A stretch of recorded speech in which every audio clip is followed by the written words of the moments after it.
Oh, 5 minutes early. What's up? What's up?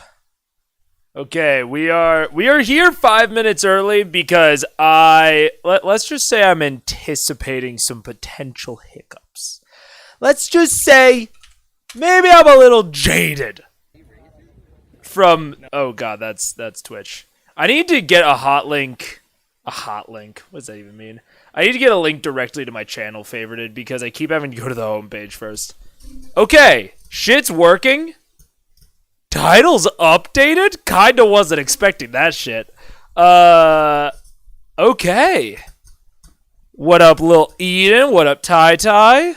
Deadly, what's up? What's up? Hans, Summer, Cheeky, how we doing? How's it going? Frankly, not great. Very happy to be here. Very excited to be here. Wish I could have been here yesterday. Because they started work at, what time was it? I want to say 10 a.m., maybe 9, and did not leave my home until I think 6 or 7. And hey, I'm glad to no longer be living in a place that might kill me at any second, because apparently there were just Saw-esque traps just littered around my home. Not even littered around my home. Just within this one closet. There was just unlimited dangers that I was totally unaware of. And that my landlord was totally unaware of. Like I said, I think my landlord's an AI. I don't think he actually exists. But I'm going to make chat a little bit bigger. Whoa! That was not at all what I wanted to do. Alright, I don't know how to make chat bigger. Fuck you, chat. You're not getting bigger. Super episode Saturday. I love it, Cabium. I love it. Can't say I have church. Good luck to you, Gremlin. Hope church goes well. Hope you sing your lungs out. I always liked singing at church. I just like singing in general. But hymns can go kind of hard if you have a band behind them. Anyways. At work, so can't listen. Be on in a bit. I will see you then, Albie. Happy Saturday, everyone. Damn, the closest of death. Yeah, I mean, they looked at they looked at our PVC piping. They were like, hey, all of the PVC piping in here doesn't have any seals on it. So it could just start leaking at any time and fall onto these electronics and light the entire place on fire. All of these pipes that carry carbon monoxide gas, none of that, all of the sealing was corroded. This could just have started leaking at any time. Thank God me and Paige have a carbon monoxide detector. Which if you don't have one, number one, important for traveling, because you should not trust wherever you are with your fucking life. So if you're ever traveling, get a portable carbon monoxide detector. We have one where the batteries last for 10 years, and it was $30. And number two, we just keep it in our house because I don't want to die in my sleep. And again, $30, 10 years. Easy enough. So thankfully, I think we would have been okay on that one. But the fire we would not have been okay on. Our flue was fucked, which was the original issue that we were having, where the thing would just shut down occasionally. And it was because the flue was blocked, so all of the exhaust was getting pumped back into the furnace every time we tried to use the heat.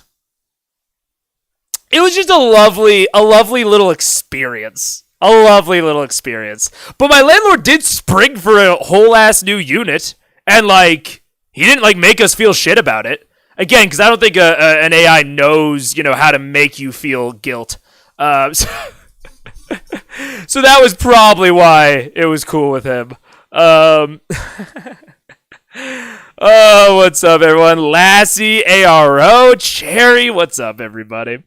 What's life without a little excitement? Yeah, exactly. That's the thing, is it was so boring all day.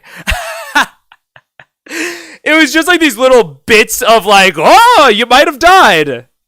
And then 3 hours of nothing. And me just being guys, I promise I'm going live soon. God, and you guys are really cool. Thank you very much. I just hate wasting people's time. It's like one of my least favorite things in the world.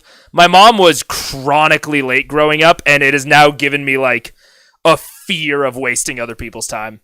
Good to be here with you all this evening. What up, Grim? How you doing?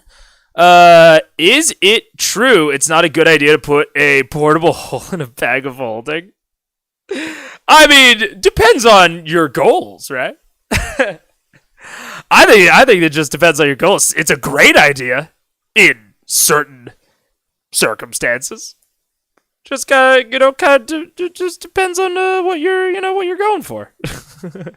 Try it out. What up, Little Hill, my adopted child? Very define good. Yeah, exactly. Don't put a pocket dimension in another pocket dimension. I mean, unless you want to go to the Astral Sea. What's up, Science of Sab? Daniel O'Day, Ella, how we doing? Wired? Oh my gosh, it's a party. It is an absolute party in here. I also just realized I'm only looking at the YouTube chat. I'm not giving my Twitch viewers the love. It'll take me a while. I had the Twitch stream up on this monitor, and then I was like, why do I have this up? I forgot. What up, Hans? How we doing? Twitch is YouTube is acting up again? Fuck. Well, I'm glad that at least there's like a consistent place that you can go to watch now, which that's very cool. Relevant GIF in Discord, a dramatic reaction. Oh, what up, Mustang? Baronessa, no love for us. Love now. I've got the multi-stream up. Twitch looks good.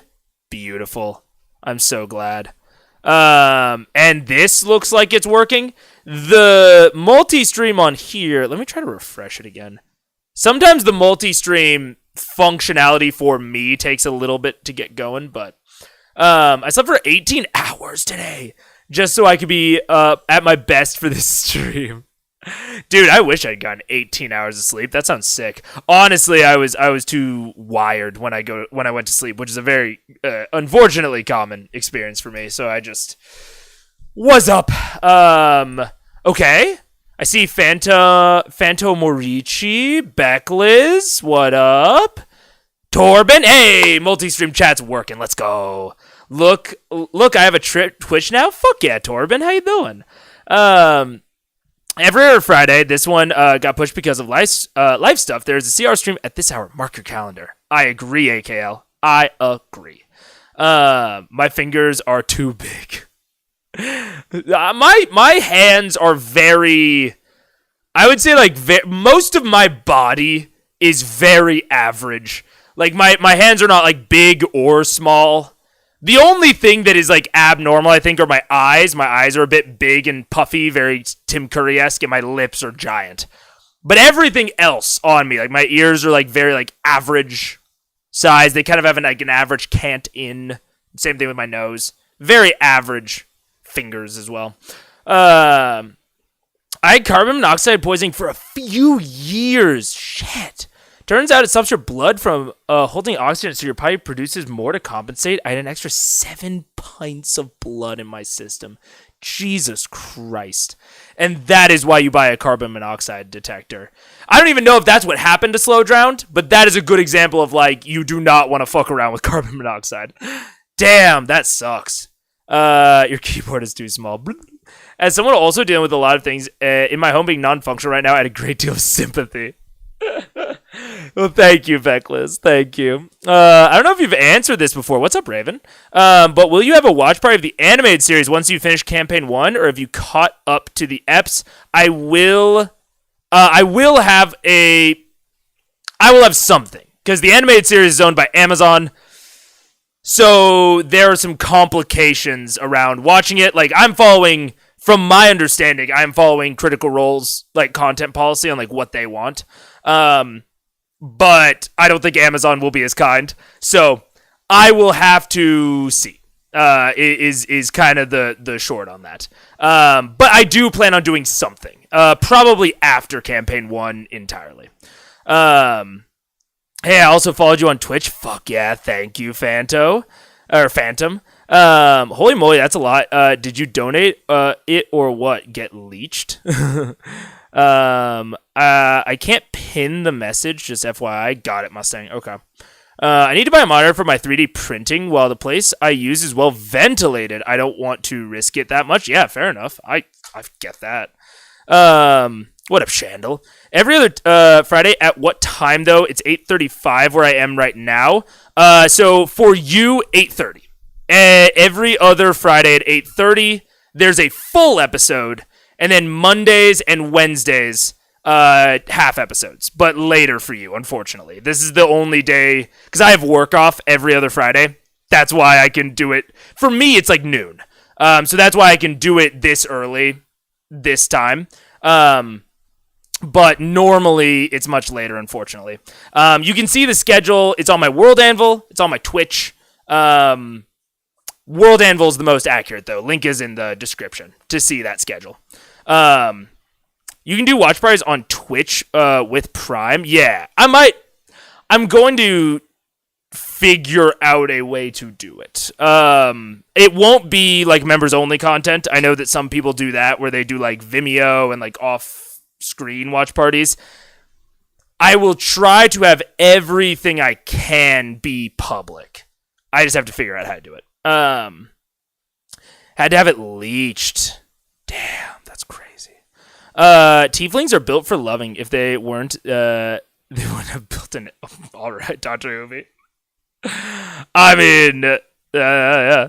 What Mega said is that, yeah. Funny thing is, when they started to leech it, for me, I got lightheaded, and the nurse was shocked that my body had gotten used to having. That's crazy. Oh my gosh, that's so wild. So we're on full episode 34. Yes, full episode 34.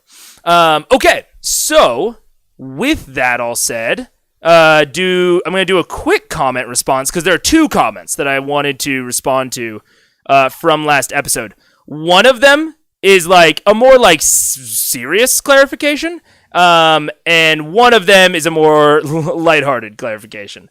Okay, let me pull it up. Boop. Okay. I don't know if you guys can see it well. Okay, so wait, where did the chat go? Oh god. There we go. Okay, so first is from Farrowin. Please be careful about referencing 50 Shades when it comes to BDSM dynamics. As you said, it represents abuse, but you're someone who people listen to. I completely agree, and I want to clarify what I meant.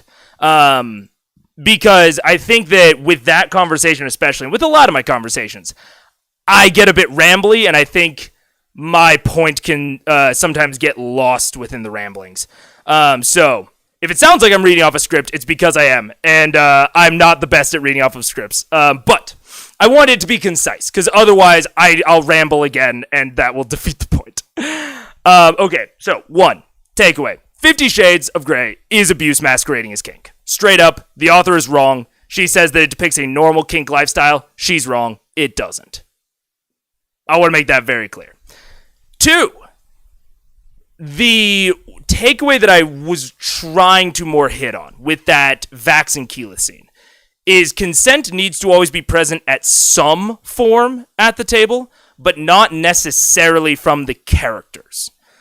A lot of non-consensual things will happen to characters over the course of your campaign, but it's why we should fully utilize our safety tools. So I've talked about like lines and veils before, but also a very common one is like the red X, where you just like put out an X into the middle of the table, and that means that like you're not comfortable with something going on. You don't need to explain why.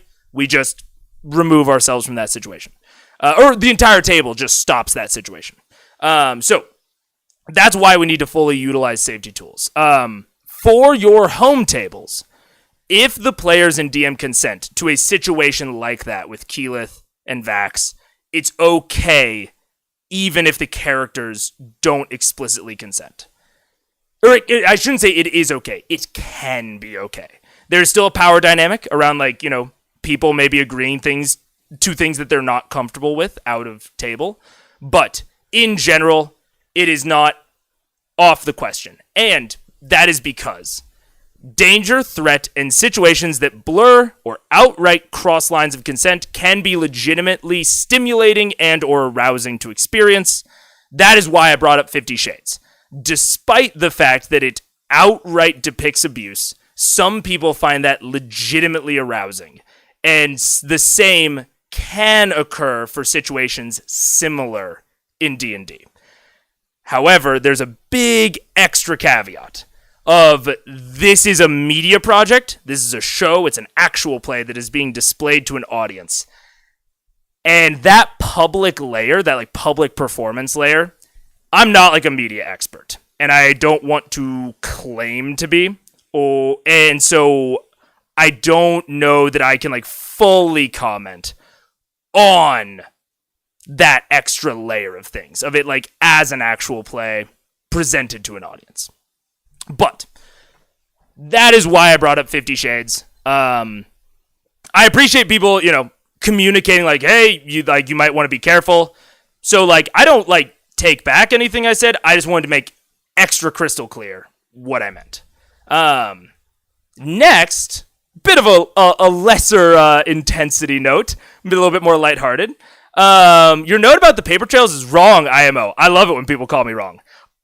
Unironically. That is totally fine.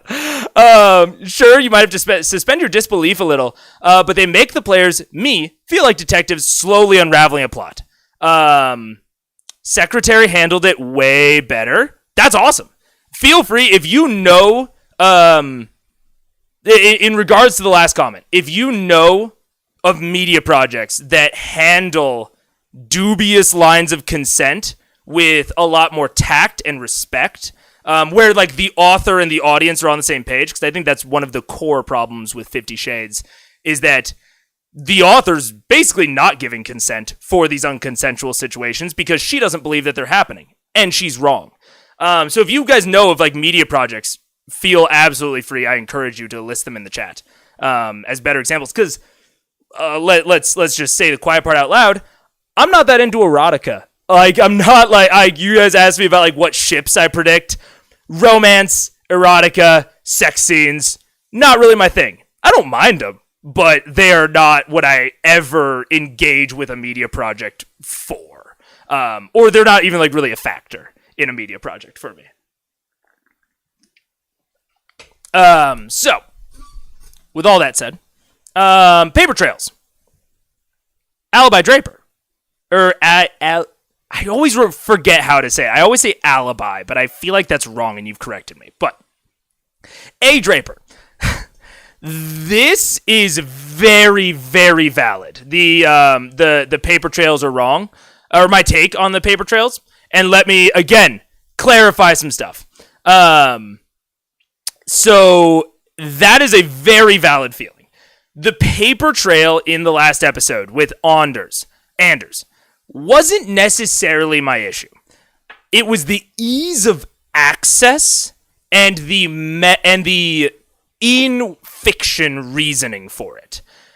Like, chat pressed me on it a bit, and they were right that paper trails are not just a trope. They are things that, like, very real people leave behind.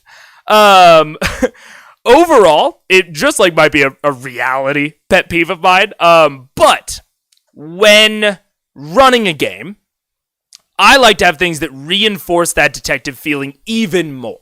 I don't want to, like, just, like, dip into it. So, and then, like, give, like, a really substantial reward at the end. Like, I would probably have given an even more substantial clue to, like, something that they're going to face, maybe the ziggurat moving forward. And, I have notes on this. But as I mentioned during stream, I would have hidden it harder. So, like, the paper trail that they found was pretty easy to find. And it was more of treasure than anything else. Like, it's just, like, things that they will be able to take back to, the King of Amon and say, like, hey, look at what we found. I would have, like, hidden clues inside of it, but I would have also made it harder to access that information to reinforce that detective feeling even more. So, like I said, hiding it behind a code, an extra language, both. Like, we have language proficiencies for a reason in D&D. Like, reinforce that. Write these in a different language, an uncommon language, that maybe, you have access to all your players' character sheets. Maybe you know that they have this language, oddly enough. I think that can be really, really nice. That said, I do think, on a very positive note, that this moment served to contrast Ripley and Anders, as people said in chat, and their like relative intelligences. I think that I had a bit of an overreaction at first, just honestly. And it's not like quite how I would have run it, but I do think it served a very valid function within Matt's story and within the plot, and was still a good way of like drip feeding rewards to them. So that was my other comment response. Very, very nice. Mega ships are Enterprise, Defiant, and Voyager. Yes, sir. Yes, sir.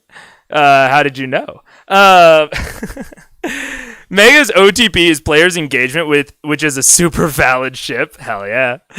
I can count the number of pairs I have shipped in my lifetime on one hand. The romance and beyond romance scenes are just almost never a draw. Yeah, that's how I feel, Topaz.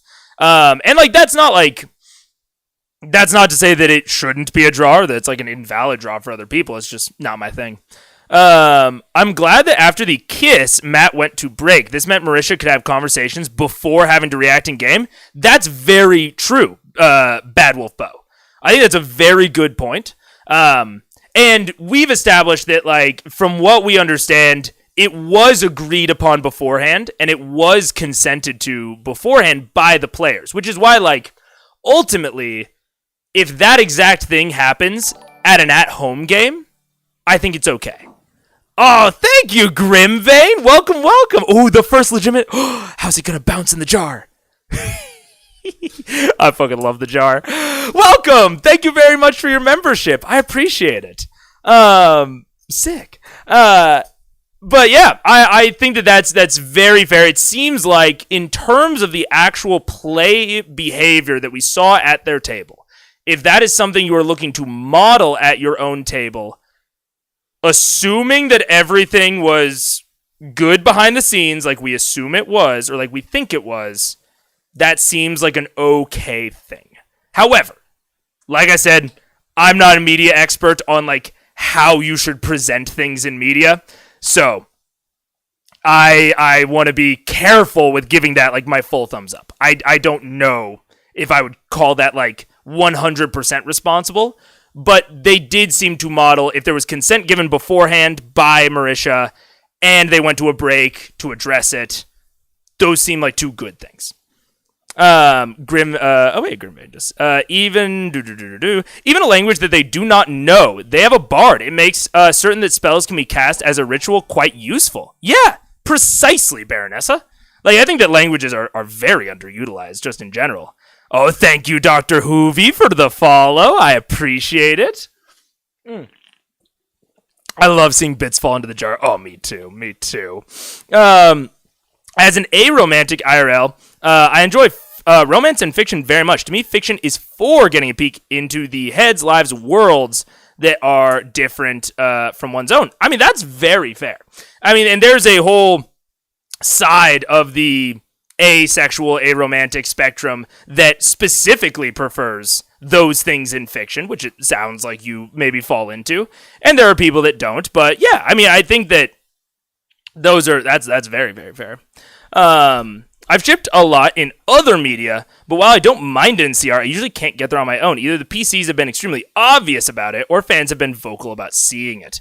Yeah. I mean, it's just something that straight up does not occur to me. And like, I think that is, speaking about, getting into other people's heads, I think that is hard for some people to maybe believe. But just like full on seriousness, transparency, I never think about those sorts of things. So if you are expecting large amounts of commentary from me on that, you are sorely out of luck, I'm afraid. But I think that is about it. So with that, don't tell anyone, but I think we're ready to get into it.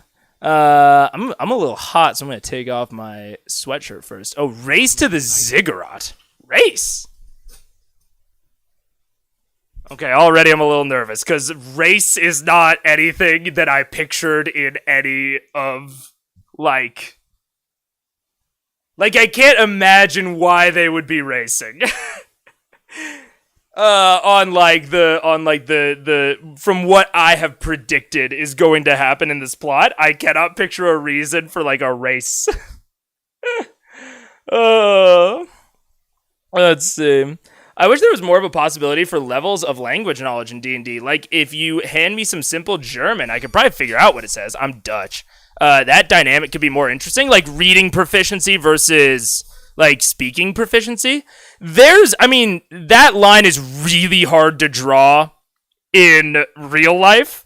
Like, the concept of being proficient or fluent in a language is already something that people argue to no end over. So... I don't necessarily hold D&D to the fire on that one. When they're looking to abstract a lot of shit, like, it would be cool. Don't get me wrong at all. It would be very cool. But yeah, I don't know that it's probably realistic. It would be cool. It would be interesting though. CR ships are fine and cute, but they're not my favorites out of all media. Obligatory, yes you are. Oh, I don't even know what the SUR was. I think about ships a lot, but I'm not very active about it, and that's fair. My Paige is very, very into that sort of thing in the media that she consumes. It's just, different strokes for different folks. Wow, only 20 minutes so fast? Yeah, kinda. Raven, we haven't even gotten into my takeaway yet. That was just comment response. We haven't even gotten into housekeeping or takeaway. It is not quick. I agreed to peeking into the minds of the fantastical. It's just rare for me to start shipping. Most of the time, I don't have much of a reaction. Yeah, that's fair. If this is the episode I think it is, we're in for a fun time. Fuck yeah. What's up, Soya? I'm late, but I'm here. You're barely even late. But what's up? How you doing? We are so proud of you for being fast. They have to run 100 meter faster than Silas to destroy his ego.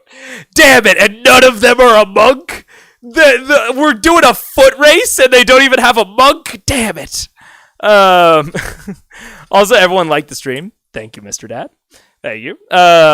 Scanlan versus Silas. No magic. First at the top of the ziggurat wins Whitestone. I love it. I have a ship in the show that I ended up watching for. This is one of my all-time favorites, but it doesn't preclude enjoying everything else. It's just a lens. Yeah. And there's a lot of things, like, Grog, Travis, is in no small part in here for the violence. Like, that is, he loves that, like, fantastical, gory nature of D&D.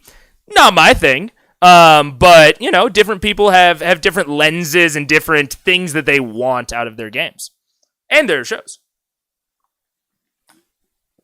That's how I learned Dutch. Guess what it means from German and English, and hope for the best in conversational outcomes. Lol. My ships always seem to develop after many, many hours of watching something. It's almost like I'm a demi for shipping. Yeah, you need investment. You need to become friends with them first before you can really invest in it. There's one ship in CR2 that I think is really nice, but no spoilers. Obviously, no spoilers. Obviously. A lens is a good way to put it. Yeah. Are we at the takeaway yet? No, we are not. I don't ship, but I tend to celebrate when cares get together after struggles. That's also fair. I think I'm more along those lines, Mustang. We did not have the takeaway yet. So, actually, with that, let's jump into the takeaway. Also, wait, let's test. We gotta test something because I don't think it's on. Okay, GoPro. Oh shit, wait.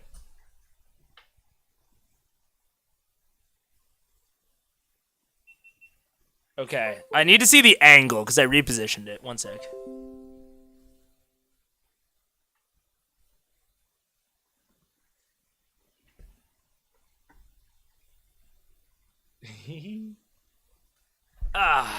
There we go. The doggy bed. Doggo come.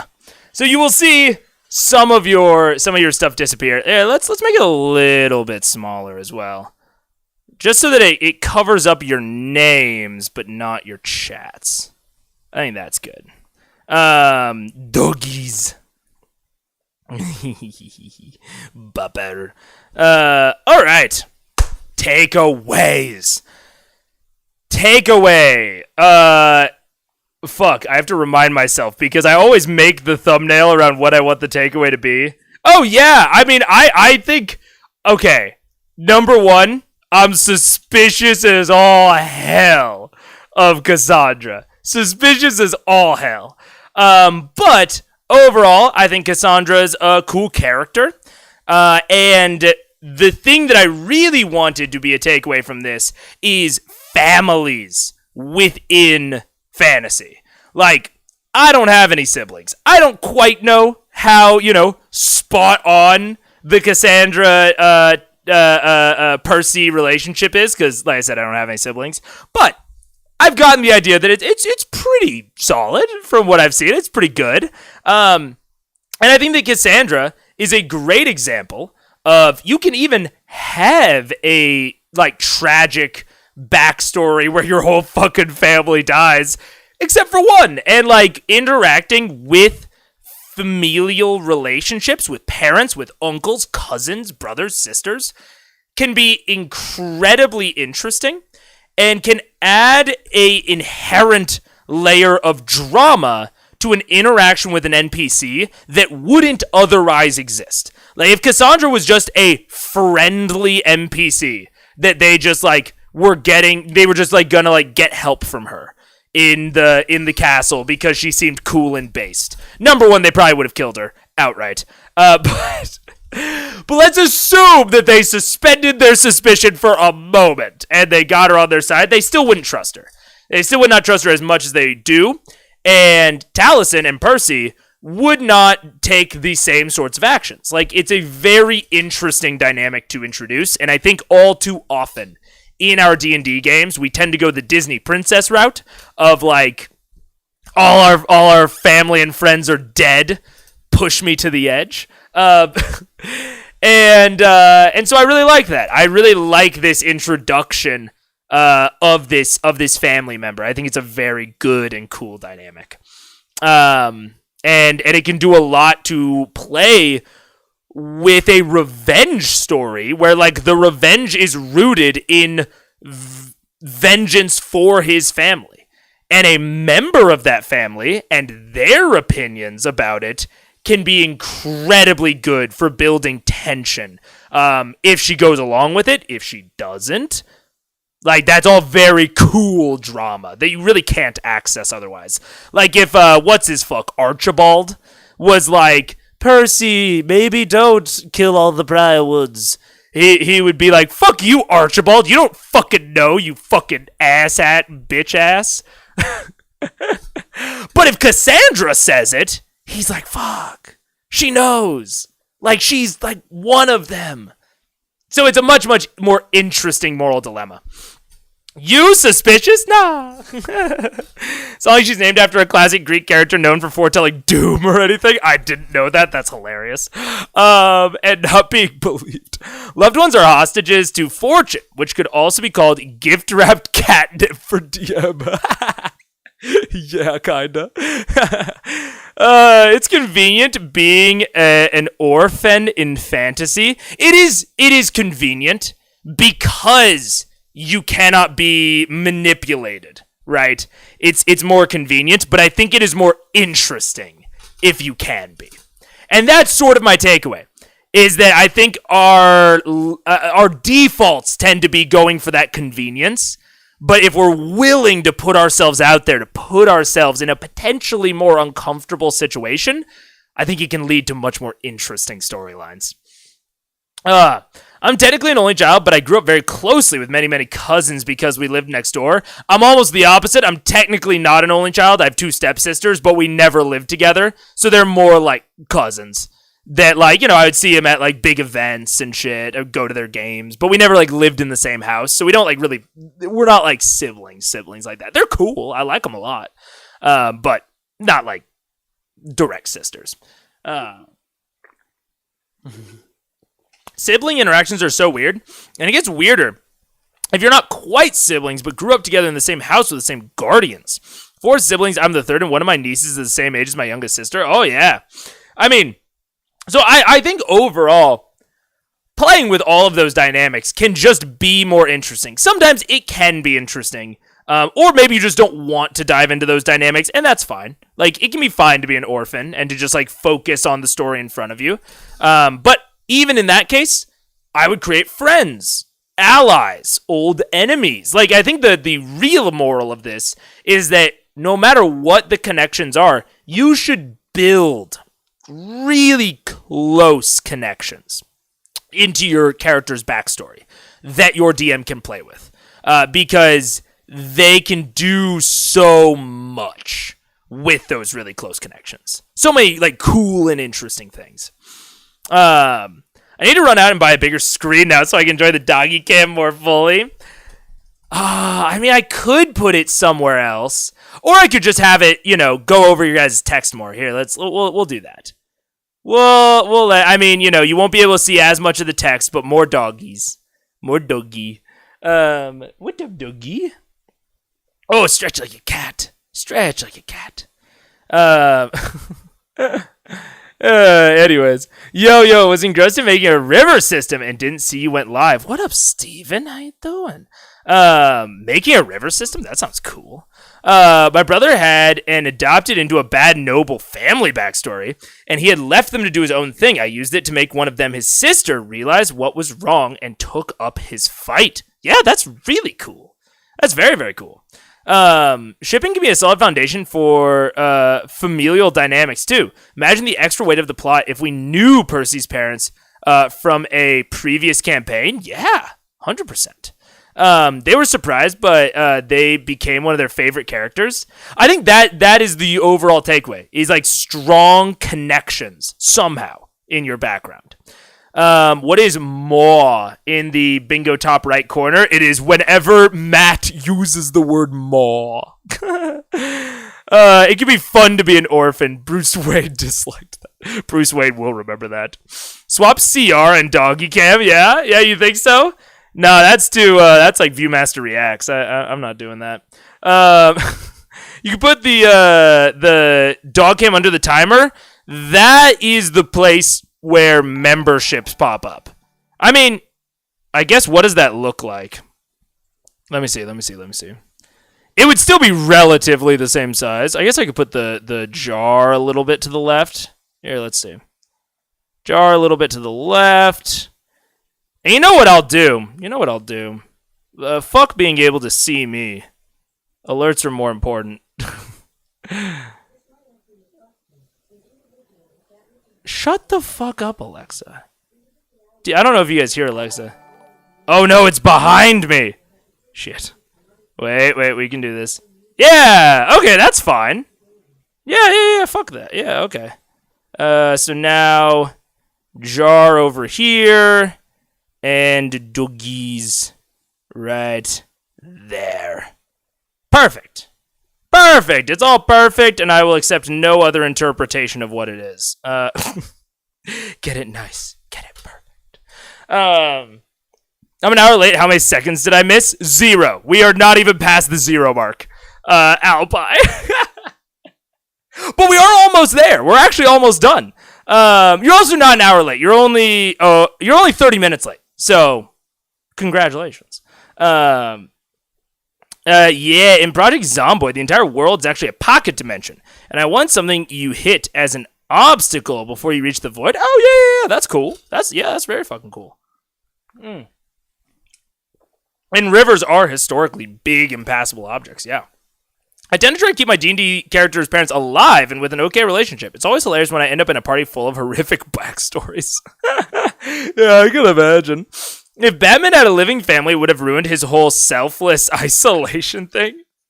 Would have. But I also think that with Batman, I mean, I could kind of go on about Batman. I don't love Batman as a character. But a lot of runs of Batman have him have very close friend ties.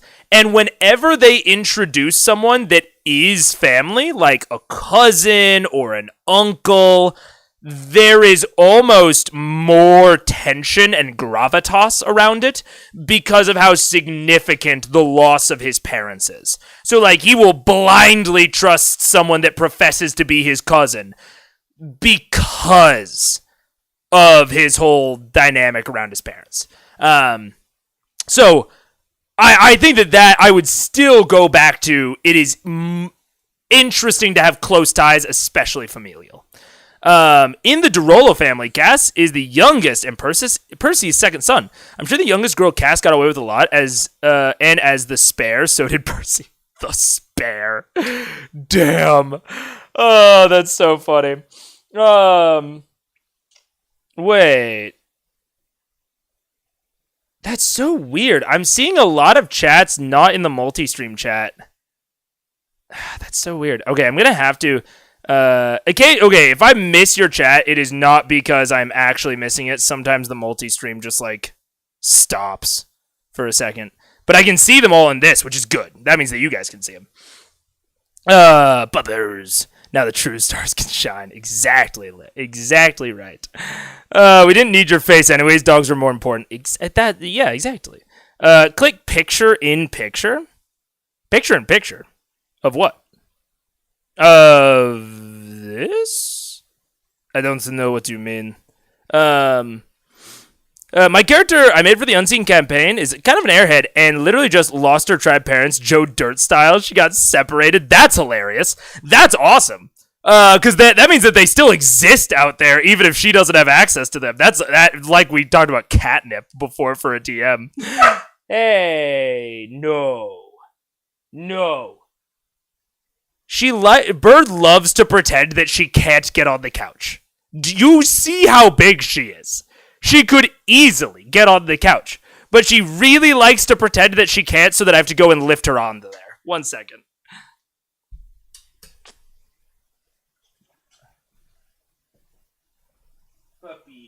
Puppy.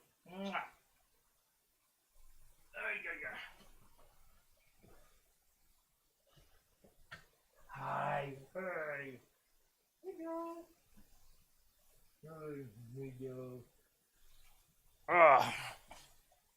Hi, dog. Oh, she also likes to very gently put her entire mouth around my hand. Very gently. Let's see. An heir and a spare is a established goal. That's so funny, dude. I love that. Bruce and Alfred. Alfred is basically his father figure, and he trusts him completely. Yeah, like even though he is an orphan, he has a very close familial connection in almost all incarnations with Alfred. Yeah. Not the biggest fan of Batman himself, but I love Batman stories. I love Arkham, Rogues Gallery, Bat Family. Just gotta keep up with the main guy being kind of yeah. Right-click the video twice, then picture in picture. Why? I don't think we need I don't think there's a huge need for that alibi, but we'll see if there is. I'm very weak for a good mentor. It's so much work. She needs the uppies. I know. Look at her. Ridiculous dog. I was thinking about working with the DM to introduce some kind of curse or something to her so that when her family does find her, the tragic backstory is what happened to her, not them. Yeah, that's cool. Yeah, that's very cool. Poor bird couch is so big. I know, it's so tall, and she's so small. She is not small at all. She just wants to be held. Wow, she's growing literally in front of our eyes. Yeah, she just hit 50 pounds. She's almost bigger than Bug, which is crazy. I love the mouth carry. Some people use that to train retrieves. You can evaluate the pressure and steadiness of the grip very well. Oh, yeah. She loves carrying her leash because she's a golden retriever Saint Bernard mix. So she's going to be like 100 pounds. But she's got a lot of that retriever in her. My rogue character has a family. He just doesn't want anything to do with them. Yeah, fair enough. Do you use Linux? No. What? No. That is... I'm not against Linux in general, but it is difficult. I use Linux for very specific use cases, not for general use. But also, I don't think that there's a huge... I think more what I'm saying is I don't see a huge reason to need picture-in-picture, because we're fine on full screen. I figured out the pausing and starting the timer thing. That's all resolved. So don't need it for something like that. Big dogs love to pretend to be small. She just gave me the side eye. Anyways, okay, so John Forsyth and the timestamps, and we're going to copy those out and into Obsidian. La la la la la. Stream timestamps. Boop. I should have done it beforehand. I just didn't. And I got no other excuse or reasoning. So this is the first half. Copy. I don't know why it only copied some of it. Talk amongst yourselves. Let's see. Blah blah blah blah blah. Yeah, this is a very much before stream thing that I just forgot about. Oh, I see what's wrong with it. Okay. Paste is plain text. Perfect. Okay, we're chilling. We're good. That way we don't accidentally get badoomed during the middle of the stream. I can just turn off Discord. I thought you still had the issue. No. We're chilling. We're chilling. We're good. Our Great Dane used to think she was a lapdog. Oh man, Jojo, my parents, my stepdad grew up with like 3 Great Danes, and they have a Great Dane right now, and she absolutely loves being small. She also loves Zerberts, which I've never experienced on a dog before. Like, you get right up to her neck. She will shove her neck into you, and you go, and she eats that shit up. It's so funny. I've suffered a grievous wound. Absent player announcement. Let's do it. We're getting into it. Only 4 hours and 18 minutes of session time ahead of us, friends. Are you excited? Are you ecstatic? God damn, it's hot in my house. This furnace is effective. Okay. Oh, man. They're chilling, so I'm not going to go, but fuck, I might have to, like, take off my shirt or something. Is that TOS safe? Can I show my nipples? I don't think I can. Fantastical episode of Critical Role. As tonight we do have Ashley Johnson joining us via Skype for this climactic episode. Cue cut to Ashley. Yay! Hi, Ashley. Ashley Johnson. Sorry for the delay, but we're on here, and Ooh, better setup. Better setup for Ashley. I like that a lot more. That's very, very good. B2. Oh my God, it is B2. Ashley's actually there. Lol. Damn, we're just hitting it out of the park. And your sponsorship could go here. Any sponsors watching could always be in my free space or anywhere else on screen. I'll sell out my screen space in a fucking instant. Fuck these puppies. Fuck the chat. If I like you, I'll give you some screen space. Let's see. 233 through 306. Let's see. La la la. So, a couple of announcements we have on our end to get things started as we wait for Laura Bailey to arrive. She's currently driving here as fast as she can from the Video Game Awards, where they announced her character in Uncharted. Yeah. Awesome. Super stoked about that. Volume's a little low. Understood. Oh, I know exactly why that is. Because I turned down my literal system volume earlier. Yeah, I know. I'm really pulling for that series. I hope it does well. Yeah. Hope it gets some recognition. So good. I think so. Rises above a cult hit. Yeah. So she'll be here shortly, but congrats to Laura on that. Remember she arrived. Let's see. It's starting to 8 o'clock. Wait. What did Laura get? I totally... Oh, Video Game Awards. Gotcha. Cool. That's sick. So she'll be here shortly, but congrats to Laura on that. Remember she arrived. Let's see. I try not to do that occasionally, because I'm not good at... I'm okay at hearing when I miss something important, but not always, actually splitting my brain. So I looked over at Bird during the middle of that, and that's why I didn't hear the Laura Bailey thing. But I'm good at knowing when I missed something, which I think is a good skill for this. Fun pre-sesh moment that I thought you should see. Matt's little seal clap is adorable. Are you watching the recap? No, not generally. Unless there is really specific stuff that I think I might need a recap over, or chat says it's for some reason important. I don't generally watch the recaps. To see mine in person yet, and I'm excited. No. Oh my god, even her fucking audio sounds so much better. Okay, you know what? If she was just in it like this, I'm down. I know the time zones are fucked. But she could be in it like this. I'm down for that. CR level still a little low. I mean, I do want it to be a little low compared to mine, but I'll turn it up a little bit more. Let's see. See you when you come back in town. Yeah. Which, by the way, thank you for tweeting your comics today, which sent everyone into a tizzy thinking that you were here in LA, including us. including I know. us. I didn't. I didn't even mean. I just pulled them out of my suitcase today, and then some people were tweeting back. I was like, oh shit! It's like I'm at home. I was like, oh well. It's fine. Okay, this is as loud as I can put it without turning on a gain effect. So if that's good, we'll leave it there. But hi, hello. Good. You're trying to Don't need a recap. I predicted everything. I know. And you know what? Actually, right next to Travis, you guys are size appropriate for the group, so it works out. Really? Oh hi, Grog. If I could fit on his shoulder. Wait, high five. High five. Oh, yay! Slowest high five ever. Awesome. Then just reminding you guys, we got a couple weeks before the holiday season. We got a bunch of our awesome shirts up on the website, including the How You Want to Do the shirt that Marisha's wearing tonight, which is apparently also selling out again. Oh, is it sold out again?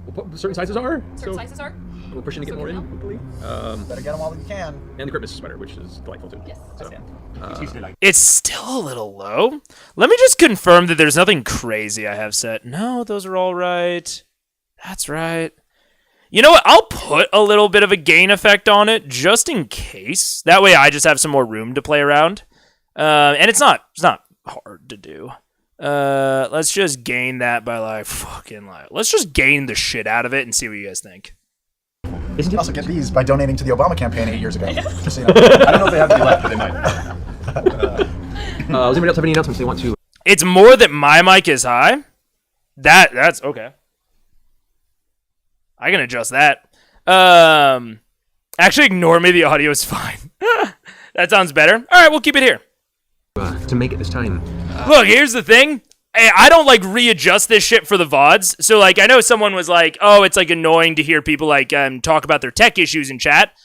I don't edit the VODs. So I would rather play around with the audio in the moment and with the stream quality in the moment and get it right so that I don't have to edit the VODs later. I would much, much prefer that. So sounds good? Sick, let's do it.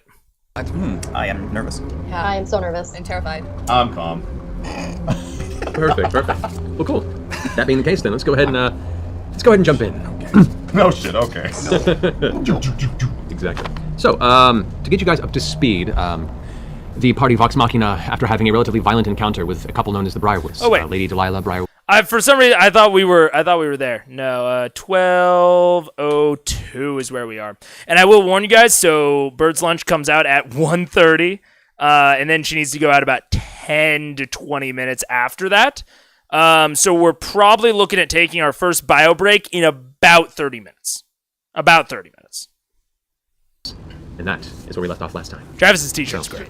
As you guys have taken a moment to gather your breath after the Undercroft infiltration of these spirits, one of the last of which Scanlan shamed into a re-death. You've all gathered yourself, taking the short rest to heal up. Whatever else you want to do to prepare at this time. Discussions, items, preparation, trading, anything you want to do before you delve any further into this tunnel underneath the city of Whitestone, now is the time to do so. We're in the crypt, the cryptosarcophagus sort of thing. That's the actual official name, yeah. First of all, do you know what's just ahead of us? Do you know?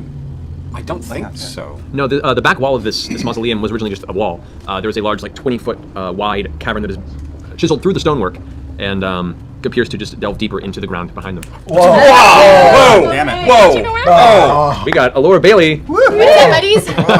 What? Award show variant costume. The Comic-Con night in the town. Next paint job. Hey, Ashley. Okay, let's Oh, check. hello, Laura. Hey, it worked. Let's go. Oh, Bird, later. You got 20 minutes, Bird. I know you can hold out. You're good. Also, we went out right before stream started, so I know she's good. Oh my gosh, Laura. Award show variant. Liam is such a nerd. Also, I'm full of shit. I was about to say, Ryan, that sounds weird if that is true. I guess it could be, though. Oh, yeah, this is the one I was thinking of. Laura just straight up dipped the Game Awards to join D&D. Fuck yeah, that's so based. She's pretty. Anyways, how's it going? Glad I caught the stream. What up, Colvin? Also, I saw Robin and Ryan and AKL. What's up? Dedication? Exactly. That's the exact type of dedication you need to have to this game. God, this dog, man. Sick. Okay. I think that's what okay. The reason I paused it was because I was like, what was Taliesin just reacting to? And my mind is now putting it all together. Do you see what I mean when I never think about these sorts of things? Because I was still, even after seeing Laura Bailey all dressed up, I was like, what was Taliesin like saying all that about? Ay. I thought that was C2. It could be both. To be fair, you can't miss D&D when you're getting this close to the end of arc. True. Gaming is a commitment. Well, also, I think this is starting to evolve into their jobs at this point. So it's more like skipping the celebration of a job for another actual job. Laura's been at multiple Game Awards, so I know it's happened at least 3 times. Well, and if she keeps getting fucking invited, you could dip out early for one of them. The dedication, bird. Mwah. Dedication. You look so Where do I see it? It worked. Oh my gosh. Can't see you there. Okay.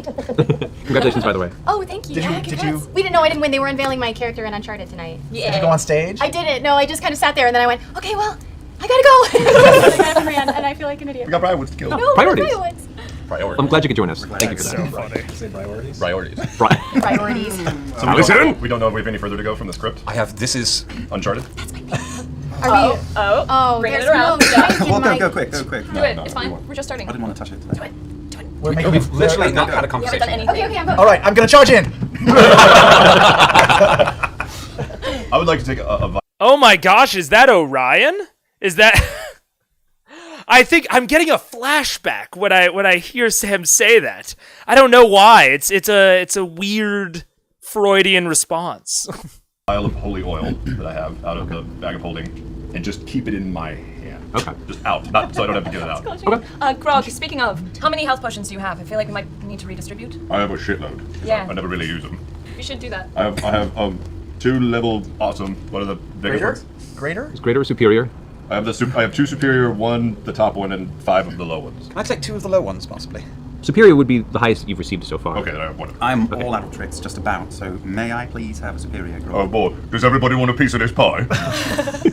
Well, I'm good. what are you offering? I'm barter? offering safety for your facial hair Not for important. perpetuity. No. No? Give me Now some it's else. in danger. I like those About bloody daggers safety you have. for your life, because we'll be having your back and whatnot. I have. How could you have my back if it's on me? I'm gonna let that one go. Alright. I will let you flick me hard in the nads, should we survive. How about you let me flick you hard in the nads now, and I'll give you a healing potion. Can we take a short rest after? That's a good trade. Dude, wait, I gotta pull up the interaction closed out. I don't know why. Dude, I think one of the first times we have not had Grog has a comedic misunderstanding. Son of a bitch. It keeps being on the bingo card to the point where I thought about taking it off. And then the moment it's not on there anymore. Damn it. Grog is a treasure. I agree. What is happening? Just a little one. I won't even rage or nothing. It'll just be a quick little tap on your walnut. I will do this trade. I kneel down and I get right up to it. Wait. I pull a stick out of my bag and I put it in my mouth and I bite down very hard on it. I'm gonna use minor illusion to create sort of a bullseye right around his crotch. Concentric circles glowing. And like the second grader I am trying to write in cursive, I have my tongue kind of sticking out like. Helps me my realize. eyes. And I shift from using the middle finger of praise power my down to the ring ancestors finger that because are I'm being not nice. And I go for you. Are you right-handed? Yeah. I go for the left nut. Whack! Oh! Does he throw up? No, but you do take 1 point of damage. Oh, just one? Just one. It's just Just a little ring finger, but he's a Goliath. That's funny. Alexa, dismiss. Alexa's reminding me about lunch. Lunch is in 5 minutes. They are not female presenting nipples. Dude, I forgot again okay. I think I now know how I need to do it. I need to have YouTube chat on the right here and Twitch chat on the left here because this combination keeps working, but the multi-stream over there is not working. So I'm gonna just have them both up. They are not female presenting nipples. Oh, I forgot about this. Held a message for a reason. Expired and not posted to chat. Damn it, the automod caught it. Baronessa said they are not female presenting nipples. They aren't. That's true. I still can't hear anything from Soya. Honestly, I think it's more that your mic is... Okay, so this is when we were talking about that. I just remember to turn on the stream as well. Locked to 160p? That should... Oh. Yeah. Tab is muted is good, as long as it's not the actual player that's muted. Tab muted is totally fine. Would help those of us who are in both chats copied our comments into both. Yeah, do not worry about that. Grog and Vax frenemies will always be great. Oh, yeah. Very, very true. I don't think guys are allowed to be shirtless on Twitch. Are they not? I feel like every time I see Tyler 1, I guess he's always wearing just like those like gym tanks where like you might as well be shirtless. But yeah, I have no idea. I'm just fucking hot. I'm gonna turn down the heat though when I get up to let her out. But anyways. It's just a ring finger, but it's still a Goliath. Is there a little like? Oh yeah, no. There's definitely enough of a reaction to be worth your. There's no sound. All right, I will give you one of the. There's like 3 different levels. The superior, please. Well, we have common. Oh, sorry, the healing potion, the greater healing, and the superior. Okay, I'll give you. The good one, fucker. I'll give you the greater. I'll give him a greater. Okay. And Percy, I like it when you turn into the giant cloud thing, so you don't have to take a nut shot. Would you like a common or a greater? Actually, if I could steal 2 commons just to be on the safe side. Yeah. Okay. I give him 2 common. I offer the satisfaction of Vax knowing that I got them for free. It's important. Cassandra also is forward and says, I myself do not have any sort of potion of protection. Does anyone have anything which they could offer? Yes. Hello. Hi. I look like your brother, but I'm shorter. Yes, that's right. By the way, everyone's currently Oh, that's right. Currently, everybody looks like either her. Percy or Cassandra, thanks to Scanlan seeming, which is really Good job, awkward. Scanlan. Are we gonna hold this up for when we go against Yes. Riots? Yes. I think it'll be confusing. Yes. Yeah, for them. Yes. Yeah. Yeah. You can have one of my greater healing potions. Will that suffice? Certainly, thank you. So she comes forward and reaches out towards you, and you have to kind of reach out and put it in her hand because she's reaching out towards a much taller figure. Oh, I look like a full-size Percy? A little larger than, like, kind of in between. Oh, cool. I throw her one of my commons as well. All right, so I have 3 commons, 2 greaters, and 1 superior. So I'm a walking medicine cabinet. You are. Speaking of looking like Percy and Cassandra, Vex. Huh? that is you, right? I'm not talking That's to me. Okay, That's hi. me. Yes. What? Vex, Howdy. if you look like Cassandra, Yes. you could conceivably get in front of the Briarwoods without them knowing that it's an enemy for a moment. Maybe long enough to fire off one of your... Don't you have some sort of sunbeam arrow or something? I have no sunbeam arrow, but You have something. Okay, so the seeming thing is just like at its base fucking hilarious. I think that's so funny. But Scanlan is pointing out like a true thing of like, because the Briarwoods don't necessarily know that Cassandra's against them because she's a sleeper agent, either Kiki or Vex could perceivably like get within like a reasonable distance to fucking like sneak attack their asses. He should have turned them all into Cassandra, honestly. Like fuck Percy. Then you could have had Vax get in real close and do assassin things, but you know, we'll see. They were doing a fireside chat during the pandemic, but I think they used the fireplace in a while. The fire alarm kept going off. That's so funny, dude. Travis saved their lives. That's why he's CEO. Liam's commitment to the in-character voice will always amaze me. You can hear the pain. It's so funny of like, and I'm sure that I'll get this in C2, but it is still like, so like, I don't even recognize that it's an in-character voice. Like, it is so consistent that I just think of that as Liam's voice. But that in and of itself, like, knowing that that is not his real voice is just, like, fucking impressive. Scanlan showing growth. Oh, no, about a bit. He's always been a bit of a tactical man. But, yeah, he's getting there. He's getting there. Anyway, as the smoke filled their house, Matt left to put on shoes so he wouldn't violate Twitch's TOS. What, you can't show the grippers on Twitch? Can't let the dogs out? I wouldn't for free. There's no way. That's just leaving money on the table if I show them for free. But, you know. I also never take my socks off. So, unless I'm like showering. So that wouldn't it would be hard to find one of me barefooted. Liam is a dyed-in-the-wool thespian. A gold star thespian, if you will. I would not, but... Nope. Alright, bird food is coming out. Give me 1 second. So we're going to do... bird food. We're not going to take a full BRB yet. I'm just going to put down her food. And then, like, 10 more minutes, we'll do our full bio break. But let me go do that really quick.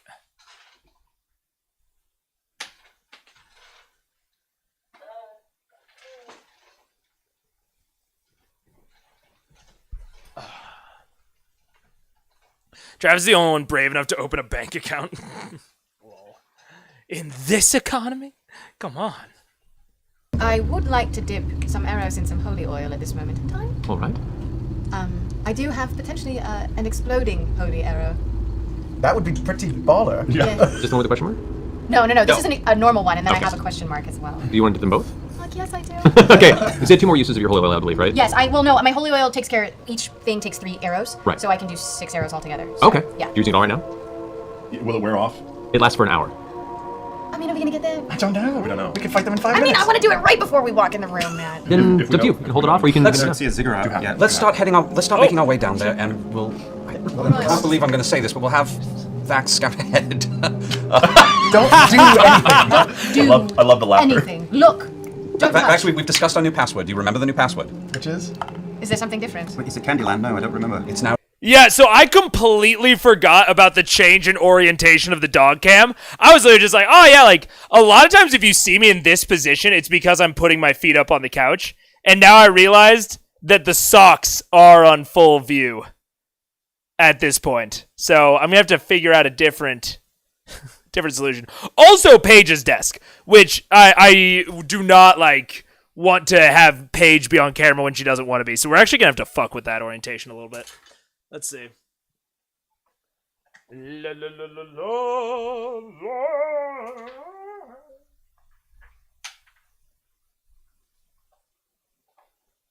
Hey, you, I don't like your cam placement.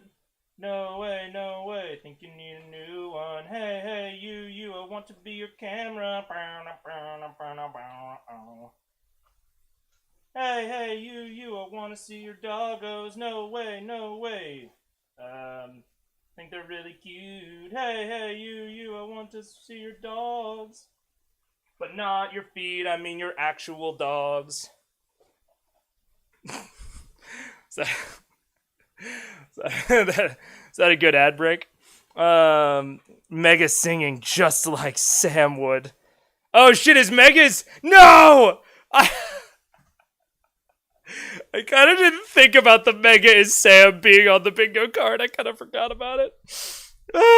Dad, don't show the internet feet. Don't show the feet pics. You gotta get paid for that? That's what I'm saying, man. I'll start a fucking OnlyFans for feet. I don't give a shit. But I do need to get paid for it. You need a P.O. box so we can send the dogs treats and toys? How much is a P.O. box? I honestly don't know if that is a reasonable thing to do. Don't you have to, like, pay for that? I'll consider it. Mega singing just like Sam would. They're not socks, they're malleable slippers. Lol.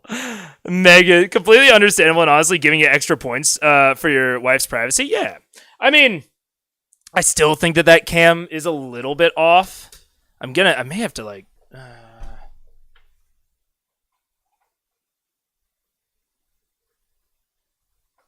Okay.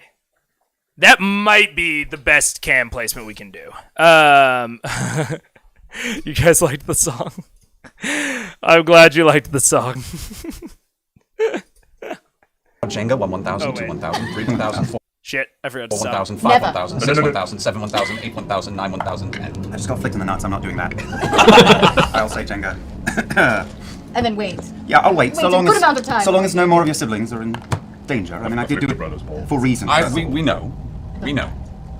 You know because I told you. Yes. Yes, no, I consider the matter settled. I don't know exactly what was going to happen, but I saw a blade against your sister's throat.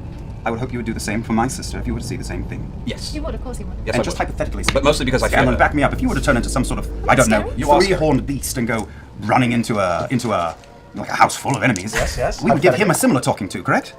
That would never happen. I'm more He would measured never than do all of that. you. He's We don't actually believe that he will listen to sense. So I'm Percy. honestly, we just can't waste our breath. Really. Scanlan, shut up.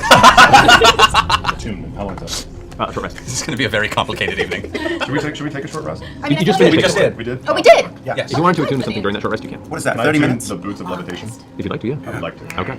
Yeah.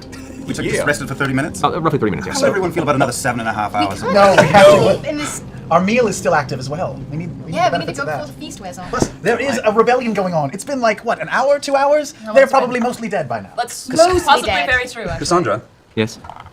in your opinion, who's the more dangerous target? Bird. She gets kind of distant for a second, thinking, and she kind of haphazardly kind of pulls the hair over her ear and kind of rubs her armor in a nervous way and looks over at the side of her eyes to you and says, "They're both dangerous for different reasons. I mean, separately, Silas is dangerous because of his unnatural nature. I've seen him turn arguments and Bird. opposing sides into friendships in but an instant. He has some sort of power over the mind of those he looks to. God, this is important. I'm gonna I gotta go put her food up, because I don't know if you can see it. She's figured out that if she moves it in a certain way, that it'll sometimes drop food. That cannot be rewarded.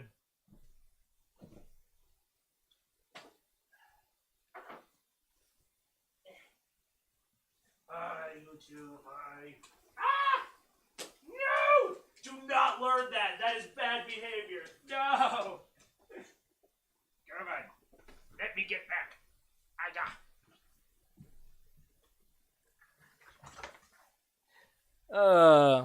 It took me so long to notice the wee Twitch and YouTube icons next to Chatter's names. Nicely done. Thank you. That I will attune that mostly to stream elements. Oh, okay. I got all back. All right. This is actually one of her scheduled out times. So I'm going to go do that. We're going to take a quick BRB. I'm going to put on some music. And I hope you guys enjoy taking a break. I didn't have any music prepped for this. I am just now realizing. So, fuck. Shit. And I didn't even add the BG3 OST. I don't even remember where I put it. Oh, no. Oh, no, guys. I need one of those cool, one of those cool things where it's like, cool, epic backgrounds, bright, happy songs. Damn it. Where did I put the OST? Oh, this is going poorly. Oh, I found one. All right. We're going to play it, and I'm just going to put it on repeat. I totally forgot about this when I was setting up the new shit.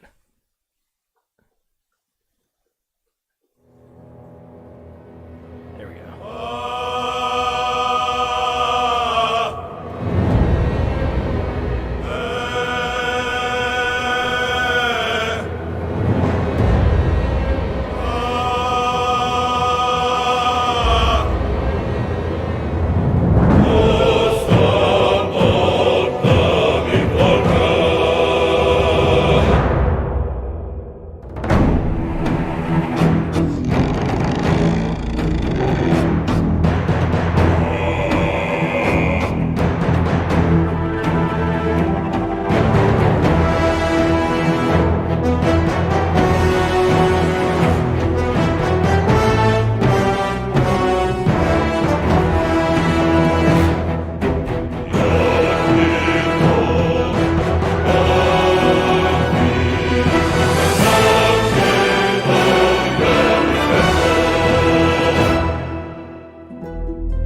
Did you even notice?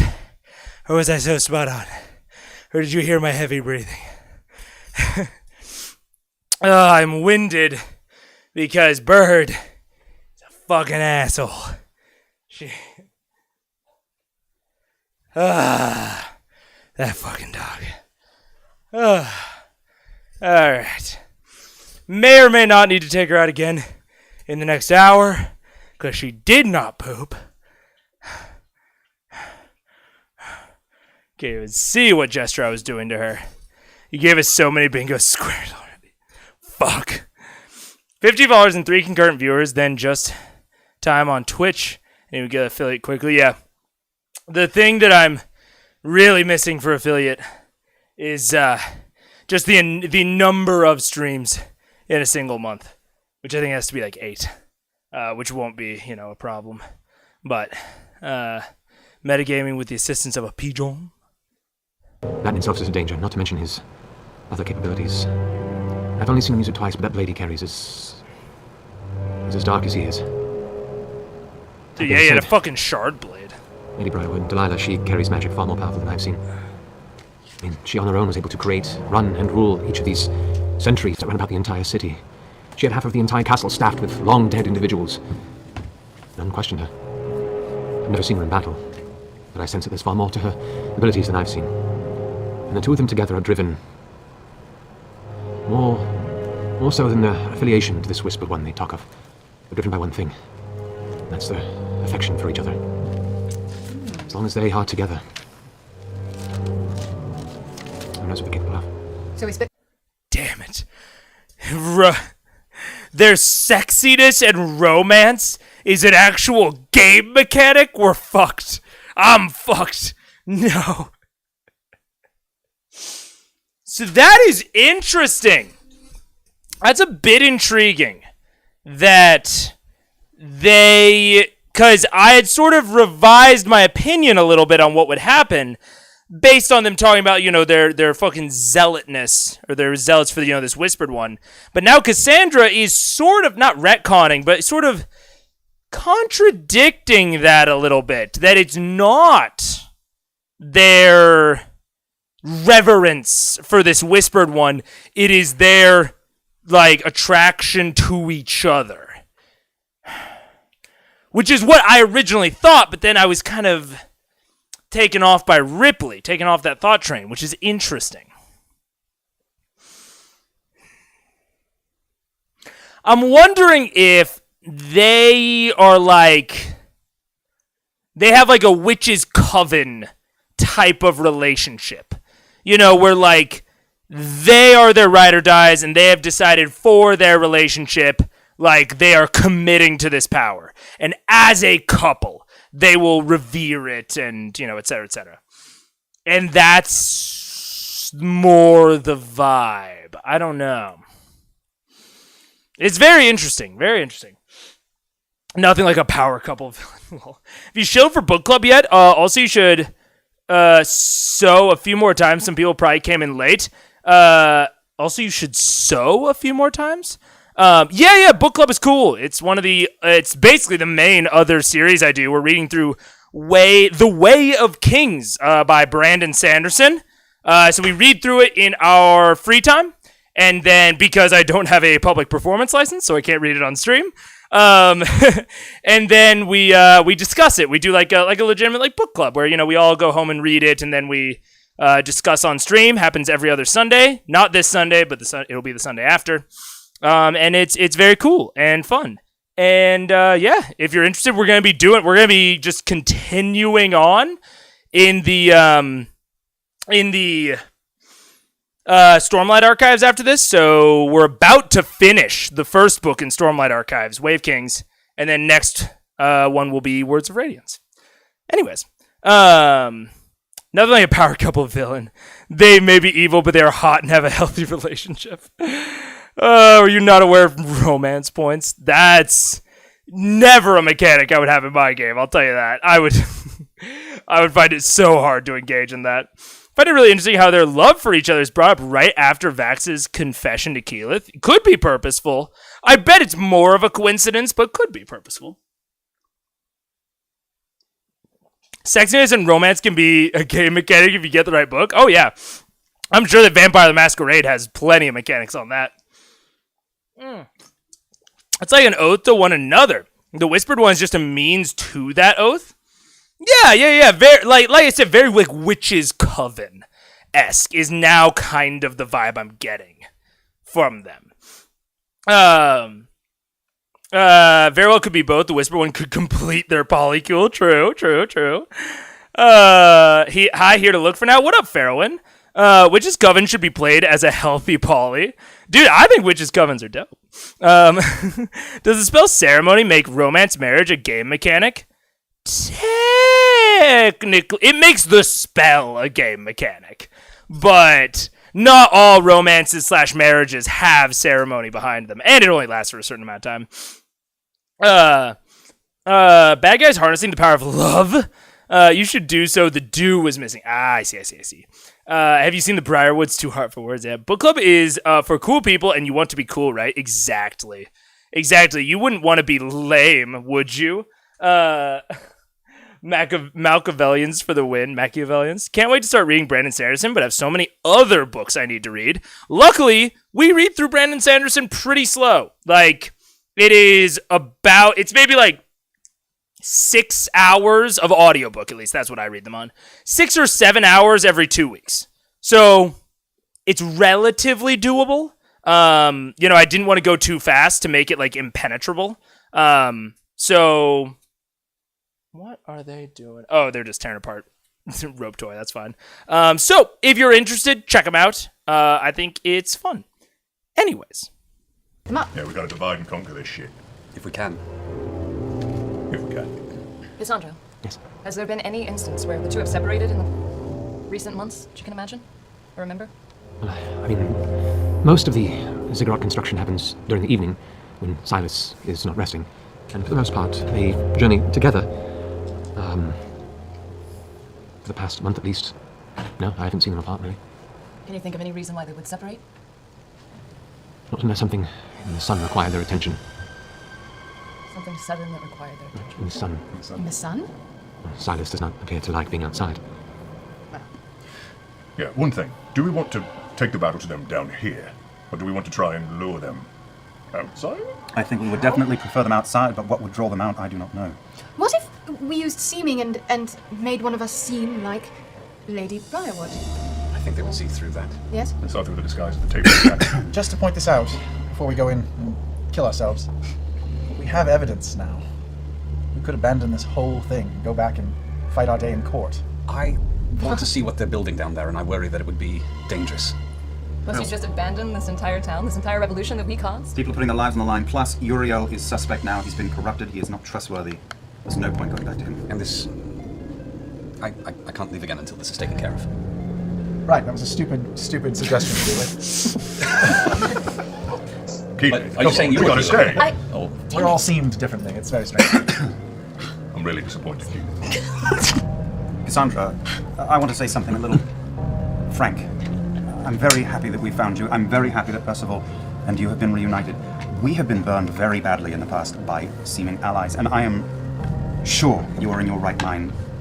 But just past experience has taught us to be very careful. And we are all watching you for signs of corruption or control. I want to believe you are in control of your faculties. I do not fully trust you are, and I think just letting you know that a knife could hit your back as soon as the slightest misstep happened is maybe enough to ensure some safety for this group. Of course. It is true, I've been living here for... at least in this castle with them for... Man, that's so weird of you to say, Liam. There's nothing that would make me suspect. And I would never say work it into the title of the stream. Nothing like that has ever crossed my mind. That's kind of fucking weird of you to say, Vax. I don't know.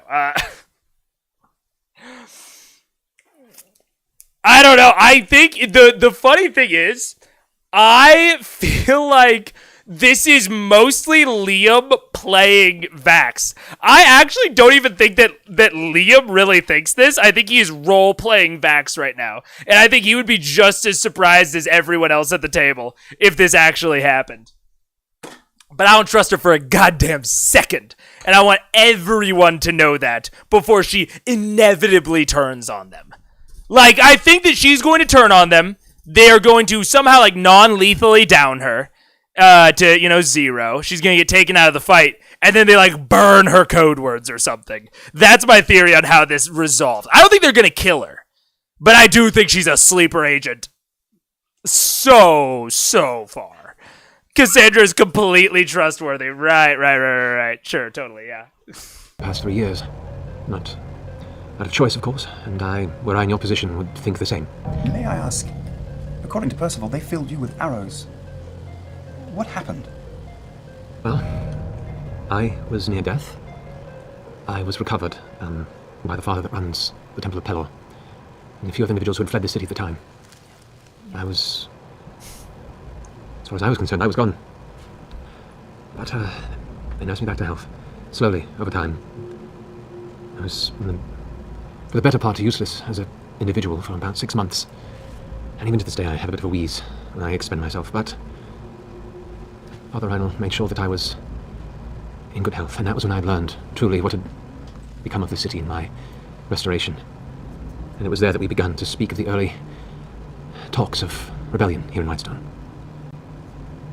Me being still alive was enough of a beacon for those who knew, for us to put together our first attempt to fight out from under the rule. And wait a fucking second. Wait. I need to slow down. I need to think about this. Father Reinl, not fucking collaborator priest of the civilization deity. Father Reinl, dead body in the straw bed. Father Reinl. That is the one that is now dead. Let's be very clear about this, just to make sure I'm understanding this. Okay, yeah.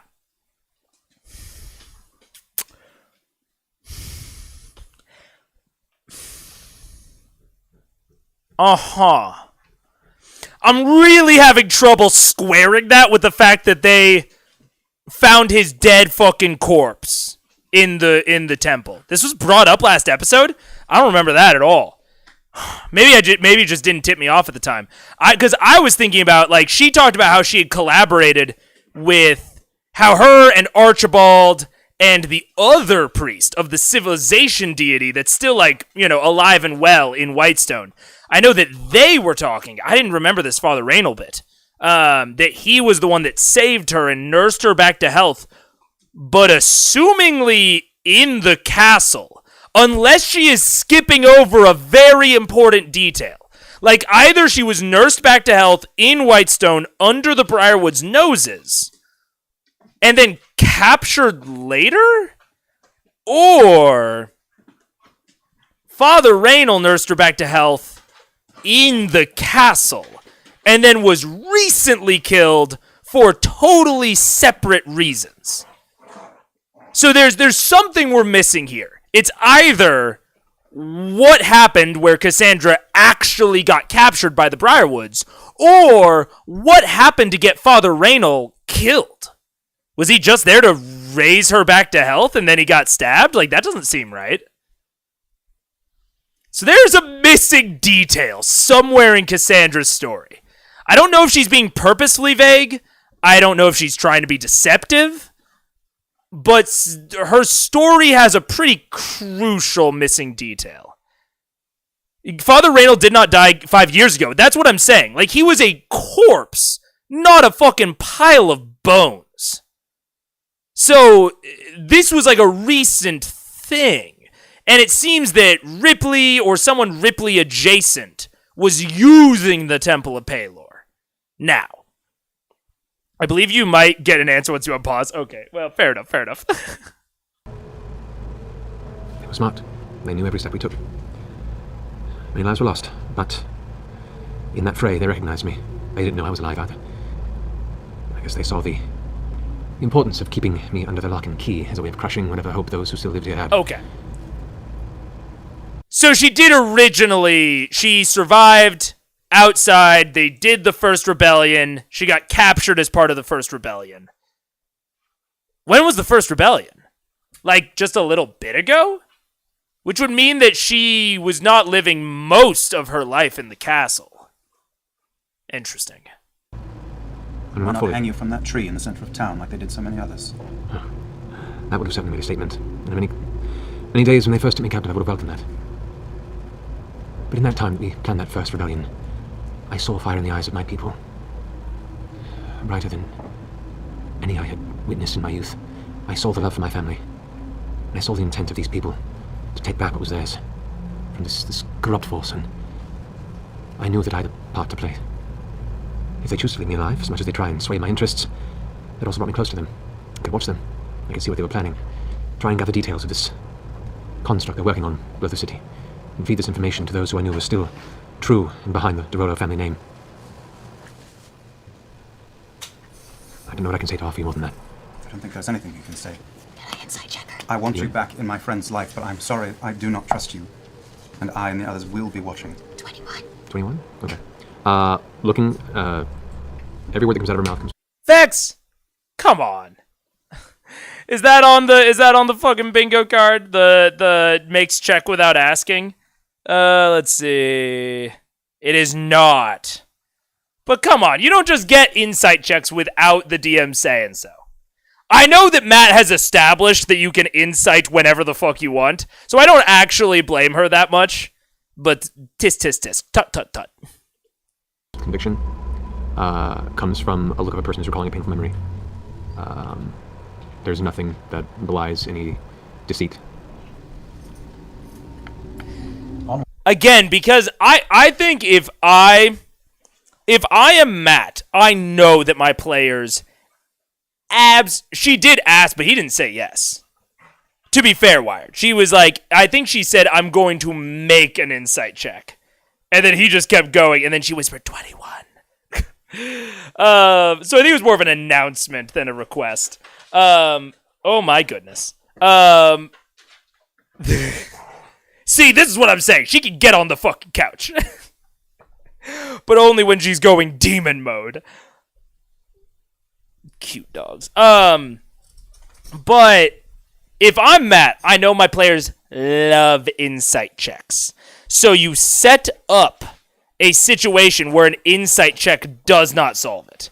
Like, you set up this situation where she thinks she's telling the truth the whole time until the moment she goes fucking Winter Soldier. Like, I think that's the dealio here. Is that he knows his players will insight basically until they figure it out. If there is anything to be figured out through insight. Because they'll just fucking spam those checks forever. So he set up a situation with this deception where their insight cannot solve it. That's what I might do if I was Matt. What's up, John? Yeah, no worries. Welcome. I mean, under what circumstances would it be impossible to insight check? If the deception is at such a level that it cannot be detected. You shouldn't have people roll for impossible things. I mean, this is a very large conversation, especially around 1D&D, because they're introducing skill crits. But the general, like, if the person is good enough at lying, good enough at deception that it is not possible to detect it, you shouldn't have them roll for insight. Even if there is something theoretically there. Bug is such a patient big sibling. She is. She is wise and patient. Like literally impossible, but a very low chance is okay. Yeah. So D&D has a thing called bounded accuracy. So there is a max DC in D&D. So D&D bounded accuracy. So it is and I just want to make sure I get this exactly right. It is a design principle in Dungeons & Dragons 5e, which limits the numeric bonuses of D20-based rolls which accrue with character level. While such bonuses were significant in earlier editions of the rules, the designers of 5th edition aim to achieve various gameplay improvements by limiting their extent. So there is a theoretical maximum that you can get to your bonuses, and conversely, there is also a maximum that you should assign as a dungeon master to CR. So I believe the max is 30. So let me. Is it in complications? Moral quandaries, complications. No. I know that there is CR. Here we go. Let's just search challenge rating. Challenge ratings. Mordenkainen's. There we go. No. Not monsters by challenge rating. Stat blocks, new creatures, stat blocks. Oh, come on. Wait. A fucking not challenge rating. What the fuck am I smoking today? Difficulty. Difficulty rating. God, what am I talking about? Challenge. Assessing characters. It might be in creating a combat encounter. No, is it not? Man, I know that there is a... So, when it comes to... I believe it's 30. Let's see. I'm seeing if any of you know. I mean, under what circumstances would it be impossible? Like, you can insight check, but it might be too high. But not having them roll would spoil it. Not having them roll doesn't spoil it. So, like, I believe, let's say for sake of argument, it's either like 30 or 35 is the maximum possible DC. If the DC would be higher than that in your brain as a DM, you just shouldn't have them roll. It is impossible. And not having them roll represents that it is of such a level that no matter what they do, they cannot succeed. So I'll give you an example of something that I think would spoil it, is if they roll a 20 at your table and they still don't succeed. That makes it feel like they have completely wasted their time. Like, and that is straight up happened to me at my tables.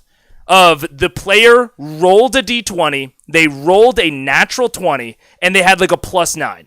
And I said, you do not succeed.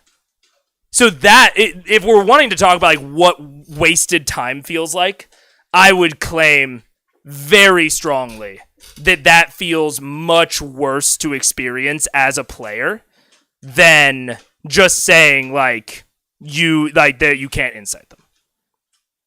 Especially if you establish that ahead of time. And the thing here, there is another compounding factor in this, is that they should not say, can I insight check them? You should ask them to make an insight check. So there's another compounding factor here of in D&D 5e, players should not ask to make checks. They should not say, I want to insight them. They should just say, can I tell this? And then you say yes, no, or you have them make a check. So this is sort of going on another layer of something that, like, by rules as written, they are just doing wrong. And that is compounding this DC CR issue, you might say. 32C, I am melting. Dude, I would be melting in 32C. Oh my god. But not having them roll would spoil it. I mean, you shouldn't ask them to roll in the first place. That's what I'm saying. That's what I'm saying. 32C, I wish that was me. It's only 10C.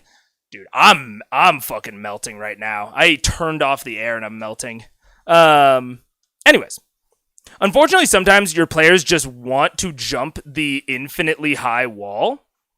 Then you can again, it should not be, can I make athletics? Or can I roll athletics to try and jump that infinitely high wall? If they say, I would like to jump that infinitely high wall, and it's impossible, you just don't have them roll. You just say, yeah, that fails. Like, straight up. Because rolling implies that there is a success state. You shouldn't have them roll if there is not a way for them to succeed. The name for the chart is typically difficulty classes in PHB. Is it in PHB? Okay. I guess I was searching. Let's see. Sources. Because I do want to show that chart. Because it explains it pretty explicitly. Ability scores, ability checks. Is it in here? I might have to look for it off screen.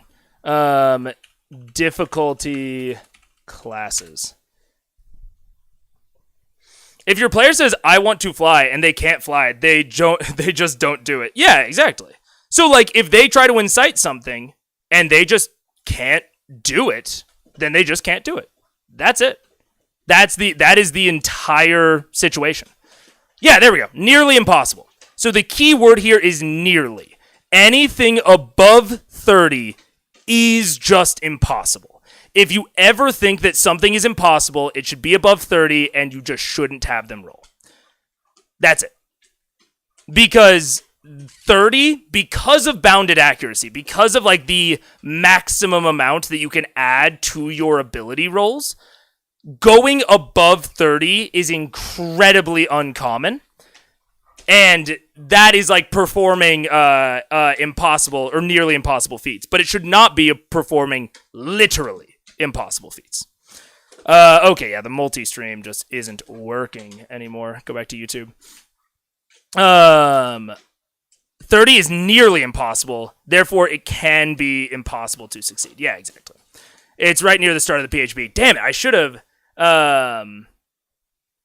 like me spamming VATS and Fallout, lol. Agree that Insight is way overdone by this party. Skill check difficulties. Oh, okay. Gotcha. Damn it. Yeah, I lost the multi-stream shit. Unfortunately, sometimes your player... Oh, yeah. If your players say, I want to... Oh, God, I'm trying to catch up on everything. Having them roll implies there's a number that lets them do it. Exactly. And I do want to clarify, it doesn't mean... Like, having them roll doesn't mean that that specific character can do it. It just means that there is a number within the bounded accuracy of D&D that can theoretically do it. So, that is it. But if you would ever set the DC above 30, no roll. Or think of the Dread Gazebo incident. You can't insight check a gazebo. You certainly can't insight check a gazebo. Fantasy High fans know flight is a state of confidence. I'm back to full live. What up, Aaron? How you doing? Maggie, your house is an illegal dogfighting ring. They do get violent, but they are both. There's never been blood. It's all play fighting. Our dog, they are pugilous. Yeah, they really are. But it is all good fun. They're the cutest, man. I tell you. Yeah. And upward. Oh shit. Are we going to try and separate these two? Is that the plan? I think we're going to take a lay of the land first. See what we're up against. Right. It's not a bad idea if we can, but we'll see. Thanks. Okay. So, this is actually, I know it was a joke, Dr. Hoovy, but you've actually kind of nailed the problem. You've actually sort of done it, my man. So, Dr. Hoovy just pointed out something incredibly pertinent to why you should follow the rules as written and conceived in this case. You shouldn't have your players ask to roll things. You shouldn't have them ask to make insight. You need to give that to them as a DM. You need to ask for it from them because you don't know if it's a mimic as a player, right? Like, if they are like, hey, I want to see if something is weird about that gazebo, that, if it's a literal gazebo, maybe perception, maybe investigation, but if it is a mimic, that might actually be an insight check. And if you allowed your players, or not even allowed your players, but if you had your players come up with the ability check, that layer of things, that level of mystery goes away. So that is actually a very good example of why in D&D 5e DMs come up with which skill check you're rolling. Because Dr. Hoovie's right. If they are investigating the gazebo because they think it looks weird, and you have them roll insight, that's like an alarm bell instantly in their heads of like, insight? What the fuck? This is a structure, right? But that is precisely one of the overarching ideas for why this system is set up in the way it is. So I know it was a joke, but it was actually a very pertinent joke. There's a deeply rooted paranoia in players that is completely reasonable in the context of D&D. Oh yeah, I've done managing paranoia in D&D is one of the hardest, but also potentially most fulfilling aspects of D&D. Noticing a mimic is not an insight check, though, is it? Could be. If the mimic is essentially deceiving you or doing a performance to act like a gazebo, it would depend on the mimic. If this is a shape that it commonly takes on, then, maybe that is investigation or perception. But maybe you caught this mimic at a bad time and it panicked. And it went into gazebo form. It depends, Alibi. It really depends. And it would depend on how you're running mimics in your campaign, how sentient they are. If this is something that they have to actively put on, or if it's something that's very easy for them. It all depends. But it's just a good example, right? It very, very much depends. Because insight is more to see, is traditionally considered a contest to performance or deception. Here's another thing. The DM should get the opportunity to give players what they want for free. 1,000%. If a check is trivial, you should also not roll for it. If there is no number on the dice in which they fail this, they should just get the information for free. And that is more of a pacing thing, right? That's not as important because, but it is still weird. In a situation, if they roll a 1 and they still succeed, that's fucking weird, right? Especially if you're using crits. So if you're using crits, it's especially more important to be a lot more restrictive on when you call for rolls. That mimic is working hard for the movement of the little flag on top. Exactly. Side sap. I could not have put it better. There might be part of a mimic's disguise that involve naturalistic movement that it's not used to. And so, yeah, if it's having to constantly flex that little flag in the wind, part of the insight of it might be, as a DM, hey, you roll insight, they roll high. Torben, you kind of lick your finger and stick it in the air. There's no wind. At least not nearly enough to account for that flag blowing in the non-existent breeze. That can very much be an insight check. That's not perception, right? It's easy to see that the flag is moving. It is insight to understand what that movement might mean. So, and this is, again, why it is important for a DM to decide the skill check, because they have all of the information of what's going on in the scene, and they know the appropriate skill to discover the thing that is hidden behind whatever the deception is. Roll insight to see if the tree is lying to you. Yeah. Why did I turn into a gazebo? I am in the middle of a goblin camp. Lol.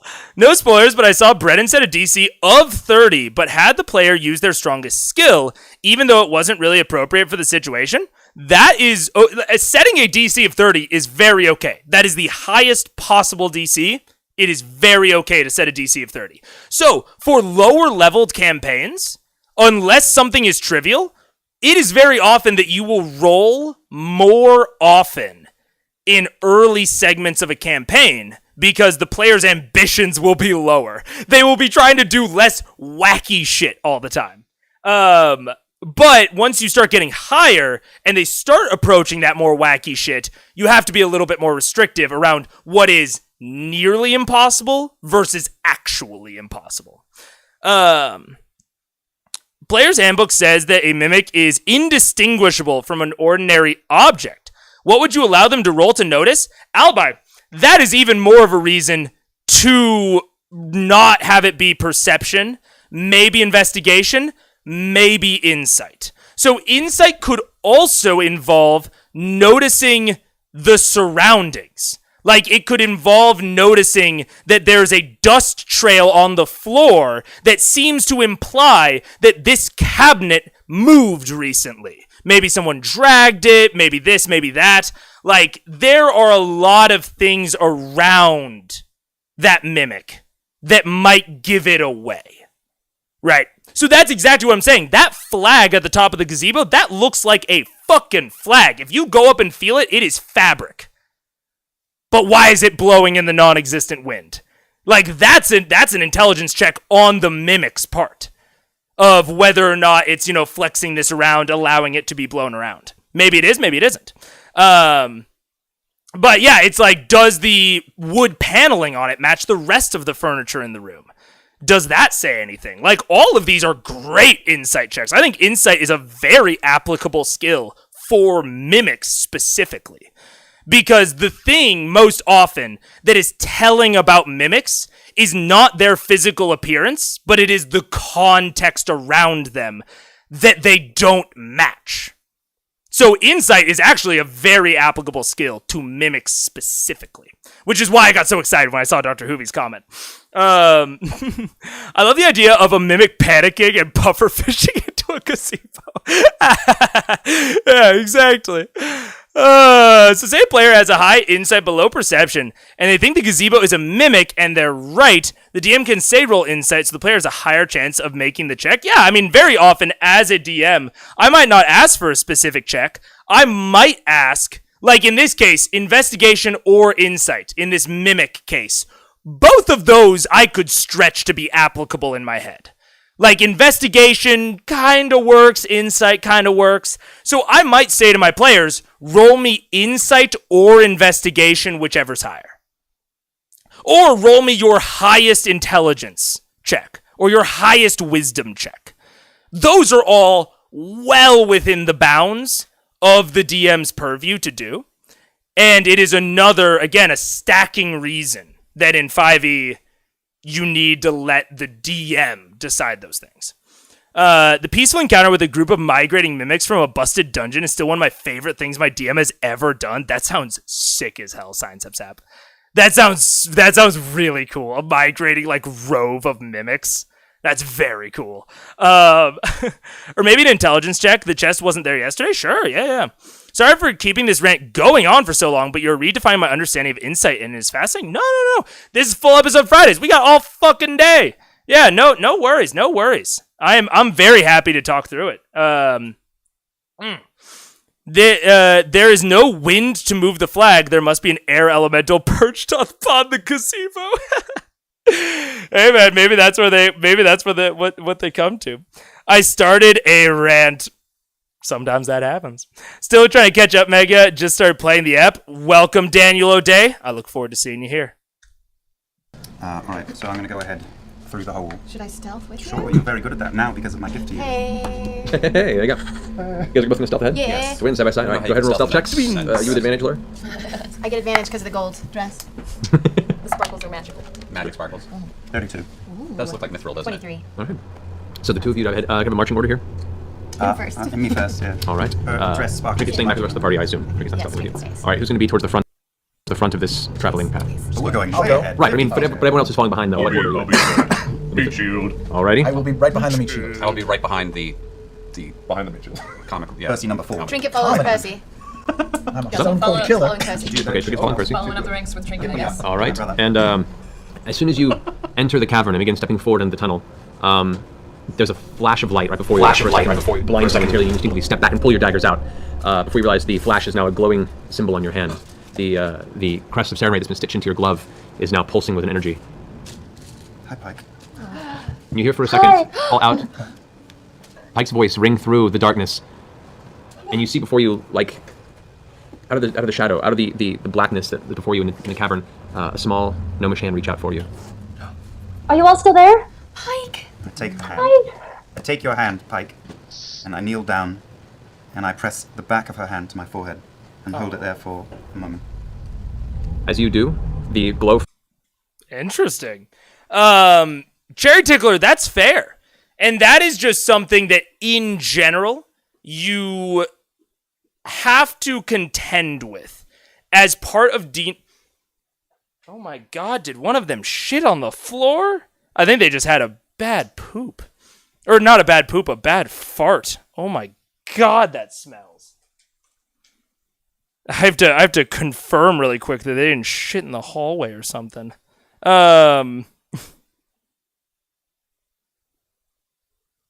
What is that? Okay, wait 1 second.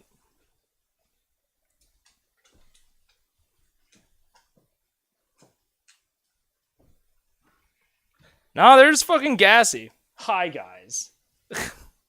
Ridiculous. No. That's very fair, Cherry Tickler. That is very fair. And it is something that you have to contend with a lot when it comes to the mental statistics, especially of D&D. And like in general, though, in D&D, that is a natural part of the system, is that if they are trying to do something difficult, like there is a role for it. And it does tell them that there's something there. That is just the way that the system is designed. And so I've had this conversation, or this I guess point in a lot of aspects of it is either that where you let them know they have the meta knowledge that there is something they could discover, right? Whenever you have them roll, there is something that can be accomplished. So it's either that, or you hide what might be accomplished within a bunch of chaff, right? So we've talked about that in regards to Matt's description of locations and people that don't matter in order to hide when those descriptions do matter. And that is something that I am not a fan of, in general. Like, it is essentially asking to do a bunch of wasted work in order to hide the real work. And I think that can be a pace killer, number one, but it can also be tough for DMs because you constantly have to work on and justify all of this wasted content. So you have to, in the case of ability checks, it is much more about the pace killer. It's about wasting a bunch of player time and your own time as a DM on stuff that doesn't matter because the end state is already predetermined. And so it's tough because I understand wanting to keep the mystery and the intrigue alive, right? I very much understand that. But there are other ways to do that that do not involve wasted time on mechanics, right? Like, there are ways to do a good mystery where they still only roll if they ask the right questions. So, like, that is a very real consideration, Cherry Tickler. Very, very real. But I don't necessarily agree that is enough of a downside to subvert all of this other stuff. So Percy and Cassandra are going ahead while Percy, Cassandra stay behind. The seeming's really good. The seeming's good. Oh, man. That would be a sight for the dog cam. God, I really fucking hope that's not a sight that we ever see on the dog cam. The chairs of another make does not match the rest of the furniture. Exactly, Baronessa. Why does this chair not have dust on it? That chest burped. What if you have access to their stat and just do a secret roll? Or have them roll but don't tell them for what? Okay, you are hitting on an entire mechanic that I think is the most underrated mechanic in D&D, bar none, which is passive rolls. Sorry, passive scores. Passive perception. There are passive insight scores. Passive perception is not the only passive score. You have passive perception, passive stealth, passive insight. Like, investigation, I don't believe has a passive score. It might. But, like, passive scores are essentially what you're saying, Hans. Of, like, if you have access to their stats and you just have them do a secret roll, that is exactly kind of what you're talking about. Of, like, they might just notice shit sometimes. And I love giving that to players that have invested in their scores. Like, I think that's really, really cool. Oh, Set Theshel Low, you're just now following? Oh, following on Twitch. That makes sense. I was like, what? I feel like you've been around. I'm a bit back, but players shouldn't be made to roll when something is so easy they cannot fail. Yeah, exactly, Chat Noir. Yeah. Dog farts, dude, especially when they fart together. I've told my players many times that they can't just do what they ask for, even when they beg and plead. But if it doesn't fit, it doesn't fit. Yeah, exactly. Just so I should also follow on Twitch for your numbers. Oh, yes. Very much so. Little bit of... you know what? Actually, is a good maybe... oh, what's up, Deadly Spark? Thank you for the follow. This is maybe a good chill time. So, I don't like shilling for myself. Makes me feel awkward, but I want to go full time at this. And one of the motivations for simulcasting is so that people can... Oh, thank you, Bumble True. Is so that people can watch on whatever system they want, on whatever platform they want. But it is also a very non-negligible factor are Twitch Primes. Just straight up. Because it turns the monetary aspect of things from you having to actually open your real-life wallet to you making a decision between me and other content creators. So that is, again, a non-negligible reason that I have started, that I want to stream on Twitch. And I think that a lot of content creators stream on Twitch rather than other places, is Twitch Prime. Because it's just $2.50, just straight up. So, oh, thank you, Spoopy B. So, with that, what up? If you are a YouTube frog, you don't have a Twitch account, but you do have an Amazon Prime, I humbly implore you to make a Twitch account, connect it to your Amazon. You will get a free $2.50 that you can just give to me for absolutely no money of your own. It just goes into my wallet. And the quicker that I can be financially stable on this, or even close to financially stable, the faster I can go full time. Get more content out to you guys, but also just get better content. I would be able to do more full episode Friday type feels. Thank you very much, Paradox John. I'd be able to do more full episode Fridays. Like, the reason that I have to stream late at night is just because of the day job. So, bumping the numbers on Twitch, getting us to the point where we can get those Twitch Primes. I can start paying out Eden. I can start reinvesting in the channel, and I can maybe go full time sooner. And it also gives me good ground to go and ask for sponsors.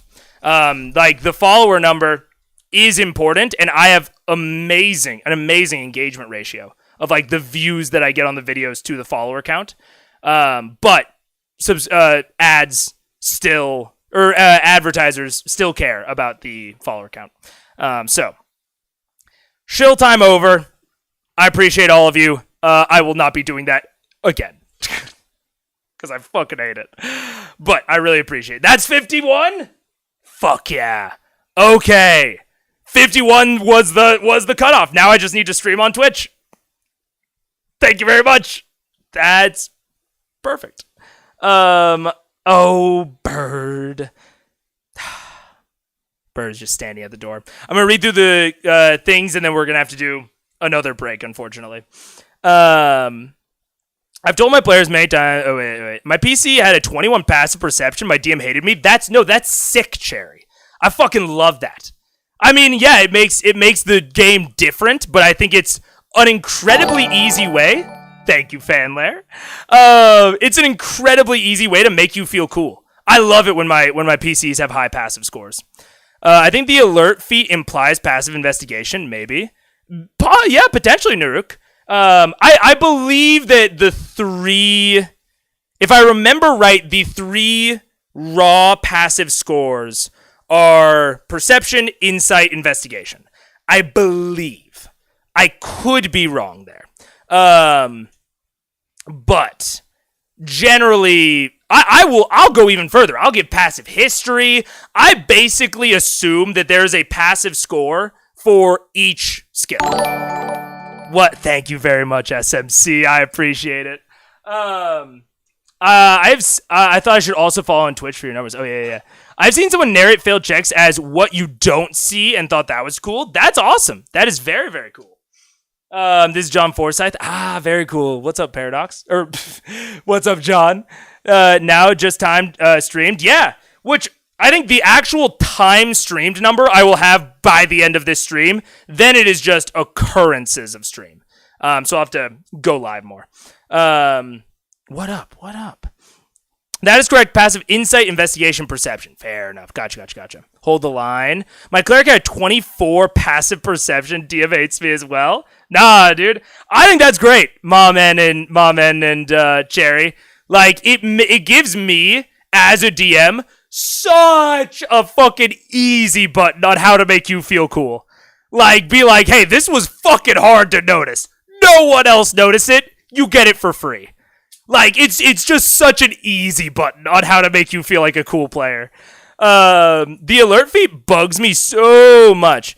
But this is because I had a careless player who only picked it to be more careless. Oh, fair enough.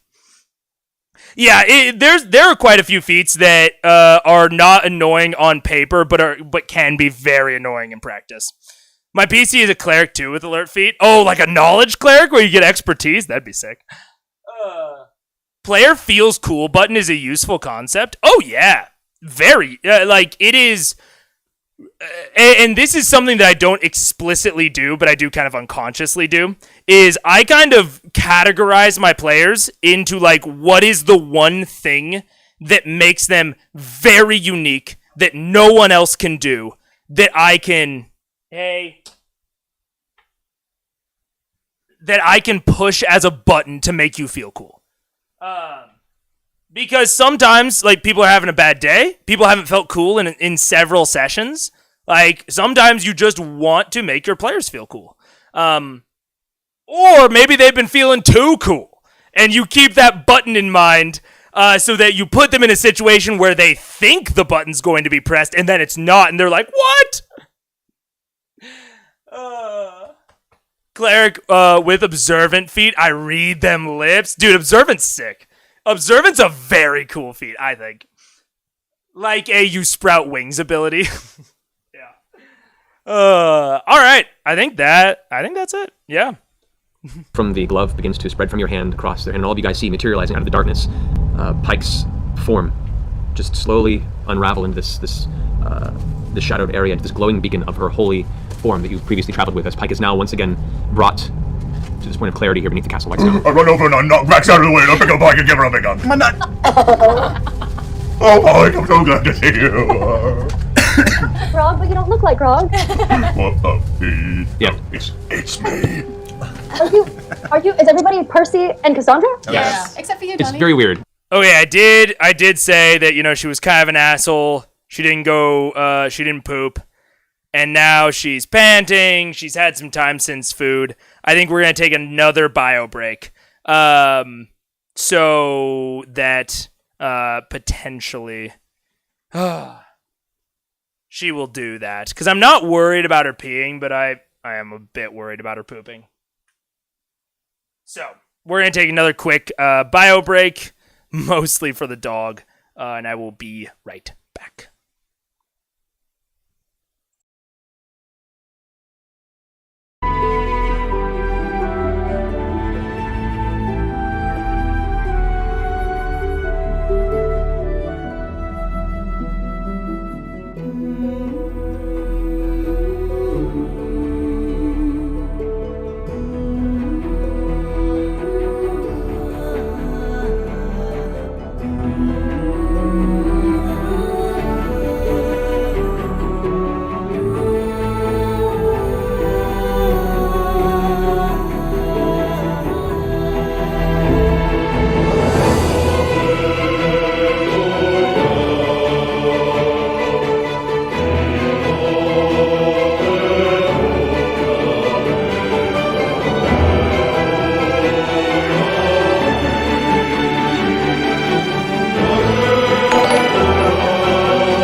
Hey, I actually noticed I was muted that time. Let's go.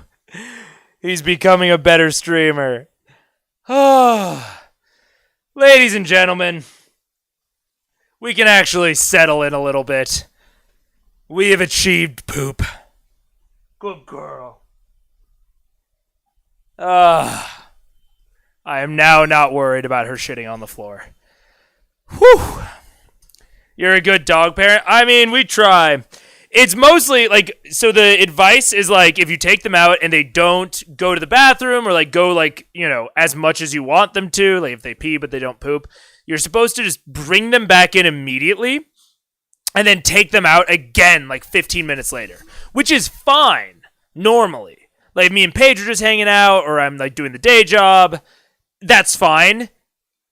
Little less fine during stream.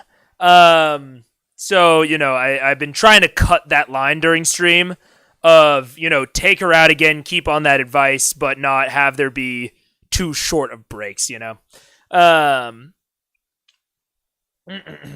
the sky of this tavern, it looks like nearby cart dealership is having a big sale or a grand opening. It looks like a strobe light in the sky. That's funny.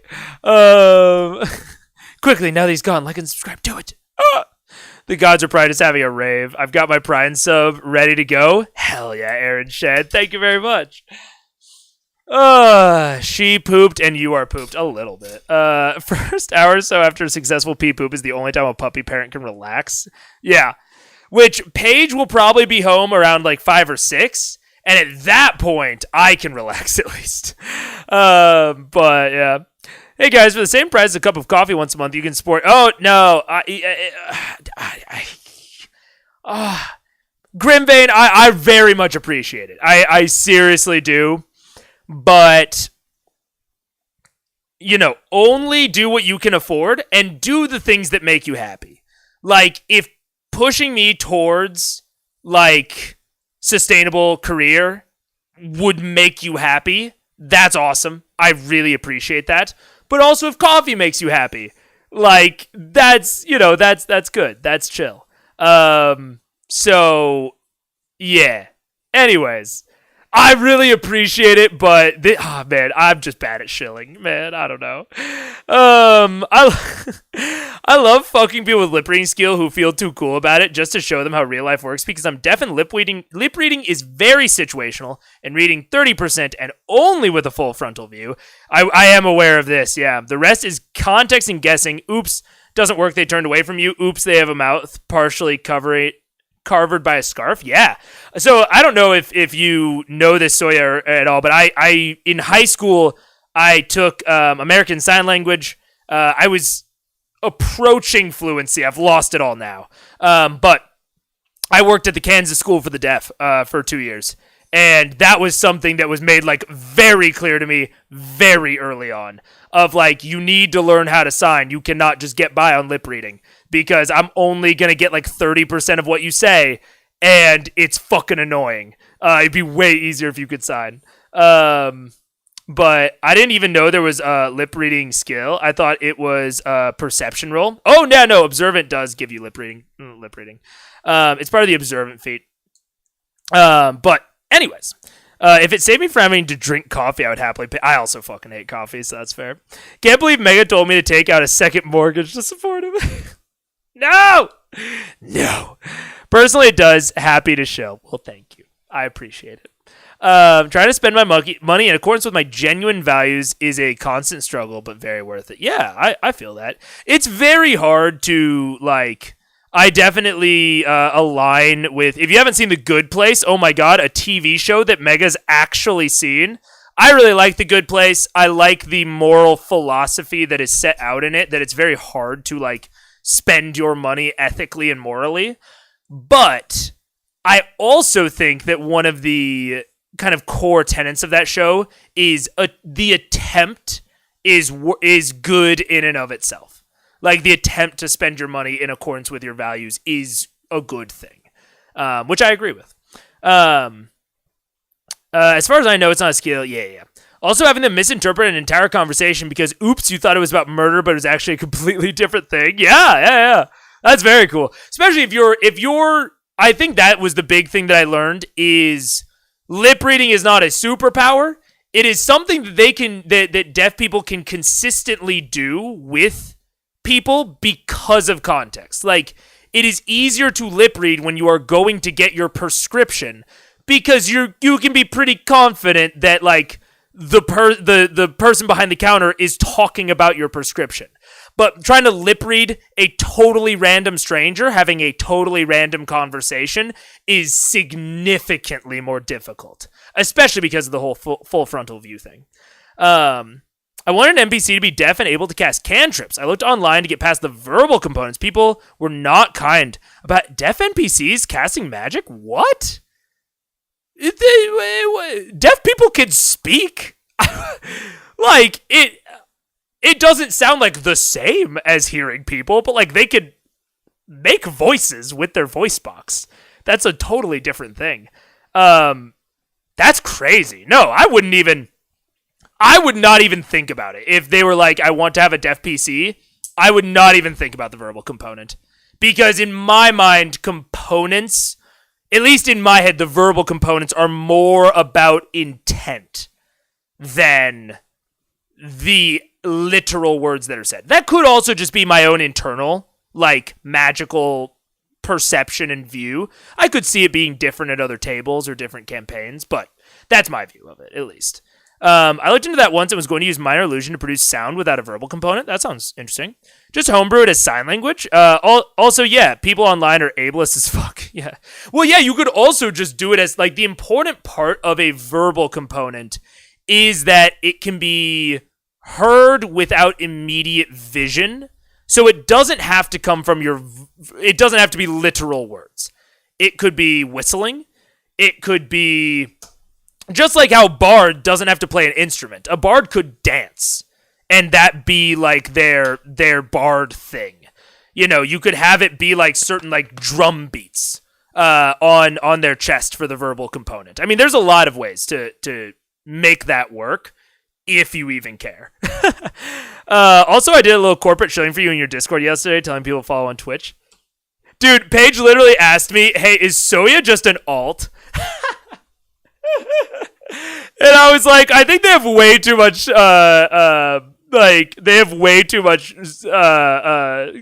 knowledge for them to ever be an alt for me, but that's funny. The Good Place is wonderful. The Good Place is awesome. It's a great show.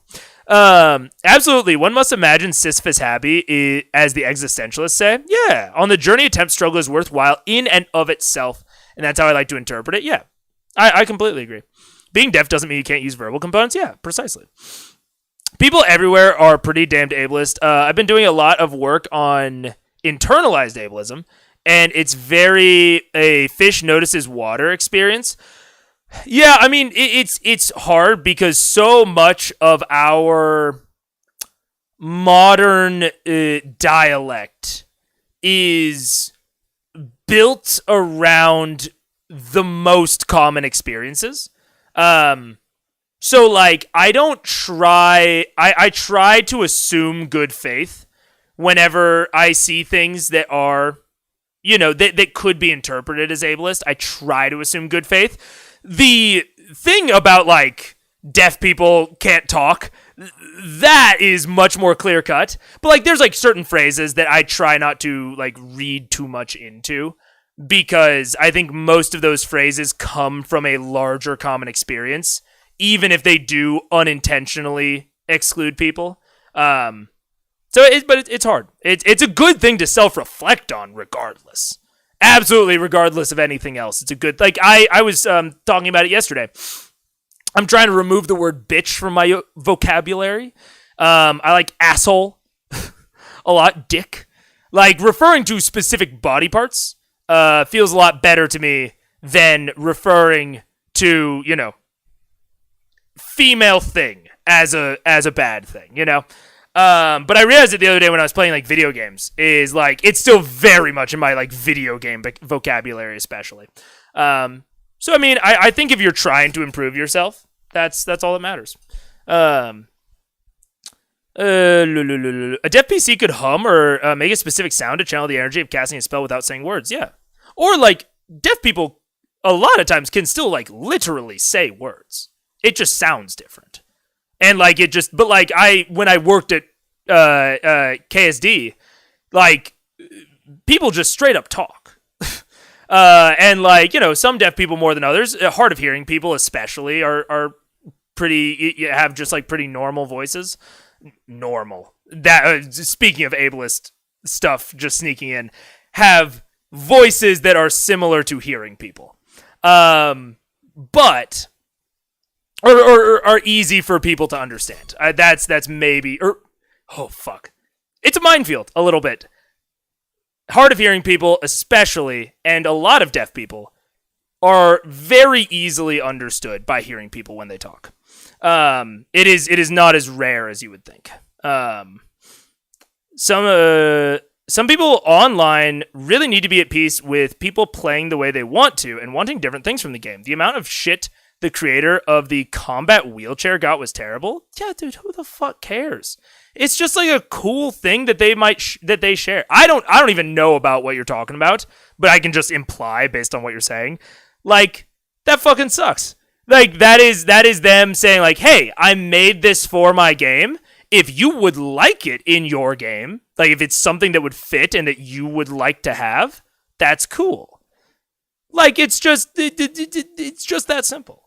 They're not telling you how to play by putting out the combat wheelchair. Just let them have fucking fun. Who cares? I once had a bard NPC who was a fashion designer. She would draw in the air with her quill when she casted. Sick. That's so sick. Yeah, another NPC I made was mute, born without vocal cords, and my DM was like, they can just whistle or click or drum. Yes. Yeah, precisely. Eudokia. I've talked about like my current character Eudokia is mute because she got her throat slit. And then survived and healed. And she whistles. That is exactly how me and my DM do it. Agreed about assume good faith when possible, but also nobody in a marginalized group should be expected to educate everyone else.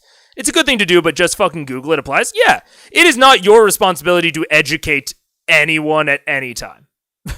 Resources are out there. Like, okay, this is a good example.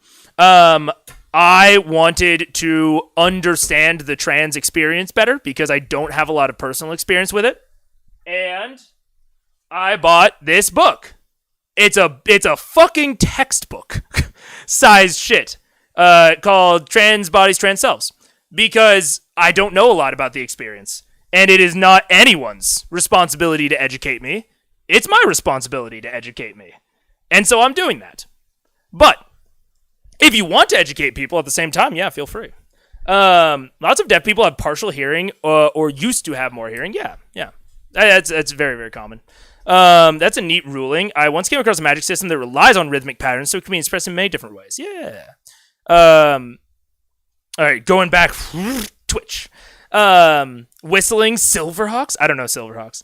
Yeah, also Mega said if the deaf NPC was mainstreamed, Mega said if the deaf PC was mainstreamed, then they would be able to speak. Oh, yeah. Yeah, probably.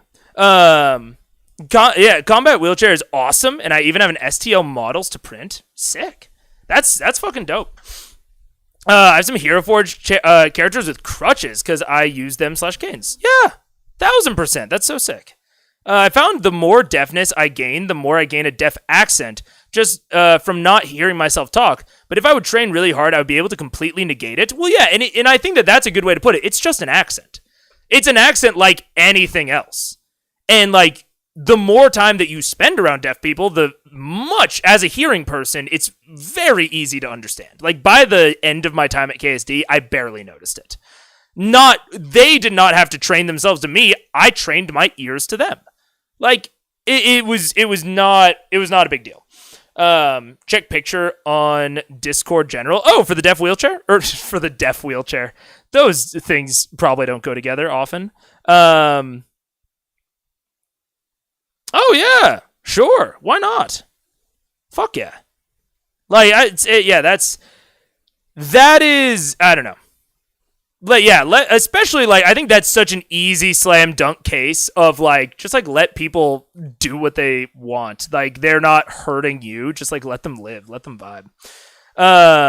Also, anyone who needs glasses contacts to function is technically disabled, but this is very well accommodated for current technology and culture, so most people don't think about it that way. I mean, I think that has to do with the level of common experience. You know what I'm saying? Like, it depends, I think, on how widespread the thing is. Which, you know, sucks, but I think that's just, like, the way it is. Mainstreaming equals being raised with lots of speech therapy without access to the deaf community. Oh, I see. That's what you meant. Gotcha. Yeah, fair enough. We had the KSD was a boarding school. So people like came to like live there because I think I mentioned this before. Kansas City has the second largest deaf community in the U.S., only behind D.C., District of Columbia, because D.C. has Gallaudet University, which is an all-deaf college. So, all that said, I would see a lot of people that, you know, were maybe coming for like their senior year of high school that didn't know sign language because they had just been raised reading lips and basically missing out on like close to 60% of their life. It sucks. It's very heartbreaking. But you know, you do what you can to help, and that's all you can do. I want to catch up on the VOD before watching new streams, but I want to pop in and say thanks. I've been sick the past few days, and the VODs are the main thing I've been watching. Oh, very cool, Valkyrie. I'm glad to hear it. Very cool. Also, the status and power of populations who experience said thing. Yeah. Yep. Deaf wheelchair. Is it a mimic? I'm nearsighted and I've always been very smart, so I adjusted for bad eyesight through guessing words. I only learned I was nearsighted at like 16, and honestly realizing I can see as far as others, or I can't see as far as others, was a mind fuck. That's how I found out. I found out that I had ADHD at 24, after I had nearly failed out of college 3 times. It was great. Those sorts of realizations are awesome. And my mother, because ADHD is genetic, and I found out I had it at 24.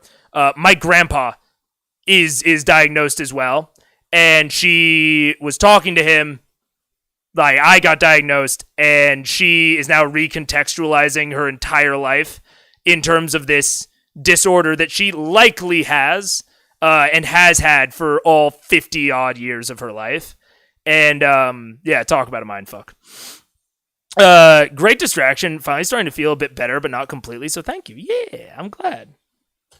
Hearts. Wait, I'm trying to get myself more onto this because I like this more, but I'm just not used to that instead of this. But anyways, also, all these years later, I still haven't got myself glasses because luckily I don't need them most of the time. I feel that. I had a similar experience, and I honestly just like to sit in front of class, but turns out that was because that's good where I could see the words on the blackboard. Yeah, fair enough. I was mainstream and didn't learn sign language until I was adult. That sucks. I'm very, very sorry. That is very. I have seen firsthand how hard that is. I'm very sorry that you had to go through that. ADHD also as an adult. My 2 younger sisters were diagnosed at 7, and then I was diagnosed, and my mother's questioning her entire life. Yeah, man, are you my ult, Suya? But yeah, no, it's very hard to realize those sorts of things later. But it's better than going through life without them. Because my mom was asking me about medication, and I was like, even if you don't get medicated, it is really helpful just to know. Because you can look up strategies, you can look up guides. Like, I looked up how to clean the house as a person with ADHD and found like very successful strategies for me, even when I'm not medicated. Medication does help me personally, but it doesn't help everyone. But just having that and that knowledge can be incredibly useful. ASD diagnosis at age 36 explains a lot in hindsight. Big relief. Yeah. We back, got to work, and someone asked me if they could take my shift for their shift tomorrow. So excited to watch. Fuck yeah, Tai. Welcome. I refused to ask for glasses for 7 years. It can be hard to like make that jump. Yeah. I only realized after realizing others in the back of class could read the board clearly. Yeah. Just knowing means you can find better strategies and benefit from the experiences of others with the same kind of brain. Yeah, you can find community. Makes you feel less alone. Yeah.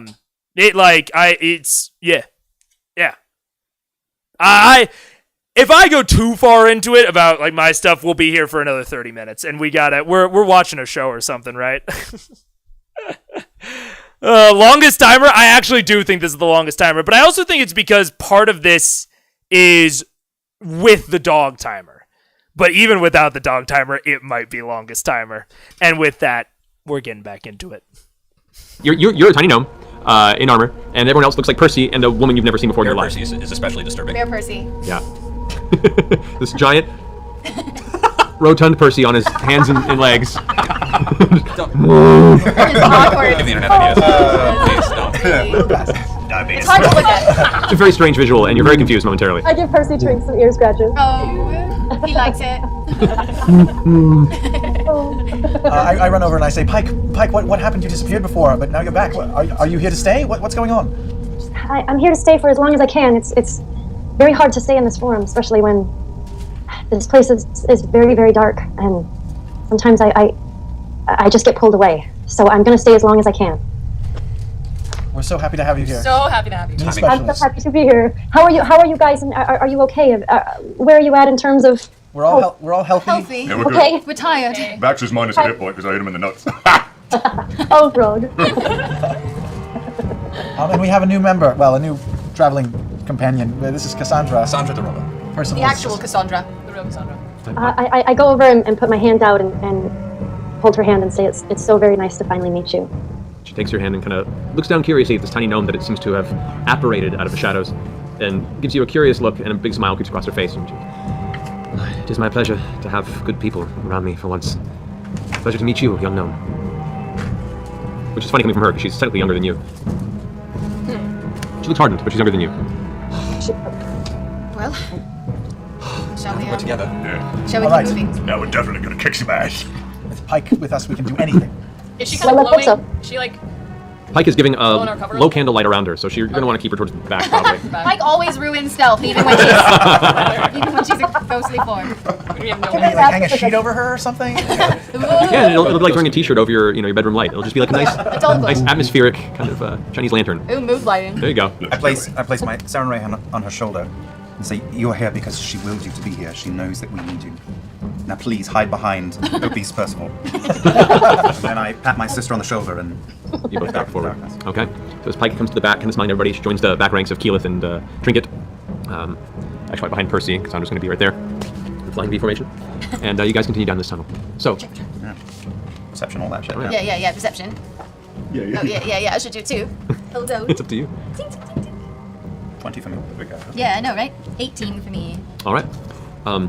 You guys continue on this slowly descending tunnel for about 10 minutes or so before you see it divide to the left very heavily and then continue forward.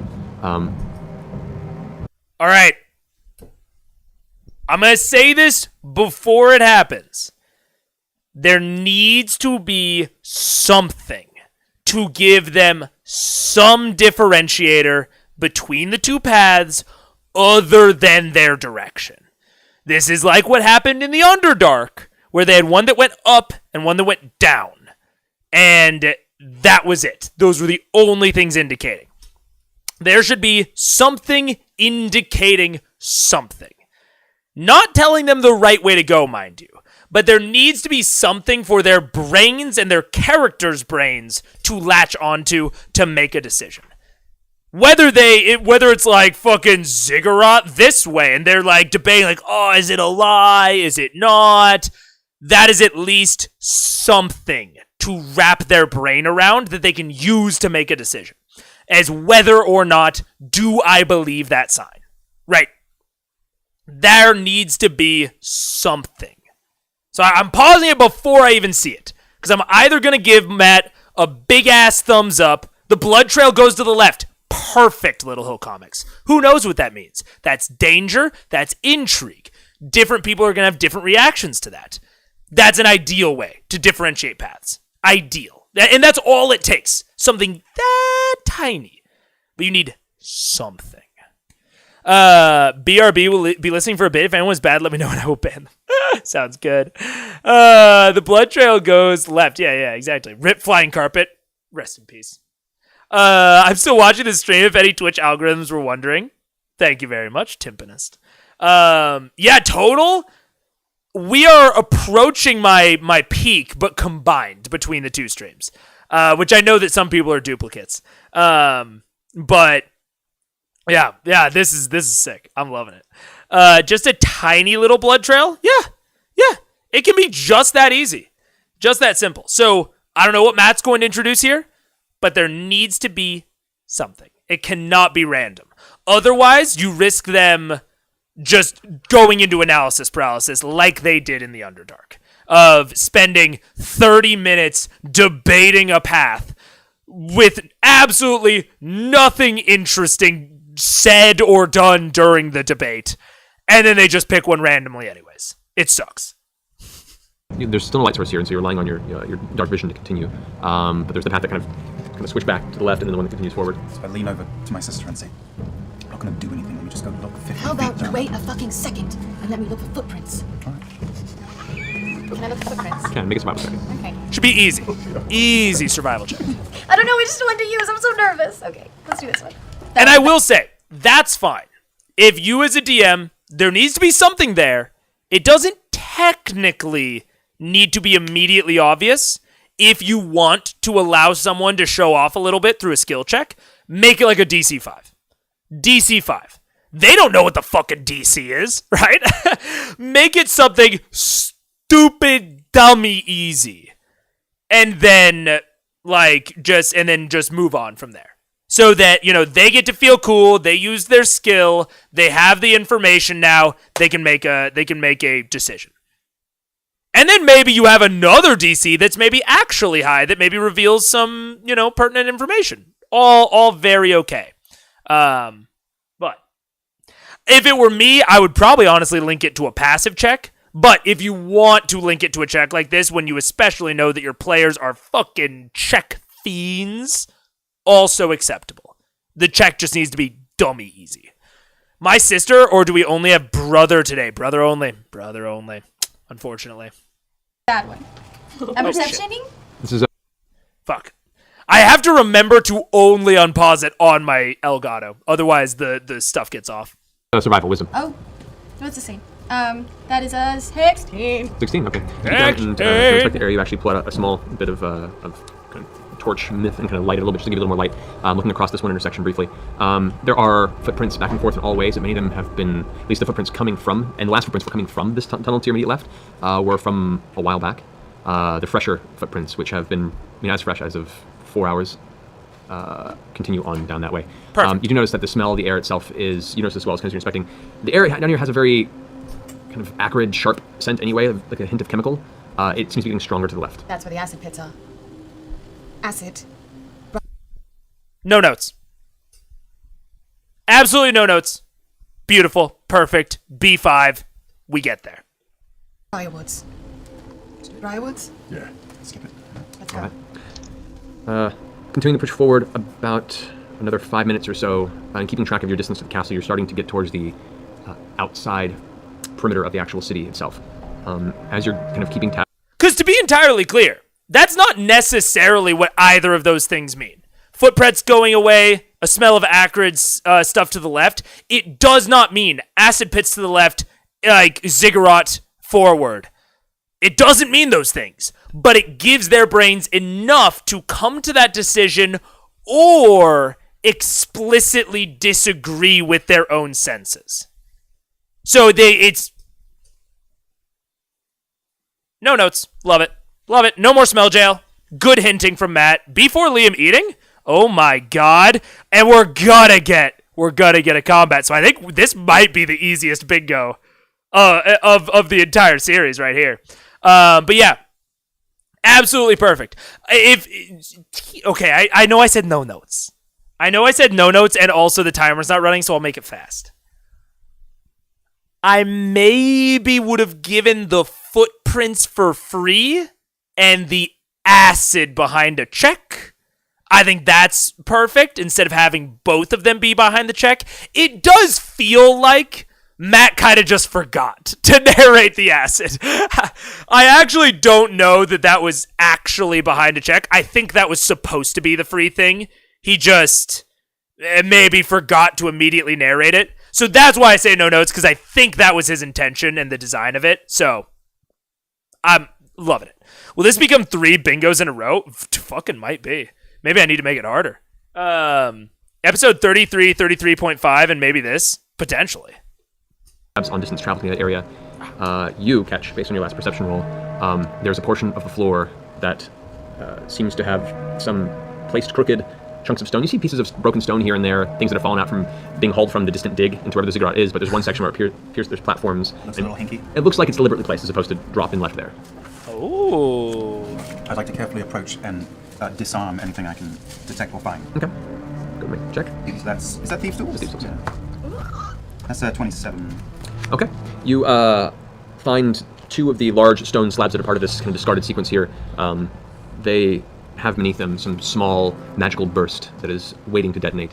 You manage to mark it and take a couple other stone pieces to wedge underneath it to prevent it from depressing onto whatever the trigger may be, and just note to the rest of the party to avoid that section of the tunnel. There's a couple of stones here that I've marked in the middle of the path. Don't step on them, please. Got it. Somebody tell Trinket. He fucking understands science. Did you say hit his I'll butt? guide. No, Oh. I'll be in charge of kind of guiding Trinket. Okay. I'll guide Trinket. Okay. He listens to you. Yeah, he's like, we're friends. The awkward large bear They got the Percy. message. He's still my Awkward friend. Cassandra. At least the bear still loves me.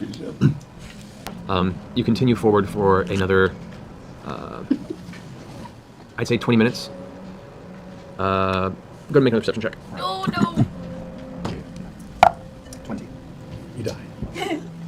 21 again. Okay. Both of you guys walking forward, both step out and look down just in time to stop your foot from pressing onto what looks to be a mound of dirt that is once again deliberately placed and a little more fresh than the rest of the dust-covered hallway. You can see there's an area that is distinctly a different shade of color based on the lack of dust on top of it. You both stop just in time. Thank you very much. I got 5. I give it a universal road movement to scoot back. Yeah, just keep going, 10 feet or so. All right, I'm going to inspect and try to do the same. 26. You approach this mound, and as soon as you get close to it, you pull out your tools. You're not quite sure how this initially works.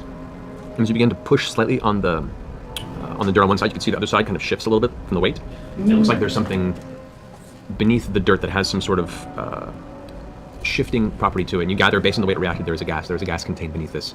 To disarm it would be difficult, but you can ascertain the nature of its detonation, and once again, you can mark this to not be placed. Does it take the whole passage? It's right in the center, so it can be bypassed if you stick directly to the right or left and kind of work along the side. Trinket may be a little difficult to work on, but we'll make a roll for that. So there's something really interesting going on here that I sort of want to highlight in terms of dungeon design that I think is really cool. Is there a way that I can... I've seen, what's his face? Pirate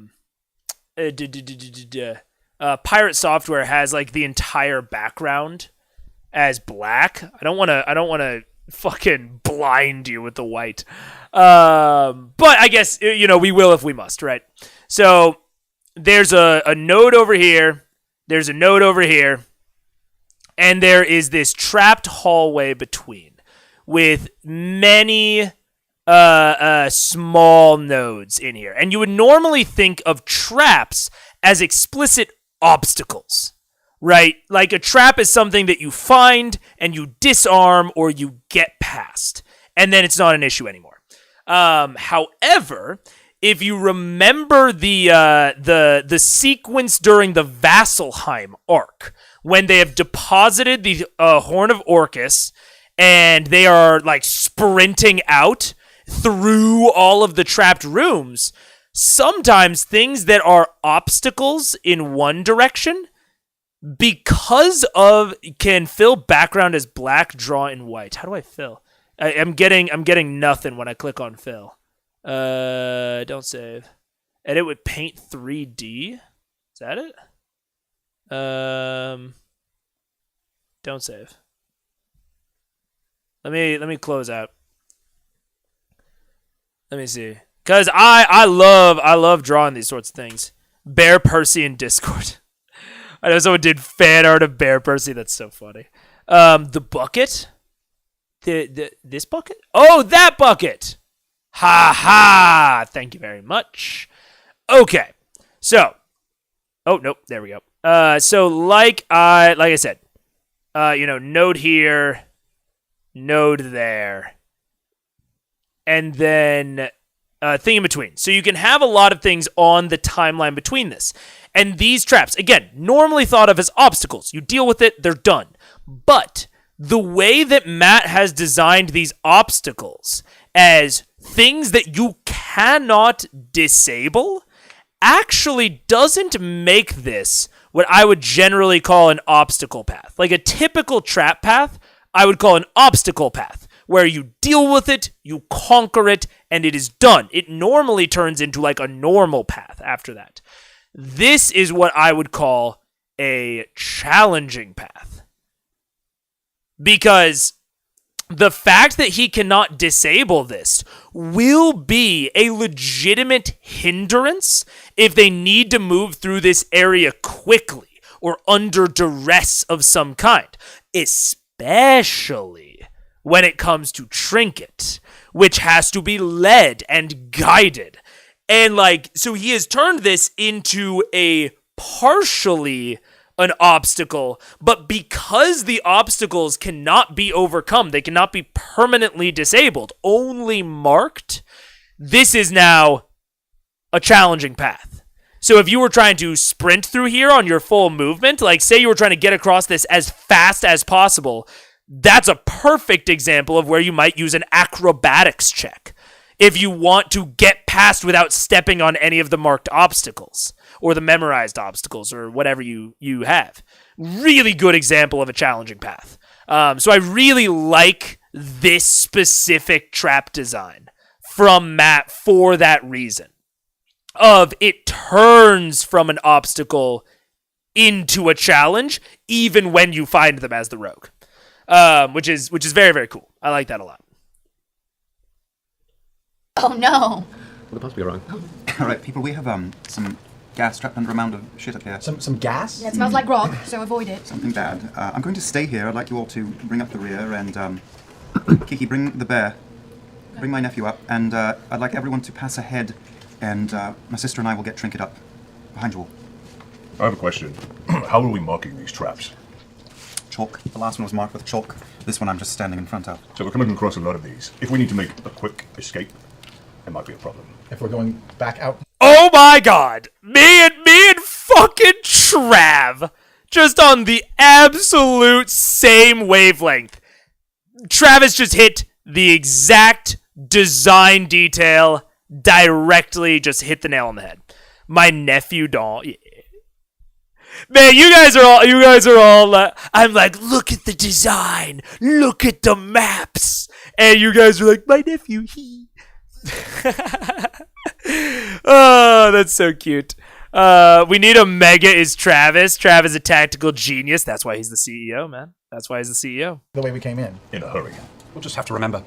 Oh, yeah. Hopefully we won't be in a hurry. Yeah. We'll just have Trinket run for it. I'm sure you've got something in that bag of yours that we can plop in front of this. Yeah, For now, let's just get past it. All right, so you each make your way. Oh. You make your way around this. When it comes to Trinket's side, I'll say for you, because everyone will probably be helping him get across, go ahead and just make a dexterity check for Trinket with advantage. Okay. Oh, sure. With the 8 from the party. No, that's not good. 8. 8? Okay. Plus anything? Nope. That's for Trinket? Yeah. Okay. So, who's helping Is there no Trinket? way I can assist? I am. We are, I assume. Actually- I'll help Trinket. I got it. I'll also, Oh, no. Oh. I'll also say, Yes, thank if this you. was a gas trap, I'd probably throw my mask on before passing it as well. Yeah, with I'll advantage. help Trinket. Okay. So just you, Rob? Just me. Okay. So as everyone continues pushing forward, you reach out, helping Trinket get along. Trinket's kind of pushing up to the side of the cavern, claws scraping on the side of the wall. Foot slips, Oh, no. slams into the mound of dirt, at which point the mound kind of depresses and then bursts open into a 20 by 20 foot gas cloud. Can I cast Gust of Wind real quick? My Gust, my cantrip Gust, and push it back down the hallway? You can start doing that, yeah, because it is a lingering cloud effect. Regardless, I need you and Trinket to both make a Constitution save. Okay. Magic. Yes. 21. All right. No, 20. Laura, could you roll a Constitution save for Trinket? 20. Yeah. That's Right? good. Yeah, 17. Saren Ray is like, nah, girl. Just regular? Just regular Constitution save. 7. 7? Okay. We know it's dynamite. You suffer 6 points of poison damage. Trinket suffers 12 points of poison damage. Grog, you suffer no poison damage. We have a meal. Hero's feast. And Trinket ate it too! Trinket did eat. Immune to That's poison? true. We're immune to poison? That's not what thing. That's we're cool. immune to fear and poison. Then, That's amazing! as the cloud begins to fill the that's area, not for nothing. you breathe it in and like, there's that reactionary point of like, shit, get Trinket out of there. And then you realize the harshness of the toxin doesn't seem to be affecting your system. There's some element of the holy shit, it's delicious feast you guys had that is keeping the toxins at bay from entering your system. I spent the last few years building up an immunity to algae. Also, doesn't your belt dwarven kind have something wrong? Not for put. No. No? Okay, never It mind. just grows a beard. I just Yeah, You have advantage on charisma. I have resistance against poison damage. You have advantage on persuasion checks. I know. That's awesome. So you take half poison damage whenever you do take poison damage. Pike's Oh got no, a where did flickering- Pike go? Oh, the evil of this place is making it hard to maintain her connection. Form is It's deep underground. Hey! This astral projection is very hard to hold. that's all right. We live in an age of miracles and wonders. So as you guys pass out of this cloud, you The connection is just not very strong. that's all right. Much better now. Keyleth, you push the. That's true, AKL. Very, very nice, positive reaction from Matt on that, which is good. It's a very good thing to model. Of like, hey, something you planned went tits up because of PC actions and planning, and that's a good thing. That's like one of the reasons that you get into DMing is to have yourself and your plans surprised and subverted. Yeah, that's awesome. The toxin cloud backwards to get it off to the side, kind of pushing it down the same tunnel that the acid production was. It'll take you a while to get back there, but you can just leave it lingering in the tunnel if you like. That's fine, I'll just leave it. Okay. It's fine. So it seems to be pervasive for now. It may eventually fade or sink into the earth, but it'll take a while for that to happen. Whatever. But you move past this trap. You continue forward, and the descent grows steadily more and more steep at this point. What was like a relative decline has now gotten to the point where some of you are having to kind of get up against the wall as you step down. Not to the point where it's slide-worthy or anything, but enough where it gets a little precarious for those who don't have quite as much a grand hold on loose earth. About 5 minutes of this, it evens out, though. That's a good thing that I want to highlight, Little Hill, of it is not, because I do think that is maybe a, bad mindset that DMs can get into of, oh, the trap was pointless. And that is a really, really good mindset to have of the trap wasn't pointless because it made his players happy. It's one of the things that I talk about, like positive targeting or like the easy button for like just like making a player happy is giving them something that they can easily handle. I think I actually also just added I just had a short post about this, that like sometimes you should just let your players absolutely stomp enemies just to like show their power, show that their preparation had an impact. You shouldn't do it all the time. It shouldn't just be like, oh man, this is fucking easy mode. We're just going through life on easy. But, like, giving your players opportunities to just be really fucking good at things and have their preparation pay off is a very, very good thing. And then, on the flip side, introduce big tension. Put their family members at risk. Like, I think that is a thing that I think about a lot, is trying to heighten things. So have it not just be, as simple as like going through and like rolling dice. I am targeting them specifically, both in good and bad ways. I'm trying to heighten that drama. I'm trying to really heighten their successes and heighten their failures. The trap adds tension that was palpable. Yeah, 100%. It makes this feel dangerous. It hits home exactly what Travis said about like, fuck, we're gonna have to be careful, especially given the fucking bear over here when we go through this this tunnel. I thought of a great metaphor. DM versus player should be like a tug of war with a dog. It appears combative, and there can be temporary wins and losses, but it is in fact a collaborative game. That's a great metaphor, Akale. That's a really good metaphor. You're playing. There are, yes, like sometimes, I let go of the rope and the dog wins it and they shake it all around and they have a good time. And sometimes I put my fists on the side of their face, which is a physical action to indicate drop. And I say, drop. And they drop the toy which is, kind of me like knocking the players down a little bit, only for me to like throw it back to them and then get a huge leaping catch out of the air. Like, that's a beautiful metaphor, AKL. Beautiful. Absolutely perfect. Highlights their strengths, yes. I look forward to dropping that on the 0.3 people in my life who are both dog trading nerds and TTRPG nerds. No, I think that is more intuitive than you would think.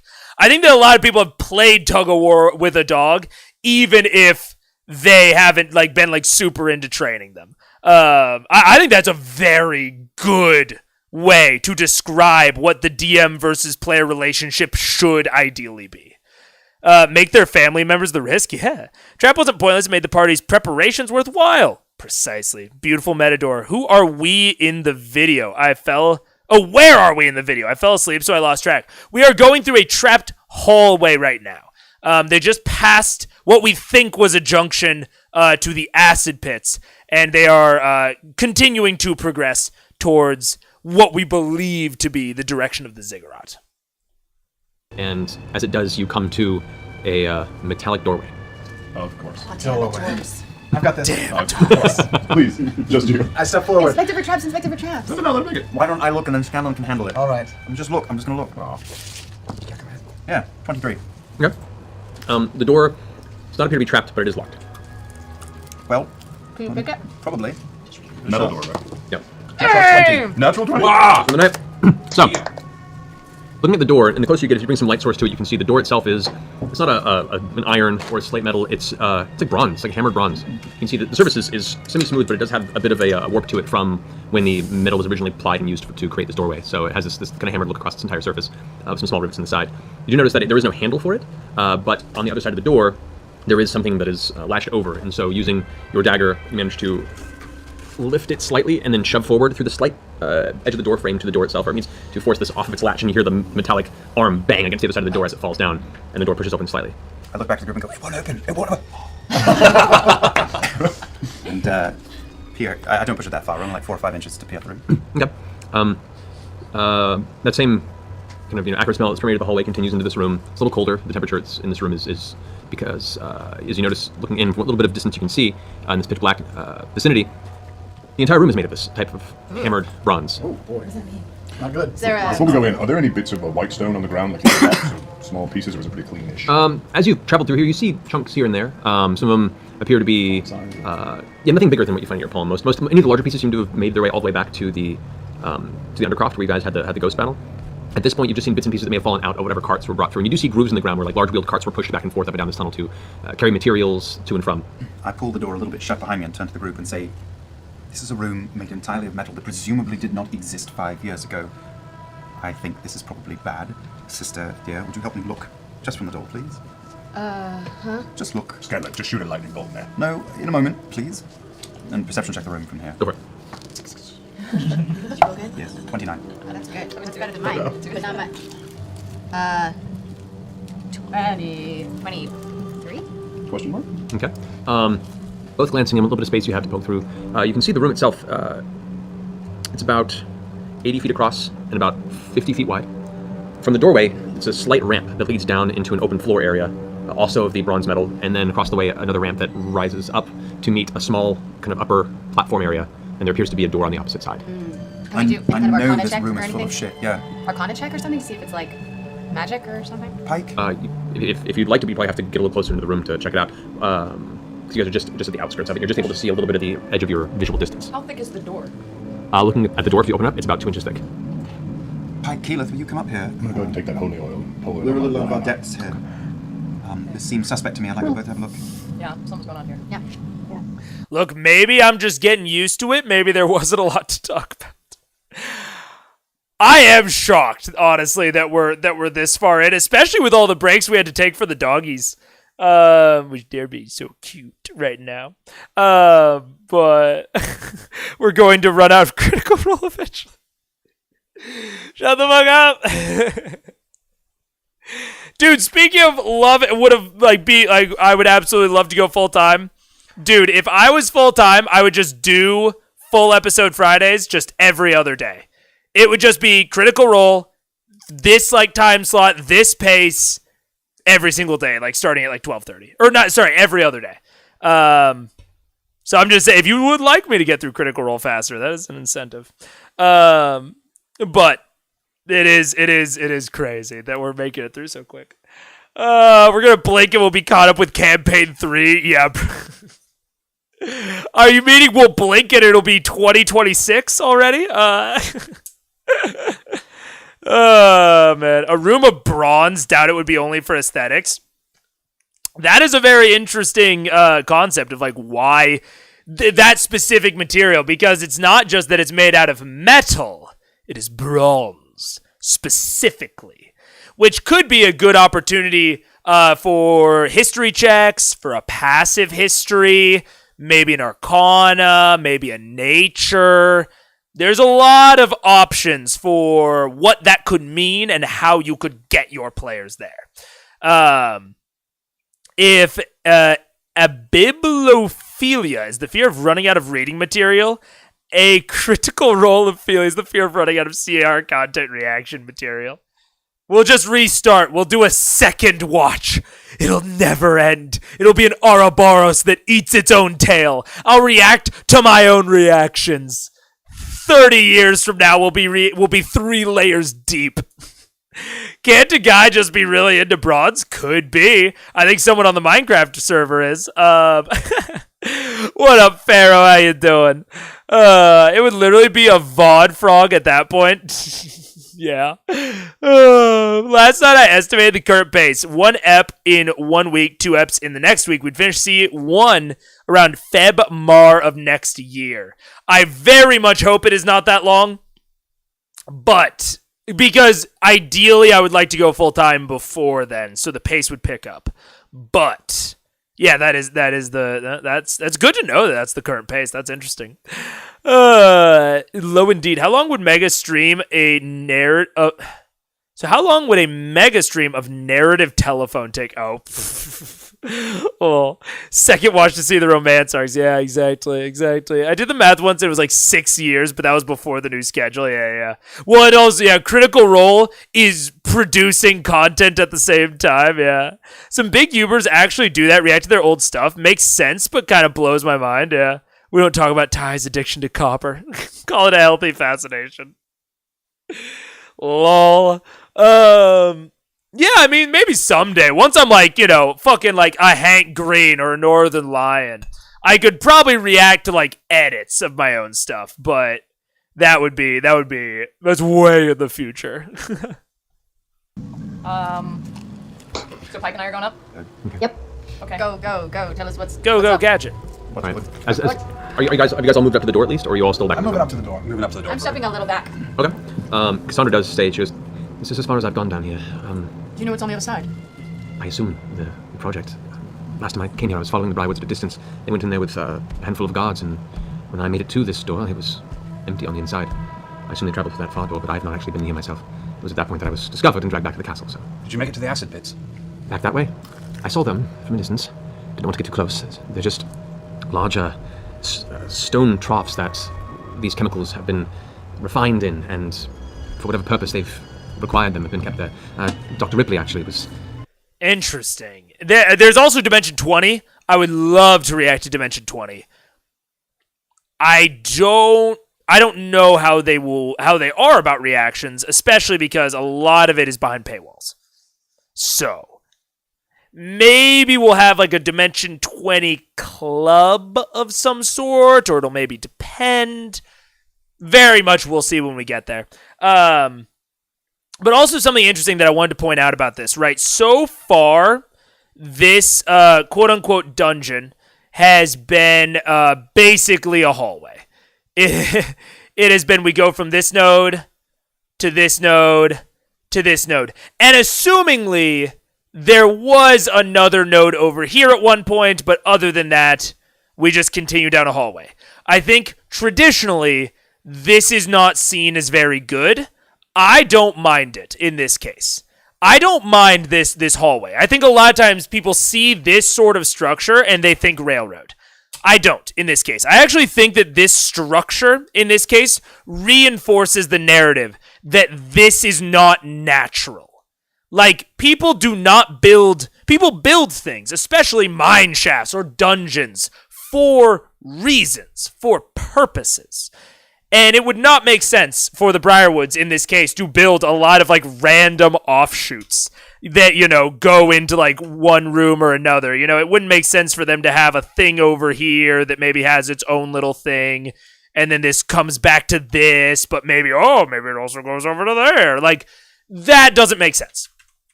It doesn't make sense unless you make it make sense. But I think that this feels totally fine.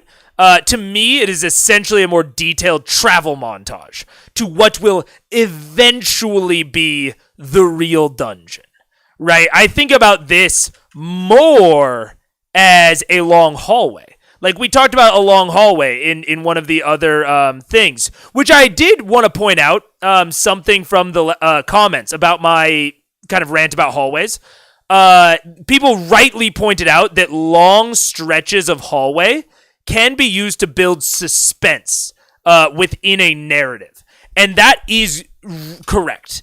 I will say, because of my style, especially when it comes to prepping something, I generally prep locations first, at least like broad layouts, and then I think about the cinematic meaning that they might hold after the fact. So this is not, this like cinematic feel of like building tension is not really within my wheelhouse.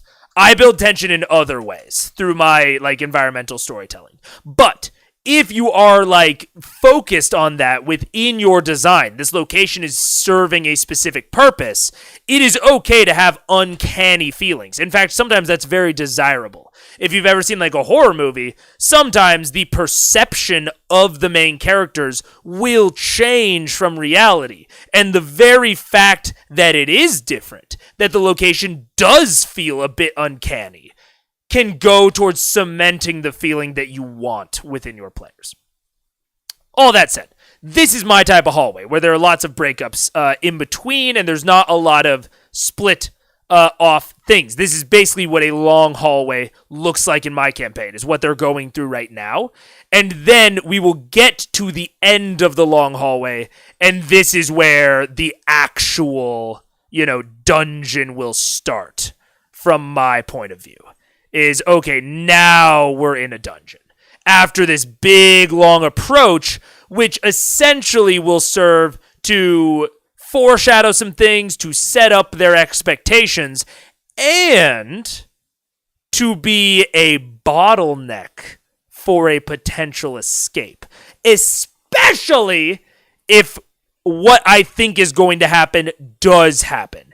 If they fucking set off a nuke down here, they will know, oh fuck, the way we came in is kind of dangerous. It might be hard to get back out that way. Maybe we should look for an alternative.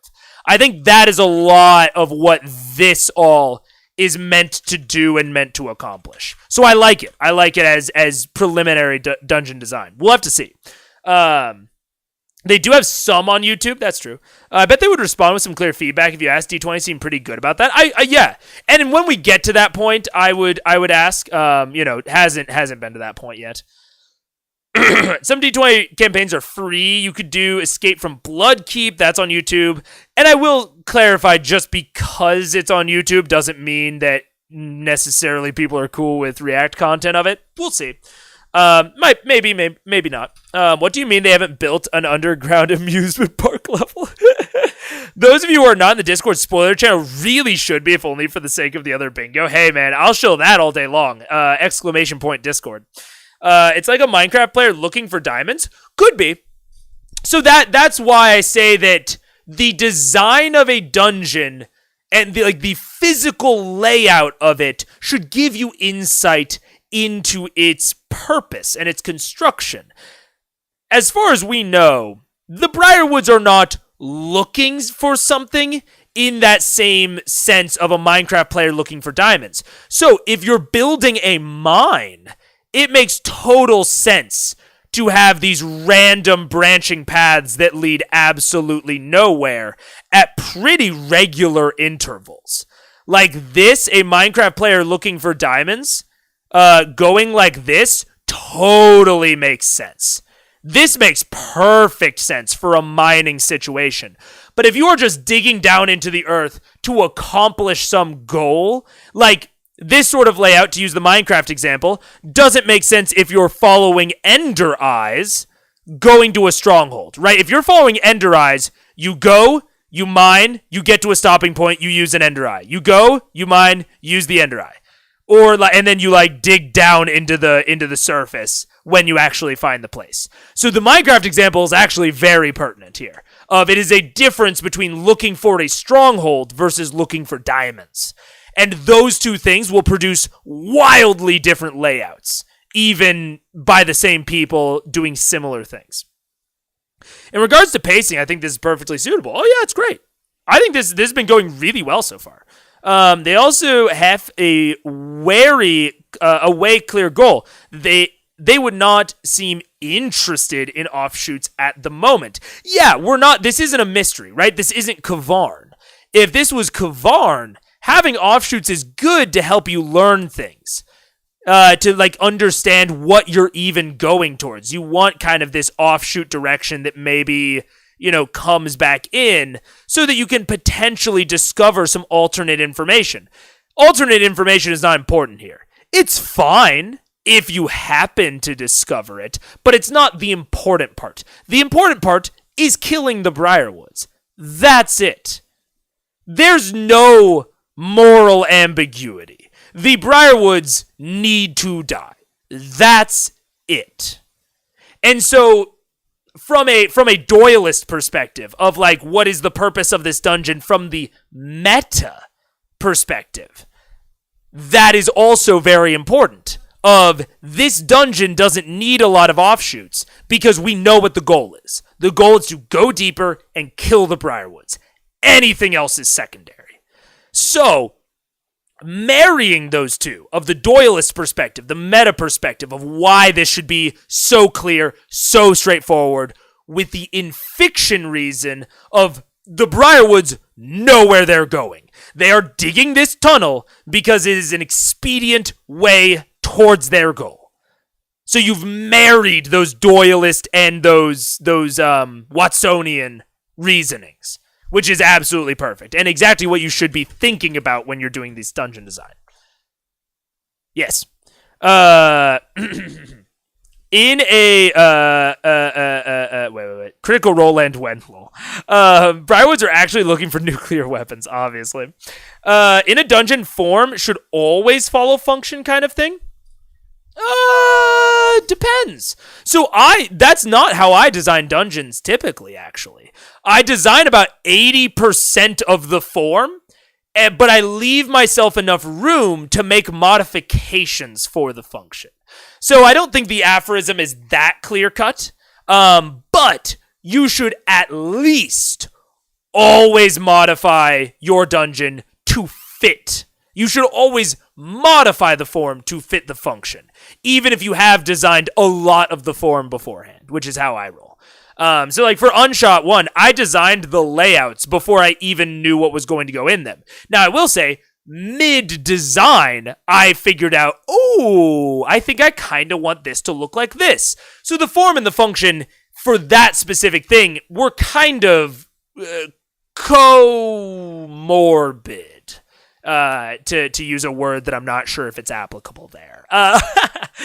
But so the aphorism isn't that clear, but it's a good thing to think about for what fits your personal DMing style. Does form come before function? Is that easier for you? If it is, then hell yeah. But it could be the opposite. Now I want to make a dungeon interior designer NPC. That'd be so sick. Hell yeah. You don't want to be caught up in my stone quarry in MC. I've dubbed the catacombs. Yeah, fair enough, Deadly. It's pronounced Ki-ma, not Kavarn. Nuclear weapons. Lol. In charge of a lot of that development and creation.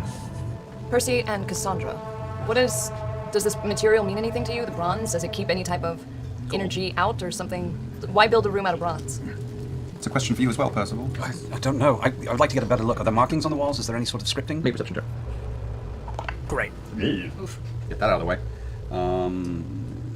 That's 9. Okay.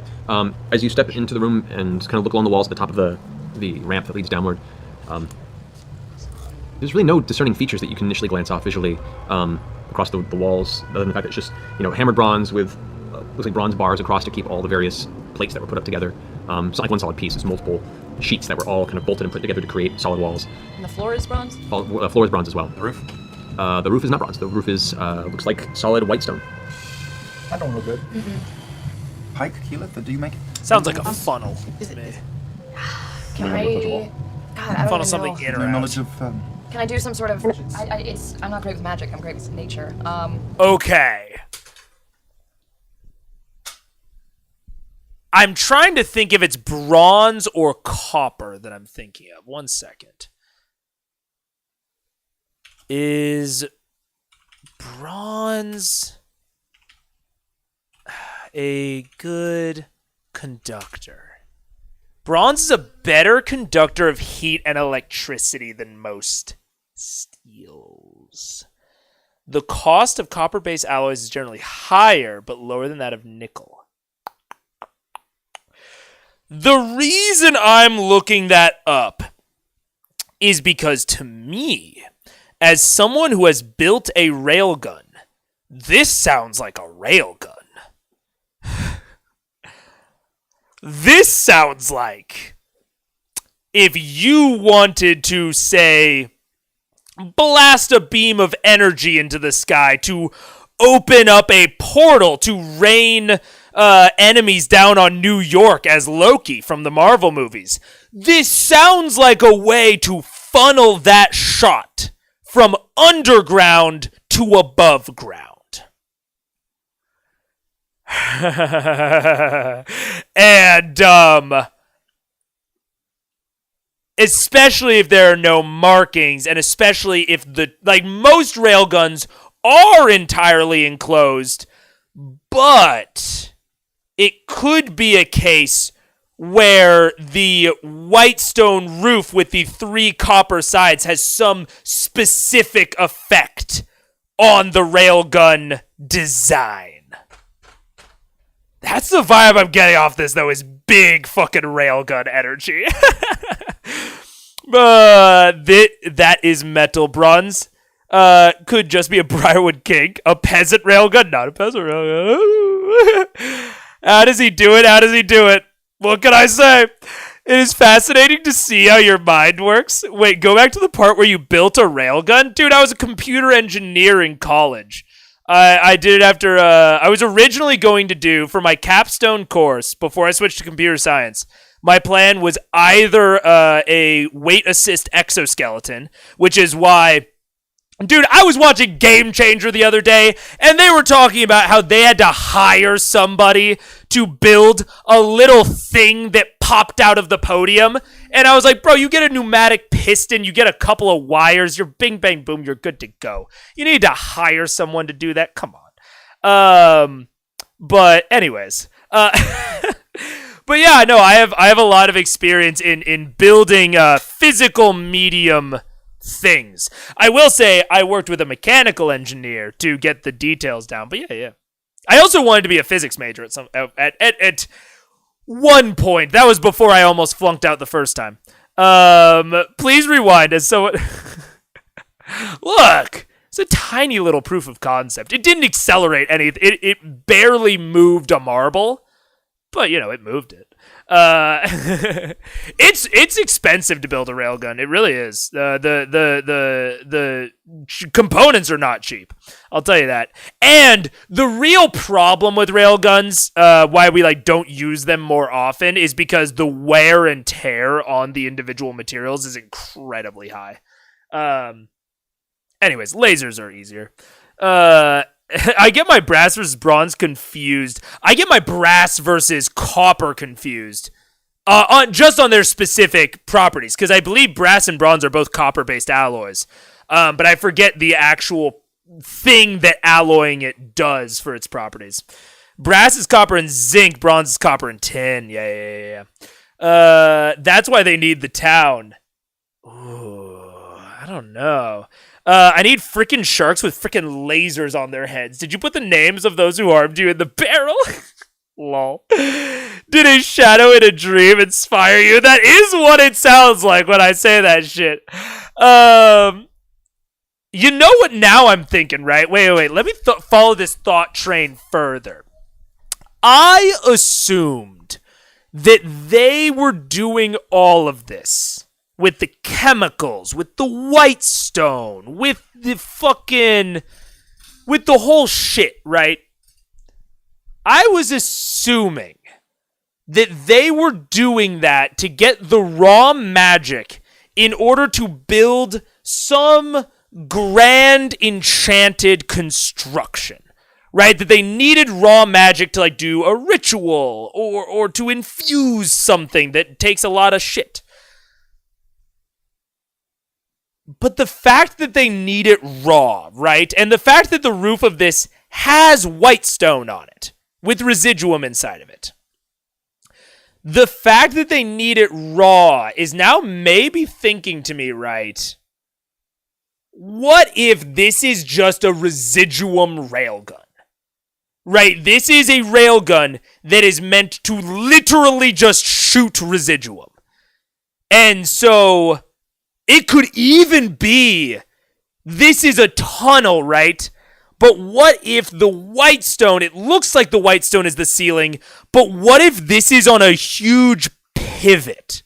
So at the very bottom, there is some sort of axle that it pivots on. So even though it's buried right now, eventually it will pivot up to be able to fire on the landscape, right? So it's like this right now. So the white stone is actually the floor of it, which will allow it to channel the residuum, and the copper or the bronze or whatever is to keep the residuum contained in a conical fashion.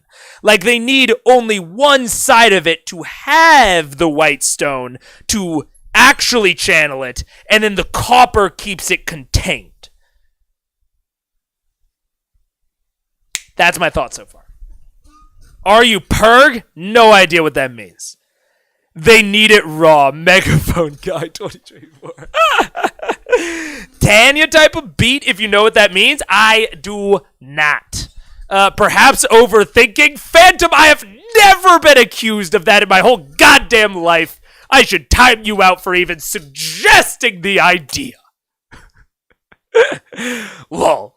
I'm not great with dungeoneering or anything like that either. Can I do some sort of nature check to see if this is like a quarry that we just walked into, or like if it's some sort of conductor? Yeah. It's not really a nature thing though. That would be more of go make an intelligence check. Great. I can Forte. Oh, natural 20! Oh, that's a beautiful thing. This bronze-colored material, you're not too familiar with a lot of metals, but it appears to be an alloy of some kind. It Residuum? Wait. would probably be a good conductor of electricity if utilized in a way. Residuum is essentially a hyper-efficient rock you can use in place for material components. Oh yeah, all G5, G5, G5, G5. G5! But my understanding, Cabium, is that it was the reason that they needed all this white stone and the reason that they needed all this acid and chemicals was to melt white stone to get the magic out. I think white stone is hyper efficient rock. Residuum is the thing inside of it. It's like the raw magic that allows it to be a really, really good material conductor. That's what... Residuum is not inherently magical? My understanding is that residuum is an amplifier. I mean, they called the product... Whitestone is part of residuum. Wait, what? Residuum is an amplifier. They call the product of melting residuum. Product of Whitestone is... I thought Whitestone contained residuum. Residuum is a material. Whitestone equals ore. Oh. Let's watch Matt explain residuum in the campaign. Okay, we'll see. Okay. Interesting. That was okay. Fair enough. for whatever purpose you're unable to really ascertain. But this metal is not. This is information we haven't quite learned from Matt yet. Okay. If that is, and that's a good clarifier of like, if it's something that I just missed, then feel free to educate me. If it's something that just hasn't been explained yet, then that's maybe a different thing. But I can understand this is like kind of like a weird technical hoo-ha that it'd be kind of hard to remember if Matt explained it yet. But we'll get there. Not indigenous to this region, meaning the whole area of Taldore. This metal is usually imported from distant lands. It is not it is not found or created naturally in this area, to your knowledge. And would I gather any information on the purpose of this room? What it's used for? And how with your experience, no. Gathering about though. As you all kind of gather in this area, looking around, you notice that the stonework on the ceiling has 2 discolorations. Across the top of the ramp above you, there is a 1-inch discoloration, almost like there's a drawn line across the stone. It's at that height and this lack of light, you can't tell if it's just a marking or if it's an actual change in material. And there's one on the other side of the room, across the way at the top of the other ramp. It's the conducted room. Can I? Oh, we're too far away to see what it's made out of. At this distance and this low light, it's hard to tell. You can see that there's a discoloration or a change, but it is a consistent band across the top. Can you send some light up there? How high are the ceilings? Dark vision at a range of 60 feet. Can I see it? You can see, but even dark vision is it's very black and white. You don't see a lot of color, and it's hard at distance to make anything. Without feeling it or seeing it, it's hard to get details. I checked the door, but I didn't check anything else. Can I check the room for traps? Yeah, if you'd like to. I would like to roll a 23. Okay.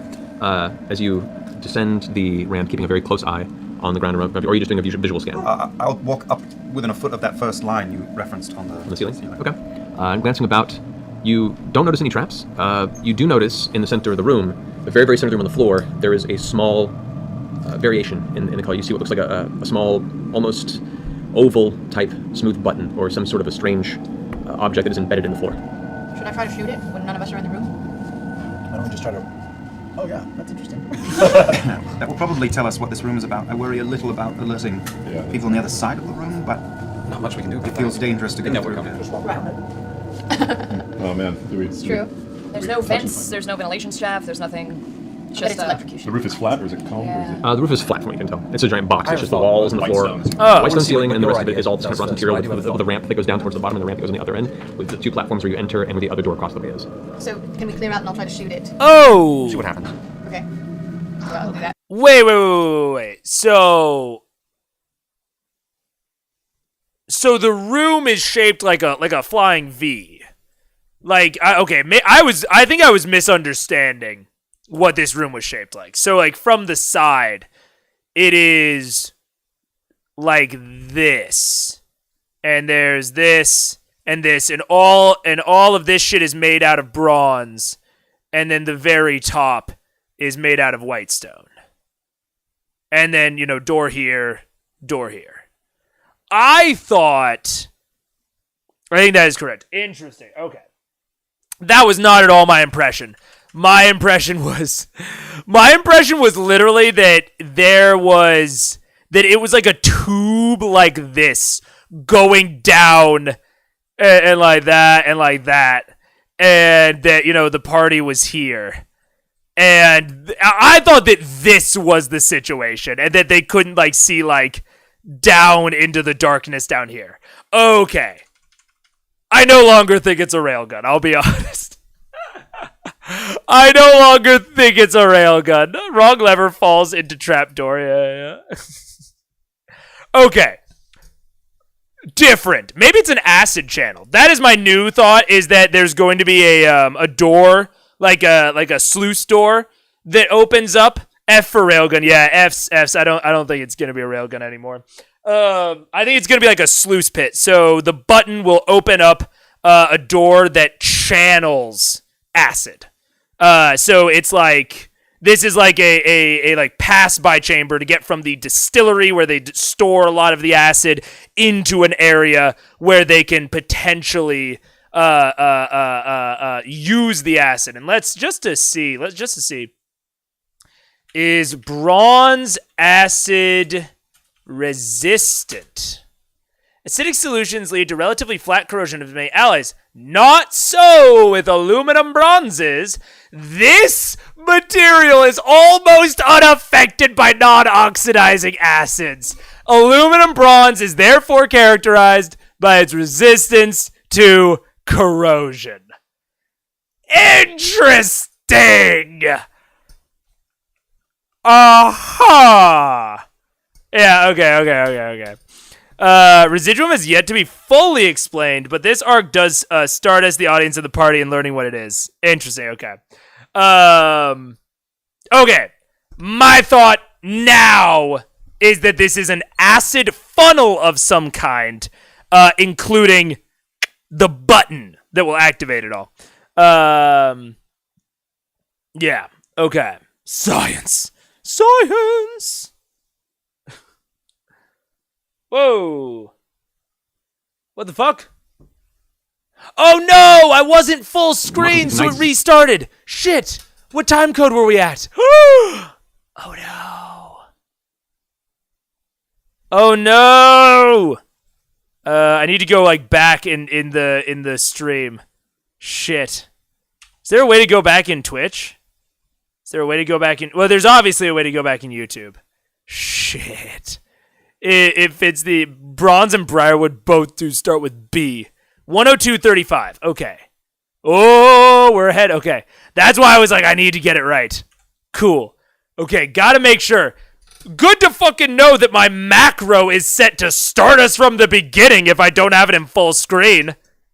Okay. My God. Do that. So all of you step back out into the hallway, your cluster of Percy's and Cassandras. I step 1 foot behind Cassandra, number 2. All right. Go ahead and pull your arrow. You aim carefully from just outside of the doorway. Got this. Do I add my attack to it? Yes, you got your attack. Chat to the rescue, 27. seriously. 27. So you release the arrow. Perfect hit. On point. It strikes whatever this strange object is embedded in the floor. It hits and... Wait, did I miss it? Wait, let me go back. Did I miss it, chat? Did it happen? Slightly ricochets and splinters. I gotta... 1 foot behind Cassandra, number 2. All right. Go ahead and pull your arrow. You aim carefully from just outside of the doorway. Got this. Do I add my attack to it? Yes, you got your attack. Am I missing it? 27. So you release the arrow. Perfect hit. On point. It strikes whatever this strange object is embedded in the floor. It hits and slightly ricochets and splinters as an arrow would when it hits a hard surface. No seeming. Is the video like glitching or something? Is there like a skip here? I need to check the time codes. Break starts here. Missing what? There. No one like casted telekinesis. I was expecting like Sam to cast like Big B's hand just to really make sure that the arrow went in, right?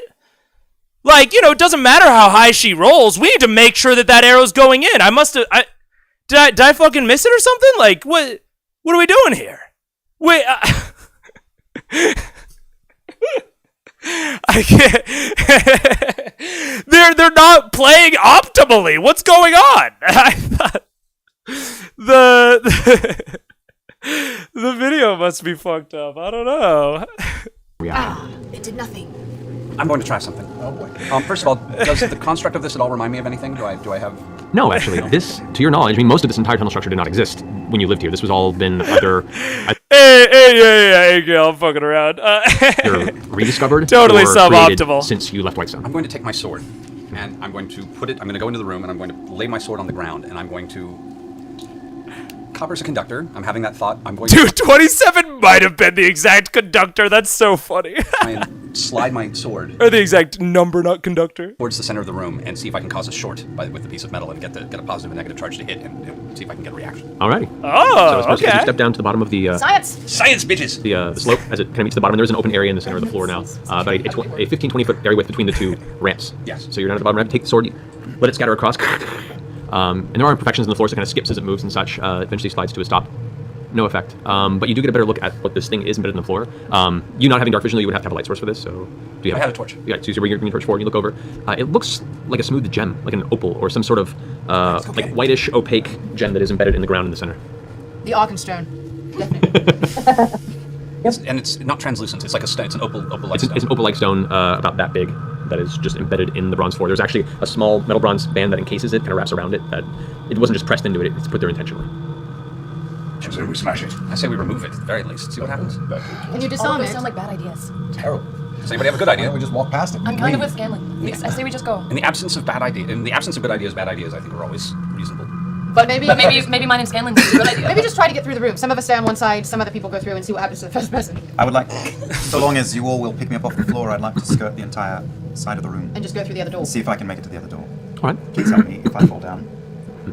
Sure. Start along. After a good giggle. Okay. So, as the floor ramps down towards the center, you kind of follow it along the wall, making your way across, kind of looking. You notice as you go across the wall, there are 3 more of these same opal stones embedded in the wall about shoulder height. In the wall? In the wall as you go across. Is it one in the middle and then one in the center of each wall? On your wall? Just on my wall? Just on your wall, there's 3 along the way. There's one in the center of the room in line with the central opal, and there's 2 to the sides of it about 4 feet from each Go other. to a crouch, so I'm very low with my butt dragging along the floor and just sort of... So you notice that you skirt underneath? Leaning my back against the wall. Okay. Suboptimal playing detected. They are not guaranteeing peak performance. This is another example. I've talked about this at length, and, sometimes with these things, I debate if I should keep talking about them, right? Because sometimes you've beaten a dead horse. Other times, it is adding good examples. It is clarifying through repeated examples, right? And I think that this is what that is. This is another case where I think that in this case, the placement of these opals, the design of the room seems very important. And this is a situation where I am like, man, I think that this puzzle would be significantly easier to figure out and significantly less frustrating if I just had like a crude map drawn out of like, okay, here are all the walls, here are the boundaries, these are where the opals are. Like, I think that would be significantly easier for the players and the audience to parse. Now, maybe you guys are much better at picturing things in your head. Very possible. But I'm finding this a little bit hard to track. And to some extent, I'm kind of giving up on like trying to figure out what's going on. Because it's just that tiny bit too complex without any sort of reference image. Why are they suboptimal? What does that... Oh, I'm...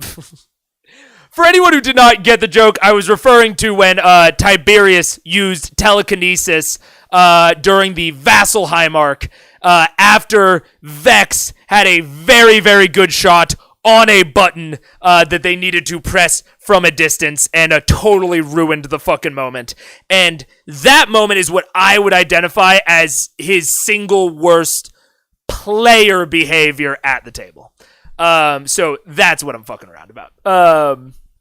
It's fine. This horse is undead. That horse still has decades worth of kicking. Lol. Yeah.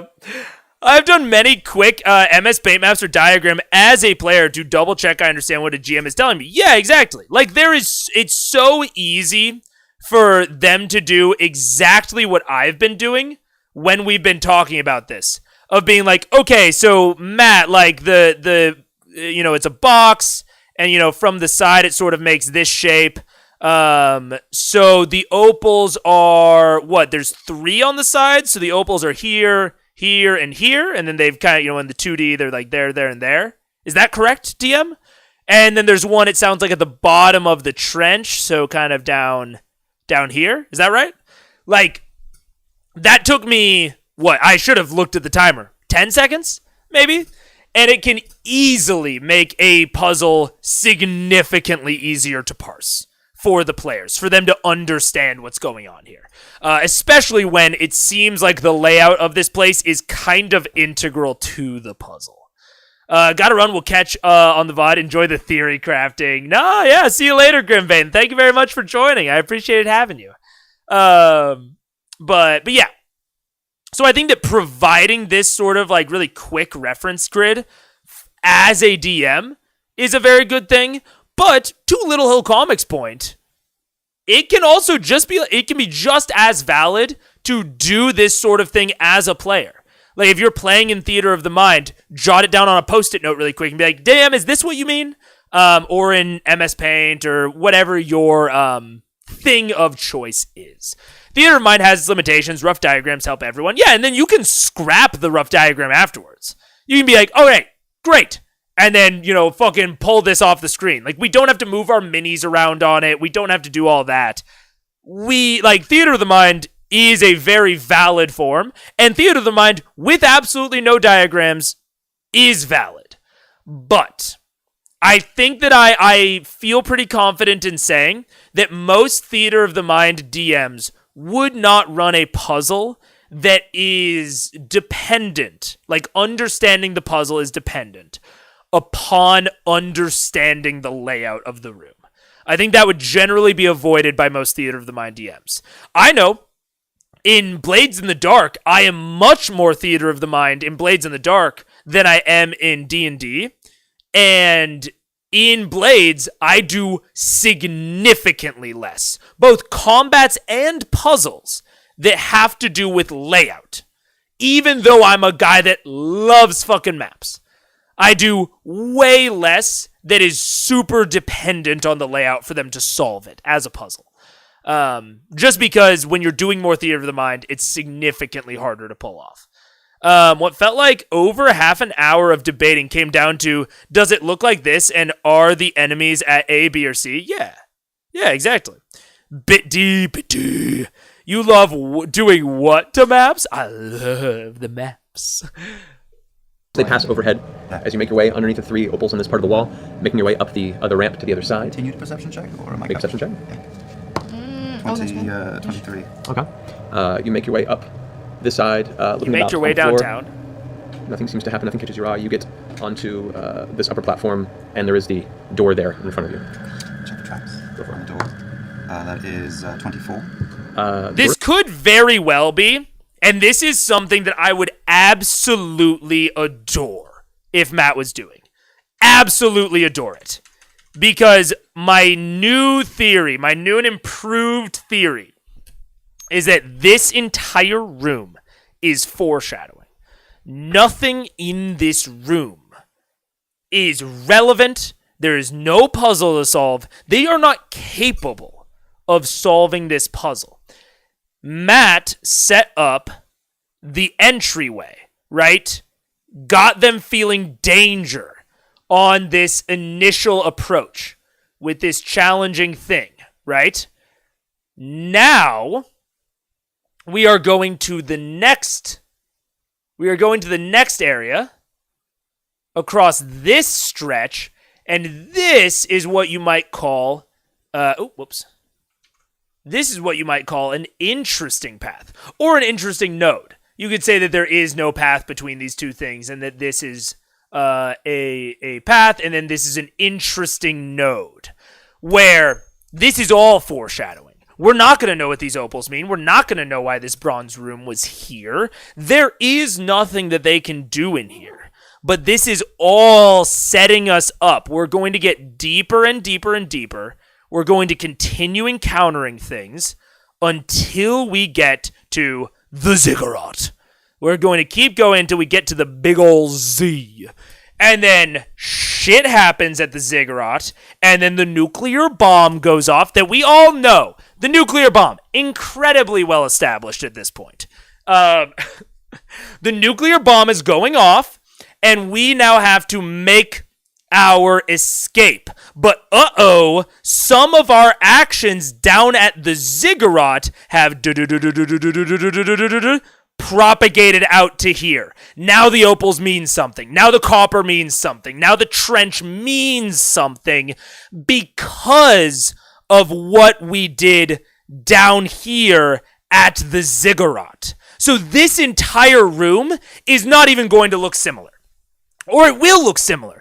Everything will still be there, but all of it will have taken on new context and new meaning because of what has happened later in the dungeon. And this is how you make an escape sequence. This room, if Matt is doing what I think he's doing, this is textbook how to make an interesting and cool escape sequence. The escape sequence should feel different than how you came in. The challenges and the things that you faced on the way in, if you want them to exit the same way, they should take on new meaning during the exit.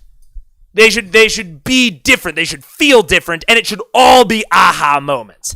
It should be like, oh, fucking, that's what the opals in this room meant. And I like that, I think at least, this is pretty early on. So I think, we had this kind of challenging area right here. And then we're going to have, I'm going to predict 3 or 4 more distinct rooms. Probably a fight around here. On their way down to the ziggurat. I say the next room is probably going to be a break. Then we're going to have a fight. Then we're going to have one more interesting thing that preps us for the ziggurat where we're going to spend a lot of time. And then all of this will be recontextualized on the way out because of what happened at the ziggurat. That is my thoughts. That is my theory. Danger right behind you. Sure, that doesn't even count as a prediction. The nuclear, I agree. 5E's nuclear damage rules are pretty well developed, to be fair. Copper plus opal plus residuum equals nuclear fission. I mean, we don't know the properties of residuum yet. Are you thinking what I think you're thinking? That they're trying to build a nuclear bomb with residuum? Maybe that's what they need all the residuum for. Maybe that's the whole fucking thing, is they need it to contain the nuclear bomb. What room does Kima show up in? Dude, if Kima shows up on this, it is guaranteed absolute confirmation that she's evil as shit. If Kima's anywhere in this dungeon, I'm breaking out the red tape. I'm gonna make a whole video about how Kima's really the secret villain of this whole fucking campaign. Oh. Does not appear to be trapped. Or locked. Does not appear to be locked. It does not seem to have mechanism for opening other than if you wanted to try and push it. Go through it. Oh dear. Let's get out of here. They wouldn't build a huge bronze trap room within their castle. Red tape, red No, they string. lived here in peace for 5 years. What would they need this for? This has some sort of use for their magic. This is not a trap room. We should try to remove one of the stones. A question: Are the stones like mathematically adjacent to each other? Do they appear to be kind of lined up? Well, as you can tell, there's one in the center of the middle of the floor. Then there's there's one on the wall that he walked across, and as you look at the other wall, there are another matching set of 3 on both walls. And they're all lined up. And they're all lined up. There's the 2 in the center of the room that match the one on the floor, and then there's one to each side of that, about 4 feet from them. I'm gonna walk in a little bit. Are there any on the ceiling? Looking up, make a perception check. Natural one. You get lost in the beauty of the I was going to look to see if there's one matching the one on the floor. Okay. Damn. That's 27. Looking up, no, there is no. The ceiling is just smooth white stone. You pushing the door. So there are no opals in the white stone. There are only opals in the copper. Obviously significant. Probably will take on new meaning. I don't think there's anything else they can do in this room. I think they can discover the details about the construction, but I do not think they are meant to solve this room. This room is actually, so again, if we refer back to my map notation, this room is the definition of what I would consider, the way that they're interacting with it, of what I would consider an interesting room. This is something that does not have an obstacle, it doesn't have treasure, there's nothing else going on with it, but it is incredibly interesting. It's not a blank room. This is an interesting room. An interesting room doesn't necessarily have to have clues. It doesn't need to be foreshadowing. It could be, I mean, I guess it is foreshadowing, but it could be something that does not have to give you understanding later. It could be something that is recontextualized as you learn more information, but you've already passed it. Anyways. It doesn't open. It is solid stone, and as you push and kind of look, you can see there's no hinges. Looking at where it meets the wall, it looks like it's slid down into a groove. It's actually like a door that would lift or sink. It does not. It slides some way, shape, or form. It slides into place. Whoa! Wait. Where? The door that Liam's trying to go through, right? Or did I want to make sure I actually got that. Chernobyl the RPG. I appreciate Marisha going full Sherlock. It's a touch meta, but she's having so much fun and is invested in the game. Fuck yeah. Pushing the door, it doesn't open. Okay, lean. It is solid stone, and as you push and kind of look, you can see there's no hinges. Looking at where it meets the wall, it looks like it slid down into a groove. It's actually like a door that would lift or sink. It does not. It slides some way, shape, or form. It slides into place. Grog doesn't have an earring, does he? Yeah, I do. You do? It's now something with the stars. Maybe we all have ears right now. Grog, He's right there. Just there's- fucking talk to he's him. across an 80-foot room. Whatever. I'm not going to shout down here. There's a big heavy thing. Yep. And you're the best you are at what you do. So do you think you could shimmy along on your tummy Oh. along the side wall? Don't stand up because there's gems in the walls along the way and I don't know what they do. So stay low, please. And come meet me up here. I just kind of want to walk across the room. Do it. I just walk across. Okay, so you watch in Fuck horror yeah. as Grog just strolls full upright, back, hammer in his arm, with a big wound in his face, looking like a really burly Percy. I have to keep reminding myself. It's a very curious visual every time. I adjust my amazing spectacles. Passes right through the center of where these ovals are aligned across from each other, seeming no effect. Makes his way up the ramp to where you are on the opposite side of the room. I'm gonna go get my sword. Okay, go pick Well, the sword. hang on. While Grog, go lift the thing. Guinea pig, While I Grog need to does that, can I have any idea where we are geographically in the city, like underground? Keeping track best you can, you gather you're about a quarter mile from the center of the city, from the square where the sentry is. That's very interesting. That is what I would consider a pretty prime, that would be a check of some sort. I'd say that's like a prime, like, base wisdom check to be able to, like, keep your bearings that well. I think that's one of the things I would consider like a pretty primo base whiz check. Oh, there actually are rules for radiation damage? That's hilarious. I played with radiation damage, had my players talk to a fortune teller earlier in the day. She had them select an animal card. I think bear, crocodile, cheetah, or something were the descriptions of the creatures, and the card gave them radiation. Later, if they spent too much time, they'd make saves, and if they failed enough saves, their race would change to a shifter, with a subrace corresponding to the animal they'd chosen earlier. Interesting. Was it temporary? That seems like something that is a pretty large decision that I would hope there would be. Nope. Not my kind of shit. I go hard. I mean, look, I'm down to fuck with players, right? But it taking away, because I'm assuming that their ability scores also changed, and they had a lot of notice that it would be very bad to stay there. I mean, I would hope that there is an absolute fuckload of foreshadowing. Because permanently changing one of their choices, because that's not even like adding a feature, right? That is like absolutely permanently changing one of the things. That is approaching a level I wouldn't be comfortable with. But I mean, if that's the type of tone of table you run and your players are expecting that type of tone, I mean, that is a purely tone dependent thing. Of like if your players are into that sort of thing or not. Reintroduce the Girdle of Mass Femme is a classic for a reason. Yeah, fair enough. And exactly the one I'd expect to push the limits and then loved the outcome. I mean, and if they're fine with it, they're fine with it. That's fair. That is very much a tone thing that you have to establish.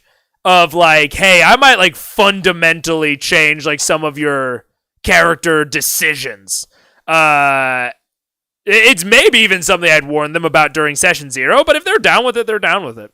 Where was there a whole "this is not a place of honor" sign? Lol. This is where honor has come to die. It's a quarter mile south of Probably you. not under the sentry. Currently, no. I have a thought. Okay. Walking up to the door, does it look like I can get any purchase with my little finger bits? Nope. It is flush with the ground. I have a pickaxe that I picked up before we left. Okay. Can I swing it at the bottom and try and find some purchase under the door? With You could try. pickaxe? Yeah, go I'd ahead. like to try that. Go ahead and roll. Go ahead and roll an athletics check to see if you can manage to put anything in there. Okay. That's a great idea. 16? 16. Okay, so you take it and you try and do it. If you wax in, it's not really getting to make a strength check. Shit, fuck. 9? Nice. You swing with the pickaxe downward for a full angry grog swing, and as you hit, you feel the pickaxe move further than it before, and for a split second your brain's like, great! And you look down and notice that the actual handle of the pickaxe has shattered from the impact, broken in two. We're not thinking about this clearly. Thinking? We've been beaten by doors before, but goddammit, we're not going to be beaten today. I go to the center of the room, and I find that little button thing. This is completely unlike any other trick. I'm going to press it. Good. Okay. Stand on it, in fact. You go and press your thumb down on it. It doesn't move. It doesn't shift. move It at all. doesn't give away at all. It just stays in place. Take it. As you pull your thumb away, though, you notice that the gem has a very soft, faint white glow to it. And a second after you pull your thumb away, it fades back. I walk over to the wall and touch one of the other. I touch another one. I touch another one! You guys all place your hands against the opals on the sides, and checking as you pull your hand away, the opals kind of glow brightly white again, and then fade. Pike, I am Captain Planet. Touch one of the stones, Grog. So never mind. I touch one too. All right, so that's 3 on one side. Who's got the middle one? Who's got the middle one? I'm in the middle. Okay. Never mind about my theory about what this room was.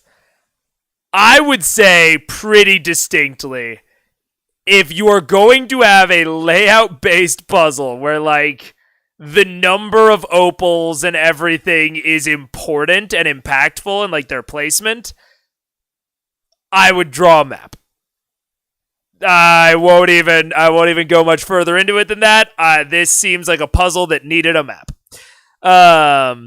But they were told multiple times that people who'd spent too much time in the ruins had died or worse, and by multiple people who were trustworthy. All right, then that's fair enough. Especially if you added the or worse part. Yeah, that's fair enough. I got one. Yeah, can Trinket touch a stone? Trinket Or in the Cassandra, make yourself useful for Christ's sakes. Right. Yeah, we guys have something with Back Pike. in Yeah. Nomolia, where I'm from. Pike, you grabbing a stone or not? What was that? Are you touching a stone or not? Yes, I am. Okay, so 1, 2, 3, 4, 7. That's 7. Okay, so 3 on one side, 3 on the other. Trinket kind of keeping there with anticipation up next to you. Pike, you put your hand on the final stone. A moment passes. This is totally gonna work. come on, guys. Seem to have an immediate effect. wait, no, maybe if we all think is- about the strength of our friendship and bond together. This is our time now. Hold on. Our time. As much as I love Pike, you aren't a real person right now. Okay. Like- Maybe we should swap out Hey, Pike. Pike, as you pull your hand away, the stone is glowing. Oh. And it fades momentarily after you Oh, put your it hand does there. work. Never mind, Pike, I love you. Are there any on the ceiling? No. Nothing on the ceiling. Do we see any missing ones? Anything? Roll a perception check. It's made of copper, right? What? These gems are opal. This is like 21. Anyone? Okay. Looking about, Cassandra actually kind of goes up towards the far ramping, seems to notice something, walks up to where the door is, and looking at the foot of the door, she kind of moves her hand out of the way and puts her hand down on a hidden 8th opal. Oh. At which point there's a shift, a sound of stone shifting loudly, and those bars across the ceiling, the green bars, let loose a bit of dust, and 2 large walls of green glass slam downward to God the damn it. front and back of you, locking all 7 of you into the center of this bronze room. Where's Cassandra? Maybe it's a Cassandra's on the other transporter. side of the Maybe it's green a It's transporter. not. I think I know wall what it is. on the far When end do of you the think you know room. what it is? We've got to. Can we hear each other through the glass? We're all on the. We're all- we're You in can the actually, glass. Cassandra runs up to the glass and kind of puts her hands to it, and you can hear a voice saying, "Is everyone alright? Is she on the other side of it? Yes. She went up to the far platform, Fuck. which, by the way, you notice immediately this glass, this kind of weird work glass that forms these walls, is the same material as the shards of green glass that you found broken on parts of the ground in the Undercroft. Right. Grog, can you hit it? Yep. Anybody have any objections? No. Okay, I swing away. Okay. You go, and Cassandra takes a step back. Go ahead and roll for an attack. Is the door opening behind her? The door is opening actually behind her. 19. Oh shit. 19, okay. You go ahead and you strike forward, go ahead and roll damage. 16. 16. Okay. You strike with all your might across the front of the glass. Cassandra kind of steps back as the might of it hits. A streak of green sparks fly off the edge of the blade as it careens across the front, leaving bare but a scratch across the stone. Okay. At this point, you guys see the door opening behind Cassandra and 2 figures step behind her. Oh god damn it! I'm gonna go ahead and cast Thunder Wave. Maybe the shit can only be taken down with magic. Wait, you're gonna I hurt did, us? locked in- I did my you're arrows locked in into a holy closed oil. space. Okay. No, it's just a so- push Three spell, of but them. it's like All a right. radiant I damage know what it push is. thing. Yeah, but you guys are behind glass. All right. We're all in the glass. We're all in the glass. So we're in a We're all closed gonna get space. hit by what you're doing. But if it breaks the glass, Okay. we want to be stuck in the glass. Might as well die one way though. You wanted me to try and get I don't know. Uh, Just do it. While all this is happening, I pulled the vial of poison. Okay, this is another thing of, like, clearly they are not understanding the layout, and I'm wondering if I'm even understanding the layout. My understanding is that they are all trapped in the trench right now, all together. So Marisha's plan makes perfect sense. Of, I'm going to face the glass and thunder wave it and get us out. That is my understanding of the situation. I think that's Marisha's understanding as well. Because then they could just move away and not get hit.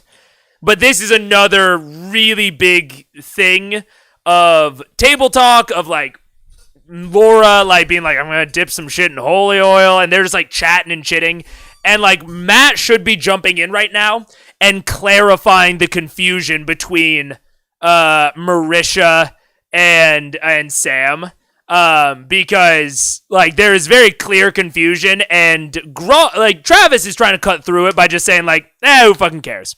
To my understanding, all the PCs are inside the glass walls. Cassandra is outside. Yeah. That's my feeling as well. Oh, doorbell's ringing. I called it that this really needed a map. Yeah, honestly. Let me go let someone in the door really quick. Hi.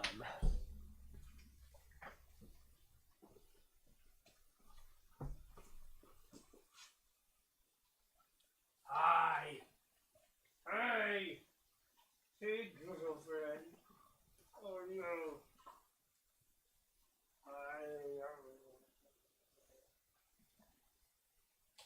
No.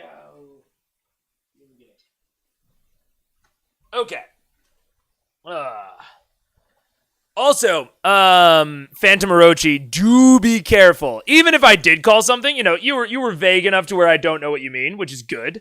But do be careful until the thing that I have actually called shows up on camera. All good. Like I said, I don't even consider what you said a real spoiler because I don't know what you're referring to. I predicted a lot of shit. But that is one that approaches the line. But yeah, a map or diagram would have been quite useful. That I traded from that hag and start to drip it down onto my blade of life stealing behind the group. Okay. As you guys are kind of gather back up at this point, Grog, I don't know if you're still swinging. Oh yeah, I'm just back. Whack. As this is happening, are you praying Thunderwave? You said you want to try? Do it. You said you wanted to do it. Just do it. All right, I take my staff, crack it down. Hold my ears. Okay. Cast Thunderwave. See if I can shatter this glass. With a loud sound blast echoing through the room, you can hear the reverberation of the actual bronze material sending back the vibrations of the spell. And it all of you who weren't covering your ears very hardly, it still creeps through and kind of rings your head a little bit. Right. As the blast hits the glass, it seems to have no effect. Like the actual essence of the spell itself is scattered across its surface. Okay.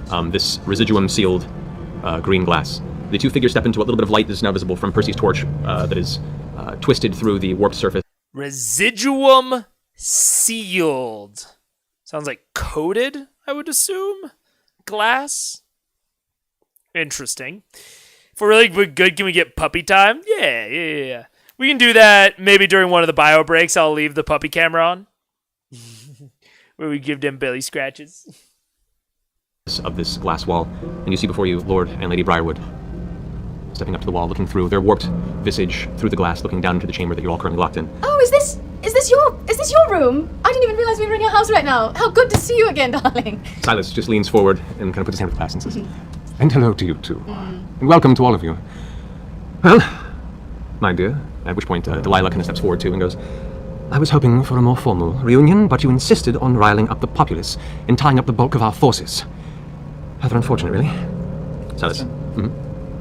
Now the door's open behind them, right? Mm-hmm. If I use perception, do I see anything behind them? Any kind of switch or lever or anything? You don't need to specify your... I think the problem, and I think I've realized this, something that me and Mike talked about, is that a lot of these players come from video games, not from maybe other mediums. And I think that they think about their skills as...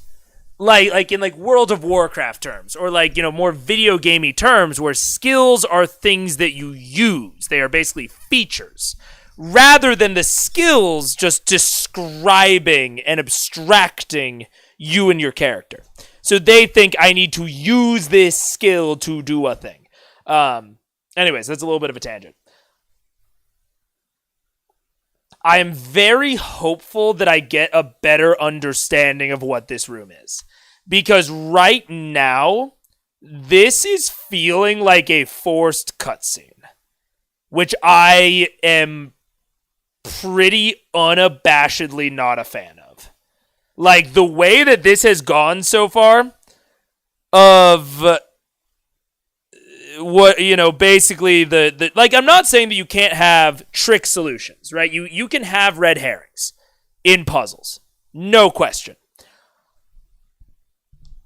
I did not see, and I don't think that the players saw, any other way.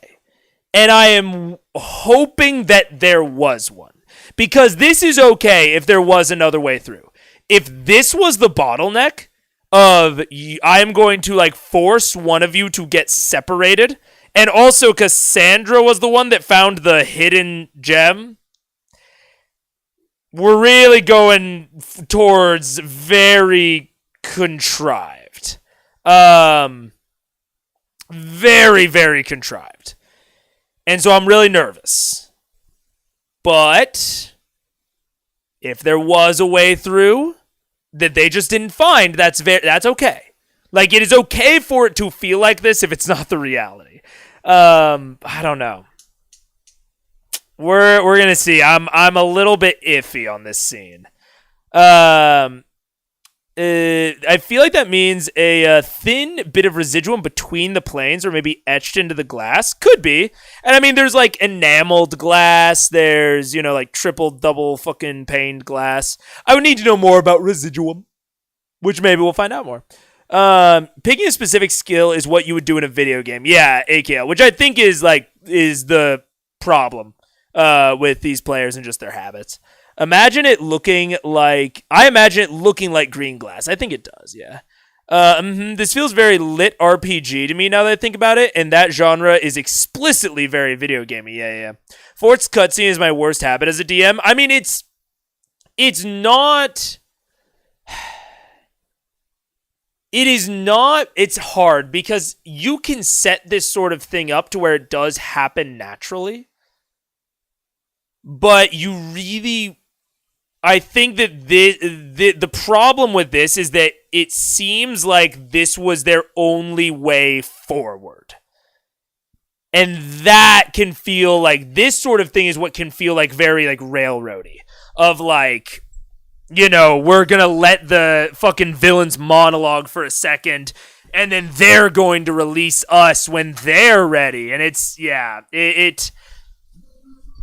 it can really, I think even in a more narrative style, even in a more on-rails or directed style, this can still feel bad because it takes away your player's agency within the story, which is tough. Yeah, I think what feels weird is that they tried other ways which didn't work, so it feels like this is the only solution, but we don't know if that's true. Right, which is why I'm being so lukewarm on this criticism, is because just because it feels like they tried everything else doesn't mean that they did. We have no idea, as the viewers, if they actually tried. That's why I would love to know the back end of this. We probably never will. But that's why I'm keeping my reservations on what I think about this, because we have no idea if maybe there was an alternate solution. In games I run, a forced cutscene is when the players force me into a situation where NPCs have to interact with each other. Yes, which is okay. And again, like, this could be okay if there was another way through. But I think that the compounding issue that is making this potentially feel more contrived is that I don't think that we had enough knowledge to make informed decisions, if we're putting ourselves into the position of the players. I don't think that we had good enough knowledge of the situation to make a different choice. I don't feel like we did, at least. So then this feels contrived. But we don't know. It's hard to know.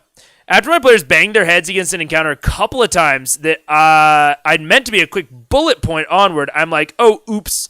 I should have done something else here, which is fair. It is something that, like, in my games, I let my players bang their heads just straight up, regardless of pacing. But I always I build in a lot of options into my stuff.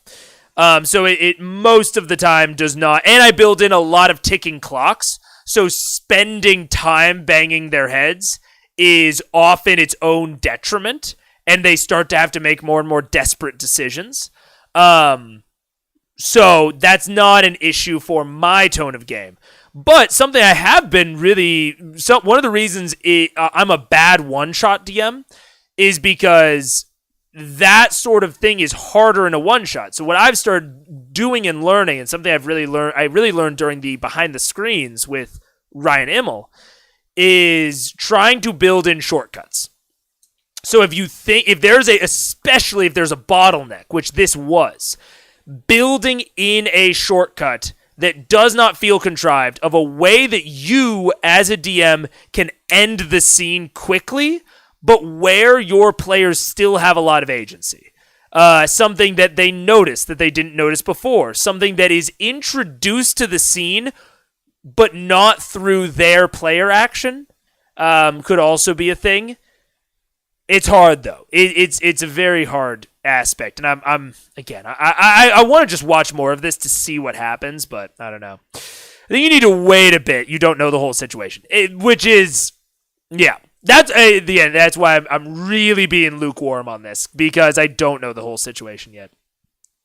I love cinematic stuff and things like what Abria Iyengar does, like what she did in Mystics and Magic at D20, and this is what you don't see. I would love to see that. I've heard very good things about Abria. The only thing we know is what Matt has said in an interview, that he doesn't do one-answer puzzles, I think in relation to this puzzle, but could be wrong. And we'll have to see. Most of Matt's players are much more video gamers than D&D players at this point. Sometimes CR can feel like a video game. Yeah. Which is what I think that's sort of a separate thing about the skills, but yeah. I think that could definitely be where that feeling comes from. Yes, those have been saviors for me. Yeah. I don't know if any of the casters have telekinesis, but that... Oh gosh, another fucking doorbell ring. But that could have been a solution to lift the door, which would trigger the Briarwoods before they planned. Maybe. I call them ripcords, but same idea. Yeah, 1000%. Break class in case. Oh my god. Okay. Yep. Someone is trying to get in.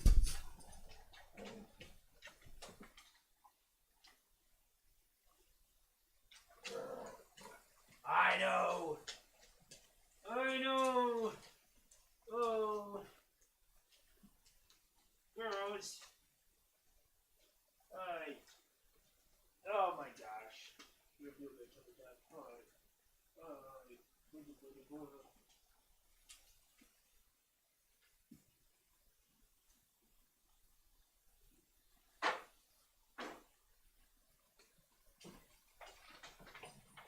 Okay. Did you forget keys? No, my keys bent somehow. What? I don't know. I tried to get in and it bent. Oh shit. Right? Whoa. So like wouldn't even go to the door. Huh. Alright.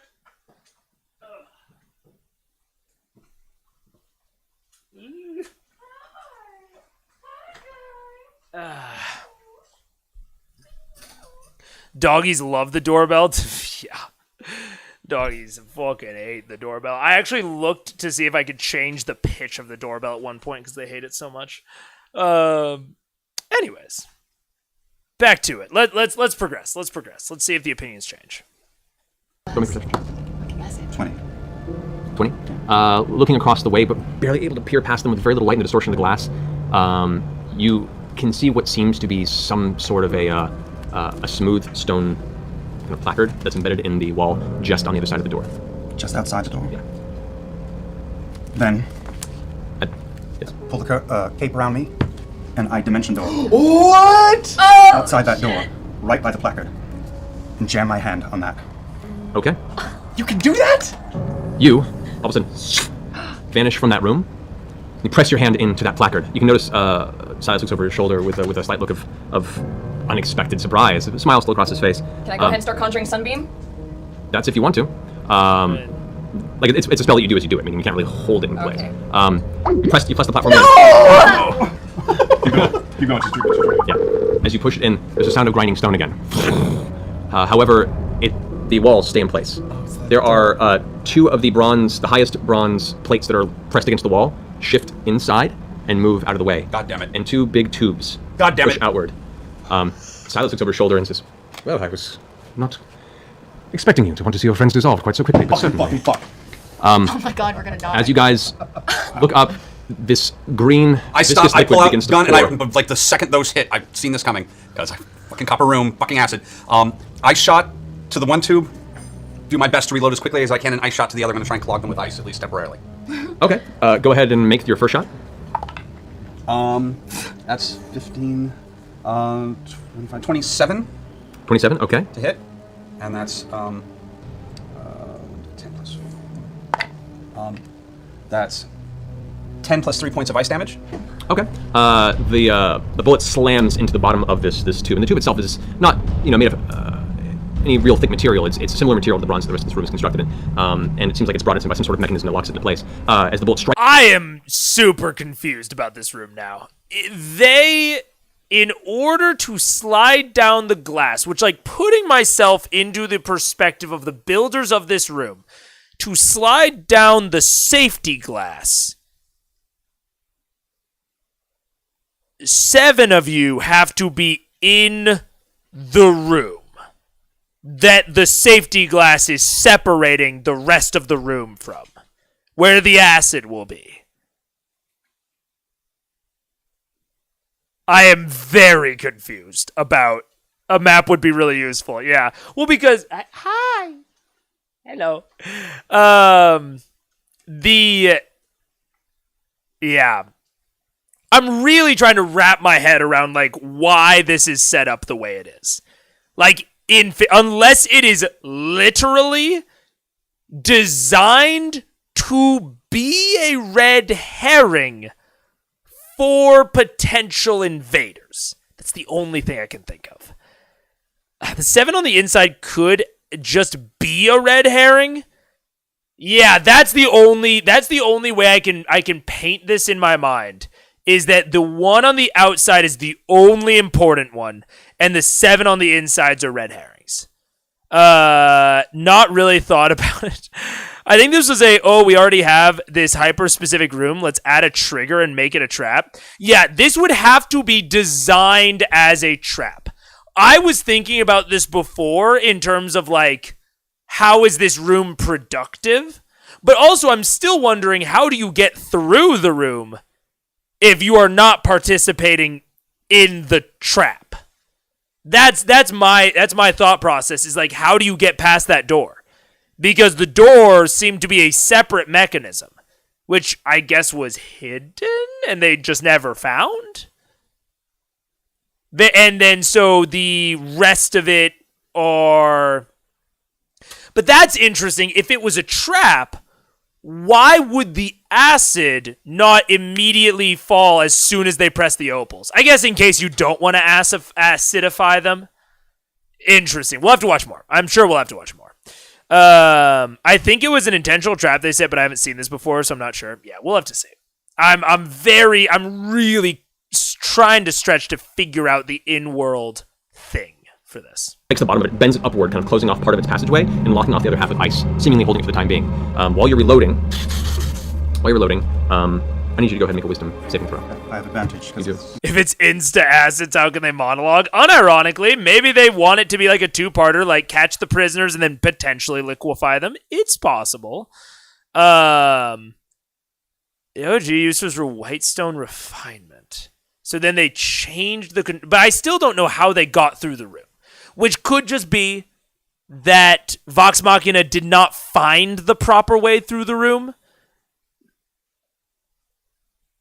We'll have to see. Really talented, no chocolate bars. And because we're heroes of the feast. And the feast does what? Jewels. The feast just gives you advantage. Try it. The feast gives me advantage. Well, but it doesn't stack, right? So I rolled a 16. Did you roll a 16? Try it. All right. It was a good thought.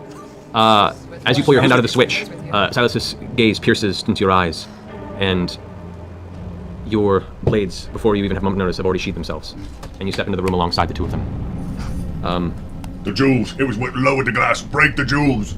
Silas comes and pats you on the They shoulder. changed the controls? Well, we don't know what the controls were before.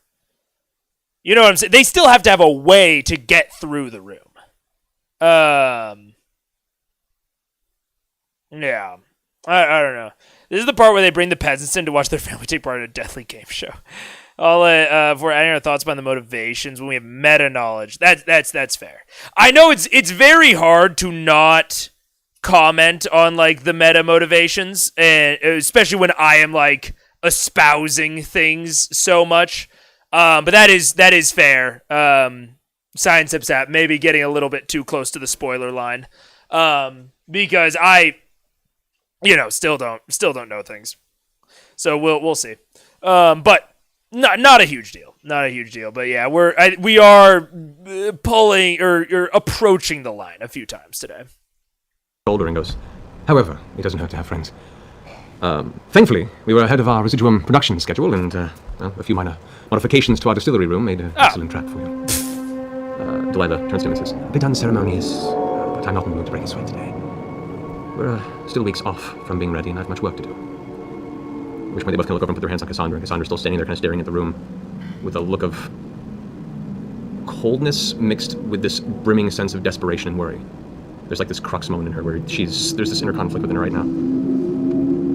Can I take a swing at the jewel? And I will say, there's potentially a lesson in here for me about not getting too into the minutia of my predictions until we've maybe moved on from a specific thing, so that I am not constantly like predicting something, getting proven wrong, predicting something, getting proven wrong, just going forward and forward and forward.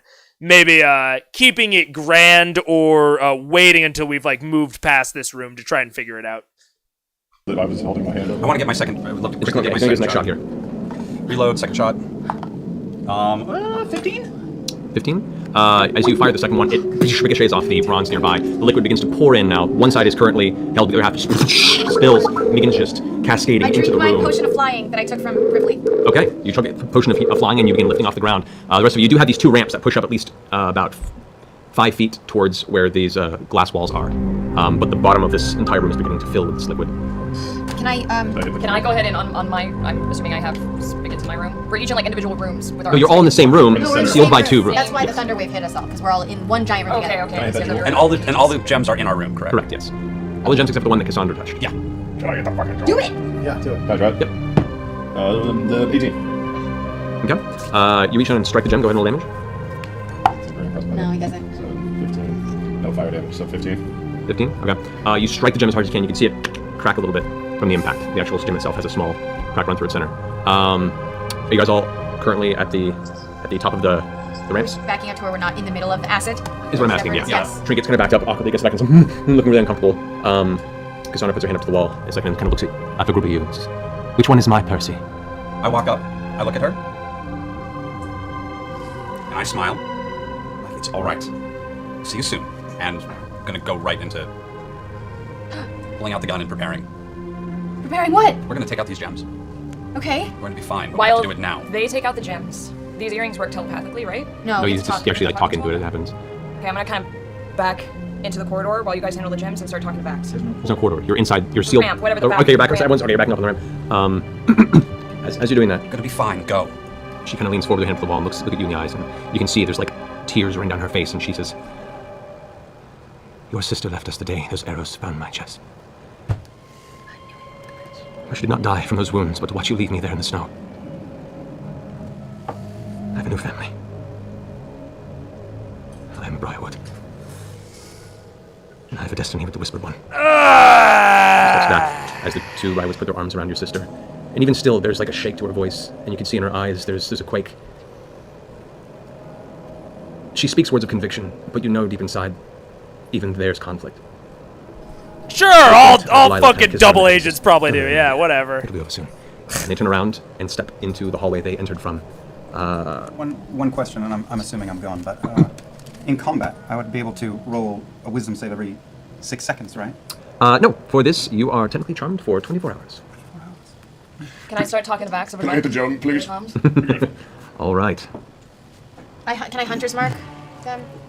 You could attempt to. I'm gonna attempt to. Okay. You go to attempt Hunter's Mark, and as the energy springs forth from your hand, it hits the green wall and scatters across. The arcane nature of the spell halted immediately. Yeah, figured as much. Now, at this point, as you're going for the nearest gem on the wall. Yeah, same one I hit before that cracked a little. Okay. I am wondering if because they did all their insight checks and whatever. I am wondering the exact nature of her shit. Of if like Matt just like crafted his words very carefully to avoid insight checks. Like clearly, Matt was like he was crafting those very specifically to not get incited, but I'm wondering about the exact mechanism of the thing, you know. I've dropped a redacted of redacted and just popping in to say happy Saturday, and I'm still catching up on the streams. Love your work and your talks. Thank you, James. I appreciate it. We're chilling. I am just getting proven right immediately over here.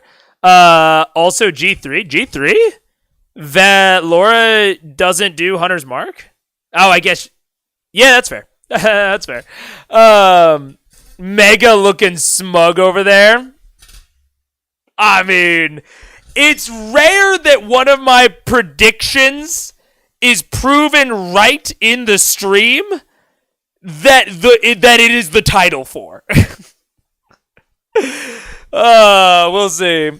I think she. Okay.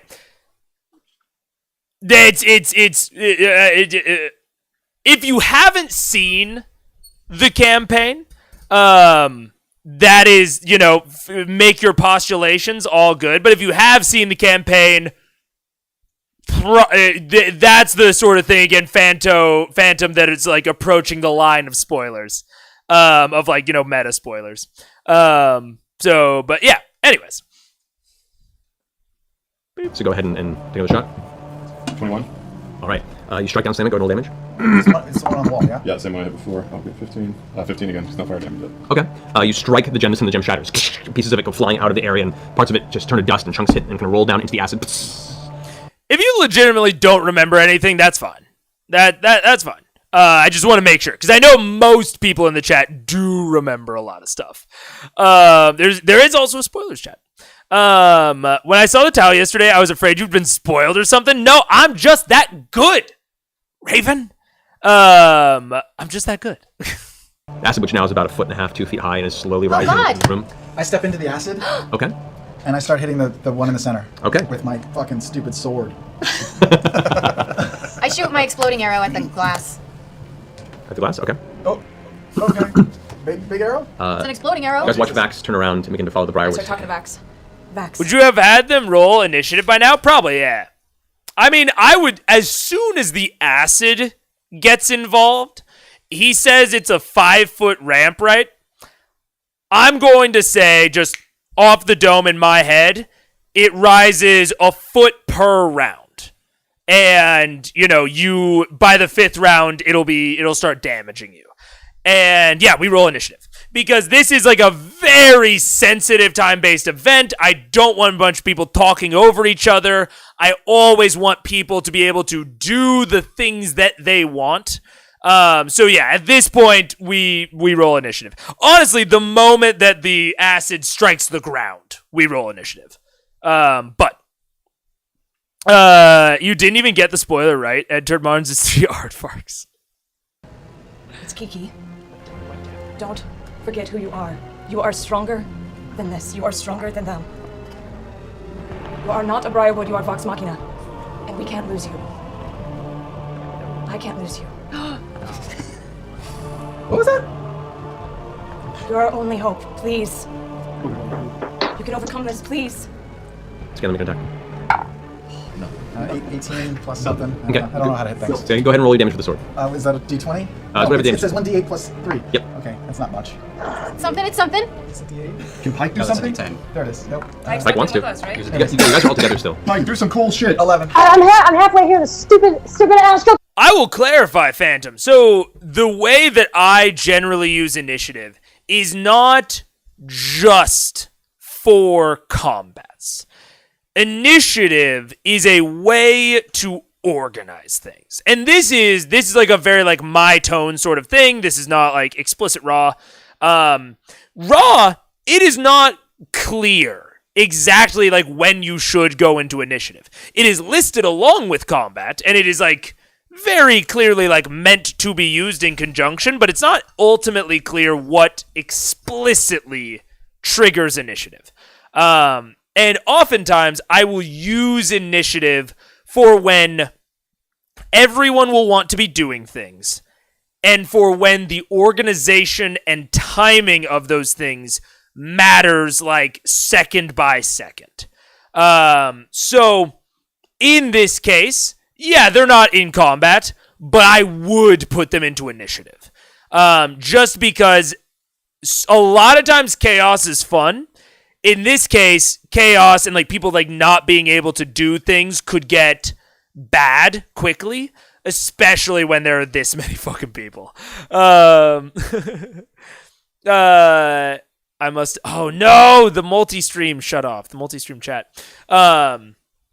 So, but you are right. This isn't what I would consider combat, but it is something I would put them into initiative for. Yeah, initiative would have really helped Travis. He was stressed out when Matt wouldn't let him hit the gem. Yeah, exactly. And to Matt's credit, in this case, there is like, it's hard to manage this many people. Like, it's very hard to manage 7 people at a table when they all want to do things. So fighting the clock kind of is combat. It's, we can get into, semantics on, like, what does combat even mean. I think, to me, it is pretty clear that this is the sort of thing I would have them roll initiative for.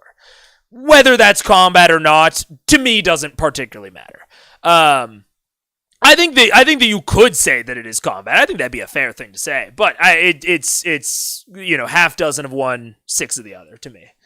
When the order of actions in the next 6 seconds matter, roll. Yeah, I agree. Or even not necessarily if the order matters, but if everyone would want to take actions in the next 6 seconds and will probably want to continue doing that for multiple 6-second increments. You know what I'm saying? Would this fit on the bingo card? Ooh. That's a good question, Phantom. I wouldn't say so. But I'm also, I'll be honest, in the next 4 hours, I'm confident enough we'll hit combat that I'm not too concerned. Projection is driving me nuts. Oh no. 11. As you wade into the acid, you feel the sting as it hits your body. You immediately take 5 points of acid damage. I have a potion of acid resistance that I drank. You did, so you take 3 points of acid damage. And you strike down, arcing down, the acid splashes, parts of it kind of go across your face. You can feel the tingle of it just burn the outside of your skin, but not enough to like really cause any serious damage. Not the face! But you strike down and you find it hit the gem and then slide off as it hits, but you feel it give a bit on the impact. I am going to turn up the speed slightly because we are in a more combat-esque scenario. Anyone else want to do anything I right was now? going to shoot the exploding arrow at the glass door. All right, go ahead and roll the attack. I did. It was a 22. 22, all right. So you release the arrows. It streaks across the room, poof, hits the glass, and explodes with a reverberating crack. You guys all, in the middle of trying to figure out the scenario, didn't cover your ears in time. It nearly deafens you from the blast, the impact, and the reverberation of the room. However, go ahead and roll damage on that. Roll arrow damage, and then an additional 4d6 points of damage. Oh shit, that would have been so good to have on them. I'm sorry. As my bonus action, I turn to Percy and I say, Percy, we're surrounded by metal and glass and stone above us. Is there anything we can do to that stone? The white stone's pretty strong. I don't think... Can't it burn? Can't you do things with Can't stone? burn stone? What about lightning? I mean, are we gonna kill ourselves if we do that? You can stone... Oh god. You could get out of it. So what's the damage on that? I know it. I couldn't move Earth because we needed sunbeam. Yeah, we needed something. I have wall of stone. What is that? We could buy some more time before It we get on makes it. a wall of stone. I 43? mean, Yeah, this is certainly an encounter. And I will say one of the reasons that I was hyper fixating on Residuum earlier is because Residuum appears to have given all of these materials very different properties. Like the fact that Thunderwave cannot shatter glass, these swords, like... Yeah, I don't know. I don't know how I quite feel about a material that appears to be quasi-undamageable. Because, like, Thunderwave is a saving throw. It wouldn't matter what this material's AC is. Because keep in mind, right, when we think about doors, when we think about walls, windows, whatever, if they are breakable, which all of them are, they have an AC. Like, even metal doors have an AC. So, this glass should have an AC.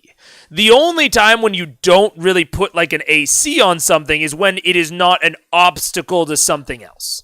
So like a wall that does not lead anywhere, just leads to like more wall, or a floor that leads to dirt. Like, you don't put an AC on those things because there's no breaking through it. But in this case, this glass should have an AC, even if that AC is 30. And so that would mean that unless it also has immunity to thunder damage, like, it would need to have an AC of like 30 and then like immunity to a bunch of damage types. And if that is the case, I think that's kind of lame. Is like the way that I'll put that. Obstacles like this, I legitimately think should always have like a way through them. That should be how would I put it? That should be established as people try things. And I think that Residuum, Matt has kind of used as an excuse to set up invisible walls, which I think is lame. Now, it could be that both me and the players just haven't figured out Residuum's weakness yet, and like, what does crack through it, and like, maybe we'll get there, and then that'll make all of this feel like, if only we'd used piercing damage. I don't know. But I think that there needs to be that at some point in the future. That he needs to introduce a specific weakness of this material, because otherwise, and I think that that's another thing that can make these sorts of sequences feel very contrived, is this, what am I saying? Man, I totally lost my train of thought. Anyways, I don't think they can break the glass. It was made to withstand acid with acid. Well, then it could have immunity to acid. Like a lot of things that we use to house other things, like diamond, for example, is very, very resistant. Like, we use it on the heads of drills, but it's also not that hard to break a diamond. Like, it's not really that difficult to do. It's very, not frigid, brittle. So, like, if this glass was meant to resist, like copper, for example. Copper is resistant to acid, or immune to acid. But it's not immune to bludgeoning damage, or piercing damage, or slashing damage. It may be resistant to those things. And playing around with those resistances and immunities is very important for characterizing your materials and your obstacles within D&D. Slight backtrack, but this is why I like initiative scores. Feels like an easy way to organize the chaos of multiple players trying to act simultaneously, even without explicit combat. Oh yeah, completely agree, Seth Echelon. Entirely agree. Co-OTC. I don't know what that means. Encounter operations other than combat, analogous to military operations other than war. Oh, sure, yeah. Dimension doors don't have an AC. True. So, like, there are escape sequences, but regardless, I think that these obstacles that are explicit obstacles still need that. Hitting doesn't necessarily mean it takes damage, like having a damage resistance or something. Yes. But, like, okay, so to use a Baldur's Gate 3 example, there are materials that have damage immunity to almost everything, but they have damage resistance to some things. And, like, maybe, like, no resistance or no immunity to, like, one type of damage. And that's super okay. That is very alright design. Because there is a way to get through it. So I'm waiting for that with Residuum. We'll have to see if it exists. A lot of Residuum lore that I can think of, but that'll come out in time. Yeah. Just a small casual ableism alert. Oh, because we talked about it earlier for the usage of the word lame. Oh, I see. Yeah. That will be hard to work out of my vocabulary, but I will think about that and keep that in mind in the future. I feel like Residuum as a means to stop all magic would be fine. True. That would be fine, but we've also seen Grog have absolutely no effect on it.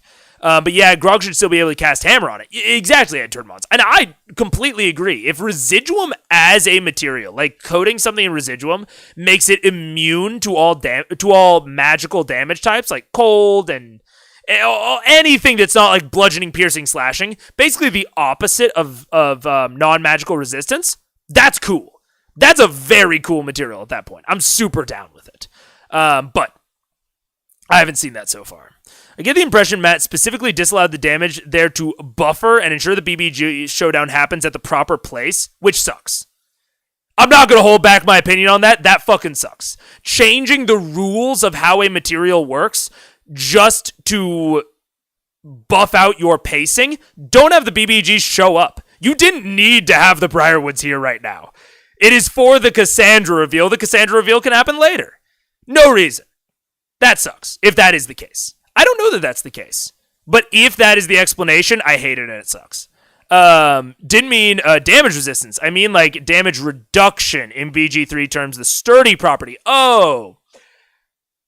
Yeah, I don't love sturdy personally.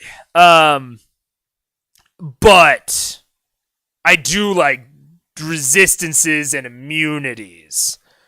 I also don't believe that damage reduction is a 5e property that like exists within the TTRPG. I think I could be wrong about that though. I could be very wrong about that. But I don't know that damage reduction is a thing. Shudders at the Gymforge Golem boss. I hate that boss. Oh man, it's hard. I liked the setup of Grimforge. I'm not going to get into any specifics. I thought it was a neat conceit for a battle. Like I think it was novel. But in practice, I didn't love it. TBH, I'd give a material with a lot of immunities, resistances, of vulnerability, not just a normal attack. Fuck yeah, set Theshel low. I love that.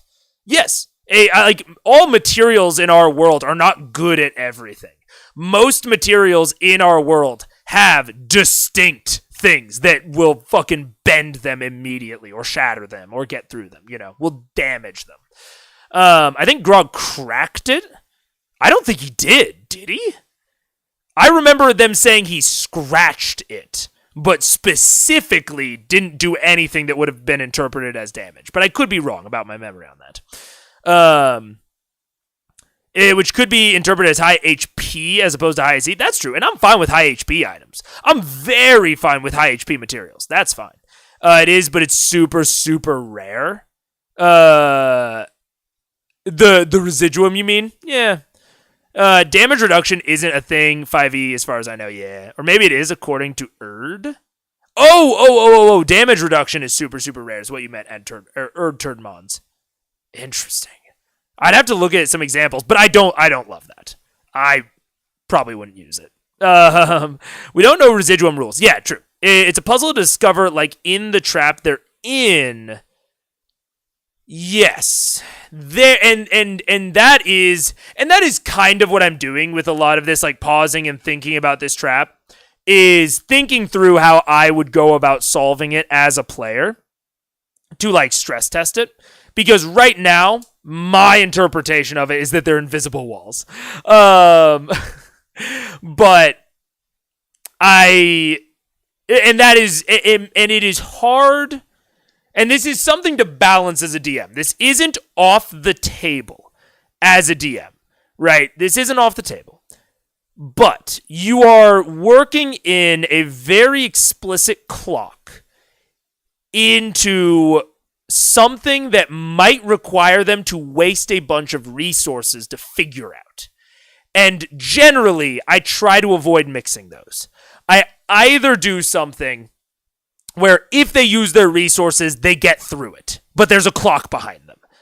And maybe it has a very niche finesse way to get through it. And if they figure that out before the clock, great, but they can also just brute force it. Or I have a very, very soft clock that has this puzzle of there's a very specific way through it. You're going to have to use your resources, bash your head against the wall to figure out that specificity. There is no brute force way through it. But I would combine that with a very soft clock. This acid is a really strict, hard clock. And I I don't love combining those two things. I'm not saying that you can't, but it can lead to a potential feeling of hopelessness, which I don't necessarily want to instill in my players. Maybe sometimes I do, but I think that the Briarwood encounter of Cassandra betraying them and Vax getting essentially kidnapped did that pretty well. But, I mean, maybe Matt wants them to bring them to their lowest lows. The only risk I'm seeing is if they don't figure it out and they all fucking TPK, but, you know, we'll see. I don't know. Well, we'll see how this resolves. Isn't there a rule for certain items that you need to reach a certain threshold of damage, and if it exceeds that, it does full damage? For thick glass, that feels fair. I am not aware of that rule. I still don't like it. For material-based stuff, let me put it this way. For really thick glass, if you take a hammer and you just keep fucking wailing on it, you are weakening the glass with every single hit. You cannot do a hit so weak that you don't do anything. And if you could, that should be represented by AC. Like, we already have a mechanic that handles not doing any damage. That is, like, the purpose of AC. So I don't find it necessary to stack another mechanic on top of that. That feels unnecessary and not great from my perspective. Damage reduction is in 5e. It's in the damage. Wait, I'm a little confused. I remember damage reduction from 3e. Damage threshold is a 5e thing? Or is that sturdy? Science Subsep, sturdy is definitely a thing in BG3. I don't like it in BG3 very much, but that is very much a thing. Damage threshold is a 5e thing. I would have to see where it's from. I don't recognize it, but it could be. I could be wrong. Yeah, 5e DR is rare, and I don't even know if it's called that. For example, the Heavy Armor Master feat. Yes, Heavy Armor Master is the only one I can think of off the top of my head that straight up does DR. And it's a player feature. Because players have less HP. So, like, the thing on the monster end and, like, the against the player end should be higher HPs so that they have more opportunities to, like, use things and make progress. Because the problem with AC, with damage reduction, is that it can make you feel like you are not making progress, and that's not a good thing as a player. That's a great thing to instill when you are the player and someone is not making progress against you because of your choices. So DR is very good to give to players. It's not great, not a great feeling to give to like monsters and obstacles because it prevents any sort of progress. It's possible I came across homebrew stuff. I'll do a little digging and link it if I can find it. Yeah, I'm interested. I'm interested in that. Hey, you said you like mechanics, so we put a little mechanic inside another mechanic. Yeah, kinda. Okay. It hits the glass, and as the explosion settles, the smoke kind of rises up, and so you can see a portion of the glass wall about 10 feet up. Shards have been chiseled out from the explosion. It's taken some damage. Not a heavy amount, but you can see there has been a portion of the wall that has been scraped away. Great. About 10 feet up. About 10 feet up. Grog! Can I run over there? I'd have to run through the acid. Wait, what did they glass do? Wall about 10 feet up. Wall of stone. What is that? We could buy some more time before It we get on makes it. a wall of stone. I 43? mean, but Okay. It hits 43 for what? As a bonus action, I turn Percy. We're surrounded by metal glass. We're surrounded by metal and glass and stone above us. Is there anything we can do to that stone? I'm assuming there's like an explosive arrow or something. White stone's pretty strong. I don't think Can't it burn? Can't you do things with Can't stone? burn Felix? stone. Not lightning. I mean, we're gonna kill ourselves if we do that. You can stone. Oh god. You could get out of it. So what's the name for that? I know it. I couldn't take move earth because we needed sunbeam. Yeah, we needed something. I have wall of Exploding. stone. Okay. What is that? We could buy some more time before It we get on makes it. a wall of stone. I 43? mean, but Okay, so explode. So that would mean that it is at least not immune to force damage, which would make sense why none of their stuff has worked so far. Because I'm assuming the exploding arrows do force damage, or force maybe fire, but especially given Matt's description, force. So again, I mean, like I think it's Daniel earlier mentioned that like figuring out the damage, the thing that it's not immune to, is a puzzle in and of itself. But I don't love that sort of puzzle that just requires them to just throw resources at the wall with a very fast clock. But it can work. It hits the glass, and as the explosion settles, the smoke kind of rises up, and so you can see a portion of the glass wall about 10 feet up.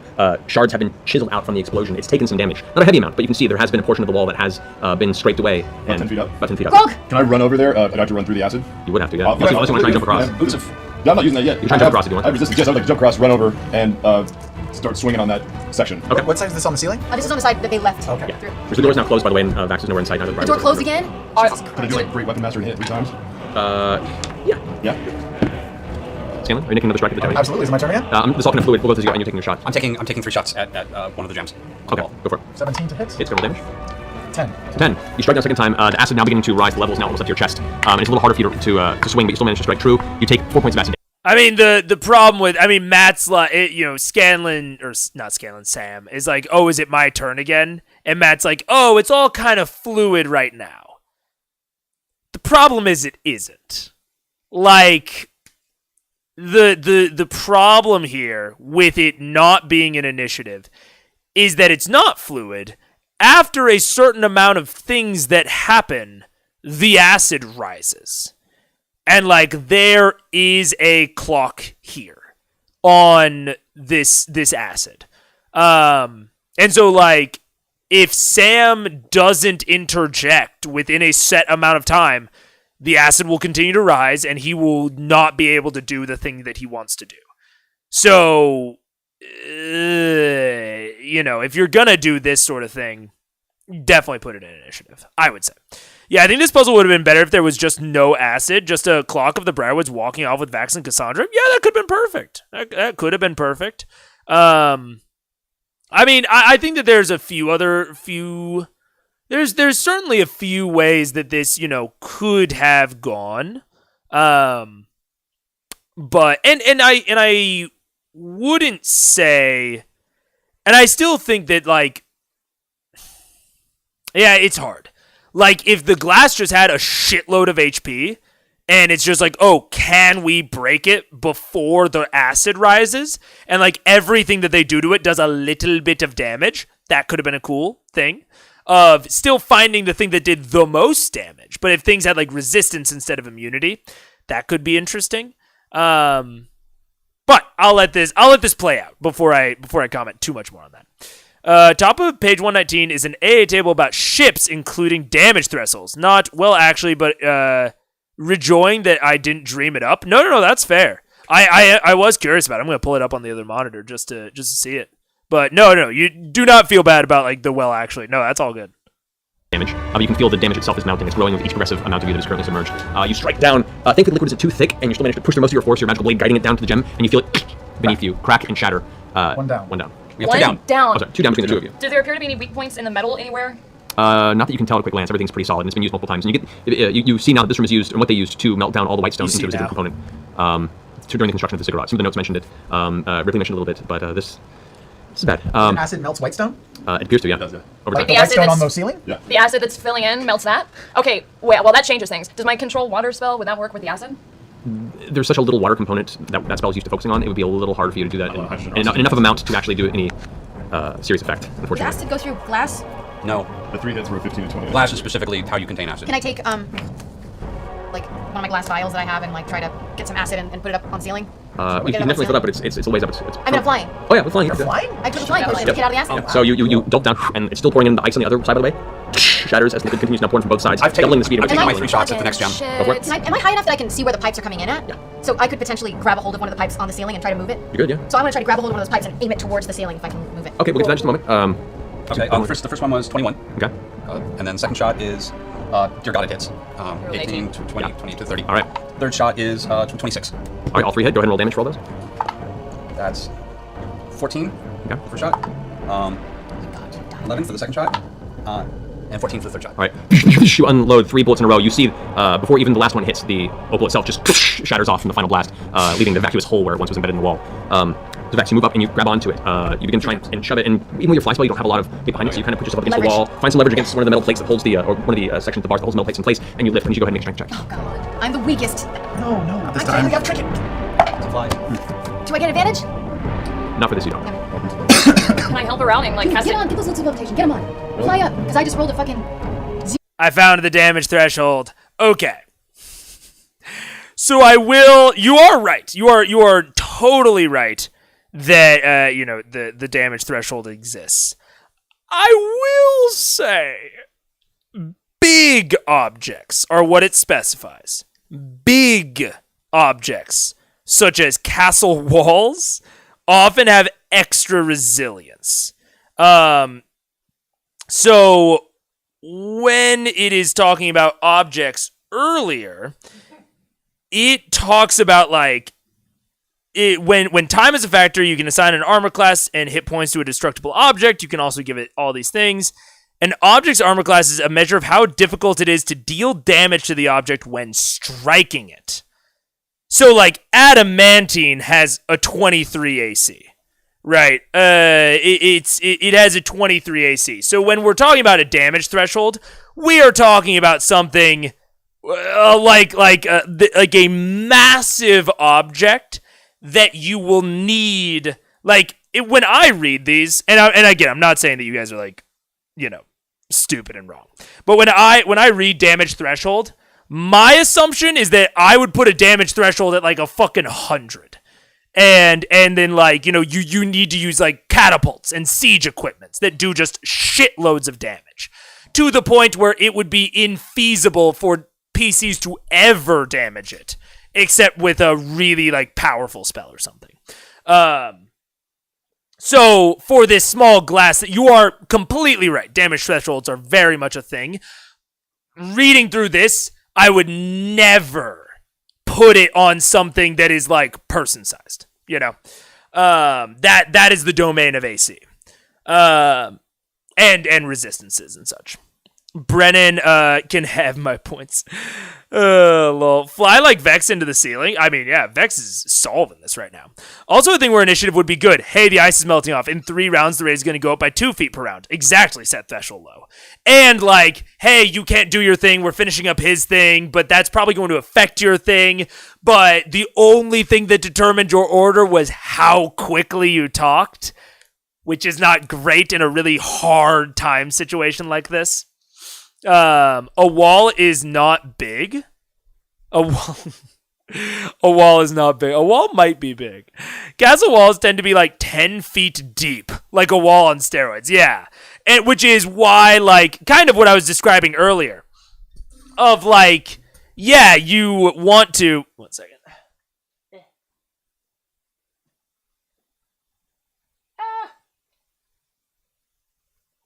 If like the floor just leads down to more dirt or the wall leads to more wall, like that's when you start ignoring, AC and resistances and all that. But yeah, that's why castles are defensive structures. Siege property does damage to buildings. In the Star Wars RPG, there was damage categories: personal blasters, small vehicles, then turbo blasters. Yeah, that's fair. Turbo blasters against a character was an insta-kill. That's so funny. Personal blaster against a ship did nothing. Yeah, fair enough. Yeah, I wouldn't give a threshold to glass. I would give it to the copper. Give the copper a lower AC or lower resistances to the glass so they have different ways to break out. And I mean, Little Hill Comics, this gets into, like, how thick is that copper? Like, if this is a giant copper slab that they will essentially have to, like, tunnel through, that I think that is a good use case for this damage threshold conversation of, is it a thing that you would theoretically, like if you looked at a way to like get through it, would you have to tunnel through it? If yes, damage threshold may make sense. But I think the really big thing there is like it should be like big and impenetrable. So that could be an option.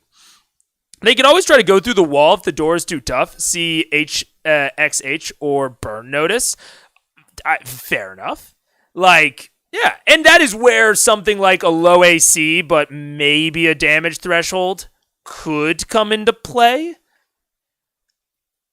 I'm still hesitant about that sort of thing, but I would have to think on it more. I think I would generally, again, for things not of like the siege caliber, I would give the wall a very low AC, but a super high HP, like segments of wall.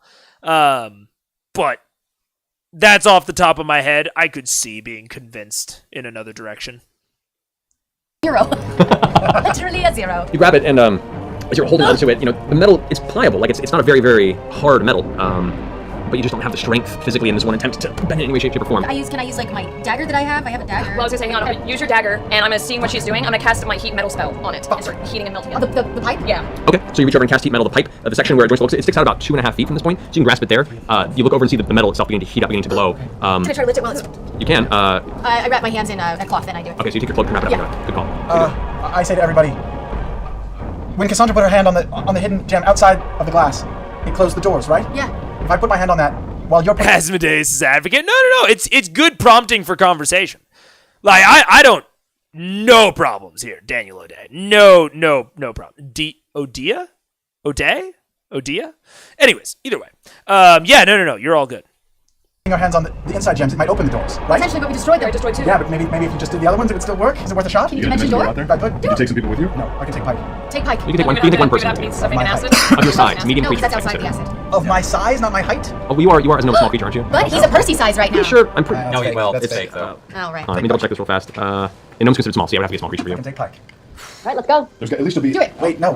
Just try it. There's 4 of us in here. There's 4 gems left. How many gems are left inside? 4? 4. But it's also it could be that's the only gem that's necessary. That really so go counts. ahead. It could be. Or I could go outside the stone door and see if there's any more buttons out there to press. I think going outside is a good idea. Just go. Go outside. Rob, you want to make your strikes? Pike, shall I take you with me? Yes, let's go. Go. The best thing I've ever heard. You and me in a room alone together. 17. 13. First 2. Okay. And the No, other but the 15, 20, and 23 on the hits, not the damage. Oh, so damage. Oh, gotcha. So as you slam into it with each progressive hit, you can see the glass itself is just kind of gliding off the blade. You're doing bits of damage, but it's going to take you a while. You can get through this in about 10 minutes. But right now, the acid is now lifted and filled up to the point where the next round, everyone's going to start being submerged. I take Pike by the hands, and I will dimension door out through the glass to where she put her hand on the hidden gem. Okay. Is that right? All right. So you reach over and you grab. You step out of the acid, kind of out of it, and see it stripping off the lower half of your body. Is still kind of just like sizzling. Smoke is pouring off your body from where the Leather open. pants. All right. 1 second.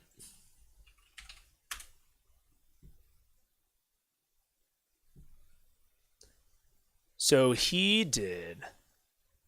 I just want to confirm what I'm hearing really quick. This is going to be a little bit rude. 15, 20, and 23 on the hits. That was the damage. So that's a total of 35, 58. So that's 58 every 6 seconds. There are 10 times 100. So you're telling me that glass has about 5,800 hit points.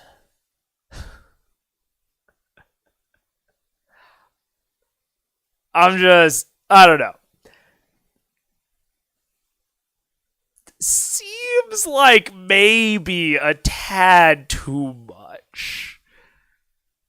I don't know. How much does the Tarask have? Take your bets in chats how much HP the Tarask has. Because I don't know it off the top of my head. Oh, Tarask. Come on. Tarask. Okay, I'm just going to Google it because D&D Beyond is not cooperating. What? Why did I just look up Vampire Survivor's cat? I was looking that up last night. Ooh, an order of magnitude less. Yeah. I don't know. I don't know about that, brother. I do appreciate that Sam fights for the rules that give him disadvantage. Oh, yeah. I agree. I will say for DMs who like Omebrew, if you want to give your Bally Cleric some kind of one-day reaction boon armor that projects an aura on allies of like negative 25 incoming damage until the end of next turn or something, it feels very cool. That sounds... I would not... That could be cool. I think first thing I would do is make it either magical or non-magical. But I mean, it depends on how, like once a day, I don't know.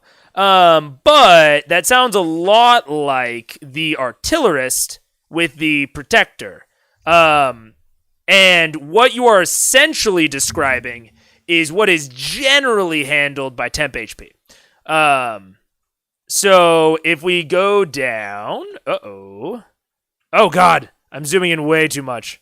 Into the artillerist, the protector on the artillerist artificer cannon emits a burst of positive energy that grants itself and each creature of your choice within 10 feet a number of temp HP equal to your hit points plus 1d8 plus your intelligence modifier. So if I were making a cleric or a paladin aura, I would generally try to go more in this direction than a straight damage reduction. Just because it has more precedent within D&D. The only damage reduction feature is that heavy armor master, and I try to go with what has more precedence than less.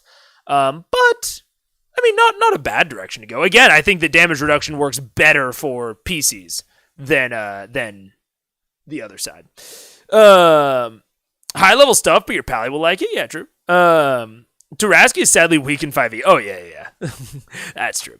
What was the answer? The answer was 600-ish, 670. So Matt was essentially telling Grog there that the wall had about 10 times the amount of hit points as the Tarask. Listen, if there's one thing we've learned from this campaign, it's that doors, even glass falling doors, have superpowers. You're not wrong there. It is a door. It is a door indeed. I think the stat block tops out at just under 1k. Yeah. So I mean that's what I try to think about is, what are the relative challenges? What are the maximum challenges that like the rest of the rules present? And like I'm not saying that you have to like model everything after something else, but I try to get in the same orders of magnitude. That's a big thing for me. It's like, if the challenges around this, if the obstacles around this in the rules are in like this order of magnitude, I try to stay there. Not go orders up or down. Approaching 1 a.m., so I'm going to go into lurk mode. Fair enough. See you in the VOD. Enjoy the rest, everyone who can. Peace out, AKL. Good to see you. But we will keep going. Oh, so damage. Oh, got you. Shit. So as you slam into it, submerged. I take Pike by the hands, and I will dimension door out through the glass to where she put her hand on the hidden gem. Okay. Is that right? All right, so you reach over and you grab, you step out of the acid, kind of out of it, and see it stripping off the lower half of your body. Is still kind of this like sizzling smoke is pouring off your body from where the Leather pants are singed. Yeah, don't let me crevice this. You walk up the ramp, you grab Pike, and the two of you appear on the other side of the glass door, up on the platform where Cassandra pressed the final. Pike, now's a good time to talk about us, don't you think? Or should we just? No, I'll just put my hand on the gem. Okay. Stand on that, no. Okay. You put your hand on the gem, and put your hand away for a second. See the gem itself is glowing, but it does not seem to be. Okay. Try to put your hands on the other non-destroyed gems. Go ahead and make a strength check now. With Okay, the metal. okay. We're running over to the other gem. Come on, Bex. Yeah. Come on. That's way better. 13. 13. Okay, with the help of the heat metal, which has managed to make the metal more pliable, you do still take 3 points of fire damage through. The metal itself is burning, and you're putting your weight against it. The second half should go faster. I think a lot of times with my pacing in general, the front halves of streams, there's a lot more pausing, I feel like. So I think we're okay so far. I think after this encounter, we'll take a bio break. Pushing against the edge of the wall, but you pull it up and it gets arcing upward, and you kind of push it over in the direction of the wall where he is. Yeah, at the ceiling. Yeah, and because there is force, like just pushing it outward. As it arcs over, it starts splattering across the white stone on the ceiling. As it hits, the white stone dissolves, and you can see it's causing these huge pockmarks in the actual stone above the glass. Keep doing it. I keep doing it. Okay. I'm gonna go ahead and start switching my heat metal spell over to the other spigot. Oh, when I fly over the other side. Okay. Same thing. Okay. It's not quite hitting the full ceiling. You can probably take another round and keep directing it if you want to. Okay. So it's up to you. You gotta keep directing this one. So right now it's just starting to. Yeah, just I'll this keep directing it. Okay. Moving it over there. What are you doing? I'm running over to the gem. Put your hands on the gem. Running over to a gem. Okay. You guys go make your attacks on separate gems. No, we're gonna put our hands on the gem, Oh, you right? putting hands on? I'm gonna hands on, see if anything happens, and if nothing does, I'm just gonna pull out my sword and start Okay. back. So you guys want to put your hands on the gems. Can they get 2 gems each? They both got 2 gems each. Yeah. And my hand is on On the bottom gem. Come on, work, damn it. Oh, you could technically. Yeah, you could do. Yeah, you could play. I do also want to clarify something real quick. I've said before, and I still agree with, that you should present very difficult challenges to your player characters when they start to get higher level. They will shock you with the things that they can do and come up with, as we are seeing here, when they use their resources. However, I think there are just a lot of contributors to why I don't love this combat. This encounter. I don't love materials with unrealistic properties. I don't like let's say forced cutscenes with BBG monologues. I don't love all of this happening outside of initiative. There is a universe. Oh, I also don't love the lack of map. I think the lack of map is really hurting this as well. So I actually think, as like an overall takeaway so far, this encounter could go really well. Relatively unchanged. Like if this just happened where, let's say, the Briarwoods don't walk in and Cassandra presses the hidden thing and just betrays them through the glass. That actually feels fine to me. I still think it's a bit contrived, possibly, that no one else saw the hidden gem. It seems like it was, invisible immunity, whatever. But that could have felt all right. Putting us in initiative could have made this whole thing less chaotic and more understandable for the players and the audience. Giving us a map could have reduced a lot of the table talk, and could have, I think, led them towards solving this puzzle much, much faster. And having materials with understandable qualities paired with a very fast clock that is like rising up and starting to damage them more and more and more. And like, we're pressing them up against the time, I think could have presented more solutions. Because even with that, HP figure that I showed you guys, right? That is assuming that, it has resistance to his attacks, so it's probably half of that. If they had just tossed resources at that wall, I think Matt would have let them get through it. But it doesn't feel like he would have because everything's happening too chaotically. So I think that the actual design of this encounter does have a very solid core for a high-level party. You want to put them in very bad situations because they can probably survive it. But there are a lot of exterior factors that I think make this feel a lot worse as an encounter, even if the core design is all right. This is why quality of life features are important. Yeah, exactly. We need more maps and more detailed. Yeah. And potentially more organization, I might say. Because there's only 4 gems left. Yeah. So you could... Trinket to the other one? Where's Trinket? Trinket's like up against the wall on the sides, very scared You need a right fourth now. hand. You need a fourth hand. Okay. Still giving my heat levels, Okay, so you place all your hands on the gems. No apparent effect. I pull out my sword and start whacking. Fuck you, Jim! Make a strength check. Shit balls. Guys, We're gonna Briarwood's die. personal quarters are really plush. They're safe. We're all zero. Who's zero again? You can't quite move the middle, not this time. It's just Okay, not it's battering against the glass, no effect on the glass, but it's starting to hit elements of the ceiling near it. You can see the stone is being eaten away. At this point, everyone who's currently on the ground suffers 3 points of acid damage as it's now beginning to reach up to your shins. You take 2 because you're... No, I'm out. And I'm resistant. Twitch streams total? Ooh, not very many. I think there's a place where I can see that. There's like a road to affiliate. I'm honestly not sure. But yes, it is around affiliate access. Achievements. Path to affiliate. According to this, stream on 7 different days, I am at 3 out of 7. So, 3 out of 7. You have all the other requirements already. Yeah. I don't quite have streamed for 8 hours yet, technically, but I'll get it, no problem. Yeah, so I'm thinking about next week I might do just some little itty-bitty streams, because it is the 7 different days that Twitch cares about. So I may do some small streams in the coming days of like maybe even as short as like 30 minutes to do that. You have all the other... All right, when you hit 7, do the form ASAP. Yeah, we'll do. That is the plan. I will say, not to maybe temper people's hopes and expectations, I cannot go full-time until at least May, for reasons that I can't specifically explain, but that I will be able to explain after I go full-time. So at least May, and then, hopefully ASAP after that. But what ASAP means is, different. But yes, free money at Turn Mods. I agree. I would love to start like paying Eden in the meantime. That would be very sick. Twitch dog cam. Yeah, I literally could just put dog cam on. You're fine. You don't. Like, you don't. You're already frequent enough where you wouldn't lose affiliate or anything. Yeah. I agree. And they're outside of the room. And I'm resistant. Yeah, so you take 2. Pike, my love. Is there any way that you can get to the other side of this stone wall to Break see the gem. what's over there?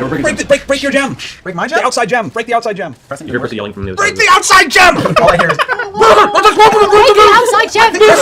I think Percy wants us to kiss Pike. Is the power of love will inspire him?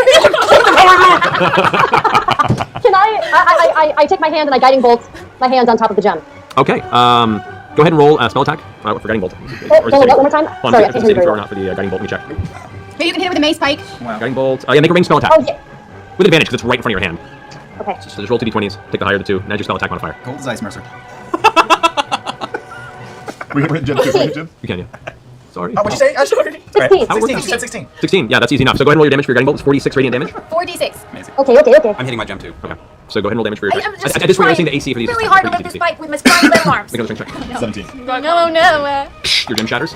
I rolled a 30 to hit. Yeah, it is. 12 for strength. Double strength. You manage to move to the side. You take 2 points of fire damage Okay. as the heat from the actual metal itself is starting to push through the leather, and you can feel it kind of burning the edge of your skin. Okay. But you do arc it over a little further, and it now begins to it's now pouring onto the ceiling and splashing over and down over the glass wall. Oh. You can see the stonework is melting through, and after a few seconds of this, you begin to see the top of where the glass wall ends. Get over it. As the wall dissipates and the acid begins to push through the rest of the shit. white stone, you guys look up and you can see Acid the ceiling coming above you begin to turn dark for a second before part of it Oh god, drip get out acid there! into the small chamber Get that the two of you currently Can you are potentially standing go in. out? I turn the acid rolled a off. total of 20. Total 20 damage?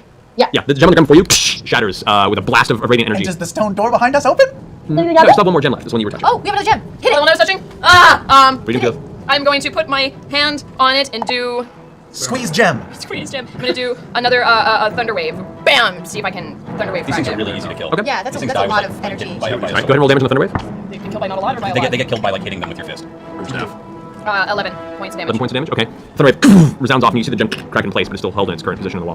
Hit me with that. Just At this point in time, after you guys finish this, the ceiling begins to open into a tunnel above you, and acid begins to fill the room that both of you guys are in. Did I? Me and Pike? Yeah. Yeah, both of you guys. I think it's raining. Did I finish killing my gem? You did, yes. Okay, I'm gonna take a shot if I have anything else to do. Can I take a shot at the gem that she just racked? Yep. Does it look like a big enough tunnel now that I can move the pipe?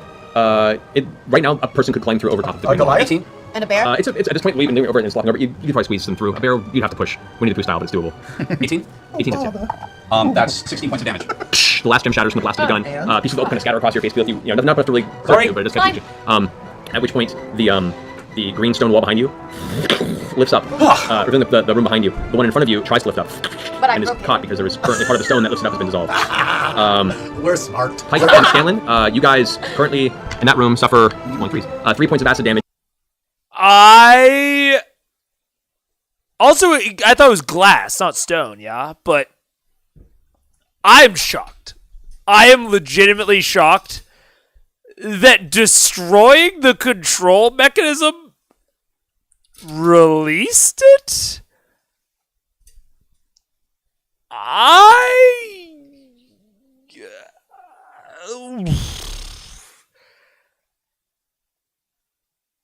I don't know. That was interesting. I don't know. That is not at all what I thought the solution would be. But I don't want to talk too much shit on it. Because they figured it out and I didn't. And so fucking what am I to say?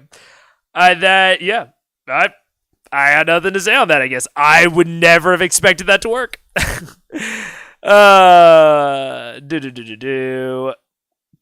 Don't join the partner program on Twitch if you get there. Dual streaming on YouTube is technically not permitted for partners. Oh, good to know. Oh, that's why people have been like not re-upping their contracts with Twitch, right? I think I've heard about that. That like, because I know who is it? Moist Critical does dual streaming now.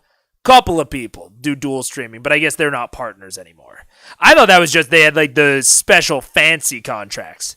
But either way, affiliate with Twitch with like subs and primes. That's the only thing I was aiming for, anyways. So, but good tip. Matt doesn't want to kill his PCs. Yeah, Yeah, which, I mean, is fine. Like, to be clear, it is fine to not want to kill your PCs. But this does push up against the whole Matt doesn't fudge stuff. So I don't know. Speculation to be clear, but one thing I'm thinking of, imagine that Matt's original thought was that one of Vax's abilities might be the key to dealing with the wall. How would you adjust that? I generally try to make absolute death traps, which is what this is, not reliant on any one character. If I had, for some reason, done that, I would probably do something like what Matt is doing now. This is how I would handle it. And this is like a situation where, like, that solution doesn't make any sense to me, but it is a solution that they came to, and it feels like a good, like, moment for it to trigger, right? And so I am down as a DM to fudge the encounter. If I misinterpreted something, now my games are deadly. My players know that. There is a chance that they will just die. If I misdesign an encounter, if the reason that they are not succeeding is my fault, I will fudge in. And I'm not sure that Matt is fudging. The solution just feels weird to me. But maybe that's what he intended. But I will make a solution that I didn't intend work. If the reason they are not succeeding is because I fucked something up. If the reason they're not succeeding and potentially die is their fault, and I truly believe that they will acknowledge that it's their fault. Like, I've told the story of when I almost TPK'd one of my parties, and afterwards they all agreed that yep, if we had TPK'd there, that would have been on us. And those are the cases where I would just let them die. But I don't know what happened here. I don't know if this was intended, if, Matt is fudging things. I don't know. We'll have to see. But yeah, very much speculation. Probably just throwing a bone. Fail open is not your default. OSHA would like to have a word with you, Dia. Fights without initiative orders is chaos. They all seem okay with it, but my anxiety would be sky high. Oh, me too, man. Absolutely, John. I think they can work in big sequences like Tide of Bone. I think outside where they were fighting against that giant horde, where the clock is very vague. If we go back mentally to Tide of Bone, outside when they're fighting against that huge horde, that clock is super vague. And Matt can sort of play with the danger levels a little bit. And it can be very cinematic in that way. Where time can be a little bit wibbly wobbly out there. With this, the room is filling up. The time, it doesn't feel right for time to be wibbly wobbly because something is actively happening that is very distinct. It is very detailed. It is not this amorphous horde situation. And in a very detailed situation like that, I think you absolutely have to have initiative. Whereas in the Tide of Bone, when it's, this big fucking thing, it's we're measuring impact on different orders of magnitude. No initiative can feel all right. But yeah, this situation, oh my god, I would have hated playing through this as a character. The trap being completely different in the animation feels like an acknowledgement that it wasn't that good originally. I mean, yeah. Yeah, because I wonder if it was something like that he decided to play straight, and then he was like, shit, this doesn't work, let's just wrap it up. Very fair, Seth Theshel. And, if that is the situation, understandable. Doesn't make the trap good. And, we're doing kind of dual parts here of, DM advice, but also design advice. And it's okay, the thing that we learned from that design-wise is that, this was bad, And like, these are why. But like, ultimately, and like, that's a weird solution to a puzzle. Like, I can acknowledge that. Like, that's a weird and probably bad solution. Maybe. I don't even know if it's bad. It certainly feels weird to my brain. But separately in the DM advice corner, if shit's not playing out how you expected, you fucked something up in the design, it's gonna happen to all of us. We're all gonna fuck shit up in the design. Yeah, make it work. Like, make them get out of it. I am not TPKing my party over my fucking design ego. If it's on me, then it's on me, and I'm letting them out of it. Like, even there's another like really easy way is that the acid in this case that they are, and this is, I would have to think about it more as to whether or not I think this is better than what Matt did, but it's certainly an alternative regardless.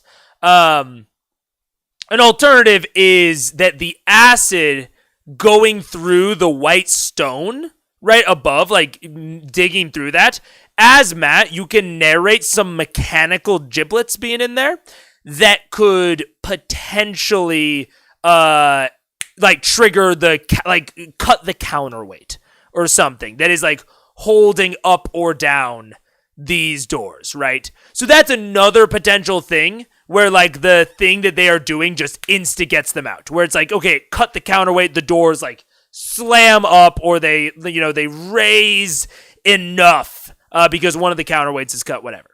Like, there are potential ways that you can get out of this as a DM that were unintended. And, I like my way more, probably just because I came up with it. But I don't think that Matt's is invalid in any way, if that's what happened. You can do no initiative fights / complex encounters, but with a group this big. The size is another very considerable consideration. Yes. Of like, I run tables of 3 to 4, generally, is my preferred. And like, with 3 players, you could probably run this. It probably wouldn't be that hard without initiative. This many of them? Oof. Get some initiative rolls. There will be someone who is backburning themselves if they don't get an explicit turn. Yeah, exactly. The trap is different. I do feel like a map may have changed how this went down. Totally. Yeah, a map initiative. Like, there are some tonal things and some accessibility things that could have really helped this.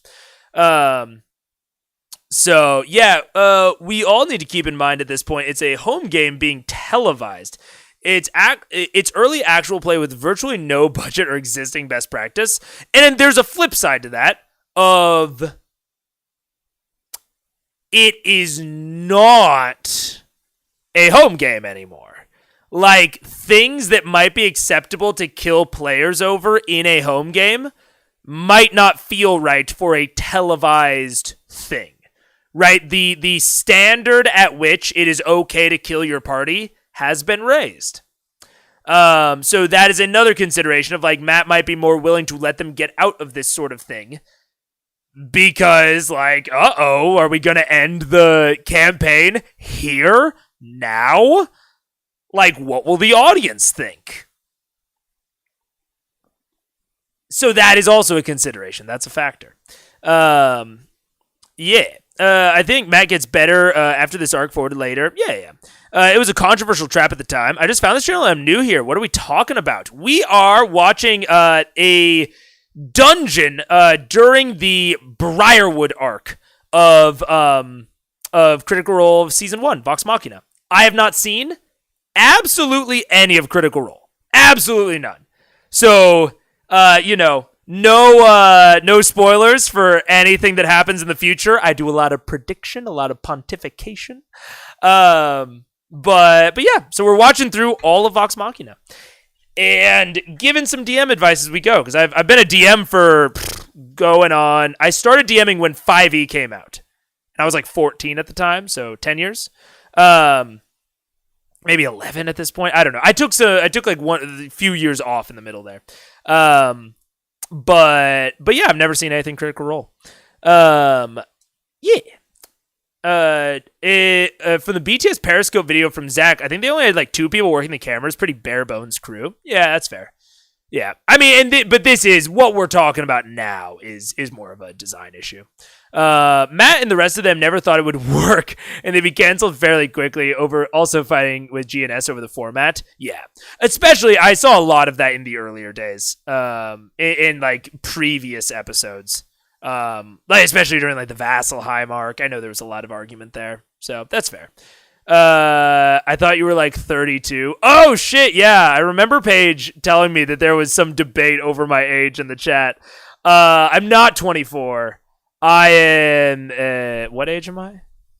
I am either, I don't want to specify if my birthday's happened or not. I am either 25 or 26. Around there.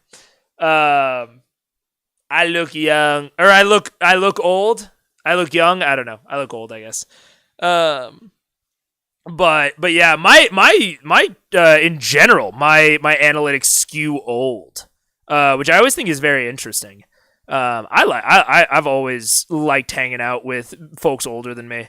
But yeah, like my age and gender breakdown right now is, I think I can just show you. I don't think there's anything fucking else on the screen. Yeah. It skews much older. So I think that's probably why. Anyways, dude, I'm 34. Yeah, you look young. Yeah, fair enough. I don't think I look that old. Lol, okay, happy birthday. No, you don't know when my fucking birthday is. Yeah.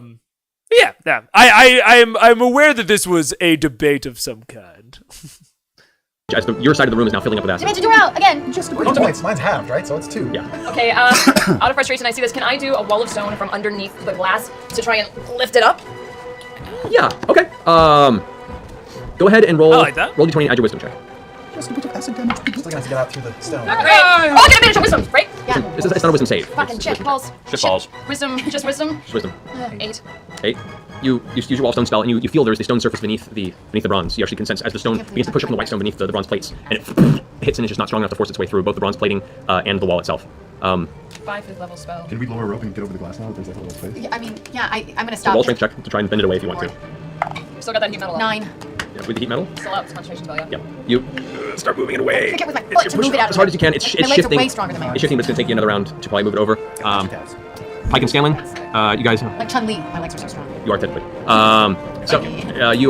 That's only 1 point of acid. I will also note, so for what we were talking about how this is, my original kind of theory or postulation or whatever, is that on the order of this dungeon, it was going to be they start here, they go through a challenging bit, this is, more of like an interesting spot, and then they'll go through a couple other bits until they get to the ziggurat at the end, and then they'll have to go all the way back out through all of these things. And I thought that this room was going to be something that they didn't solve right now, that would be recontextualized later on, and would be maybe more of a hindrance on the way out.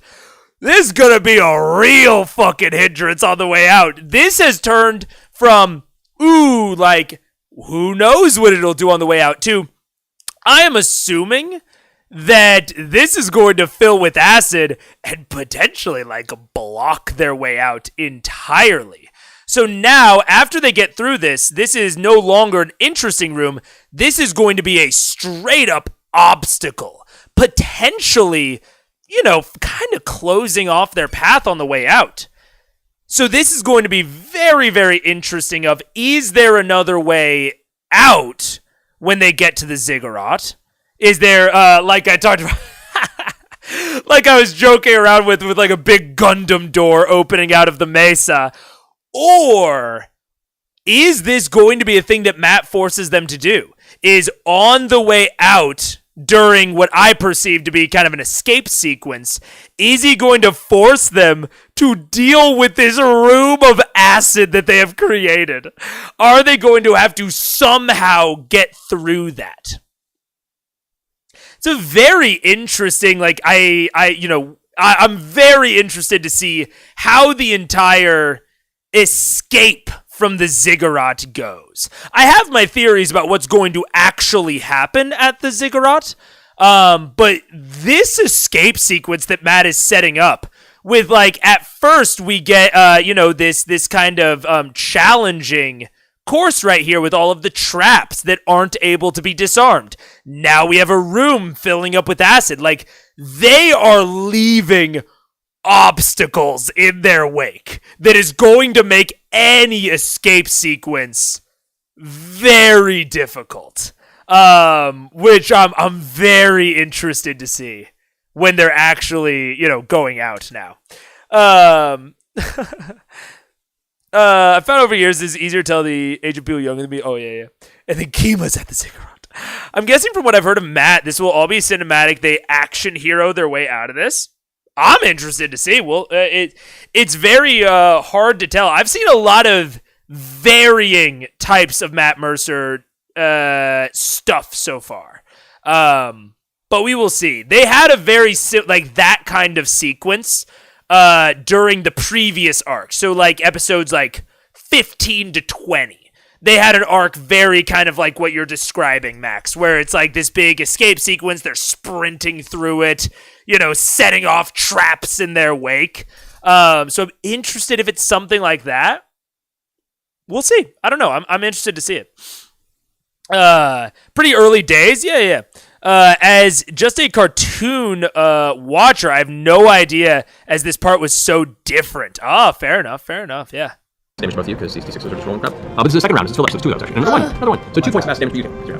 So 2 points of acid damage to you, Pike. You're now up to about waist high in this acid that's beginning to burn through and dissolve. All right, so who's doing what now? Anything? Anyone else? Or are you just waiting on these guys to finish up with their next? Should I get out of here and try to start working on the stone? Go on the other side so that you can see if you can open up the door that leads out. Pike, I'll ask you Wait, again. how far, I'm so sorry, how far out is the acid room from where we are right now? You mean the room they're in? No, the room that the acid is stored in. You don't know, actually. Oh, you mean the one that was way back? Yeah. That was quite a ways away. Damn it, okay, that was It's probably a mile behind you. Pike, is there any way that you can get through this stone wall to the other side to see what's there to play with some Oh yeah, buttons? you're made of jelly. Can you do it? Oh no, we can't hear you. Hold on, we can't hear you. The darkness is consuming her. This is a night of... Muted, hanging up and calling you back. Oh no, this is terrible. Roll perception check. Who, me? Yes. Remote play. I'm having some fabulous dark chocolate right now. Yeah. It is so good, they're feeding it to me. Okay, so Can we hear you, Ashley? There we go. 4. Okay. Yeah, Okay. okay, Pike, roll perception check. Okay. Sorry, guys. I don't know what's going on. It's the evil. I know it's the evil. It's so strong. I rolled a 19. Okay, as you guys are, the acid's pouring and you're looking about, you notice that the acid level raised to a certain point and doesn't seem to be continuing. And actually glancing over, you see the door that the briar was left out of behind you is made of white stone. And the acid that's filled this chamber, which is usually sealed off by the glass wall that is now spilled over to the ceiling, has actually dissolved through the bottom of the door. And Awesome. at this time, it's begun to subside. Almost like the liquid that's coming through is not keeping up with the amount that is now pouring into the hallway behind you. It's awesome. These guys, we're not going to drown. Laura, make a strength check. Okay. This is the best. Oh, 4. Okay. We're getting it all out of our system now. You just can't move it. It's too, at this point, the heat metal has burned your arms enough to the point where you're finding a hard time managing to keep your muscles tense together and move it. It's made of metal, guys. But yeah, the wall, you guys, the doorway that's right there is about waist high to you is completely dissolved in the bottom of the wall. So we can swim through. If you want to try it. I'm gonna do that. I'm gonna take a snorkel. Okay. In doing so, Scanlan, you take 8 points of acid damage, reduced to 4 because of your resistance. You go through and pop out on the other side of the hallway. It is a stone hallway, and the acid is currently dissolving the ground below, and it's just like sinking down into the ground, kind of China syndrome style. Are there any buttons, knobs, levers? Looking up, you do see immediately to your right in the hallway there is a stone square with a push plate. Motherfucker. That's what he pushed. Push it. Is that what? Did I see Vax push that? You saw Vax appear behind them and push something. Okay, so I will push that. Okay, you push it as it clicks inward. Just chatting curiosity, what do you think of spoilers related to the show that have varying levels of different in the show? I know some sections are vastly different in S2 to feel new and fresh. I mean, I don't care if you tell me that something is different in the show, as long as you don't specify like what about it is different, because then I might be able to imply some things about future stuff, and because I eventually want to watch the show someday, so I don't want to have any of it circling around in my brain, but just saying it's different is fine. Take a snorkel. Yeah, they really are swimming through acid right now. He does have resistance to acid, to be fair. So I guess, just fucking chug HP potions and get through it to see if you can release the door somehow. It's not the craziest thing for a level, what are they, 12, 13, 14? It's not the craziest thing for a high-level PC to do. You hear the grinding of gears and stone, and all of a sudden the holding shudders for a second. The fluid begins to stop spewing forth. The rest of it begins to just kind of glide out and eventually come to a stop as the acid stops pouring into the room. The door that you swam under lifts up. Guess I could have done that before. Sorry. Sorry. The I wanted to wait till they were gone. Yeah. That's what it was. I was waiting till they were gone. At this point in time now, you see where the opals were on the sides. The portions that kind of keeps them housed slowly move into the wall, leaving these holes behind. The one on the ground depresses and disappears. As it does, the acid that's in the room begins to like slowly drain out. Yes. Great. Scanlan, what do you see on the other side of where you are? I see stone, acid, a very handsome gnome. Oh wait, that's me. And a big button that I just pressed. We can see now. Oh hi. So you You're all good, Little Hill. Don't worry about it. guys I'm look, still look locked green. away because the door won't open. need to So get we have to out go of up here, and quick. over the fucking door. So that's what we have to do. Up and over the wall. The glass door that is partially destroyed. That won't go in. No more buttons or levers out there. Nothing else. Not currently. You guys smashed everything that was in the We vicinity. jammed the door. It just won't open. So. And that's actually something that we were just talking about, Max, is like, it is okay to throw crazy deadly stuff at your players. And like the trap that they are in right now, I didn't particularly like, but because of a lot of surrounding factors. The actual challenge of the trap was probably fine, ultimately. Because like they are level 12 characters. It's very hard to kill them if you have not whittled down their resources considerably. But there were some other things about this that made it feel not great. But ultimately it ended fine. And I think that we're going to have a good rest of the episode. And also, like, ultimately, on the grand scheme of things, if I wasn't pausing and talking so often, that trap probably took half an hour. So, as, you know, regardless of the, like, level of quality of the design, ultimately, it was pretty fast-paced. So for all of the flaws of like them not rolling initiative, them I don't think pacing it very well, it was fast. So it's not ultimately going to be like this huge blemish on the session. There's a tunnel. We can go up and over.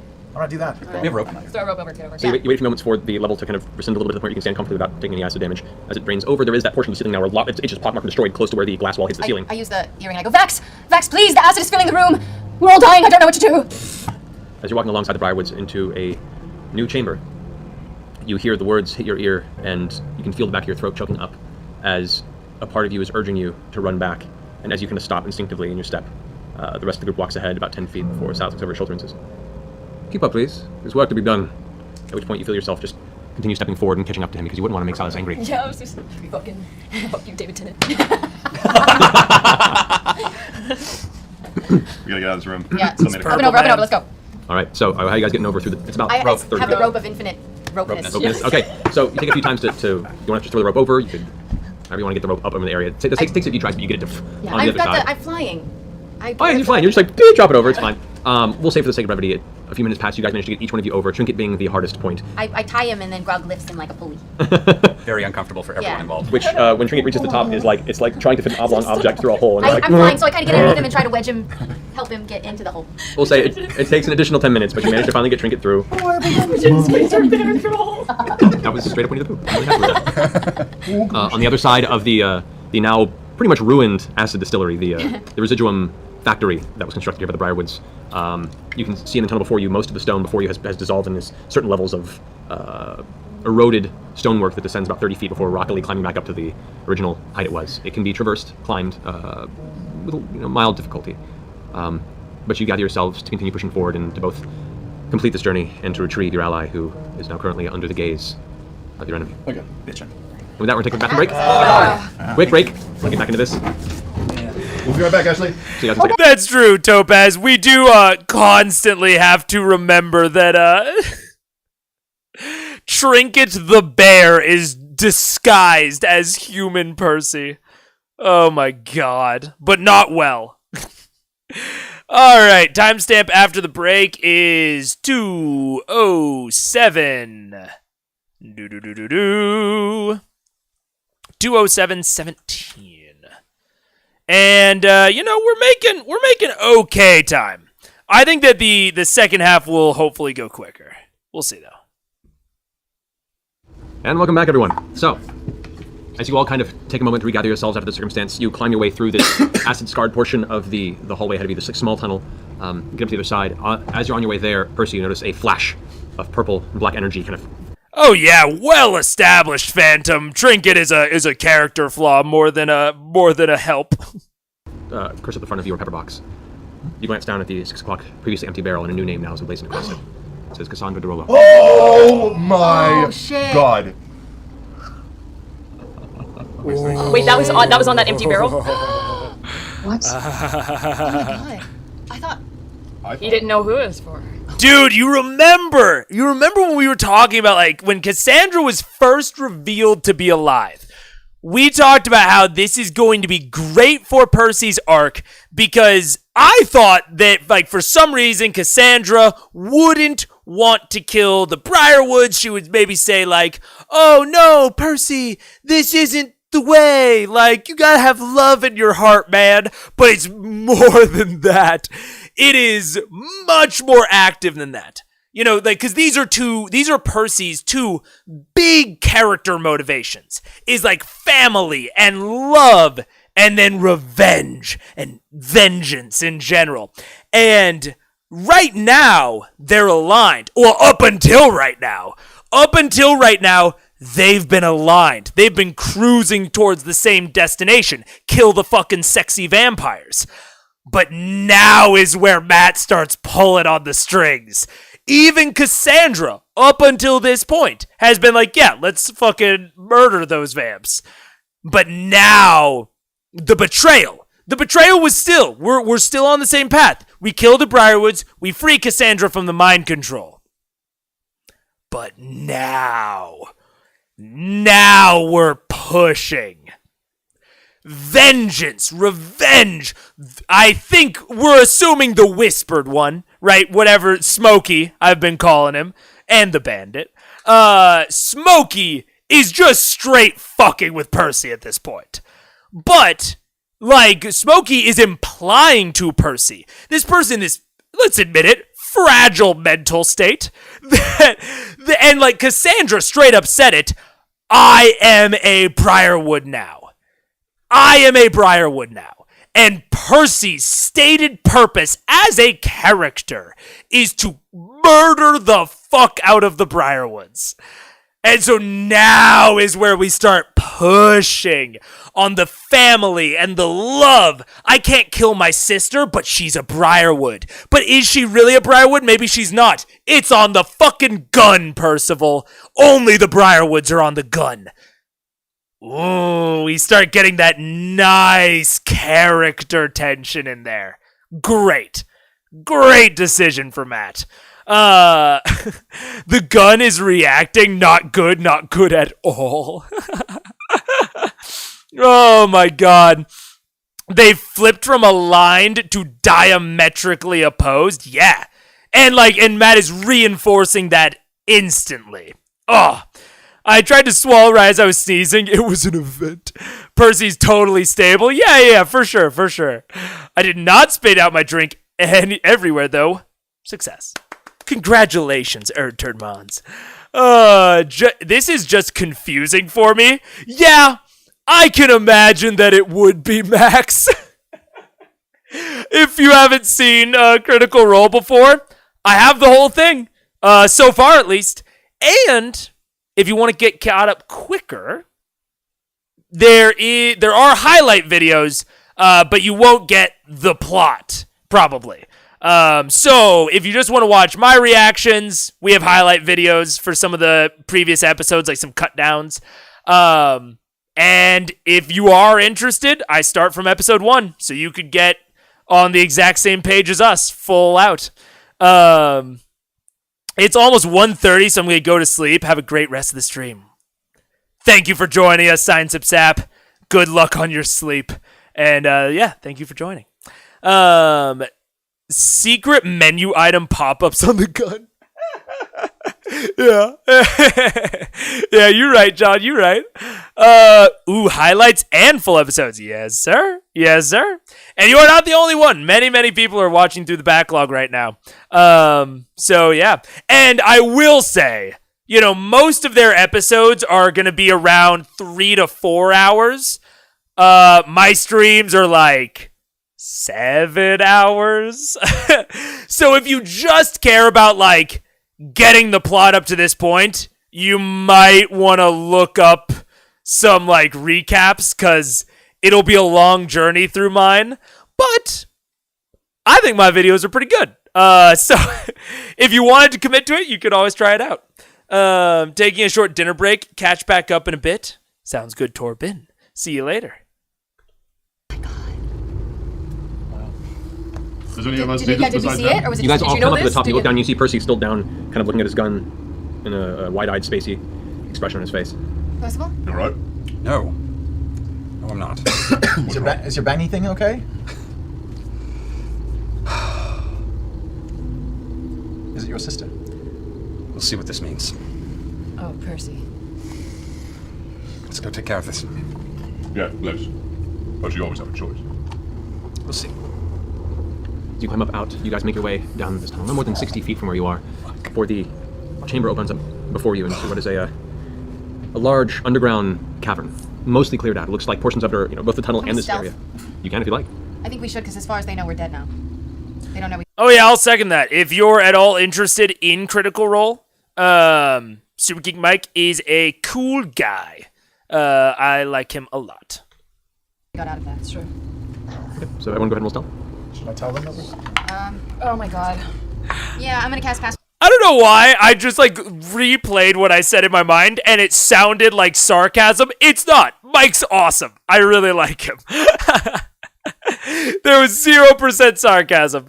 But he does have much more like produced, much more like edited down content as well.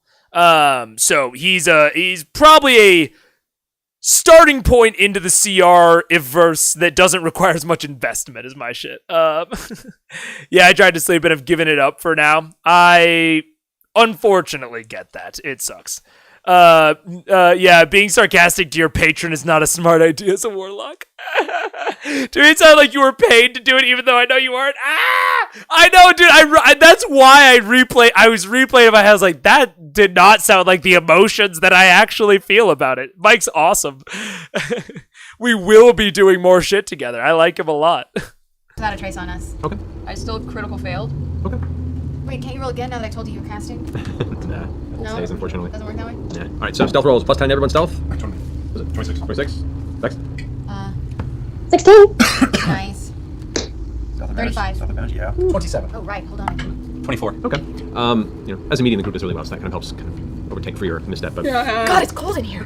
Jesus. looking around, you can see the boards and pieces of wood and stone that are keeping this hallway up. And as you step into this large chamber, it's dark and mostly freshly carved earth. Like elements of earth have been taken out. You can see to the right and left of you as you enter this chamber, there are more and more chunks of that broken stone and large piles of moved earth that are in some levels of being left there or going to be moved out, or eventually were put to a point where it was no longer necessary to have to clear the area.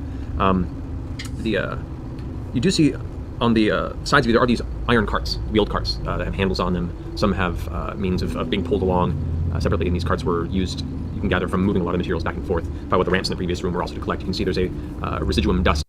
Shouted me out again? Said that hello? That guy. He's too kind. He's too nice. Man, he's awesome. I am unreasonably enthused by Dog Camp. I get it. I think this is the first time Percy said he was not fine. That is true.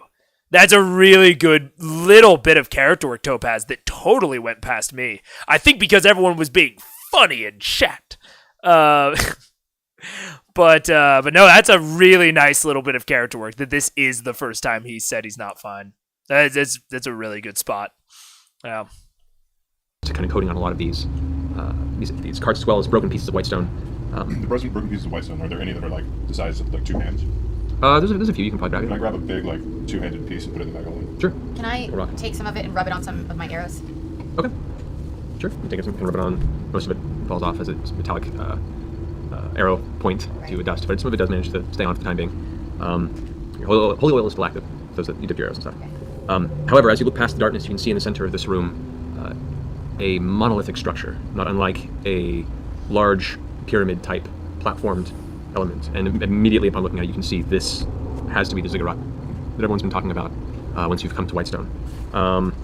you can see that the base of it is white, and it is very much the same texture and color as all the whitestone you've seen used in the construction and all the mining materials here within the city. But from what little light you have in the room, and there is a little bit of ambient light from torches set at certain points, and just those who can see pretty decently at a distance, and there is a kind of an ominous glow to the structure itself. It gradually turns into a greenish color. Hard to see exactly why this transition is. It transitions from white to a green towards the top, and then it levels off. You can see what looks to be a small, separate structure at the very, very top. There are long stairways that are visible on each one of these four, or at least the two sides you can see before you. Long stairways. Everyone make a perception check. I'm scared of all of my dice right now. Yeah, mine are failing me. 1. Hold on, metallic won't hold dust. Yeah, I don't know about that. I don't know. But I'm thinking about the ziggurat a lot here. This greenish transition, I'm really racking my brain for what it could mean. And I can't quite place my finger on it within my current structure of like what I think is going on. The Whitestone monorail station.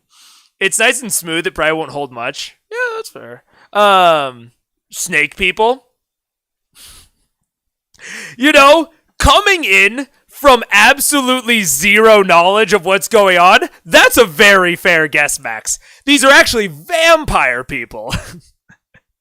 But good guess. And my theory is that this ziggurat is a TARDIS-like pocket dimension prison for an ancient evil that is currently like quasi-controlling one of the party. He's been known as Vengeance, or we assume at this point the Whispered One. Don't know his actual name yet. I call him Smokey. And they are hunting down two vampires who seem to be trying to recreate this ziggurat to free Smokey? Empower Smokey? Unclear. I think that there is going to be some sort of nuclear explosion. Not actually nuclear, magic nuclear. That will free Smokey from his prison while killing the Briarwoods as well. That is my 30 seconds or less, or I guess 2 minutes or less. My theory of what's going on. I don't know if any of that's accurate, but that is my impression. Residuum does seem to be green. I see. Okay, that makes sense. I think that's just Matt's way of saying this doesn't do much. Yeah, fair enough. Just caught up with the rest of the stream. What up, Vetnair? Snakes and vampires have a lot in common. Fangs, cold-blooded. True. I don't know. Snakes and vampires both have fangs. That's true. Delilah running the Whitestone Project, and we all know the Briarwoods are snakes. That's true. Magnificent summary. You should make a short. I could. Snakes are also associated with undeath immortality due to their shed skins. So look at that, dude. Max, we can just predict this entire plot arc. You're good. Hot romantic vampires. That's true. It is very important that they're hot and sexy, and that they really love each other. And they're evil, but they love each other. And they're hot and they're sexy.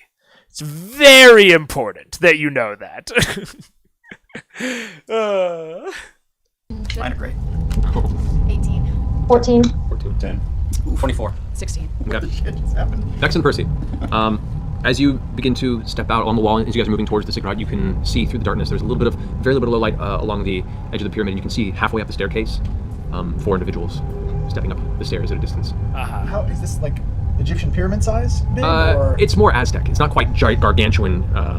there's 200 stairs? Or Approximately. I'd say the whole structure from bottom to height is maybe 200 feet tall. It's not extremely large. What's the roof look like above it? It's hard to see at this distance, especially with the very little light here. You can tell just enough to know there is some sort of a roof, but you can't make any details up from this distance. Okay.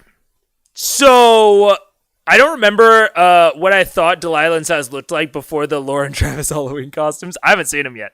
I have a picture in my head, but okay. I'm thinking about this now, right? It has this fade up. We know that they've been harvesting residuum. We know that residuum makes things, it seems, harder. So my theory is still sound.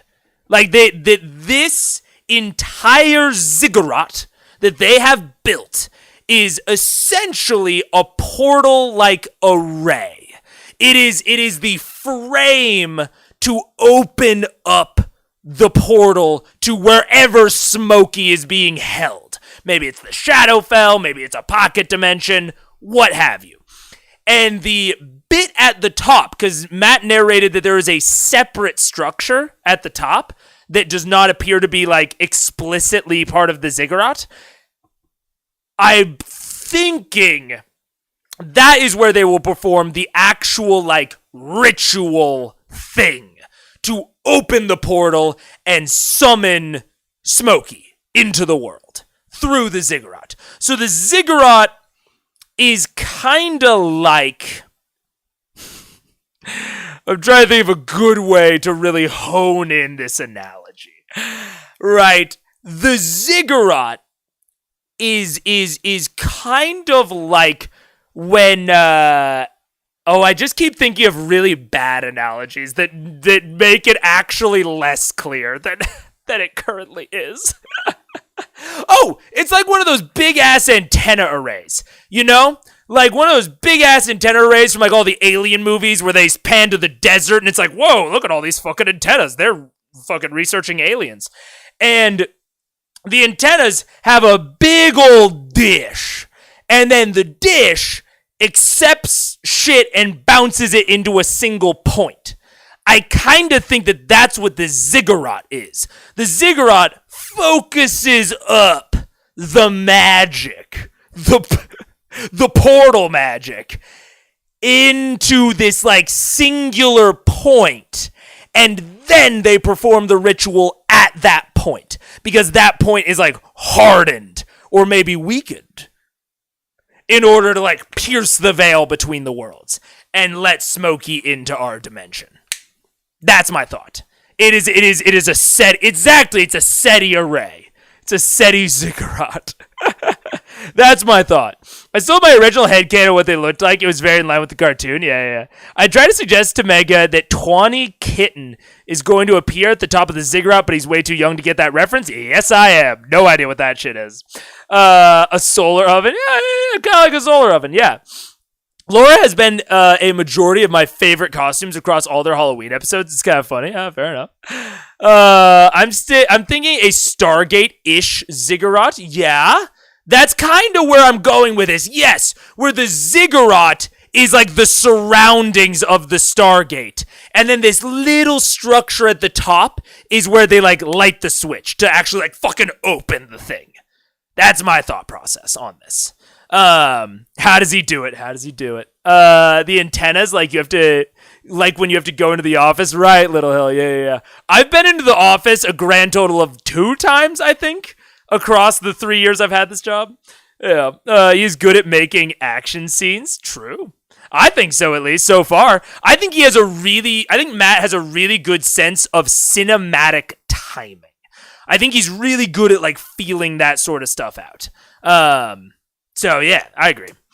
Basically the plot of Independence Day, Matt stealing again. He stole the mind flayers from Baldur's Gate 3. He stole other shit from Baldur's Gate 3. He stole the Briarwood arc from Independence Day with all those vampires in Independence Day. Matt's just a thief. But you know what? The best DM steal. It's uncanny. What can I say? Yeah, exactly. Also, that is the new dog cam location. So. Do I have any geographical idea of where we are in the city? Is this located under the Sun Tree? This would be pretty close to where the Sun Tree is located, yeah. Before we go stomping in there. What's up? When was the last time she went out, chat? It was like... No. It was like 30 minutes after she ate, so I think around 2 o'clock-ish. Yeah, it's been a while. When was the last time you ate? When was the last time I ate? Who needs to eat? Eating... Had a bathroom break? I photosynthesize... Well, there's not been any sun. Shit. We've biobreaked... We biobreaked at some point. I don't have biological functions. Yeah. They're gone. Hi! You puppy. BG3 came out 5 after his CR, but yeah, he stole. Yeah, exactly. We all know that Taliesin is an eldritch being. He clearly gave Matt premonitions of the future. Just like Super Geek Mike is my Warlock patron, Taliesin is Matt's Warlock patron. We've established this.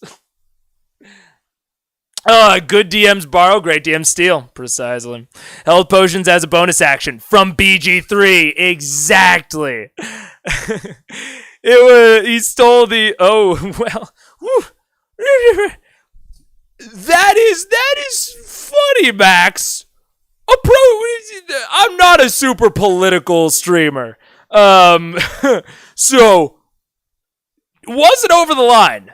Was all right. Because I think it was fully in jest as a joke, but it was a semi-canon house rule. Semi-common house rule before the BG3. I know, Seth Eshel, we're fucking around. I don't have biological functions, ADHD mood. Yeah. I don't need to go to the bathroom. Gross. Did Dad just ask us to give the answers for Mom? The code has been cracked. Using Tal's eldritch powers as a reason, that is so fair. Yeah. So fair. Yeah, it was a spur of the moment joke. Oh, no. I got you, Max. No worries. I like to identify, I do the same thing with spoilers. I like to identify when people approach the line so that people cross it less often. It was a joke. I was catching up. Yeah, no problem, Seth Eshel. You're all good, Max. No worries. Should we take a short rest and heal up? Is anyone besides me and Pike damaged at all? Are we just okay? a smidge. I mean, I'm damaged, but I don't know how long I want to wait when Vax we don't want to just start traipsing up. They'll see us coming. Is there cover? Can they see us if we can see them? Where you're currently standing, there is very little to no light. If you're careful, you could possibly slip by their detection. Or we can wait till they get up there and then go. Except what happens when they get up there? Just a quick question. Yes. While I'm with my new friends, in any moment, they're not telling me to go somewhere or walk somewhere. Can I just look at the symbol on my hand? Yeah. That's it. Yeah. Just stare at it whenever I can when they're not paying attention. Yeah. You glance at it. It doesn't seem to have any particular glow or connection, especially since Pike made her arrival. It seems to be the energy of connection that was briefly housed in that symbol by her has now transitioned to her form here. Okay. Will anybody gain something back from a short rest that we really need, or do we need to go? I'm kind of afraid they're marching him to his death. To sacrifice him. Yeah. I would gain a few hit potions, but it's nothing bad. I can take a potion. We'll have to heal in battle if we need to. I can do a healing spell, you know. Thanks, Sarah. If you'd like to. Sorry. I think actually before anything goes too much further, we might actually want to take a bio break. Max,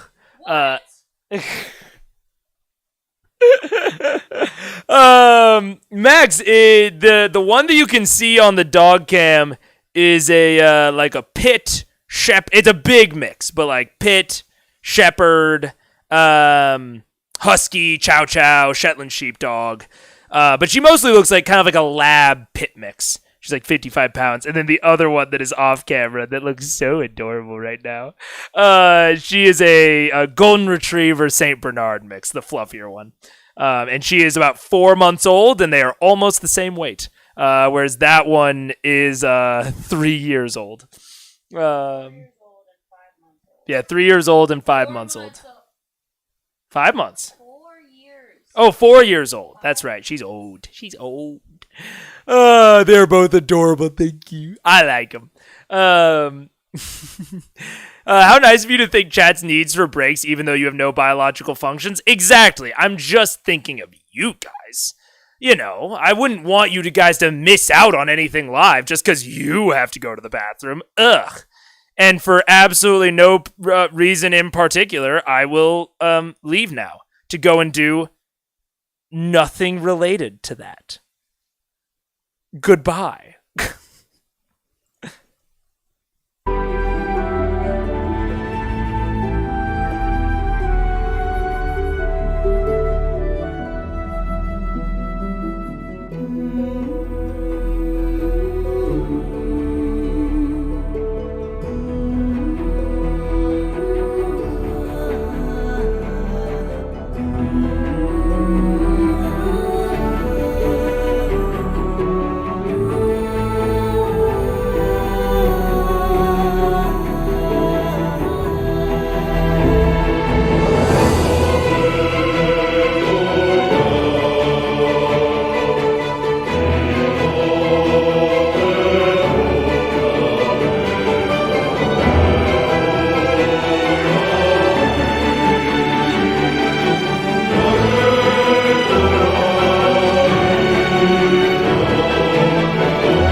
I always forget the mute. It scared me when it said offline. Did something say offline? Oh no. God, hopefully. Okay, we're good. Yeah, no, Buggy's a giant couch potato. I have no idea what levels out her energy. She can go. She's the most yoked, jacked being I am aware of. She can jump like probably a 10-foot fence. And she's like fucking like 2 feet high. She's crazy. But her energy levels are so low. She would love it if we just cuddled on the couch all day. Cause she's the best. Yeah, Husky is so much work. I mean, she is ignorant as all hell. She is a lot of work still, but she loves just cuddling. I feel bad for Huskies because it feels like we accidentally gave them the ability to have anxiety. Dude, I have a Whippet and they're anxiety incarnate. Dude, when I first was reading through this chat before I switched back the scene, I thought you meant Whippets as in like the drug. And I was like, that is a crazy thing to just throw out there on a brand new stream. But you definitely are referring to the dog breed, which is fair enough. That said, where I live, a lot of husky owners do not know what huskies are capable of. They just need to be activated a lot. Yeah. I'm very, very happy to have dogs for each other. Like, we still have to, keep up with them and stuff, and like we still have to stimulate them and activate them, but a lot of it they can do to each other, like the dog fighting ring that happened earlier in stream. So I know I just started like scrunching up her back a lot. I thought she was about to poop on the floor. Oh my god, that was scary. My life flashed before my eyes. Oh man. Sorry. Yeah, we have 2 of them and they're lovely little critters. Yeah. Fair. No. No, it was just funny. I figured it out real quick, but it was funny at first. Yeah, no, I can imagine. Anyways. Maybe just on Twitch then? Did we we walk the puppers? No, I think I ran with the puppers a little bit earlier, but not significant. It's also hard because the smaller one, Bird, had an upper respiratory thing, so we couldn't socialize her for a long time. And now we're getting back into it, and it's a little bit warmer, so we can walk her more, but it's just hard. I'm a boxer, and an eldritch whore, and a trickster god. Lol. Where's everybody at? Vasselheim accent is rubbing off on you. We'll have to heal in battle if we need to. I can do a healing spell, Thanks, Sarah. If you'd like to. Sorry. Where's everybody at? Vasselheim accent is rubbing off on you. Who's looking hurt? Anybody need? You guys all pretty low? I'm alright. No, not really. We're all pretty close to. I think save your spells. Yeah. What's the plan? Let's go. I don't know. I mean, stealth as much as we can and then take them out. I don't know. We're at the bottom of this pyramid. They're walking up to the top. By this time, they're close to the top. Let's start making our way. Pike. It's just stairs. Yeah, pretty steep stairs, but stairs nonetheless. Pike. We're gonna have to Ghostbusters this. How high up can I fly? Is it all dark up? It is. There's very, very little bit of light that's as part of the actual I keep ziggurat raising itself. up. 4 sides to the pyramid. 4 sides. You only see 2 from your I want top. to keep raising up so I can get a better view of what's happening up. I just tell Pike real quick. Pike, we are right under the sun tree, which was, dedicated to the god of Pelor.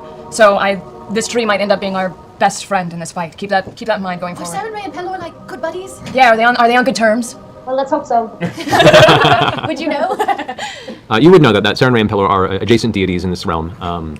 Yes, she is, Max. Last episode, they looted a potion of flying. And Vex, Laura Bailey, top middle, popped it while they were in that trap.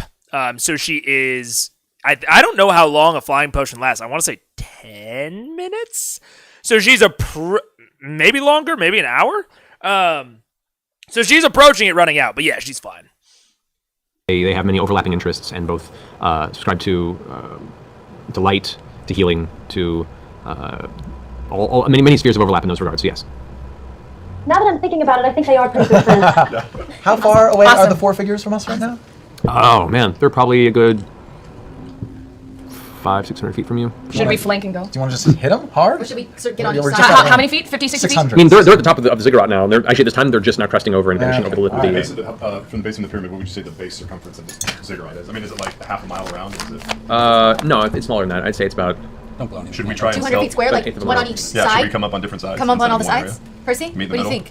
Yeah, No? flank Yeah, them. Flank them. They're going to be inside, but before we get halfway up, There's no inside. It's just They're up doing top. something on the top we of don't the know pyramid. what's up there. Can I see? There's I'm no raised up. inside? You raise up and you No, look, it's and just like a a little bit it's for grain storage. a little bit of source of light you can see. There is where the stairs stop. There's a level platform. There's some pillars, and there appears to be a secondary structure, a deep green, almost like dark jade type color structure that is built. It's just a square structure right there at the very top. Probably out of the same glass bullshit. Max will hear me if I whisper down. To everybody. That's right. See if he can stall. Tell him to stall. Facts. No. Facts. Those are my cheap. I'm very... I'm gonna give them cuddles more. Give the cuddles, give the cuddles. I'm very interested in this because this is already, how would you say, going way fucking faster than I thought it would. I'm not sure if maybe Matt was burned by the Underdark, because the Underdark admittedly wasn't structured super great, but it feels like maybe he's almost like rushing this dungeon a little bit, because like, you know, I didn't need the whole kit and caboodle of like, you know, there's a whole fucking island, and there's like a giant guy, or an Etten, I think, and then you go up to the Mind Flayer City. Like, I didn't need that, all that, but I don't know, I expected a bit. It seems like they're just gonna like walk up the temple and have a fight in the room at the top. I don't know. I expected a little bit more, not give and take. That's a wrong word for it. I don't know. We'll see. I'm reserving my judgment. Dog going, look at how cute I am. I should have some human food for that. No. You can still respond if you wish. You still have your mind about you. You just consider the Briarwoods right now your closest allies, and they have to be protected. Where are you? No. Yeah, maybe more points of interest. Even just obstacles, challenging path. Like, right now, the ziggurat feels like set dressing. And with how much it has been foreshadowed up to this point, and maybe I was hyper focusing on it because, you know, I was thinking about it a little bit. But like, yeah, I expected it to kind of like be like a fight up the ziggurat, and for like the actual ziggurat itself to be like a battlefield and a battle arena. And I thought that was gonna be really cool, like having these like different like, you know, levels and maybe like some inlet rooms to like duck in and out of. Like, I thought that elevation battle up the ziggurat would be very interesting, especially for level 12 PCs that have all of these resources to throw at that kind of combat. But from what I can tell right now, it seems like they're kind of just going to walk up it. And I think that that's not necessarily bad, I would say, just more of a missed opportunity. Like, this has been a very, you know, kind of building a lot, and I think that, and maybe maybe that's not the tone that Matt's going for. Maybe he doesn't want it to be like a struggle and a battle. We kind of had that sort of feel out in the city. Maybe he doesn't want to put us there again. So maybe the tone is for this to feel like eerily empty. It's possible. And like, it is like noticeable to me of like, damn, this shit's kind of empty. Like it is very utilitarian. It is very like, you know, like stark of like the things that are there or the things that need to be there. Which is a tone. That is a thing that you can go for as a DM. It's just very unexpected to me. So we'll see this in a second. We'll see how this goes. I think it is the same issue as most DMs where you have some big payoff and just speed through it, potentially. And I mean, to be fair, there are a lot of meta constraints. And the meta constraints and factors of like people yelling at him all the time on Twitter, this being publicized and there being a crew that like you can't have the episode go long because if the episode goes too long, you don't employ that crew. GNS employs that crew because they're still with a separate company at this point. So there are a lot of meta constraints on his pacing as a DM. And there can be a lot of like expectations that maybe he sets up that he doesn't quite know how to follow through on, which is very fair. Is it possible the entire city of Whitestone could be considered a dungeon? Like, sure, it's not a cave, but looking back, they sneaked around and hit points of interest. You could consider Whitestone a mega dungeon of sorts.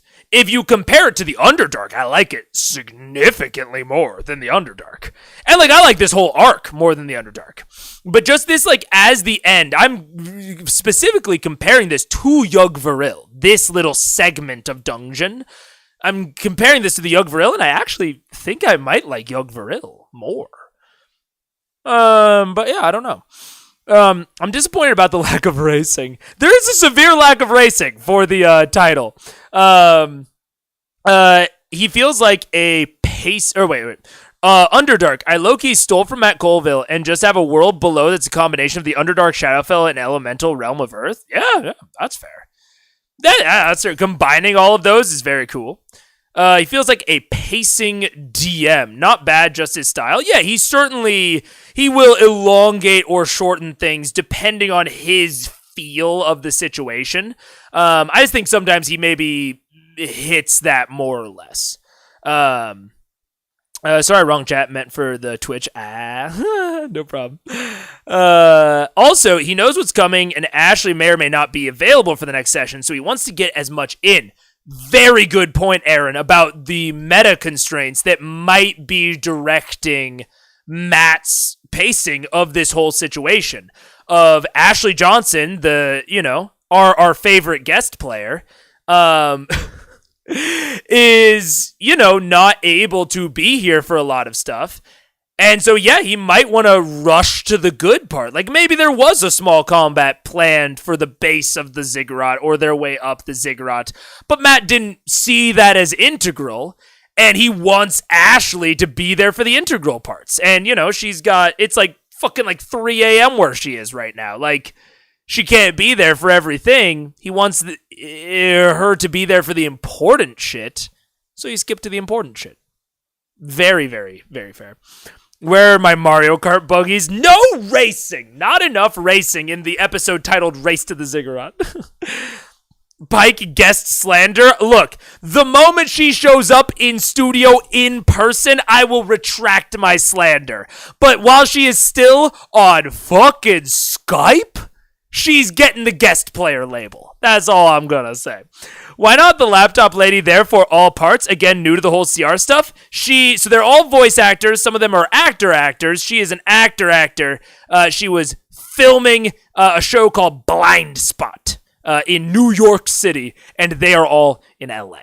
But they kept wanting her to come back. She was part of the original party. She is like a part of their group.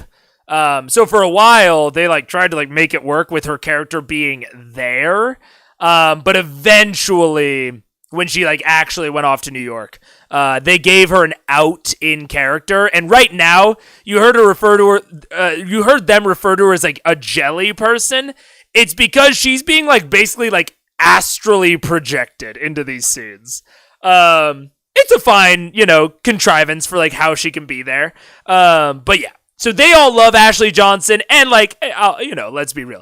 Ashley Johnson's a sweet little cherub. I love Ashley Johnson, but I am going to keep slandering her as a guest player until she's here for more than one episode in a row. Come on. Race starts at the top, gravity racing. She was also mostly cut from the Avengers. She was in the Avengers? That's kind of neat. No. Stop it. I don't know where we are. Acid everywhere. Oh.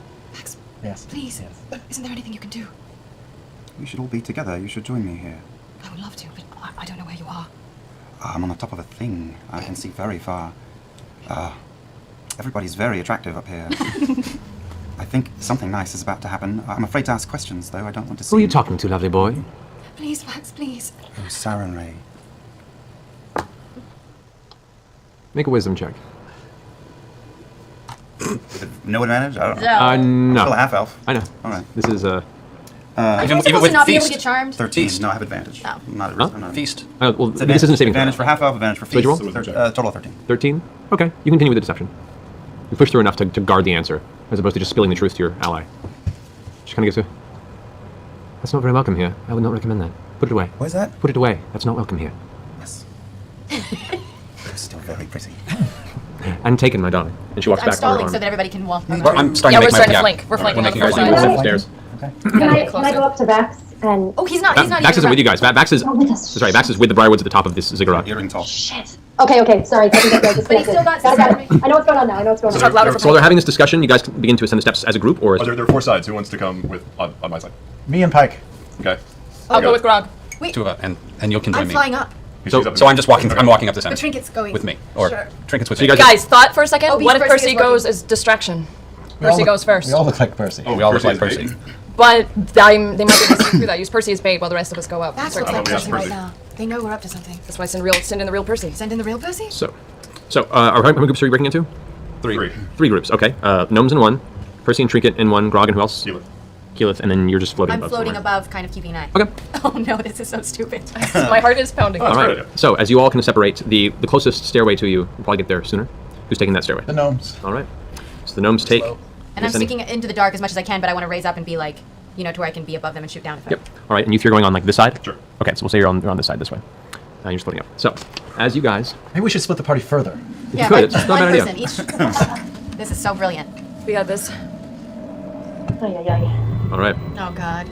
As you begin to ascend the steps, a couple things. One, you notice the structure is very old at its base. The white stone itself is cracked and worn, weathered, and most of it is... Oh, whoops! I forgot to start the thing. Half elves, I believe. Half elf twins. Human? Question mark. I probably should have let Chad answer this because they are much more of critters than me. Goliath, gnome, I believe. I actually don't know what Keyleth is. Kiki's half elf. Okay, so half elf, half elf. And then human, gnomes, Goliath. Gotcha. Vax is still seeming as Percy, correct? Yes, they are all still seeming. All of the men are seeming as Percy. These two are seeming as Cassandra. Ashley is seeming as nothing, from what I understand. Oh yeah, are they still looking like Percy and Cass? Yeah. Do the Briarwoods think they have Percy? No. I believe they know that... Actually? I actually don't know. I think it's been established that the Briarwoods can see through disguises like that. So I think that they know that this is Vax, not actual Percy. That was my impression, at least. I could be wrong about that. I don't know. If that's a plot point later, don't tell me. The bear is seeming as Percy too. Oh yes, Vex is a Beastmaster Ranger and has a bear named Trinket, and Trinket is also seeming as a human named Percy. They are all seeming as this guy's character because the arc that we are currently in is basically all about his backstory. So it's all kind of built around him. The Briarwoods killed his whole family, and they've corrupted his sister. That's sort of the motivation right now. So when I was talking about, like the two motivations pushing on each other, it is all surrounding this guy's character, Percival Derolo. Plot twist, Percy is the quadruped. Yeah. Indeed made from the white stone from the surrounding mountains of the Alabaster Sierras, mined ages and ages ago. And as you get further up, you begin to see sections of it that are newer stone. Areas that have been renovated and rebuilt and made to complete this apparently once sundered structure. As you all begin to creep up past the midpoint, you begin to notice the color change beyond it. The white stone begins to fade away as you begin to see clusters at that same green residuum glass is now set across smooth, almost like the limestone of a pyramid, as for like a top layer to it. And as you begin to get further to the top, eventually the entirety of the stone and the stairs are coated in this material. the point where there's even a little bit of slickness at certain places from the smoothness. It's like chipped obsidian, how it's flaked away, has those kind of divots in it. There is that kind of smoothness, that glass-like texture to it. As you begin to get towards the very top of the stairway, you should be kind of carefully keep. The vampire snakes are corrupting human and bear, Percy? No. The vampires, I think. So, this guy is a gunslinger. He shoots guns. He got his gun design from an evil smoke monster that I call Smokey. The vampire snakes worship something called the Whispered One that has been heavily implied to be the same thing that gave him the gun design. He's like lore-wise, like mechanics-wise, he is a fighter gunslinger. Lore-wise, he's kind of closer to a warlock. And it has been implied that they are the same thing. We don't actually know that they are, but there is a connection between them. They are not directly corrupting him. At least is my understanding. Now, I'm thinking about this ziggurat thing, right? Matt just used the word sundered. That this ziggurat is not a original construction. It is something that the Briarwoods are repairing.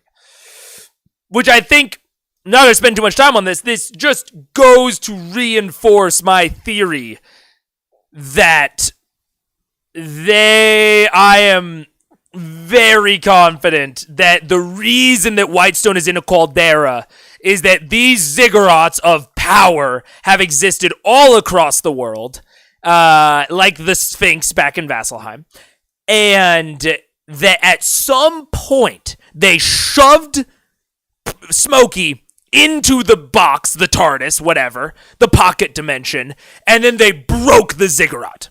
And so that broke the Stargate. It broke the portal array. Smokey can't get back. And now, I don't know why he needs the Durolos, but he needs the Durolos for some reason. But he got the Briarwoods to essentially reconstruct his portal back to the material realm. That is my theory. Smokey the gun bear, don't play with fire. Exactly. You're catching on, Max. You're catching on. But it is like a Phantom Zone. I don't know that. You just gave me a fantastic idea for why one of my world map areas is a caldera. I'm just saying, dude. Gunlock is a dope ass. Just make Gunslinger a warlock subclass. Make a Pact of the Gun instead of Pact of the Blade. Pact of the Gun goes so hard. Open or close bolt action. I just made it one because I like calderas. Hell yeah. I mean, that can be how you start. That's how I start a lot of my world building, is I just make cool stuff, and then I put in reasons for it to be how it is later. Eldritch Blast is just shooting bullets precisely, Topaz. Pact of the Glock. Exactly. Yeah, we're getting it now. Percy's really just a Pact of the Glock. Superman sticks people into a pocket universe where they are too dangerous for prison. Yeah, that's kind of the vibe I'm getting, is that these ziggurats were there before, and maybe the Sphinx ziggurat, maybe the Sphinx was chill, and they're like, all right, you get to keep your ziggurat. You don't got to go back to prison. Maybe they made a deal even. But Smokey was like, fuck this noise, fuck all of you, I'm above all this shit. And they're like, no, you're not. And they punched him down into the ziggurat, which made the caldera that they're in, broke the ziggurat, and imprisoned Smokey. That is my current working theory. And that Percy's Pact of the Gun. In line, talking to each other quietly, you begin to see the central structure at the top of the platform begin to appear, and it's a simple four-walled structure made purely of this dark jade glass material. There's a slight overhang with a few platforms that seem to hold this kind of, for lack of a better term, an awning-type platform that hangs over the entrance to this. You guys are about to reach the lip. Is there any preparation you want to do? I would like to rage. Does the building seem, is it completely encased? The building is entirely encased in this material. And they're already inside? Well, you haven't gotten to the very top of the lip yet. But can I see? Because I'm raised above, right? Mm-hmm. you see, as they're having this conversation, they talk a bit with Vax, speak with Cassandra, then they step forward and begin to open the 2 doors to the central chamber. Can I ask her? Also, I did not note this, just because it kind of like slipped my mind. I really like the way that Vax played that. Like, I think that was a really nice little bit of character work from Liam, of the way that Vax played his mind control. I liked it a lot. I'm not a huge fan of mind controlling my players, personally, like possessing them, but I think that Liam played possessed Vax very well. So nothing really complicated. Just want to give a little snaps. I cast Eldritch 762 Blast. Yeah, I got you, Vax. I got you. Clarification question. The mojo they have on me, do I think they're my best friends in the world, or is it more Kilgrave and just I do whatever they say but have my own opinion trapped away? You have your own opinion. You trust them implicitly. They have to be protected.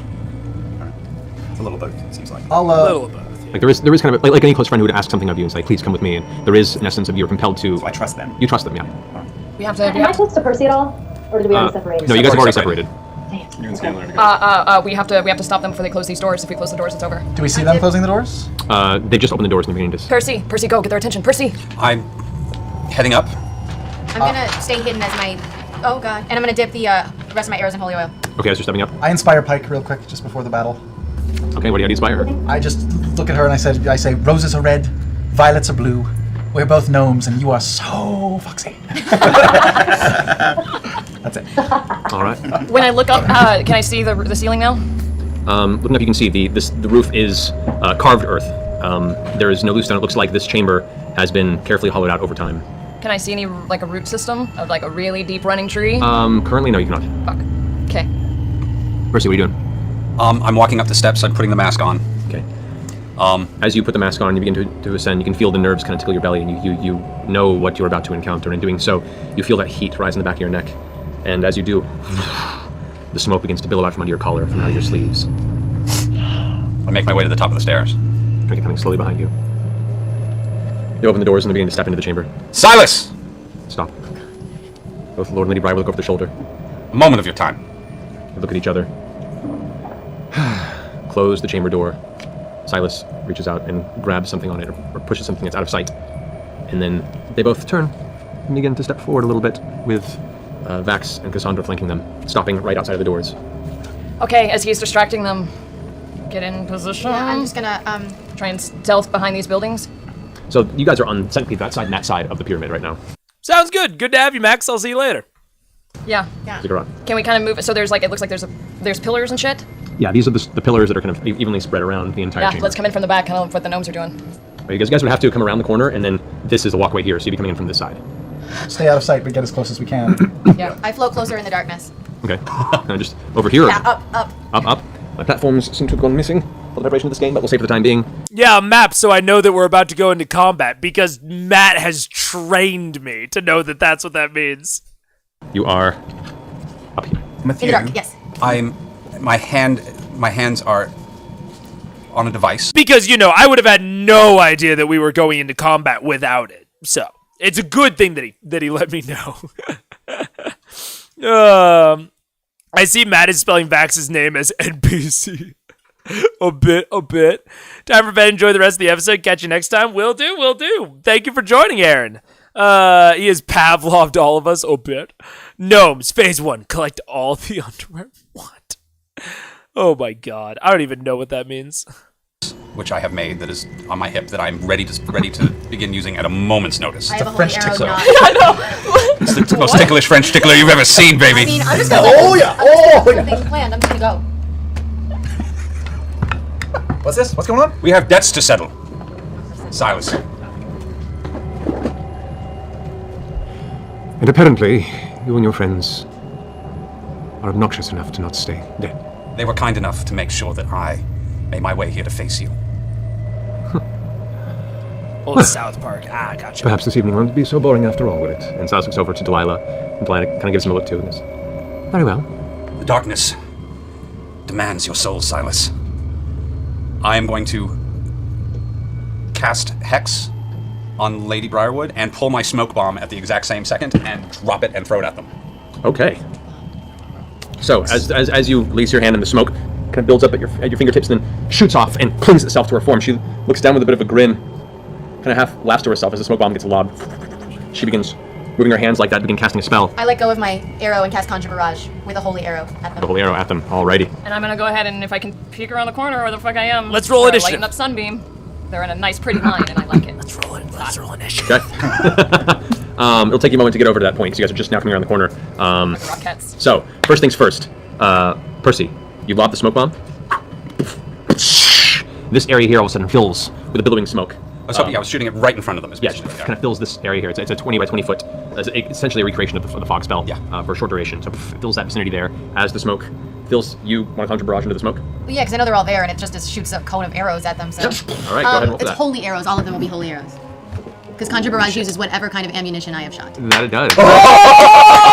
Okay. Bam! So what's the saving throw on that? Oh, that's a good question. Conjure Barrage is dexterity save. No, we're going to. I don't think I've ever used Conjure Barrage. There we go. Papa Brian. guys.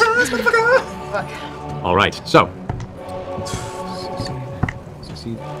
Make a. I don't know why my sister's firing me, but I would like to use Uncanny Dodge or Evasion, whichever is applicable in this moment, so I don't get hurt. There's a whole lot of arrows flying at you. Just let Well, it it would be, I believe, Uncanny Dodge. You just roll saving throw and see if you make it, you take no damage. So dexterity, right? I believe so. Oh, that's pretty good. Yeah. That's a 28. Okay, so the damage on that was. 3d8 Yep. plus whatever the holy would be. The holy is an additional 1d4 radiant damage. Okay, for each. No, for anybody that would be affected by it. Okay. Oh, that's it. I just do that. 3d8. That's it. Yep. 9. 9? Not including the d4, right? Not including the D4. Alright, so that's damage to both Sarah's. Cassandra, you take no damage from Uncanny Dodge. By call out effect, Sully, what are you doing? Alright, so do I roll a d4? 2. 2, okay. 2 additional points of damage, let's add this. Alright, and as the smoke kind of begins to. I'm going to start running. I'm booking to the right. The right? And I don't have any more actions, do I? No, that's going to be your go. Everyone now, roll initiative. For the beginning of the Briarwood battle. Oh my god! Jesus, I have the shittiest fucking initiative rolls. This is a pretty nice map location for a battle, assuming the PDCs utilize it well. I mean, I could not agree more. Like, the idea of being on top of this, essentially you can think about it as like a large hill or mountain peak. And yes, we are finally getting a bingo. Very, very nice, very nice. Ooh, pizza got here just in time for combat. I think our pizza's on the way. Yes, no? 30 minutes? Fair enough. I agree, Deadly Spark. I think this is one of my potential places that I kind of see like missed opportunity, I suppose. Of like, I think about like extending these stairs like down and having there being concentric rings of these like little platforms and maybe like small alcoves for people to duck and hide behind. But then all of the air for people to fly around in, maybe vampire spawn or Silas, or Lady Briarwood if she has a flight ability. Like this ziggurat is a really cool battle environment. And they are utilizing it solidly. I just maybe see a slight missed opportunity there. Liam's acting there was on point. That's what I'm saying, man. I got big ups to Liam in this episode for his acting here. Hearing that music swell just as Matt calls for initiative, he's got good timing. I will always give him that. Thought to mention this earlier, but wanted to go back to check. Osissa said she was the keeper of this temple and said Ioun herself gave her an artifact to watch the world. That's a good reminder. And I'm glad, I really appreciate you going back to like check the exact language. I really appreciate that.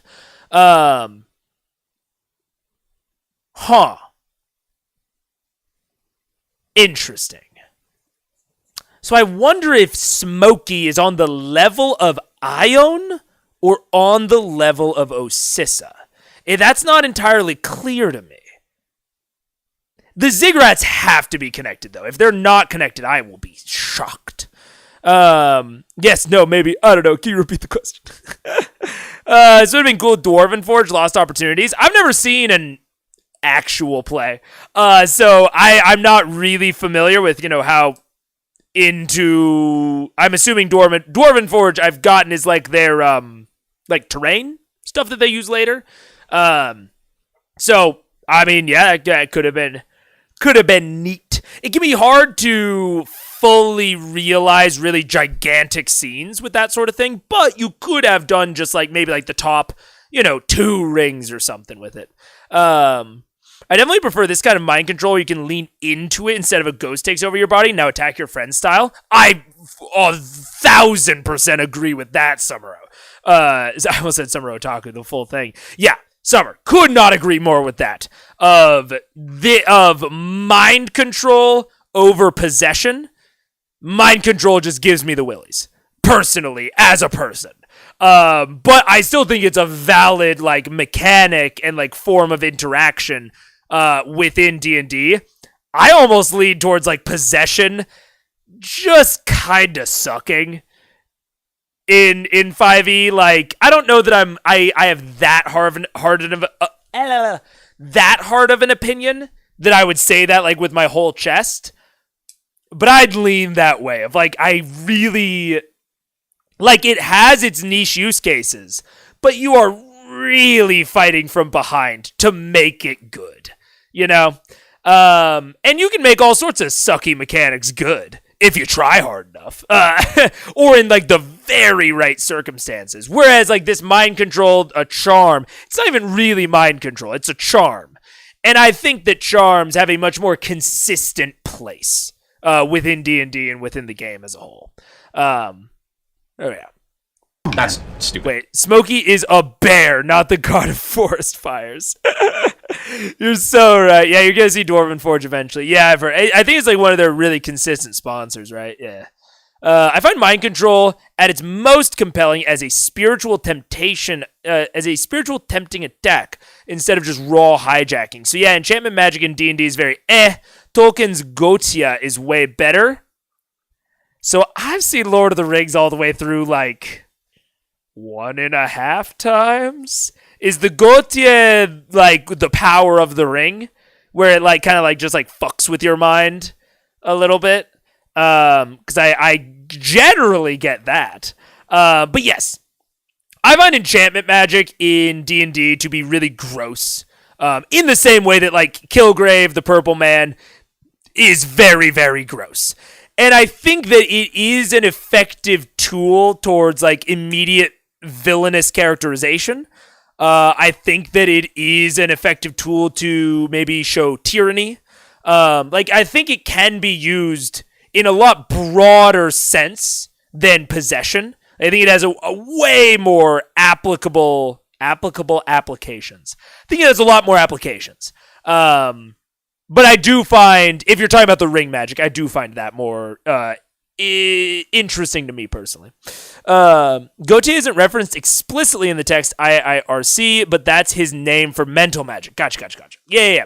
I do like the rings magic a lot more than, D&D enchantment magic. There's a cool supplemental move for mind control in masks that doesn't remove player agency. I don't use it often, but when it comes up, it never feels bad. That's awesome. Yeah, that sounds very cool. I definitely prefer that style of you can even call it like, that's like mental influencing more than direct mind control. Yeah, so is mine. Come on, get it all out of my system now. Alrighty. Me too, I call it dying. That's how you get it all out of Worst. Alright, so 25-20.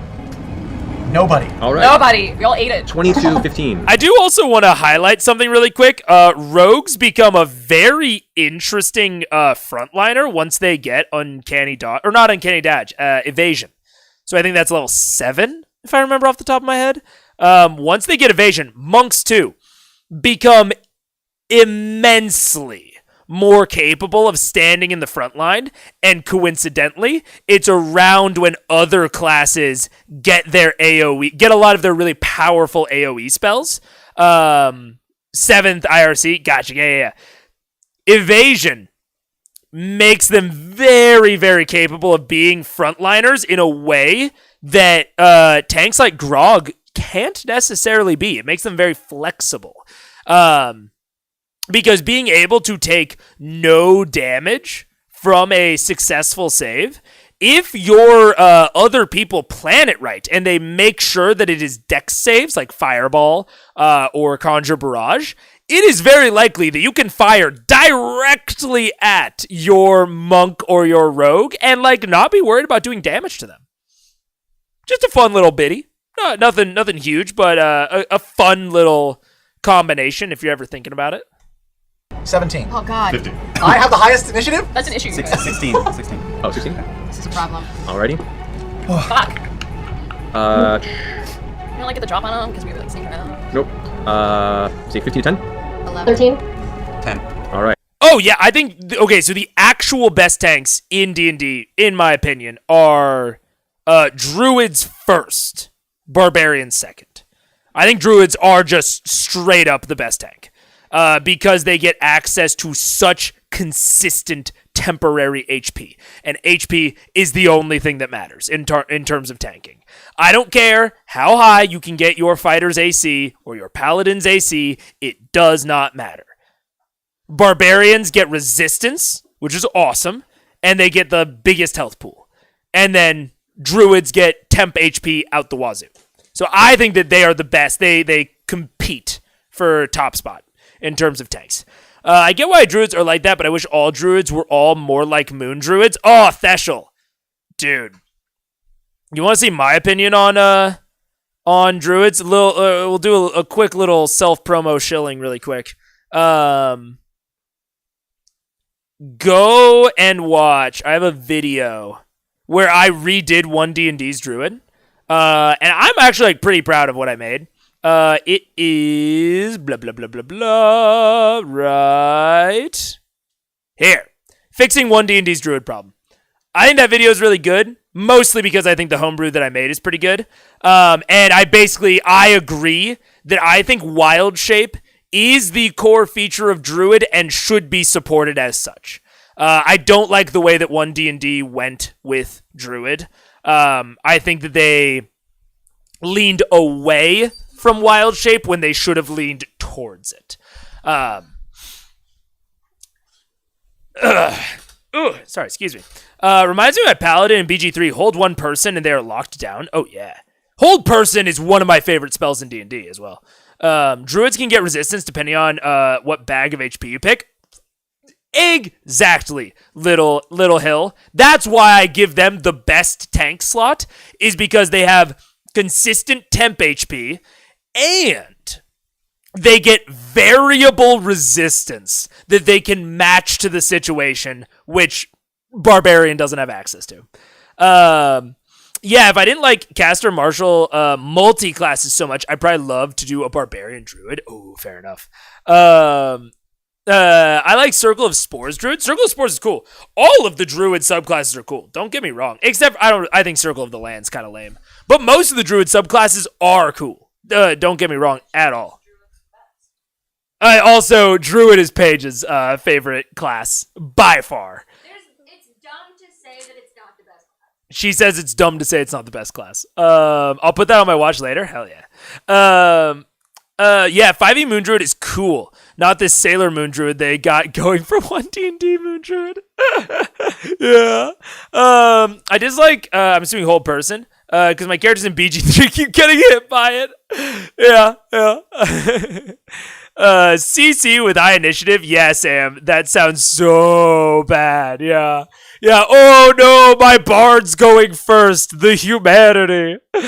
Barbarian Druid is so much fun. I would go Raging Bear and Grapple, and the rogue would fill them with arrows. That sounds cool. What subclass is her favorite Druid? I think Moon. Yeah, Moon. I want to go. I want to go Circle the Stars at some point. Is that Circle. Yeah, Circle of Stars. Yeah, no, you're totally right. She wants to do Circle of the Stars at some point, but Moon's hard to give up. but in the best way. She says it's OP in the best way. Yeah, she loves Moon. Stars is so dope. I agree. I think that all of the subclasses in Tasha's are fucking sick. I can't really think of one off the top of my head that I don't like. Whole person, sorry. Yeah. I have 2 Circle of Dreams with my Archfey Warlock. Ooh, that sounds great. Just like very cool, very flavorful. What's Stars Druid? It is from Tasha's, I almost said Tasha's Guide to Everything.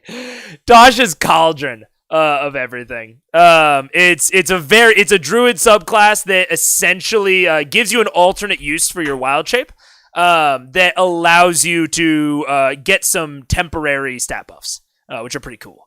I haven't had anyone run a Stars Druid around me yet. I haven't either. I would really love to see it. Let's play a Stars Druid for a one-shot and it was a blast. I can imagine. It's probably the first Druid I want to play. I want to play Stars Druid. I want to play Twilight Cleric. Seems so sick. Stars is best. Fight me. I won't. I'm playing Soul Knife. Soul Knife seems awesome. Like, that's what I'm saying. I can't think of one from Tasha's that I'm like, ugh. Love Fathomless. Genie is probably my favorite Warlock. I love Genie. I want to play it so bad. Like, Tasha's just kind of hit it out of the park for me with almost all of their subclasses. And I only say almost all because I feel like there's one that I was meh on, but I can't remember it. Really? But Twilight is so underpowered? I don't give a shit. It looks so much fun. And base Cleric is so powerful. You do not need more power from the subclass for Cleric. It's kind of like the monk situation. Like, people still go 4 elements monk because at the end of the day, even though 4 elements monk is hot trash, you still get Stunning Strike. You know what I'm saying? So it's like, who cares if your subclass is hot garbage? You get Stunning Strike. So that's kind of how I feel about Twilight Cleric. Is like, I don't even care if it's a little bit undertuned. It's really cool, in my opinion. And base Cleric is incredibly powerful. More I hear about Tasha's, the more I want it in BG3. I'm on console, so no mods. I haven't looked into any mods for BG3 yet. I'm just trying to play through my vanilla run still, but who's got the time?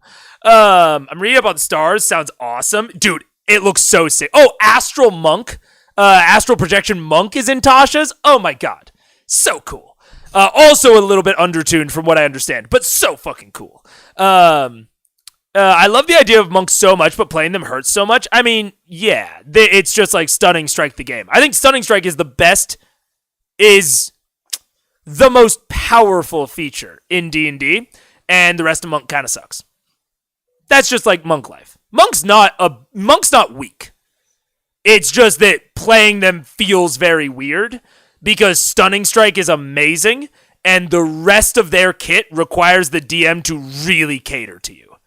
So Monk's just like a weird class to play, in my opinion. I have played mostly Monks though, so I'm a bit biased. Yeah, that's fair enough.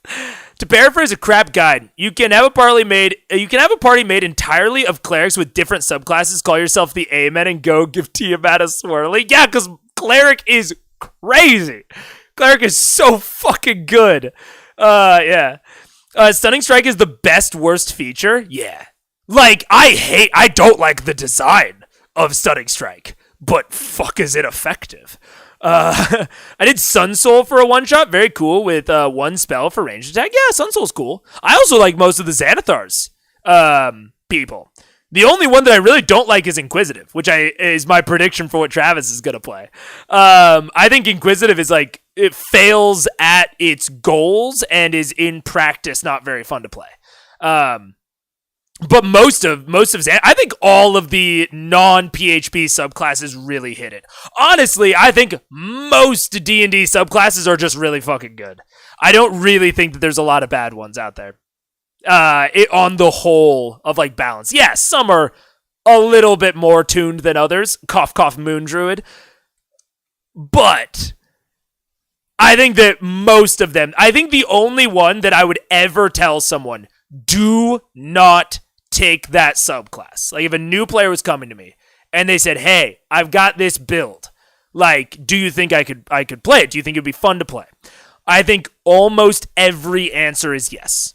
I would probably hesitate them away from 4 elements. And I would straight up tell them, Cabium, you hit it on the head. I would straight up tell them no Arcane Archer. I am like, this will not feel good. You will also be weak, and you will be frustrated. Like, I think Arcane Archer, it is so sad, because I am the prime audience for Arcane Archer, but it is just disgustingly bad. I cannot defend it. How did they make it? Dude, I don't know. It's legitimately crazy. It's legitimately crazy when they had another fighter subclass that was basically doing the same thing with Battlemaster, and they just fucked it up so hard with Arcane Archer. Like, it's not obviously exactly the same, but it's similar. Reminds me of a short where it showcases Monk through levels and all they do is Stunning Strike and it starts down the big bad. Yeah, exactly, Phantom. That's the power part of Monk, is Stunning Strike. Everything else is window dressing. But it's really powerful. So, I don't know. But the name sounds cool. The name is cool. I wish I could play it. But I am a person that loves playing undertuned shit. Twilight Cleric doesn't scare me off at all. I will play super undertuned shit. I've played through 4 Elements Monk. It's not that bad. But Arcane Archer is, I have tried to make it work. It just doesn't work. But what about Beastmaster Ranger? Look, Ranger is in a separate category.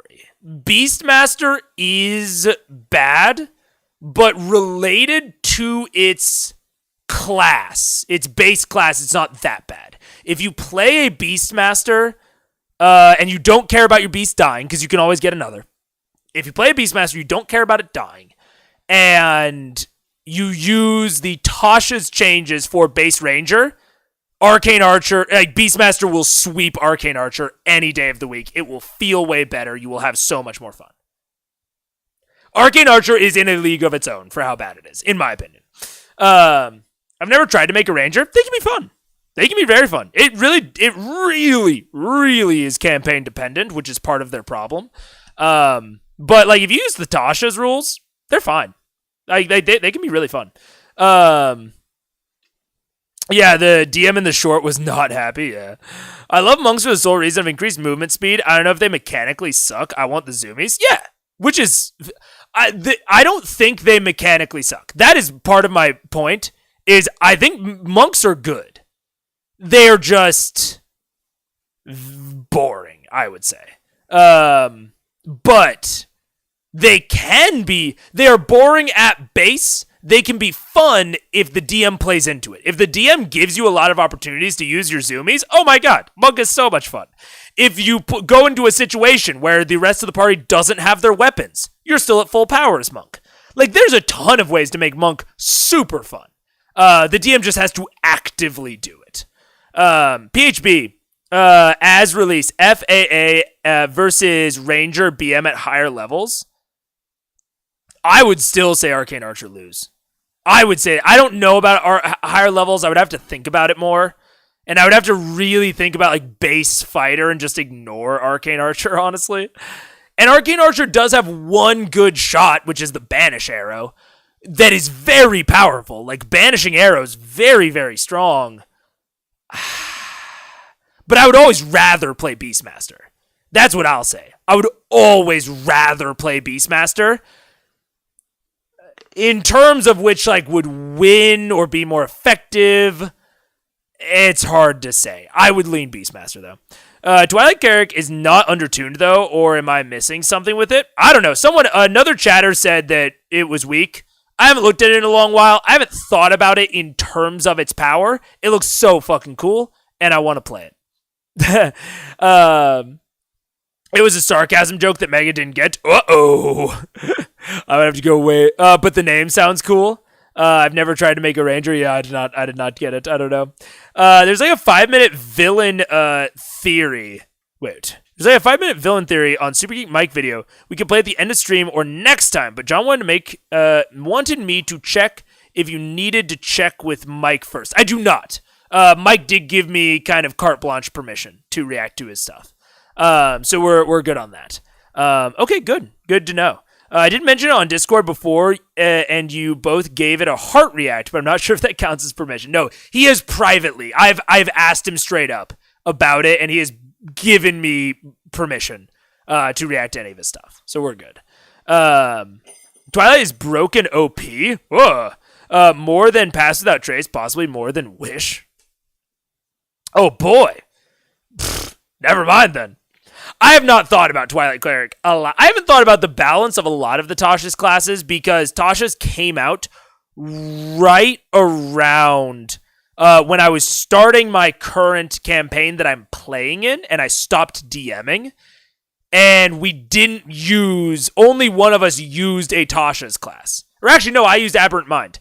So I used Aberrant Mind, and another friend used Rune Knight. And I honestly haven't thought a lot about the Tasha's classes since I just haven't really had any other exposure to them or like reason to think about them a lot. So I haven't really ingested their power. But on first reading, I liked all of their flavor a lot. So all I've heard from Twilight is that it's extremely powerful. Lol. All right. That is what I thought. Thanks. Oh, maybe I misread something. Oh, Tai was saying that Twilight was weak. That was the sarcasm. I'm caught up now. Okay. Yeah. I'm caught up. Yeah, I do not know enough about the balancing in Tasha's to know. But I honestly, at my tables, right, I've talked about the targeting that I do. I don't worry so much about what is powerful and what is not. Straight up. I can balance things as a DM. And the DMs that I play under can balance things. They can target me more. They can make things harder on me. The things that I care about telling people not to play. I tell people not to play Arcane Archer because I don't think they'll have fun. Even if I do everything that I can as a DM to try and make their experience fun, it is so difficult that I don't think it'll work and that they shouldn't even try. That is why I don't recommend Arcane Archer. And why I don't recommend PHB Ranger. But Tasha's Ranger, totally fine. So yeah, I don't really worry about like class balance a lot because the DM is the ultimate balancer. If you're too powerful at a table, your DM can deal with that. Just came up with an idea for a monk bard, and now I'm trying to make it work. Oh, yeah, make it work. I believe in you.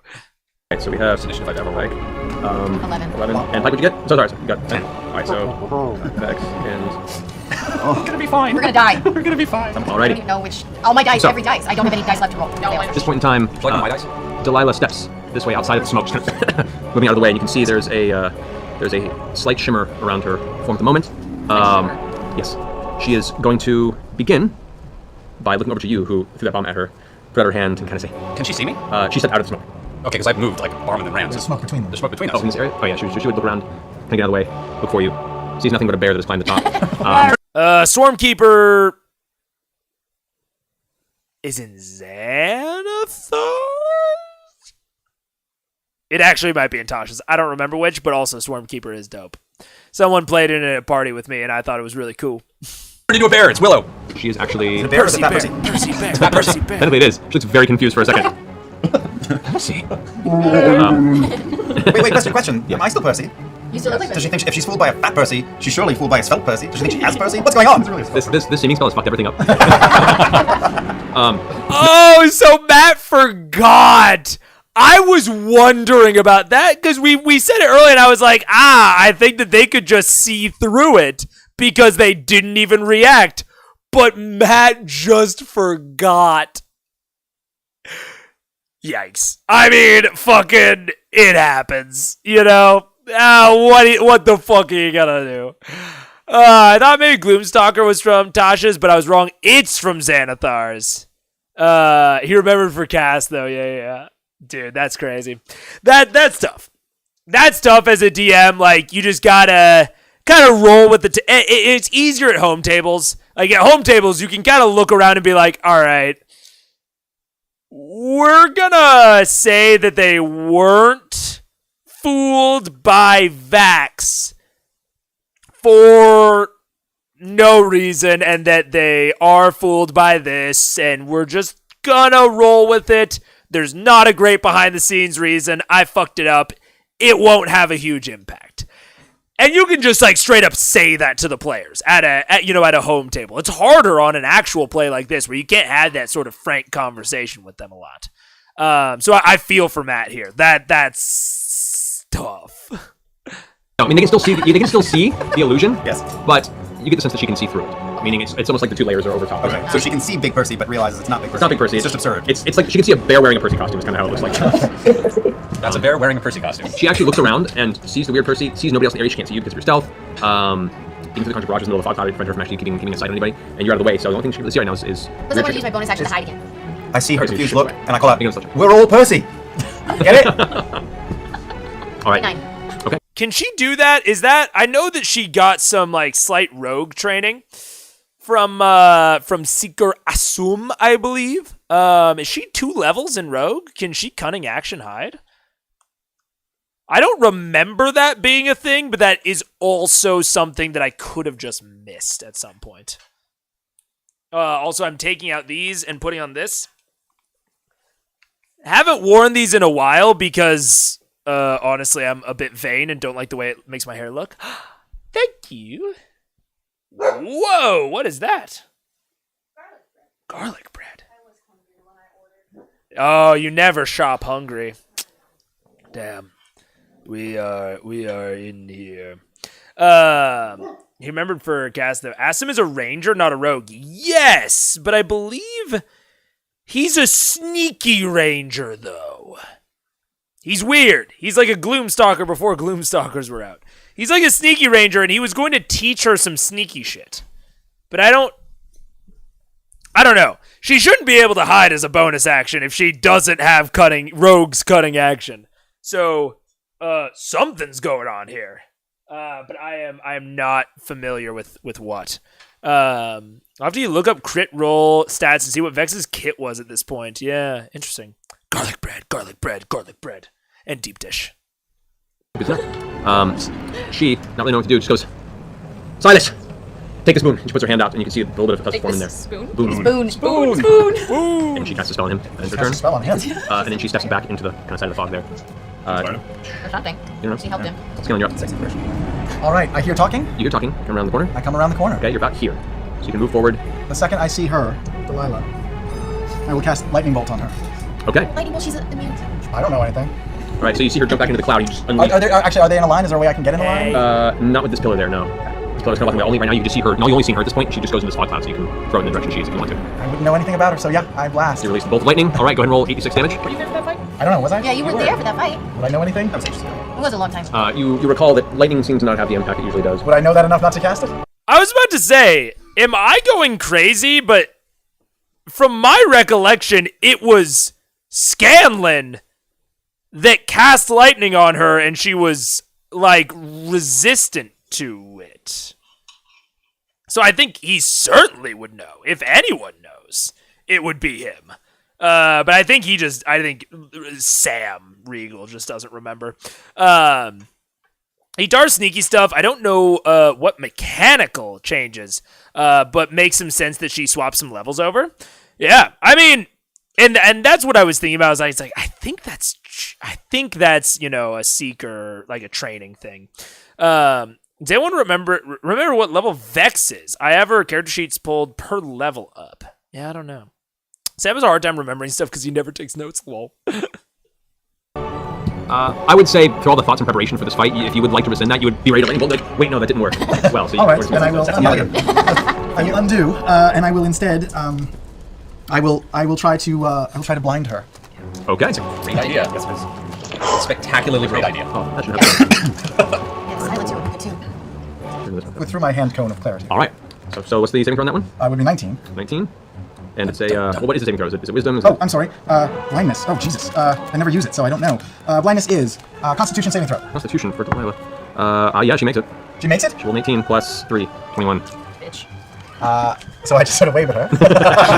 Vanishes into the smoke cloud that Percy left. Is that my movement? That's that moving? You can move a little closer if you want to. You move can I move? Can I get the pillar between us? You get there. You get there. That's as close as you And can I see anyone else? No. Okay, then that's my. Where is everybody? Okay, then it's your turn. Vax, you're up. what do I do in this situation? I trust them, but I also trust them, or You trust them both, and right now, you're basically, if they've made an aggressive action against the Briarwoods, the next one you see, you're probably going to go ahead and try to make I'm going to do whatever you tell me. The magic, were I to see her, most important person in the world, act on Lady Briarwood, like, what's up, that's Lady Briarwood, kill her? You would try and attack her to try and put her, to convince her to stop the assault. Okay, and I've seen Trinket, and I've seen Scallon. I've seen Percy. I've seen Percy. Scallon you haven't seen yet. You're still into this cloud. All you've seen is Percy. You didn't even see her really striking out. You might have just seen the arrows flying there, so you know. Then I'm gonna step right in front of Lady Briarwood and shield her with my body. All right. From Percy. Okay. First of all, you've got to stop. This is madness. This is that spirit of yours. Knock it off. Can they see me? You're just now coming around the side here, so it's hard to tell. You see a big cloud of smoke. I'm gonna hold my turn. Okay, you're not getting closer. I mean, I'd like to put my back up. Okay, so you use double movement to Fall over. And then to move right there behind the pillar where you're back to. Okay. That's not gonna just. All right, that gets us to Silas. Oh no. Leaping out of the smoke with unnatural speed, Silas, jumping in the air, pulling from the scabbard in his back a long onyx two-handed sword you've seen once before, leaps and lands right before you, Percy. He can see me? He can find me in the smoke? Or he leapt out of the smoke. Okay. And has a really, really high passive perception. Leaps and lands right before you with his grin on his face, the blade out in front of him, and says, "Boy, you poke where you shouldn't." And goes in for 3 attacks on you with his blade. That's a natural 2. So that's 12. Or no, that would be 14. That is a 34. 34 hits. Jesus. The other two do not. Oh, sorry, not 24. 24 still And hits. then that would be 3. Oh my goodness. So 2 hits. 2 hits. So slow him down. Fuck. You take 13 points of slashing damage from the first strike, and then you take 10 points of slashing damage from the second strike. So it's 26 points. Yes, I need you to make 2 Constitution saving throws. Okay, nice. That's 23 points of damage. And make 2 Constitution saving throws. Shit. Sorry, just updating my sad little hit points. 2 Constitution saving throws. Right. I don't have. Yeah. Anything. 11. Okay, and the second one? A critical fail. Okay. You feel as each strike the blade cuts into your flesh, a portion of your body's strength is sapped from it. Your strength goes down by 2. Strength is negative 1. I mean, like your score, not the modifier, your score. Oh, so my strength goes down by. My strength is a 0 then. What is your strength? No, your full 12, so it's now 10. It's now 10, which means Makes my modifiers. Modifier modifier is down by 1. And you see like the energy fill him now. Okay. I take that turn now. So you. Interesting. I was expecting it to be an extension of his like vampiric abilities, like it would have some sort of life drain, kind of like a bite. Yeah, this man does have a +10 to attack. So it's a strength sapper. It's like a shadow. That's interesting. I'm trying to think. So it's 1 per attack. 3 attacks. Takes 4 rounds to fully sap someone out. Although, with your carrying capacity going down that whole time, you might eventually not be strong enough to like hold yourself up in your armor. So, we'll call it 3, 2.5 rounds before that probably happens, depending on how many attacks they hit. Interesting. Use movement and you held your action. You can now take your action. Break his head like a melon. I can't get to him now. Have a throwable. Chain, All right, motherfucker. I'll use the chain of returning with the holy oil on the warhammer. Okay. Go for the gooch. So, as behind the pillar, you see him rush up and slash into Percy. You reach around and release the axe, spinning towards the chain behind it. Go ahead. Not the axe, the hammer. 27. That hits. Get him. That's the first Briarwood damage. Does he have enough flick advantage? 15 damage with the fire. And the holy oil does an extra 1d4. 16. Okay. So 16 more damage on the strike.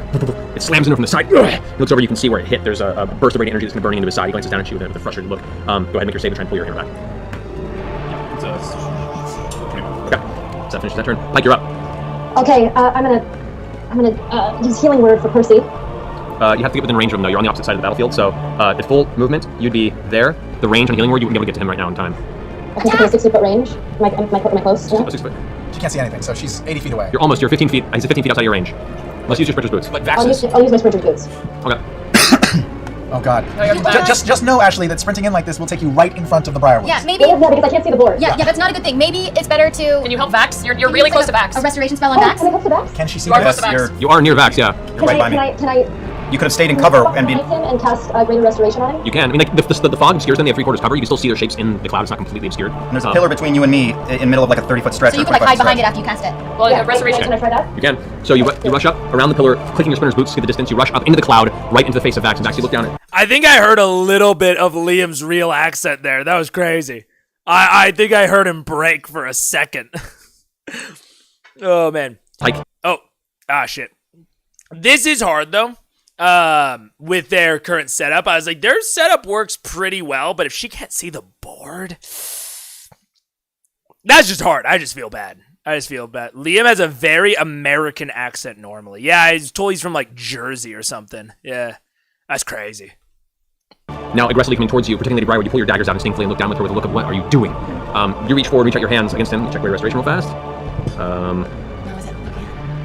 Let's see here, Radiant Restoration. Come on. 5th level. I think it's charmed or petrified. As you reach out and touch him, you feel the impact of the Briarwood's influence fade from your mind. Oh, as it touches you, the charm is dispelled in Yes!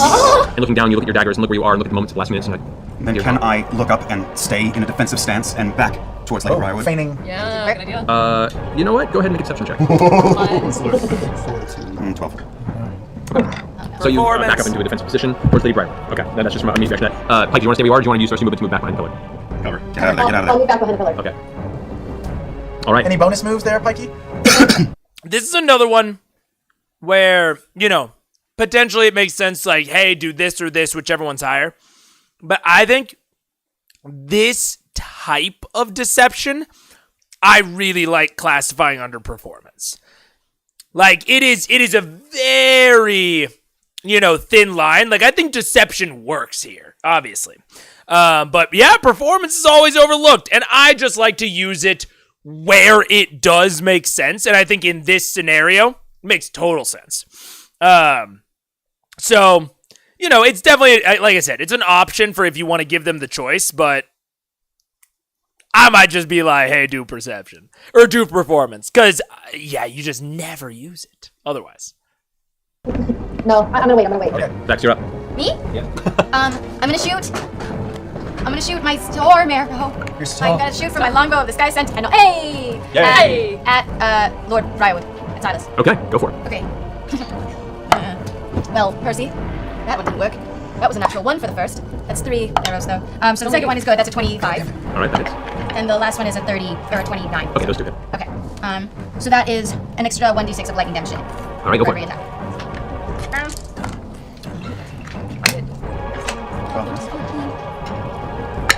15 for the first one, and then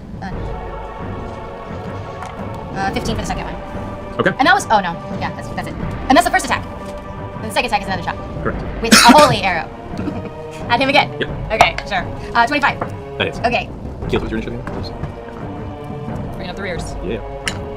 15 for the last hit. Okay, That's nice. with the holy damage. All right, so as you're floating above, you pull back your arrow and inciting the magical enchantment of the bow, you release it as it crackles the energy and splits into 3 separate arrows that arc around each other, almost like a helix of DNA. As they all streak downward, they slam into Silas from the other side, him now being assaulted on all fronts. Frustrated, looks back at... I use my bonus action to hide again. Okay, well, you're still in plain sight. Unless you're pulling way back. You want to pull back towards the shadow. I want to hide. Are you talking about the voice? Is that bird or bug offering to help you with dinner? The one that is... Wait. I'm so confused. On my screen, it doesn't... I think the bug camera is frozen. Or the bird camera. What the heck? Are you guys seeing a live feed of, like, bird eating right now? I think the camera might be frozen. But bird's food is normally... Yeah, no, I'm not seeing anything on my end. No one is in the cam. Oh, weird. Huh. Yeah, I know. It's just not transmitting, I guess. Yeah, weird. All right, I'm just going to take it off for now. Not going to try to troubleshoot it. But no, there's a voice on... But Bird has an auto feeder, and I recorded a voice line that Paige made fun of me of when I recorded it, because I just said, Bird, it's food. And she's like, not it's dinner or like it's time to eat. It's just like, Bird, it's food. But I thought it was funny. Yeah, is that why we haven't seen the doggos? Probably. Yeah, they've been around. I'll like plug it in and unplug it in a second here. Maybe during the next bio break. Bird is eating greater invisibility. The doggos will be back if you stick around long enough. Okay, so you pull further away from it. Go ahead and make a stealth check. Flying best. Natural 20. Vanish in the shadow of the sky. You just dart out of the darkness and then disappear back into it. Come on. All right, that ends your turn. Percy, you're up. I just got blasted. I'm gonna what's that thing I can do? I'm going to fire guns. Use a bonus action to do my little healing surge that I can do. Okay. My fighter ability thing, which is 1d10 square. So that's 18 points of damage back. Okay, nice. Catch that pike. He healed himself. I brought myself up a little bit, just a little bit. And I'm going to shove the diplomacy glove right in Silas's face and just try and do a straight shove to get him off of me. Okay, go ahead. I've never used this before. I don't actually know how it works. Iron Man, handshake. Right, and you previously charged this. I charged this when I got hit by the lightning attack in the crypt. Yep. Oh, that's right. Yeah. So go ahead and make a melee attack. So this would be just a, I'd say... Dex check, or? I'd say make a dex base because it's more just a quick round you're in. So make a d12 plus your proficiency plus your dex, so plus 10. So... Plus 10. Plus 10 to a d20. Yes, you got it. Thank you, that's much better. 22. 22 will hit. So as you reach out and grab from the front, the energy pulses in front. As it releases, go ahead and roll 4d6 points of damage. Pretty good. Did not make a saving throw on that before. Oh my god. He rolled 3 6s and a 5. Wow! 23 points of damage. Alright. So with the shot charges through his dark armor, and you see like the dark veins pulse through his neck as energy surges through his body. He slaps the hand away at this point, and kind of you see the smoke off the armor. Hi. I'm going to... What you gonna do? I'm going to... Jesus Christ. Okay, let's see how this is... I can't really use my gun because I'm too close. I'm going to pull out my sword and just take 2 more slashes. I'm just going to run like a mother. Okay. So, first slash is a 28. Hits. And that's lame. It's a 14 points of damage. Okay. Second slash is 23. 23. Okay. And that's 11 points of damage. Okay. Now I'm just going to book it towards Grog. Okay. Grog, save me! Swing at you with the sword. You have opportunity to do so. That is 21 to hit. That hits. All right. You take 17 points of slashing damage. Where is it? Sword arcs across your back. No! You rush towards Grog on that side. Roll another Constitution saving throw. Oh no. Strength thing. No. I think you don't use strength. No. Yeah. 15, 16, 15, 16. You resist the effects of the blade now, not something different. That ends your turn. At the end of your turn, Silas is going to go ahead and spend one of his legendary actions to get a free movement and without provoking attacks of opportunity, and kind of shift up with an amazing speed to the other side of both. As soon as you rush over to the other Grog, he appears up in front of you, grinning with his blade at the ready, right next to you with Grog. That ends your turn. It's now Cassandra's turn. Oh god, Cassandra, what are you gonna do? I want you to Make the right decision, girl. Roll a perception check, Percy. 9. Roll perception check, Grog. Come on, Grog.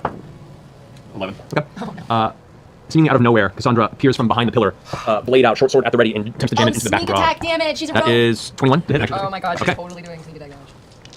You take You can hear all the dice he's picking up. Fuck. God damn it.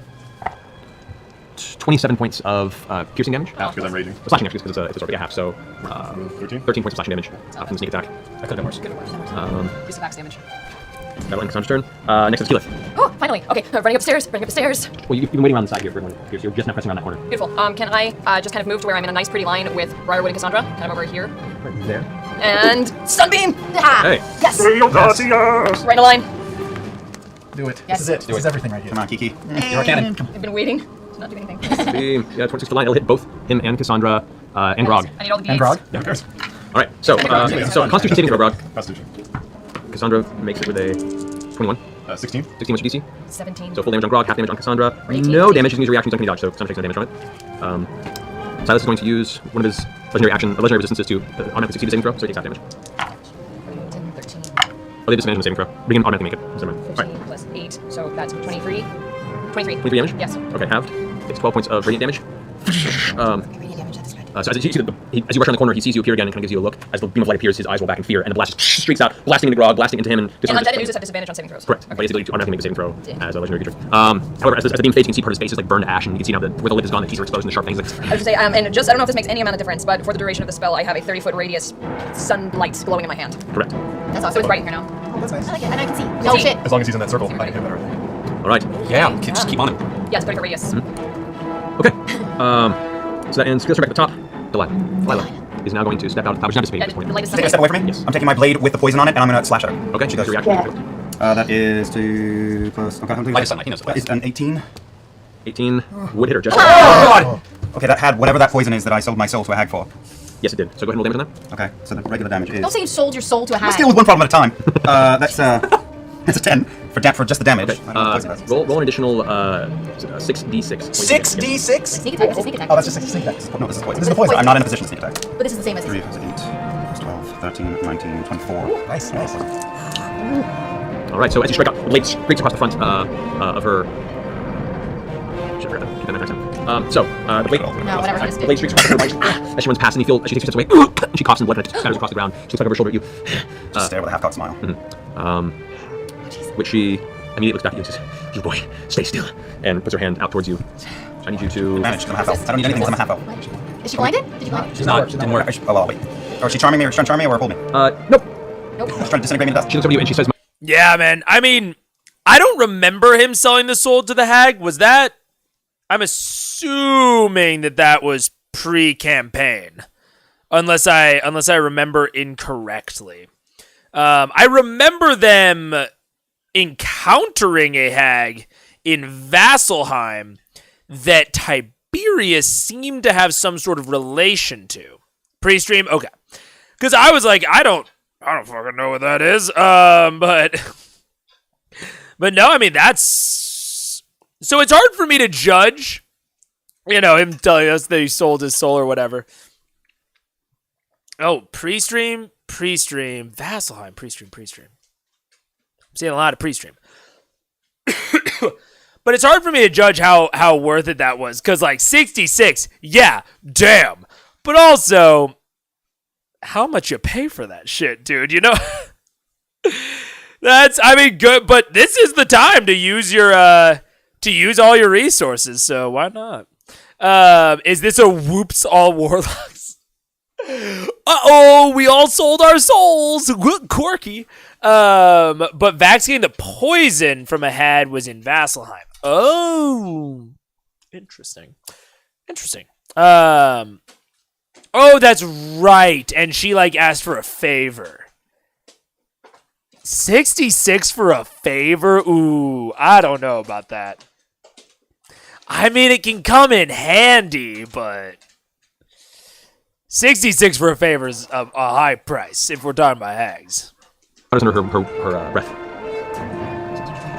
But it also depends. Is this lasting for a minute, or is it worn off after this one use? Like, what kind of poison we talking here? Is that going to continue to do damage to her? Did it give her the poison condition? Well, we don't know. It's a phrase you've never heard before, but as soon as it happens. As soon as she does that, do I see this? You were just around the side of this. Not see it. You kind of glancing around the side for 3/4 cover. Roll perception check. Come on. It's a dead roll. It's No, between you two. can't It's see, between two. That's terrible. It's 4. Yeah, you do not see this happen. All right, so your mind suddenly goes blink as the power word that's spoken suddenly stuns you in place, unable to react. Is it a wisdom thing, or it's just no a saving throw? card block? If you have 100, give it less than 100 hit points, you are stunned for the next minute. You make a saving throw every turn to assist it. Okay. So she's strong. So you just stop there. Your dagger's going to ting, drop to the ground as the smoke begins to dissipate around you. Did the daggers then jump back at my mouth? It's just a cycle. Like the glitch of it. It's more of a willful return. Once you regain your composure, you can roll it back to you. But currently, you're just kind of drooling out of your mouth in space right there. She moves off to the side and kind of gets behind Cassandra for protection. That's gonna end her turn. Did waste her action to that turn to do that. Scanlan, you're up. Yeah, man, she's powerful. I will step out again from behind, and I will try again. But this time, I will say, "Hey, you paralyzed my friend. Let's see if you like it." And I'll try to hold her, hold person. Hold person, okay. DC 19 7. Yes. All right.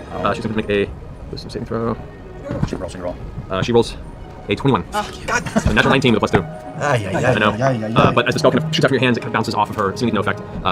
She is inherently a very powerful caster, and her defenses show that. You want to move closer, or you want to stay where you are? That's Vax near me right there? Vax right there, yeah. You know, No, Berta, no. I know you're so upset.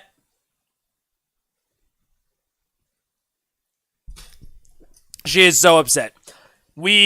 Taking them out together is just a pain in the ass. And so a lot of times we try to take out Bug because Bug's bowels are prolific. When we were potty training her, she once did not poop for 3 days through sheer force of will. Not because anything was wrong with her. She just did not want to poop outside. And she, and she, but, so, Bug only needs to go out, she is comfortable with 2 times a day. 3 times a day, she's fucking chilling. And so we try to, time her outs for when Bird is busy with something else so that she doesn't notice. But the moment that Paige and Bug walked out, she turns and looks at me and goes, makes a pig noise at me. Oh, am I talking about you? Am I being mean? You're okay. I know, you look so sad. Oh my god. She is biting your hand. She is very gently putting her entire mouth around my hand. It does not hurt them. Warlock Patron appeared on stream. I don't blame Bird. The garlic bread looks delicious. It does that. Honestly, it's not that good. The pizza was great. Garlic bread's, it's Yeah, Bird's adorable. I'm going to hide behind you. Sure, I'm bigger than you. I will. I'll use my bonus action to inspire Percy. Okay. And I'll just say, Percy's got a gun. Oh, really? Percy's got a gun. Okay. And then yeah, sure. I'll try to duck behind Vax. All world's come undone. Yeah, get you up there. Your turn. Vax, you're up. You spend your turn staring off into space. At the end of your turn, make Constitution saving throw. Okay, right now? Yes. Right here? 14. 14. Yeah, unfortunately, you're just still kind of caught there staring off into the darkness, looking out over the rest of this cavern before you. It's a Constitution? That's Constitution, yeah. All right, Grog, you're up. Constitution. I'd like to go into a frenzied rage. Yeah! And I would like to see and swing away on Lord Briarwood. Yeah! Actually, real fast before that happens. Oh, no. At the end of Vax's turn, Silas is going to use his action to, or one of his secondary legendary actions to move without his moving again back over to this side of the pillar. He just darts around. No, he left. Cassandra's there. Yeah. You still move when you turn if you want to, but if you want to Cassandra again. She would get an attack opportunity, would she? Do it. Which is already. I'm gonna turn her into applesauce. Okay. Sorry. Not really, sorry. Yeah, 21. That is. Same thing, 21. That is. And 14. 14 misses. 17. 24. 24 damage for the first one. 24 for the first one. Okay. And 22 for the second one. Okay. She doesn't take any holy damage. I do think you indeed made Puss in Boots. I think that is almost precisely what you made. No, as the hammer slams into her armor, she gets slammed against the pillar from the impact of it. She tries to light herself and push off against the wall. You use momentum and get on the other side, slam her against the wall on the side of the structure, and you hear the breath escape. Starting to catch her breath, and she looks at you with this look like, that really hurt. Yeah, I'm known to take a lady's breath away. Wow. You want to move? You say you are. I'll stay right. Okay. It's your turn. It is now Silas' turn. Silas, looking over this way. Let's see. He doesn't regenerate hit points because the multitude of holy and radiant damage he took last turn. His regeneration is stunted at the moment. He is going to. Yeah, keep waiting to it. He is going to instead. You pin him down. I can rough place. Okay, he's going to 1, 2, 3, 4, 5, 6.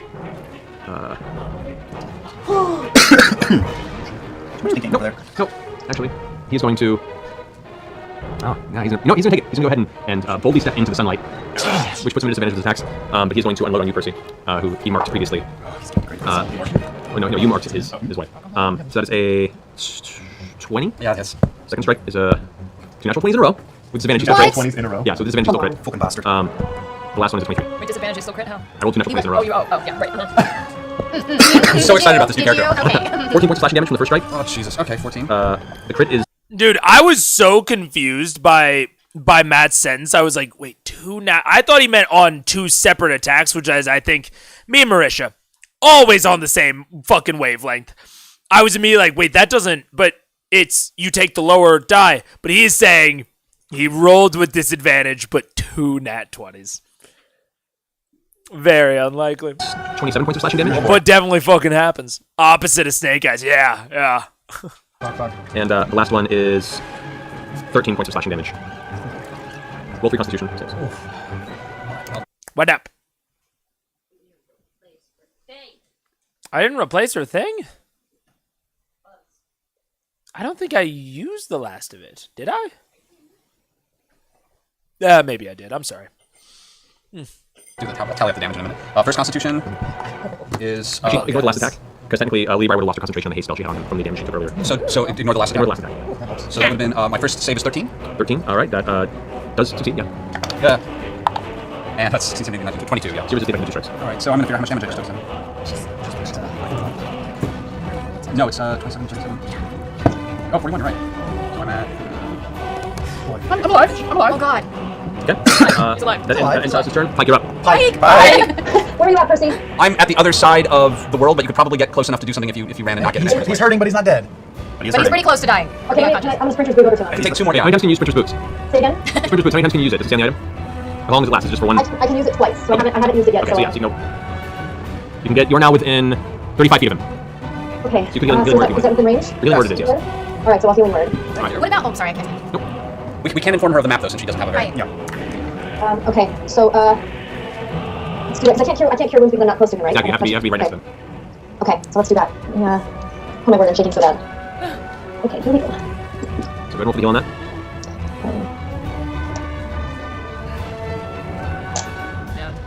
Just rolling. You're all the way in Vasselheim. You're so far away. Oh. 26. 26. All right. What level was that? 5. Or sorry, yeah, I did 5. Level healing word already. Yeah. Wow. That's a bonus action. So You it's a bonus can do action. You can still do up to a second level spell as your action if you like. Do it. Shoot. Okay, I'm not close to him. Can you unleash some holy fire on any fucks? Or like a radiant blast or something. I'm gonna take can I take my mace of disruption and slam it on the ground? If you want to. Wait, how close am I to Silas? You're 15 feet from Silas and 15 feet from Lady Briarwood. Well, yeah, 30 feet from Silas and 15 feet from Lady Briarwood. Okay, you know what? Let's just do a Sacred Flame. Sacred Flame? Okay. She's like 20 feet from Silas. Yeah. 10, 15, 20, 30. Sorry, guys. Totally sorry. No. It's alright, it's alright. You know, the astral plane is tricky. So, It's hard to dexterity saving navigate. throw. It's very tricky. Okay, he does not make his dexterity saving throw. So, Nice. 1d8 radiant damage. Okay. And then can I use Scanlan's extra? That's no, that would be on the It's half for damage. So just roll 1d8. 8. Woo! Alright. Alrighty. And bless you. Thanks, Dex, you're up. Right here on the steps. I know. Moving on the sky. Yes, I am going to cast. Nobody's in a clump anymore. They keep moving around. That's freaking wizard woman, man. I know. I'm gonna attack Lady Briarwood. She's dangerous. With just 2 attacks. That's good. Yeah, we just. Chip her down. Drink, you're on the steps. Trinket's gonna run. Yeah, Trinket's gonna run next to Vax. Okay. Alright. Yeah, you're within range, you're fine. Okay. And then I'm gonna shoot her a couple times. Alright, go for it. Okay. 23 for the first. Okay, because I've already did this in the last attack, we're going to shade now. Her image is kind of shifting based on her location, so you have disadvantage in the attack roll. Natural 20. But So the last first one's one good, was so 23. from first. Yeah, first one was 23 hits. Natural 20 again. Shut up! Yeah! Okay, which you don't have disadvantage. Well, after you hit her, the effect vanishes. Go! That is natural 20 against her. Go ahead and roll damage. Okay. Okay. Oh, that's 15. 17 for the first one. And here it comes, girl. And then what do I do? Just double the second? Roll damage, and double the dice roll. Nothing. Just he has to save 19 for the second. Okay, cool. So the arrow puts striking her chest. The kind of shimmering to her form vanishes for a second. You can see her cloak kind of falls limp momentarily. Kind of looks off in the shadow and sees you kind of floating above. Hey. It's like, I make a right now you're just pulling it out of the shadow. Yeah. So you kind of shoot, and you're gonna have to try and back it even further, probably out of your attack range. Can I shift it to a different? Can I just instead of backing up, can I go sideways and try to get like? You can try to get over this way, but you don't have enough movement to get there. You Yeah. get out there, you still be out in the open this turn. Okay. It's really you're just out in the sky right now. And Yeah. initially when they were the overhang, they were covered in the smoke. It was easier for you to hide in the shadow, but now you just don't know. You have nothing hiding behind you and her. Can I go below where the steps are to hide? Like wall? You would be able to get right about level this turn, and next turn you can go beneath, so you might be able to hide initial this turn. Okay, then I'm gonna say hi, and I'm gonna use my bonus action to. Yeah, John, this would be really rough for Ashley. And you know, it's hard. I don't know how much to, expect from Geek and Sundry here. But because like part of me is like, well, I feel like, they should have like worked in the fucking like feed of the camera of the battle map into Ashley Johnson's view. But also, like, I know that they're a scrappy internet company, so I don't know how much to truly expect out of them in that vein. But it just feels like they could have accommodated her more somehow. But if we're being really honest, G&S probably would rather she just not be there, not fucking degrade the quality. So I'm sure that if they asked for more from Geek and Sundry, they probably would have been like, no, we're already doing well enough. The stress of being a guest player, yeah. I feel like even a cheap webcam could have done it. Well, they would have had to mix it somehow to give her like a dual view, if that makes sense. Like, I don't know. They would have had to do some production on it, but I feel like they could have done it, They were literally getting blue mics from fans for the first 20 streams. It's unfortunate that back then Skype was the de facto video call service. Yeah. Even though it sucked since Microsoft ate it. Yeah. Skype has sucked for a very long time. Is GNS that bad? Well, I definitely don't want to comment on it nowadays. I have only seen it from this era through this stream. It seems like so they were not expecting for this to go beyond the Underdark arc. It was originally going to just be a limited series. And then it got extended, and I think that they kept expecting for it to like kind of be canceled someday. And so I don't think that GNS ever put like enough resources into it. But they do have camera people. They do have an active producer on this. Like Matt isn't controlling the camera movements and everything like that. They have a producer. They have camera people. But I haven't worked in film. I haven't worked in showbiz. I've worked in live. Like I have only worked in live theater. So like I can tell you a lot about how that runs. I've worked at like very professional places too. Like I worked at like the Kaufman Center in Kansas City, which is the biggest theater in Kansas City. So like I have insight there, but I don't have insight on how like a film set runs. So I don't want to be like too hard on them, but I really feel like they could have done something for Ashley. Cause yeah, John's right. This would fucking suck to be Ashley right now. Like suck like really bad. I don't want to say that it's almost like, oh, like don't let her play, but also like, I don't know. This would be so hard. I do wonder if she had to have Twitch stream open on her computer phone in order to see things, even if the feed would have been 30 seconds behind. I feel like she must have. You see her looking off all the time. I'm sure that she had it open on a second monitor, but like you said, it would have been 30 seconds behind. And like, even if I had this full screen, right, I'm looking at that on my fucking, 1920 laptop, or not laptop, monitor. And like that map is small and I cannot tell who's who. I have no idea which one of those is Pike. Absolutely none. If she's looking at that on her fucking phone, dude, like she can't tell what's happening. I can barely tell what's happening. So it's tough. It is really tough for her in this one. Randomly, did you know Vox Machina weren't initially called that? Yeah, they were called not the Brotherhood of the Sisterhood. Although I think that was one of they were the shits, I think. The super high intensity team squad. I don't remember what the TNS stands for, but I remember super high intensity. And I think one of Scanlan's ideas was Brotherhood of the Sisterhood, which I love. I thought Brotherhood of the Sisterhood was so funny. I don't know why, it just tickles my jellies. Matt and the other players help Ashley on her turn. Everyone's having fun. It's all good. Yeah, no, it is good. Like, don't get me wrong. I just feel bad for her. Like, especially given the context that a lot of the women on this show got really raked for their performance on social media, I am sure that this did not help. Of her, like, not really knowing what's going on, I'm sure she got a lot of accusations of not paying attention or of slowing it down. So, like, yes, at a home game, this is, like, fine, you can make accommodations, but I feel bad for her in the streamed environment because like the pace is so much higher, the stakes of it being a show are higher, the feedback you're going to get on social media is high. Like, this is a fine setup, but in the context of it being an actual play, I feel pretty bad for her. When CR running it themselves, they do a lot better. Oh, I'm sure.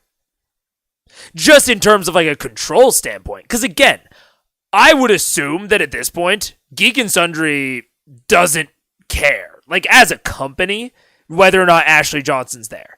She has clearly not been there and things have run just fine. So I am very much assuming that Geek and Sundry, the company, does not give a shit if Ashley Johnson is there, and they would rather not have technical considerations. They would rather keep the pace up. So I'm sure that once they got on their own and they cared about having her there, they were going to make all the accommodations they could because now they're in control. The shits. She has her script up just off the side. Yeah, she's just got her script. Yeah, you're right, Daniel. In their home game, they were called the shits. Hell yeah, let's go. Ashley Johnson has big time social anxiety. Yeah, I can imagine. I mean, I've heard her talk about how she's like shaking during like big moments. But it's probably after midnight for her after a long work day. My brain would be shutting down. Oh my god, I'm pretty sure the last time she was on, she ended at like 4 a.m. or 3 a.m. and she had to be up 2 hours later for call time. Like, she was getting like no sleep to fucking be there. She was committed. She's a day one. It's no wonder she took down her Twitter account just before The Last of Us on HBO came out. Oh my god, yeah. I mean, I'll tell you guys right now, I am not a social media guy. Obviously, I do this, but in a similar way that they do this. Like, you won't catch me on Twitter. Not even because, like, you won't catch me on Threads. I've tried. It's just not for me. I've talked about before how, like, the comments on these videos, I like answering them. I love interacting with them, and they still take up way too much of my brain space. And, like I have to limit myself from answering them. I cannot imagine being on social media as a huge public persona, especially one that is still trying to do a normal-ass job on top of all this. Be crazy. Crazy hard. Yeah, don't look anything up about any stream D&D players like High Rollers or Crit Roll. There's going to be haters. I mean, there are certainly going to be haters for any person with any level of fame. The thing that I was more addressing is that the women on Critical Role got an extra dose of hate at this point in time. I'm not sure how it is now, but I know that. Yeah, they start 10 p.m. Here time during those streams. Yeah, crazy. So I'm sure that she was up so fucking late all the time. Cast Hunter's Mark on her. Okay. Yeah. Yes. Oh god, man, I should have done that at the beginning, but I thought I was gonna hide again. Okay, here we go. What a waste. Alrighty, so that ends your turn. Percy, you're up. Percy? I'm still stuck. Actually, at the end of your turn, Sal's going to use another one's legendary actions to make another attack on Percy. God fucking damn it. How many of those fuckers does he have? He gets 3 every turn. He has 3 every turn? Every round. Every round, exactly. Oh, that would be, he has damn. advantage. What? So he doesn't crit. But it's still a 30. 30? Middle 19 and 20. My rolls for them pretty good. What? Flying fuck. So that's another 13 points of slashing damage against you. And make Constitution saving throw. How old are you? How Your hike helps. 13 points of damage? Yep, and then roll another Constitution Constitution. saving throw. That's 18. Okay, continue your turn. Still, he keeps getting in my shit. There's just no getting the fuck away from him, is there? Assholes in your shit. That's fine. Well, he's in like the 30 foot radius of flight right now. So do my attacks have an advantage against No, him? he just has disadvantage on attack rolls and ability checks. Okay, there's just no backing away from him right now. I'm gonna have to wait for him to try and break off from me through Grog. So He wants you. He wants yeah, your bod. I get it. So everyone wants my bod. I'm going to just take 3 slashes with the sword again since I'm too close to use the guns. 25. 25 hits. 14. 14 misses. You got inspiration. I know, but I don't want to waste it on this. And 13. Give you more. So only 1 strike hits. So twice you pierce, and he's just too fast, and 1 strike off his armor harmlessly. 1 strike does manage to get just over the collarbone of his armor and pierce into his chest from the pain. Go to damage. Like it Just just. got more where that came from. He's a very inspiring person. I want you to inspire other people. 12. 12 damage, alright. Alright, that ends your go. For another. Save it for a shot. Cassandra is going to. Well, actually, she's going to move Grog alongside, still staying next to Grog, and kind of moves up with her blade out towards you. God damn it. Looks over at Silas. House is like kind of nudging with his eyes, and she kind of Oh no. looks at you and drops her blade for a second. Just kind of stands there for a second, looking at the scenario, and her turn is just spent there. She's resisting. She's trying to fight it. Oh no. Grog, hit her harder. Me? Matt's rigging the dice? I mean, I would not expect so. Like, all the crits on his end, you mean? That would be very different than, number one, the way that Matt has answered interviews, but also just, like, from what I have observed, I don't see him. If anything, he generally goes easier on the players than I would think he should during combat. And he generally leans towards helping them. I do not imagine him fudging dice in favor of the enemy. And I also agree with Seth Theshel. I don't think he'd be fudging nat 20s. To be clear, I've said a million times, fudging's fine. But I don't think so. It's been like, because when you think about, like, are you fudging, you have to think about, like, the goal around it. Like, Matt lives for the dice to make decisions more than I would prefer. But regardless, like, I think beyond a yes or no, beyond, I know I'm wrong. No, and beyond a yes or no, I think it is useful to interrogate why people do fudge and why they're, like, what is the goal behind it. And that's why, like, you know, in this case, Matt's goals are kind of misaligned with that. But just thinking about the DM's general goals within a combat in general, like, what makes the combat interesting? Is it the types of enemies? Is it their tactics? Is it their quantity? Is it their quality? Like him having a +10 versus and a sword that saps strength versus having like 5 attacks, right? And so there are ways to balance the same thing to feel very different. And that can also be done through the dice of like manipulating the way that the dice come out, even through the stat block.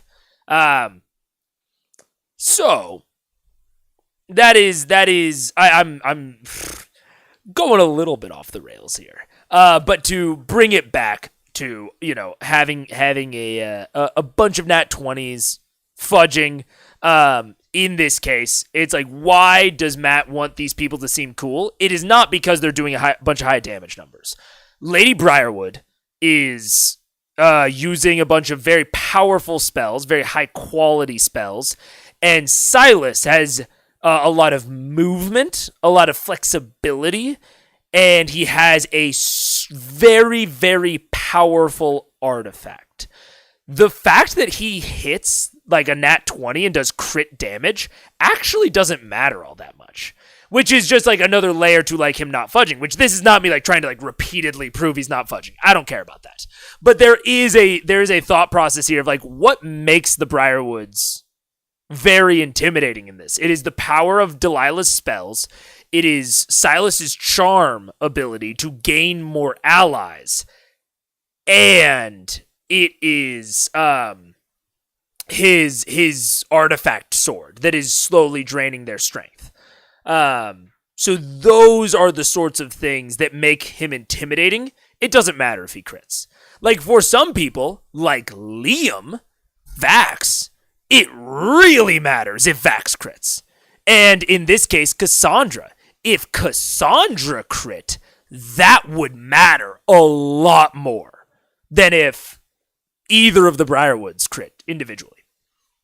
And that sort of thing is something like legitimately to think through when you're designing homebrew, when you're designing an encounter. These things like can form very different tones for your encounter.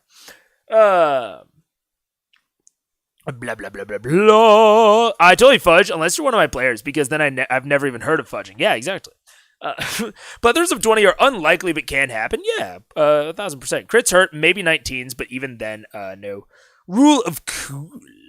Dal is just affecting Matt's probabilities by proximity. Yeah, he gives out a 20 force as he goes by. Orion was got on camera changing dice. It was a huge hit to their brand's credibility. They don't lie. Well, I mean, they don't lie in a way that they could get caught.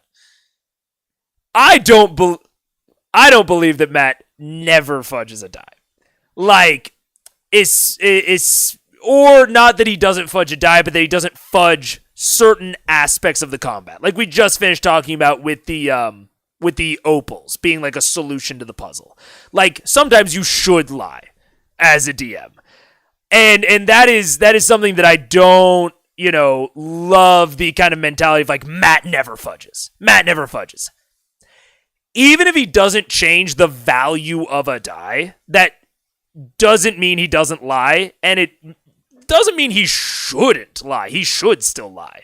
There are occasions where, like, if you don't lie as a DM, you just fuck up the campaign, which isn't fun or cool for anyone. Unless you're just like a divination savant and plan for every little detail. So, I don't know. I don't think he would blatantly lie for no reason. I think that's a very, important caveat. He wouldn't lie just to feel powerful. I believe that. Dallas twisting time, space, and squeep for that effect. Is that action economy thing I hear you in like BG3 you are talking about? The action economy has to do with how many combatants are on either side. Generally, in a combat of D&D, there are going to be two sides, enemies and allies. And let's assume that this is 4 level 10s. 4 level 10s. 1, 2, 3, 4. I don't know why I said it like that. And if that is the case, then traditional wisdom, the way that things are balanced, would say that you on the enemy side can put one CR10. This is what CR means. CR is supposed to mean that this one enemy is equivalent to 4 things of that same number, 4 humans of the same level. Well, not humans, but player characters. However, if you run this combat, these players will win every single time in glorious fashion, because they have 4 times the number of actions. That is the action economy. Is that generally in an even fight, the side with more attacks will win. And it is because, or at least partially because, of spells like Hold Person. Because say this enemy, this CR10 enemy, is a person, and on my turn, I take 1 turn to Hold Person them, and Hold Person knocks them out that entire round, while my other 3 allies hit them. Then imagine they don't break the charm that time, and we just continue to fucking wail on them. Compare that to instead having 4 CR 2.5. I honestly don't even know if 2.5 is a CR, because they start going up by whole integers later. This is considered an equal battle. Like it is considered a tough fight. Xanathar's guide has more details on the exact balancing that you should look into. But this is generally considered like a tough, fair fight for the PCs. In this case. Because if I am that same person and I do the Hold Person on one of them, well, fuck, the other 3 can still continue to hit us. So this is the effect of the action economy, is in an otherwise fair fight, the side with more combatants wins. That is why Vox Machina and just Critical Role as a party are so powerful, is because they almost always have the action economy on their side. Matt rolls more than anyone at the table, so more crits and fails. Yeah, true. It is also how hot they are. We can never forget how hot they are. That's a good reminder. I'm very glad that you brought us back down to earth with there, Little Hill. Fudging the roll versus fudging the DC, HP, etc. Sure. Yeah, like there's a lot of different ways to fudge. Fudging the scenery, fudging how likely something is, fudging yeah, like you said, DC. Yeah, there's a lot of things you can fudge. It's not just actions, though. Multi-attack is meant to make up for that, especially since PCs start getting extra attack. This is also the basis of Matt Colville's action-oriented monsters. Well, that's why it's the action economy, not the attack economy. Because, yes, multi-attack partially makes up for that. But there is still the concept of if you have a monk with Stunning Strike, and it is a 4v1, and the monk, boom, Stunning Strikes the BBG, they get fucked. That's just how it is. Like, that is the entire thing about the action economy, of multi-attack goes a measure towards solving that, but it doesn't fully solve that. The action economy is still a major force because of full-on stun or charm effects. It also, something that doesn't even begin to cover this is AoE buffs. So something like, let me think of one off the top of my head, Sanctuary, I think, or a Paladin Aura.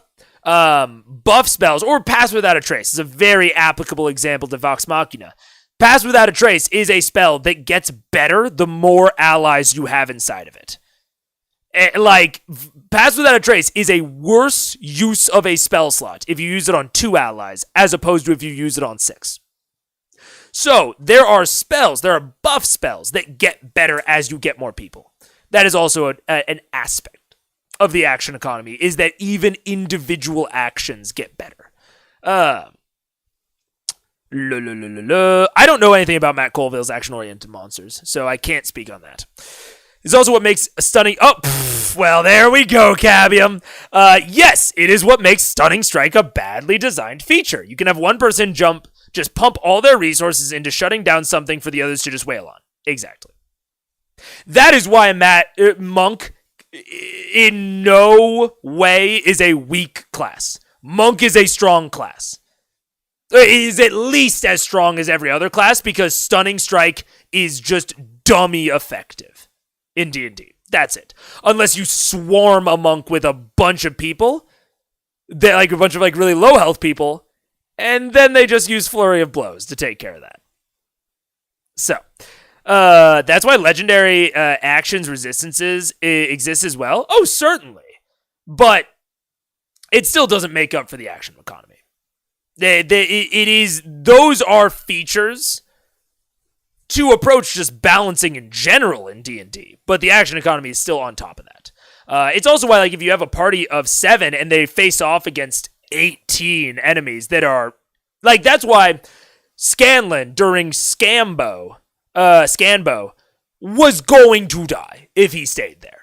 It did not matter how weak those guards were. I would bet, given his level, he might have been an equivalent CR scenario. Like, that might have been a theoretically fair fight if you just consider CR and player level. But he was going to lose. Let's not mince words about this. He was going to lose if he stayed. Because of the action economy. 1/8 CR can easily TPK early parties with action economy. Yes. Very much so. Action-oriented monsters get villain actions to make them viable solo fights. Oh, that's cool. That sounds neat. I once used Pass Without a Trace, and obviously walked into a trap where my allies followed in high stealth, and we turned the trap back on them. Yeah, Pass Without a Trace is a cool spell. I like Pass Without a Trace. Anything that is con-based instantly becomes way less OP. Yeah, true. So, yeah, that is the overall thing. That is not... that doesn't necessarily have to do with the other stuff we were talking about, but yeah. Just do the math, Pass Without a Trace can easily carry 100+ people. 30-foot raise gets kind of wild. Exactly. You can Pass Without a Trace a fucking village. Talk about fucking... You can lead a platoon in a war subplot. Fuck. Armies should always be hiring rangers or druids to Pass Without a Trace their troops, and you can send entire platoons behind enemy lines to fucking paratroop on their asses. Like, Pass Without a Trace is an incredible spell and gets so much better the more people you have. So much better. When I first started DMing, I realized it's the hard way with by putting my party against multiple wolves with pack tactics. Oh, yeah. And I mean, you can play with that as a DM. I love pitting my characters against a ton of enemies. It's one of my favorite things. But I have to be, like, very careful with what I'm doing. And, like, probably undertune the enemy side compared to what it feels like they should have. Because their raw numbers will be effective. Guerrilla army of rangers with Pass Without a Trace, yeah. That wouldn't be too high a magic item, yeah. In the one shot I played with the Stars Druid, Pass Without a Trace let me sneak a rebel army past the Destruction God's vision in our stronghold. Fuck yeah, exactly. And now we're just all loving on Pass Without a Trace. It's a great spell. Is only 2nd level and it lasts forever, yeah. 98 wolves in PWT aura with a pally. Yeah. It just works. It's just that easy, you know? Yep. Okay, how close am I to Silas?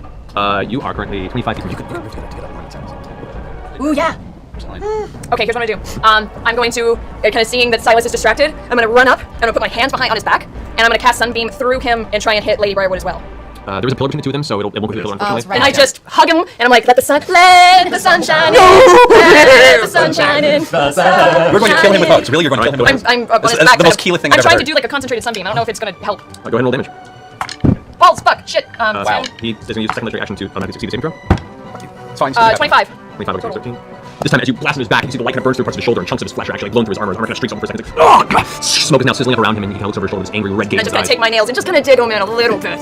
Cool. Just, oh God. At the end of your turn, he uses another legendary action to then try and shove you off and arc upward with a sword across the front of your chest. Ouch. Even with disadvantage, that's still 19. Hits. All right. You take 16 points of slashing damage and make a Constitution saving throw.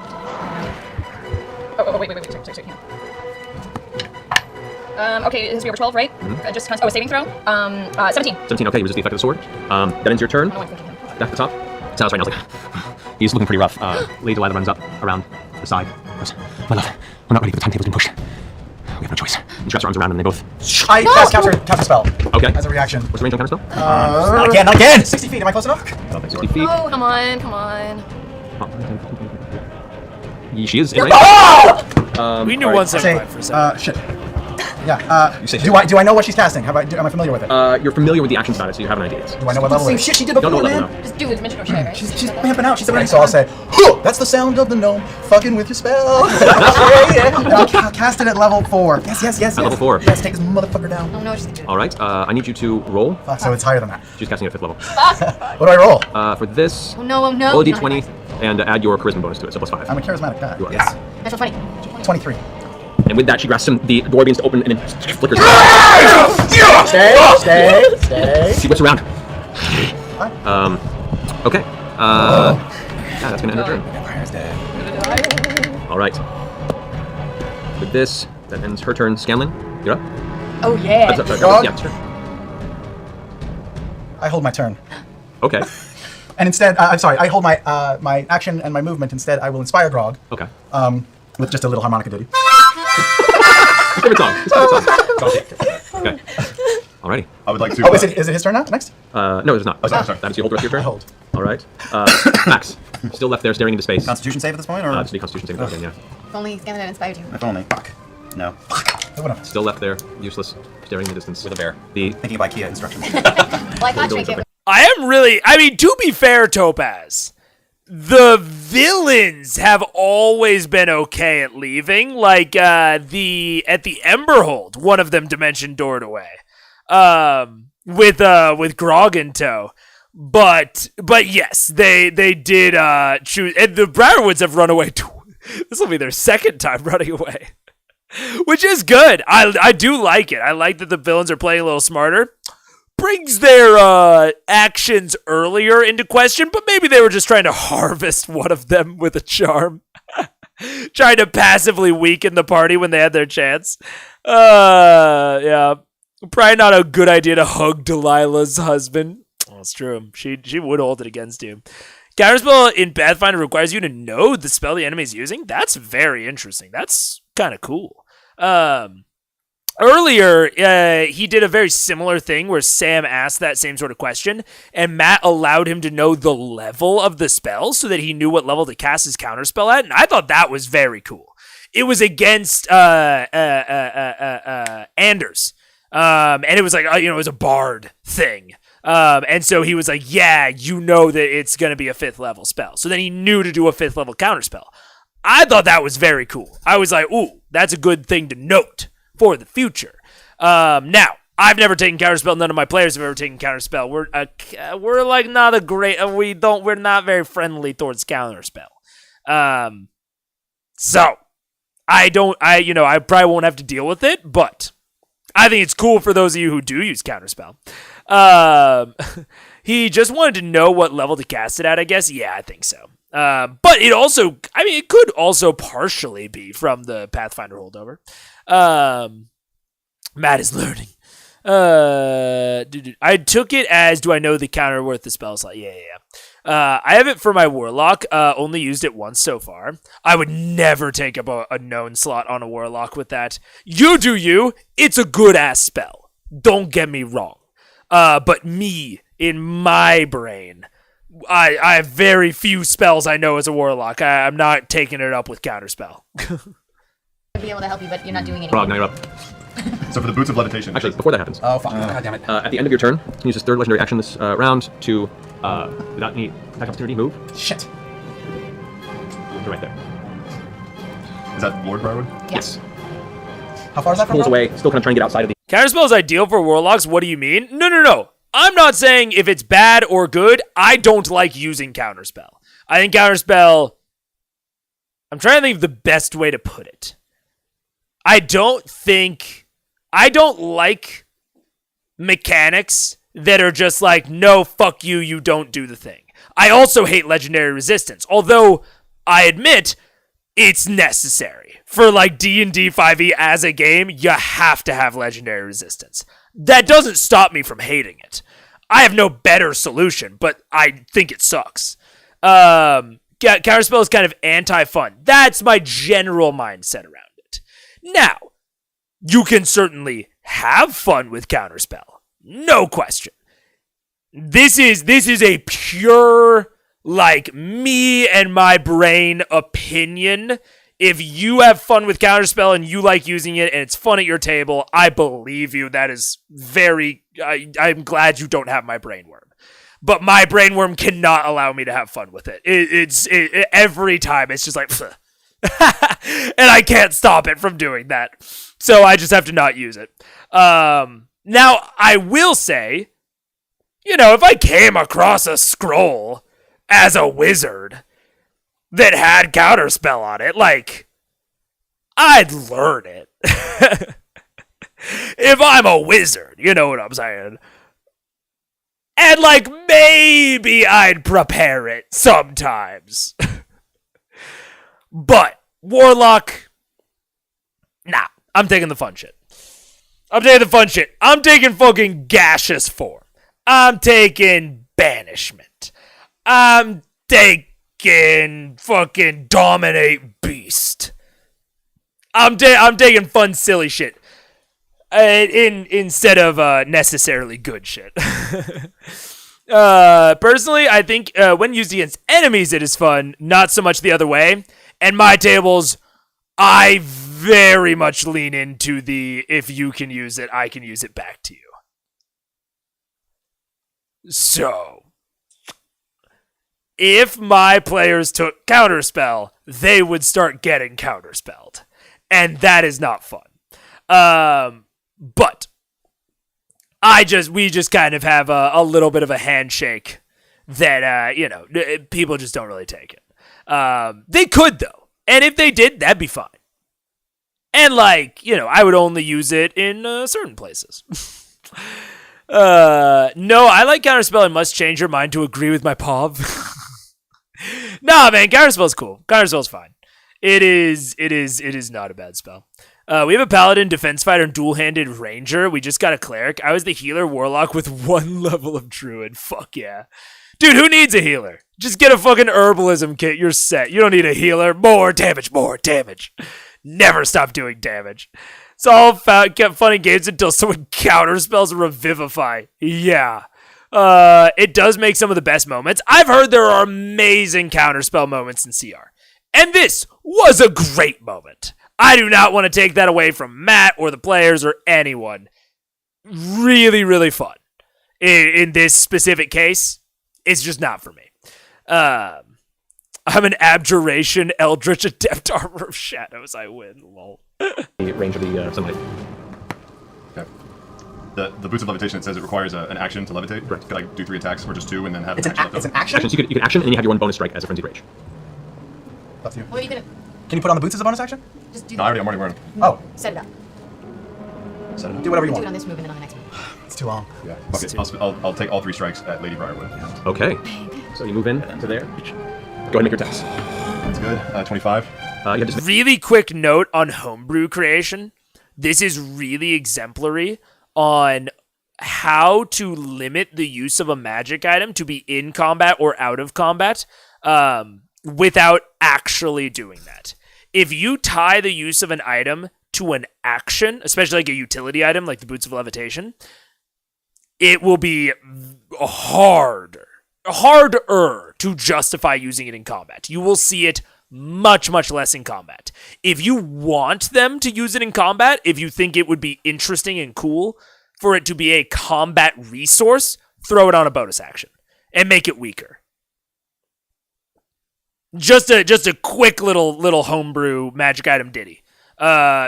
Magic items that do not replicate an attack. Like the Wand of magic missiles, the Wand of Fireball, obviously those are actions because they just replicate an attack. But if it's a utility magic item, if you put it on an action, it will rarely get used in combat unless it's like part of a setup. But if you put it on a bonus action, they'll whip it out in combat all the time. Vanishing strikes as her cloak is now kicked back in. 17. For this reason, 17 misses. First blow just passes through her form. Inspired. I'll use that inspiration on that one. No, that one. That's Use it on the first one. So the first one missed, the second one missed? The second one, the first and the second one. First strike, with disadvantage. Jesus Christ. 20. 20 hits. One of those. As this one actually finds purchase on her torso, the shimmering effect vanishes once again, the cloak falling limp to her side. 19. 19. Damn it. Okay. The hammer just slams into the front of her chest. And she was just starting to get a little, almost feral in her frustration. Feral? Just like, there's just not like gene transformation. Okay. I will release. I will take my move now, and I will big his hand, and I will raise up the hand. I guess somewhere between Silas and Lady. Miniature. So, Mister is injured, right? He's looking rough. And she is not flickering anymore, so I can get a good hit on her as well. Disadvantage on attack against her has faded. I will go on her. I don't like her, so I'll just punch her in the face. Okay. Goes forward. Go ahead and roll for your spell attack against her. Oh, okay. Is this through the cone? The cone. There's a cone aspect to it. It's more the. Oh, so do I just roll the hit, or what do I? Yeah, whatever here. All right. So this is the clench fist. You make a melee spell attack. So just roll d20 and add your spell attack bonus. Okay. Spell attack. 16. 16. As the fist towards her, she ducks and it slams into the pillar, cracking slightly. Yeah. Shit. How far away am I from both of them? From both of them, you are about 45 feet from Silas and about 65 feet from her. I get 10 feet closer to her. Okay. Can you inspire her? This is the rest of my turn. I Oh, already shit, used that's right, to okay. inspire Grog. All right. So that's the end of Grog's turn. All right. It is now Silas's turn. I'm doing shit. Silas is going to step off to the side here. Stepping off to the stairs to get out of the range of the sunlight, just outside of the radius of it. And glancing over at you after you've just unleashed that swing of attacks towards his wife, he goes, "You help us." Make a wisdom saving throw with advantage. With advantage? With advantage. Roll like you high. have, like you haven't. Roll high. Roll like you're Percy. You're not Percy. What'd you roll? A 4. With advantage? Yep. Yeah. Wow. Maybe. What With that Grog now, you realize you've been on the wrong side of this battlefield the whole time, and your allies are being assaulted by individuals that claim to be your friends, but might be completely against this whole circumstance. Your allegiance switches for now to defend them at all costs. That's going to end his turn. Pike. Oh, Wait, wow, wait, okay. I'm raging. Can I be charmed? Oh! That's a good notification to make. The charm effect hits your mind and through the body. This is why you read your abilities, guys. I don't remember all the details, so. Best question of the night. Oh my god. Thank God that they realized it. You know what? Fuck it. They didn't need to remember it a second before this one. He forgot it last time. Thank God he remembered it when it mattered. As you see this look, you feel the influence begin to pry, but it isn't enough to push through the red blazing anger. Oh, that was the thin red line, Travis. Yep. With that, you see the expression of intent. Oh my God. Sudden worry on Silas's face. Ending his turn. Mike, what are you doing? Attack. Okay, so I would like to channel divinity and destroy undead. Yes! This is what we hired you for. Just as a heads up, just so you know, destroy undead for the most part is only effective against lower level undead. Knowing that Silas is a vampire, it might not have the desired effect you're thinking it might. Okay. Just as a heads up. I mean, you can still turn undead, and it may make him afraid of you. But that Give it a try. Okay. I like it. All right, we'll bring this up here fast. All right, so How close am I to him? Pretty close. Pretty close. yeah, Can he's I- 20 feet. 20 feet from you. You know what? I feel like I just want to hit him with my Mace of Disruption. I like it. If you want to. He's rough. He's rough. Hit him Yeah, with- he is pretty rough. So instead you run up, charging towards him, shield up in front of you, Pike, her blazing radiant form kind of drifting off from behind her. You pull back your mace as it swings in the air for a quick flicker of angelic wings appear at your back as your mace swings down towards him. Go ahead and roll your attack. Oh, hi, Silas. Come on. Okay, 16, but I'm going to use War God's Blessing and add 10. Yes, you can do that. Aha! God's blessing. Like it. Yeah. Dot. Okay, yeah, War God's Blessing. HAWT hot. She has So inspiration use your, too, right? so, But has she rolled yet? yep, no creature within 30 feet makes attack roll. You can use your action to grant that creature. Usually it's against other creatures. So you okay, so War God's Blessing you can only use on other creatures, but you do have Channel Divinity Guided Strike, which you can use on yourself. Okay. It's essentially the same thing. You give yourself plus 10 bonus to the roll. Okay. So use your Channel Divinity Guided Strike instead. Got it. Okay, Yes, so yes. that brings it to 26. That would hit. Okay. Okay. All right, so you Okay, obviously Matt is guiding Ashley a little bit more, but it's hard. Like he said, he can't know all of their stuff, and it is especially hard for him because they transitioned to all of these features later on. It's why, like, I personally don't love starting with XP to level 3. I like starting at level 1, unless everyone at the table is incredibly experienced, because as a DM and as a player, I want my DM to like grow up with these features when like we have very little else to do as players, or like, you know, when I'm a DM, when my players have very little else to do, I want to see their main features over and over and over and over again to cement them in their mind, but also cement them in my mind. So that when something happens, I just have that little tick of like, can you do something here? Which, again, admittedly, very hard for Matt because they made that transition at such a high level, relatively. But this is generally why, and I wish, and I just don't think it's feasible for Matt, that he would provide that sort of guidance more often to his players. About like, oh, because a lot of times he just says, you can't do that. But he doesn't go the extra step of like, is this what you were trying to do? And like, I think offering that as a DM is good. Like trying to clarify like, what are they trying to do? And figuring out how to help them accomplish that. Lamb down on the tiles with your Mace of Disruption. Kill him. Go ahead and roll damage on that. He is considered an undead. Kill him. How many times do I roll? You roll your damage, and it does an additional 2d6 radiant damage. Damn. Yeah. But the mace damage? Okay, got it. Sorry. I'm back. So. Break into a million pieces. I love you too. Your headset looks really pretty. Thanks. Oh yeah, Daniel. And a lot of my stream, the advice that I give is not meant to be an impugnment of Matt. It is, a lot of it is meant and phrased towards recommendations for DMs on home games, especially one of the original reasons that I wanted to do this sort of stream. And the reason that I like this sort of content, like React content specifically, is because I can look at something and be like, look at this example.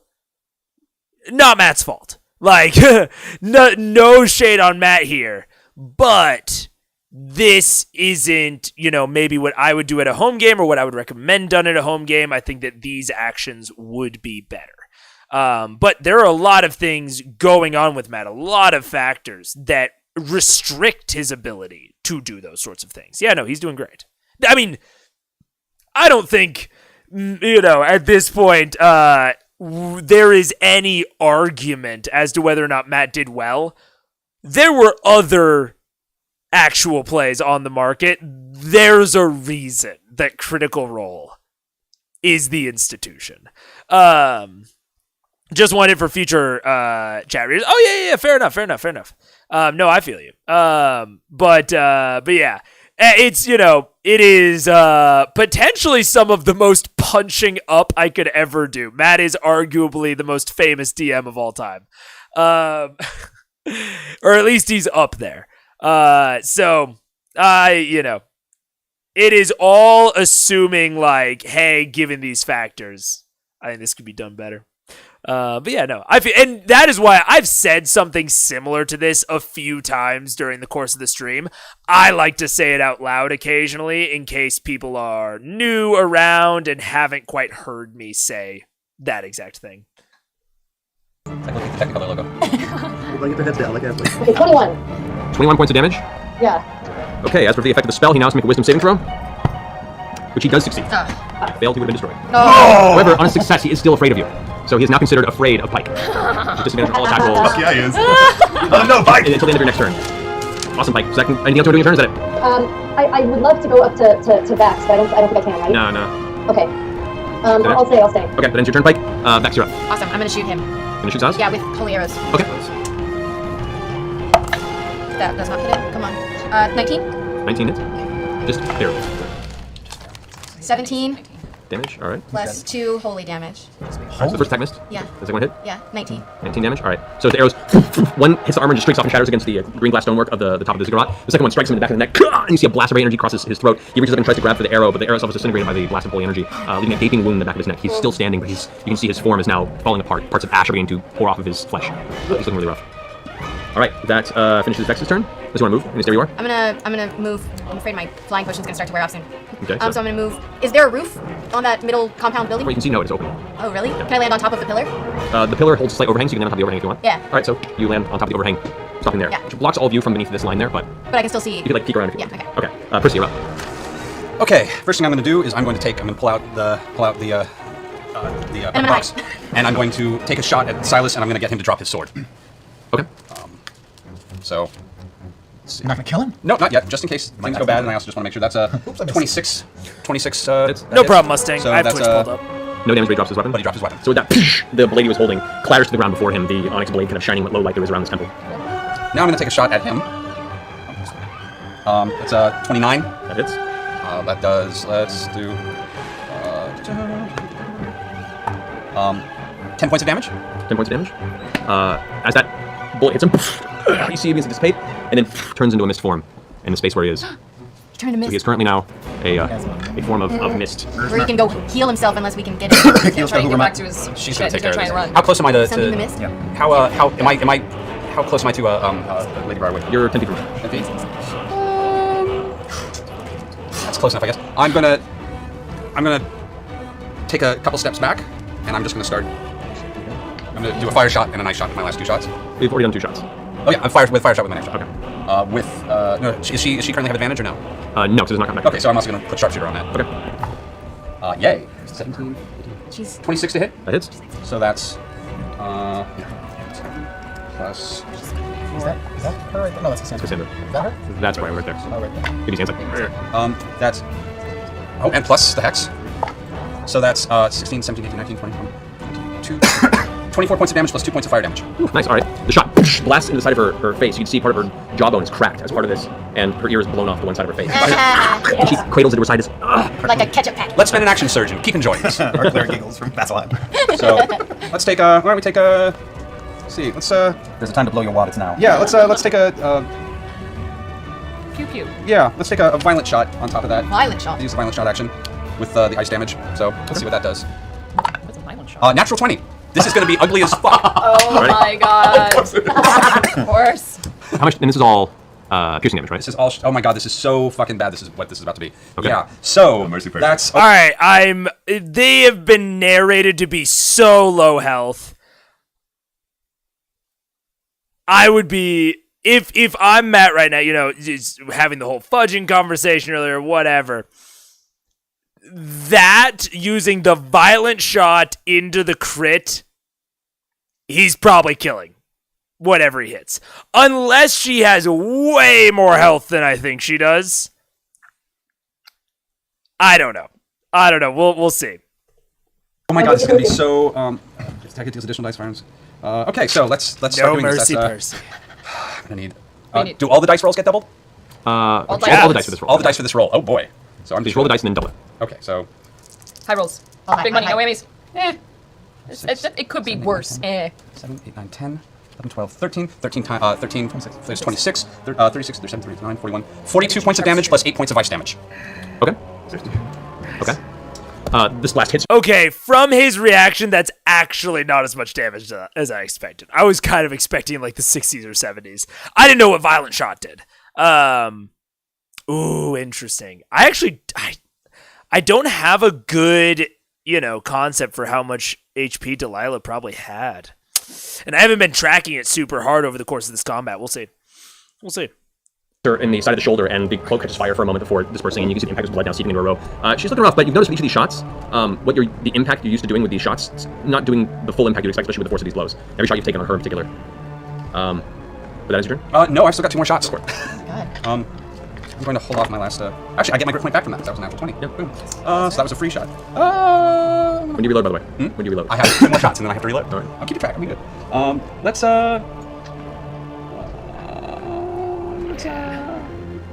her in the legs. Okay. With so that's 7, 8, 9, 10, 20 to hit. 20 to hit. This is with your -5. Are you taking a sharpshooter shot on this? Yeah, 20 to hit. Because you rolled away. No, 20 total to hit. Right. Okay. I rolled a 13. Right. Yeah. Okay. So that does it. Yes. Okay. Yeah, I'm just taking just because she has her disadvantage. Yeah. She needs to make a Constitution saving throw. Okay. 22. DC equals 8 plus my proficiency mod plus my dexterity mod, so 8. Plus 10, so 18. So yeah, she made it. Yeah. So she didn't fall, but she still takes some damage. So let's see what she does. 2 for you. 10, 12, 22, 28 points of damage. Alrighty. And just because this is really annoying me, I'm going to give her a gut shot. Oh my God. Go for it. Torso shot. So same thing, sharpshooter. I'm seeing And full that's- slow yeah, motion, same roll, non-Wu 20 to hit. style. Yeah. Throwing bullets. 19, 11. 11 plus 27 points of damage. Okay. And she has a disadvantage on strength and dexterity checks for the rest of the round. Okay. For one full round. Good to know. I'm going to back up a little bit for the rest of my. Just Over sort here? of, move that way just to get it so that she. Get out of her view. Out of her view. Just destroyed her. Sure. All right, then your turn, person. Yeah. Cassandra, seeing all this go down and her having this crisis moment, like, picks up her sword, rushes over, and uses her action to pull out one of the potions that you gave her, the greater healing potion, and feed it to the ailing Briarwood. Really? Damn it, girl. I mean, he did. I gave her one. Gave her a greater. I gave her one too. A greater? We wasted a greater? I'm a nice guy. I can't resist the charm of a woman, especially one who looks identical to you. Her wounds kind of close up a little bit. Her ear wound tends to heal over a little bit, and she kind of runs mouth. Thank you, dear. Silas, to the ritual. Well, he's a mist. Right. Do mists have Silas, ears? it's your turn. Do it. Okay. Burn him. So I turn and I start just shouting to the mist, and I say, "What's the matter, Silas? Afraid of a little gnome and a druid?" And I just blast him with sunbeam. That was the lamest thing. I'm not good with lines. I wasn't good with lines. Just a little Did you afraid of damage. us? You afraid of us? Let's wait. I heard Percy try to do lines, and I'm like, that's what badasses do. Low charisma, Well, a lot of damage. I guess in this particular instance, I want to ask you, how do you want to do this? Sorry, cursed gun. There's still a semi visible form of like his body, but in a mist form, is trying to slowly escape off of the top of this structure. Okay, Pike is standing right next to him. Correct. So I'm going to use Pike and kind of use the light that I have off of Pike and kind of combine it to do like a joint sunbeam, holy bomb. Okay. Great. he's gonna eat a bag of holy dicks. Is what you're saying, right? I want to eat a bag of holy dicks. Now explain that, please. You know what? I feel this. I'm also terrible at describing deaths. I'm good at it as a DM, not good at it as a player. I'm always so awkward when describing how Eudokia kills people. It's not great. So, looking over at Pike, already ready with her mace up in the air and the mist recoiling from her, you kind of glance at each other, have that connected point, and as Pike brings up her shield, you bring back your sunbeam and throw it towards the shield, arcing it in his direction as she ricochets the reflection of the actual sunlight back at him at the same time. That's cool. Captain America. As it sprays across, the beams themselves seem to form nearly phallic rays. Tearing through the mist, and with an echoing scream, you hear Silas' voice ring out as the mist is immediately dissipated and disintegrated his form. High five, Pike! Oh, how's it feel, Lady Briarwood? She, looking over her shoulder, still looking at him as she's called to him to, go join in the altar room. The ritual room looks over and sees these mist form. And in slow motion from her perspective, she just sees Keela step forward, wind blowing around her, releasing this beam and watching him be disintegrated. Immediately her eyes open wide, she screams out, "No! Silas!" And you can see like her whole body shaking now at this point. The horror of seeing her partner, the love of her life. They were in love. They were eternally hot together. No. There's some really sick fan art of this moment. Does it include the phallic shape of the rays? Oh, that's dope. I would maybe say 1x speed for just that moment. Yeah, sure. Let's get it on 1x. That's fair.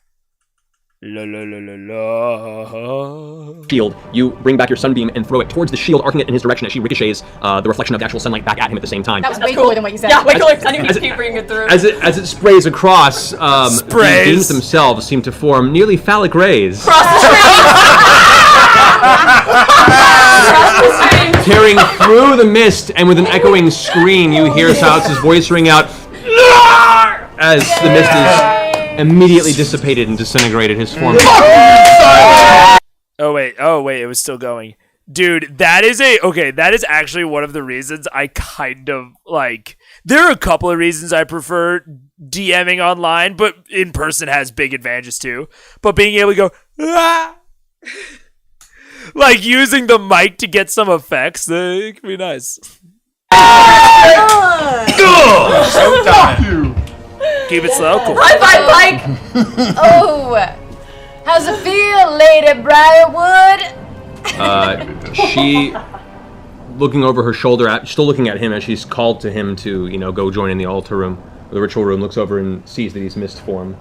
And in slow motion from her perspective, she just sees Keela step forward, wind blowing around her, releasing this beam and watching him be disintegrated. Immediately her eyes open wide and she screams out, "No! Silas!" And you can see like her whole body shaking now at this point. The horror of seeing her partner, the love of her life, disintegrated before her. Tears immediately burst down her face, and her hands are shaking in there. She just screams out, "You can't I broke the world for us! No! That's the end of your turn? Oh no! Ask a question. Yes. Does Cassandra's charm come from Silas or Lady Briarwood? This point, you have no idea. Don't know. All right. What about yours? Yours is from Lady From Briar. Lady Briarwood, yeah. The lady. The lady. Yours is fine. Yes. All right. Does that end your turn, Keelan? Yeah. Huh. Yeah. Alrighty. So, with that brings us to the top of the initiative round. It is now Lady Delilah Briarwood's turn. Looking around, heaving with anger and frustration, she uses, kind of looks around her area, the tears streak down her face, blood streak down one side of her head. She looks at Cassandra, who currently right now is faltering, sees everything closing around her. It's too soon. And it's our only chance. And with that, she is going to step around here. Somebody hit her! Again. Hit her! She's still in combat. Oh, I mean, I assume that that she is referencing like breaking the world, as in like allowing Smokey back into it. That is my general reaction. In reaction to like, watching her partner die. I'm not aromantic. But sort of thing doesn't really do much for me. I'll be honest. Like, it was cool. It was well performed. This is sort of like the same brain that's like, yeah, I didn't really ever even remotely consider the ships and like all that shit. To note, she said, I broke the world, not I'll break the world. I know. She did use it in the past tense, which is weird. It is possible. This seems like a big swing purely based on that, but it is possible that they are much, much, much, much, much, much, much older than they appear, and that they are the ones that originally put Smokey in the prison and like broke the ziggurat and like made the caldera, like that they were related to that. But that doesn't feel right to me. Like, none of that feels on. Like, I feel like there's something fundamental I'm missing about that, or that maybe I don't have enough information on, because it doesn't feel right with my current theory or perception of all of this. So it's one of those things to file away in the chamber. You can pick up the playback speed again? Okay, good to know. Good to know. Also pretty romantic as hell line. Yeah, totally. Very, very, very, very true. They're so interesting as villains. They are. They're very cool villains. I really like the Briarwoods so far. The Briarwoods are definitely I think they're significantly better than Kavarn. And well, I guess we really haven't had a villain since Kavarn. So out of the two, not discounting Kima, she hasn't hit her arc yet, but for the two confirmed, I guess there were the dwarves in the Emberhold. Out of all the villains, they're my favorite. I'll agree on that. No one's put Smokey in a corner. Oh, you don't get an opportunity if you want to try and swing towards her. Can I use my sunlight at all that I have up? Or no? You have to make a combat strike. Like staff? Do it. Tripper. Do it. Can I go for a trip? Can I try and trip her? No, it's just the same. I am going to beam her in the head. Natural 20! Okay, go ahead and roll. Get MVP over here. 5, 10, 12 damage! Kavarn wasn't the main villain of that arc? Who was? Oh, Clarota's the main villain? I mean, I guess through a certain lens, I can see that. But, yeah.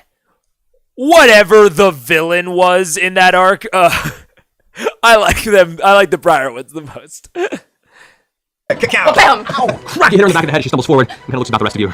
And she is using her second and last fifth level spell to attempt to cast another dimension door. Oh, no. Out of the sight of the one who previously dispelled it with that Can I counterspell that? You have no see it. visual on her. She is behind the pillars. This time she knew where you were and was not about to let that happen again. She disappears behind the pillar, and you guys watch her step in the doorway and vanish from sight. Seriously? She's still Hunter's Mark. She's Hunter's Mark! She still has hex on her for as long as that lasts. That lasts a while. Yeah. Are you still under Sphinx still, or did it break? The flight lasts for an hour, the potion lasts for an hour, and it's probably been about... No, she's asking me if I'm still.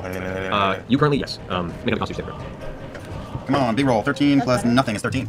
Alright. So as you guys all kind of look around yourself, Silas disintegrated. Cassandra kind of still holding the blades and looking around and like going from a fight position, almost like a cornered creature to, looking at the sundering of her brother and is just looking completely frazzled and confused. Like she's ready on the verge of tears or a rage of her own. You look over and see your brother down below and he's just kind of standing with his dagger still dropped to the ground in front of him and has been staring in space this entire I time. float down in front of him and slap him across the face. Like that? Okay. You know how it feels. Make another saving throw. Nope. Okay, he just slap. He's taking it. It's Can I go over to Vex? Cassandra's still up, right? Cassandra She's is. not fighting us. She's I'm gonna remove curse on him. Okay, you cast remove curse. Let me see. Trig.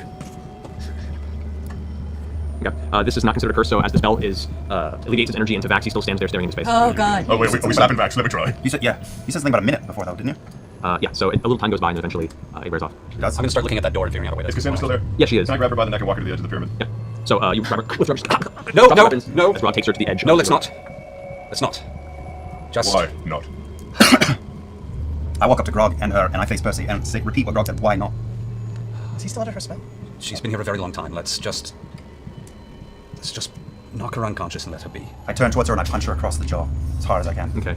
At this point, the damage she's taken, the mental shock she's in the current circumstance, the one hit just whack clocks her and she goes unconscious in his grip. You can handcuff her behind her back. We do have manacles. Yeah. Put her in the bag of holding. No. Thank you. No. Can I Maybe greater restoration her. yeah, can I greater restoration on her? Do you have another level of that spell? No. Then you can. Yeah, it's a 5th level spell, so. Yeah. We can I save can it do for it. Okay, we got her. I take one of the manacles and I manacle her hand. Okay. What's up, Pike? Also, I just want to highlight a nice choice on the part of the GOAT, Travis Willingham, of course.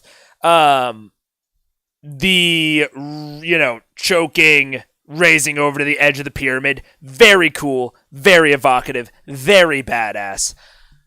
I think that normally, had that been an NPC, he would have just started swinging. He would have just started swinging his hammer. He would not have given them any opportunity to do anything by raising them over the edge of a pyramid. But very nice choice on Travis's part to do that instead, because it is equally as cool and badass, and it gives Taliesin, Percy, the opportunity to stop him. It is a very deliberate choice, I think, on Travis's part. Maybe I'm giving him too much credit. I don't think I am. Of like a very cool and deliberate choice to allow Percy the opportunity to stop them. Very nice work. Do you have greater restoration? Not on me. Not today. I'm gonna start working with that door. And to be super shitty, I'll take the rope and I'm gonna wrap it around her ankles and then tie it up back to her so she can't stand up. Oh, sorry, Cassandra. That's gonna She's suck. gotta stay there when she wakes up. Alright. Bigby's hand does last a minute if you want to keep it maintained. Can I pick up the... the minute has passed at this time. It's probably going to pass before the thing is. All right, before it passes, it gives me a quick deep tissue massage. Okay. Can I pick up Silas's flying sword? You can, yeah. Whoa. What does a common healing potion do? Is there a spell that would allow you to combine two cantrips? I mean, it depends on explicitly what you mean by combine. Just based off of your question, the one that comes to mind, if I'm really trying to, be productive and find you something, is probably Glyph of Warding. Is the closest to what I can imagine you're looking for. So Glyph of Warding, right here. You decide what triggers the glyph when you cast the spell, so you set up a trigger that will make the glyph activate. And then you can have it either just be an explosive, or you can have it be a spell glyph where you can store a prepared spell of 3rd level or lower in the glyph. So, theoretically, you could set up the glyph, set up a trigger for it, and then that trigger and the spell would happen at the same time as you cast another spell. Very expensive to do, by the way. This is not cheap or easy. Glyph itself is a 3rd level abjuration. So, if you want to do it consistently, the answer is no. But if you have like a one-time idea where you want to cast 2 cantrips at the exact same time, this is an option. Well, she is, as far as we know, a woman, but she's not old, so moral dilemma. I want to combine Vicious Mockery and Message. There is no raw way to do that. That's very interesting, though. I don't actually know. Are you basically saying that you don't want anyone else to be able to overhear your Vicious Mockery by using Message to make sure that only the intended recipient can hear it? Is that what you're going for? I guess, yeah, like if that's, because I think they have a similar range. I think they're both 60 feet. So you're like going, okay, the stealth aspect of it. You know, if you were at my table and you express that to me, Sorcerer Twinned Spell maybe? Twin Spell duplicates the same spell to a different target. Quicken Spell can work, but you're more like trying to actually combine these two. I think either as Albie said, potentially just let you do it, because it's not that much of an increase in power, and I think it's very creative use of it. What I would probably do is we would talk about it, its, exact verbiage, and we would probably just create you your own custom spell at my table. So it would be, like, I don't know, telepathic mockery or something, or whispered mockery. And we would do some sort of new spell to achieve what you're going for. And then you would have to go through a research process to actually get there. A research, experimentation, all of that. Very similar to having to acquire a magic item to create this bespoke spell. But raw, there's no way to do that. Not a thing raw. But at my table, that's cool. I'd work on it with you. Personally. Having flashbacks of Orion trying to combine Fog Cloud with Holy Water, yeah. Some things are, it all depends on the situation. Let's see. Oh, God, what did I do? Oh, I took off the widget. Jesus. Maybe Vicious Mockery with someone who has a telepathic communication. Vicious Mockery still has a verbal component. So that is essentially the thing we're trying to bypass here, is the verbal component.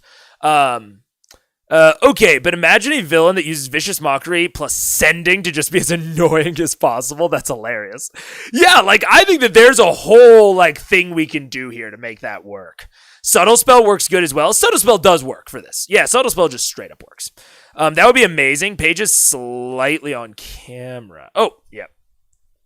Oh, she is not anymore, I'm assuming. Good warning. God, now I typed slow. Whispered Mockery sounds like a good name. Dissonant Whispers reflavored, kinda. Yeah, kind of a cantrip version of Dissonant Whispers a little bit. But yeah, that'd basically be how it rolled. If you wanted to do a, kind of a custom bespoke spell like that, I would treat it as acquiring sort of a magic item. So I kind of base the gold cost of the research process on that. Very, very similarly to that. Potentially you might even have to go and like find an ancient scroll or an ancient ritual.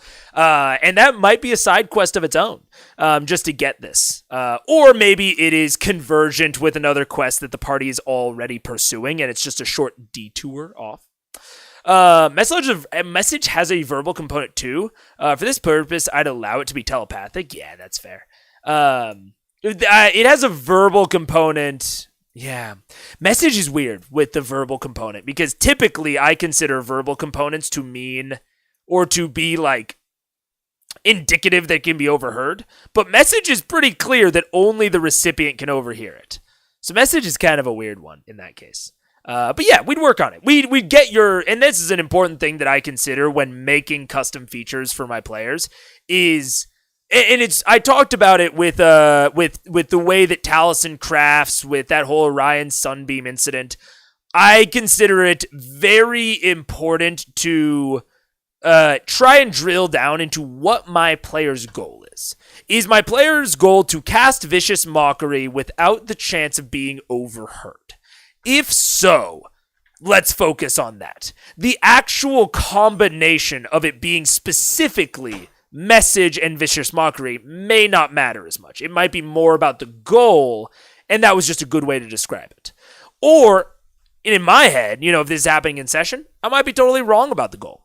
And we have to rethink that. So yeah. And if you wanted to just fucking do it in the moment, if you were just fucking improving this, probably an Arcana roll. If you're in the moment, in the battle, asking me, can I combine these two? Thank you very much for the follow, Aiden's son. If you're asking me right now, right here, can I combine these two? It's an Arcana roll. That's just it. Probably 10 or 15?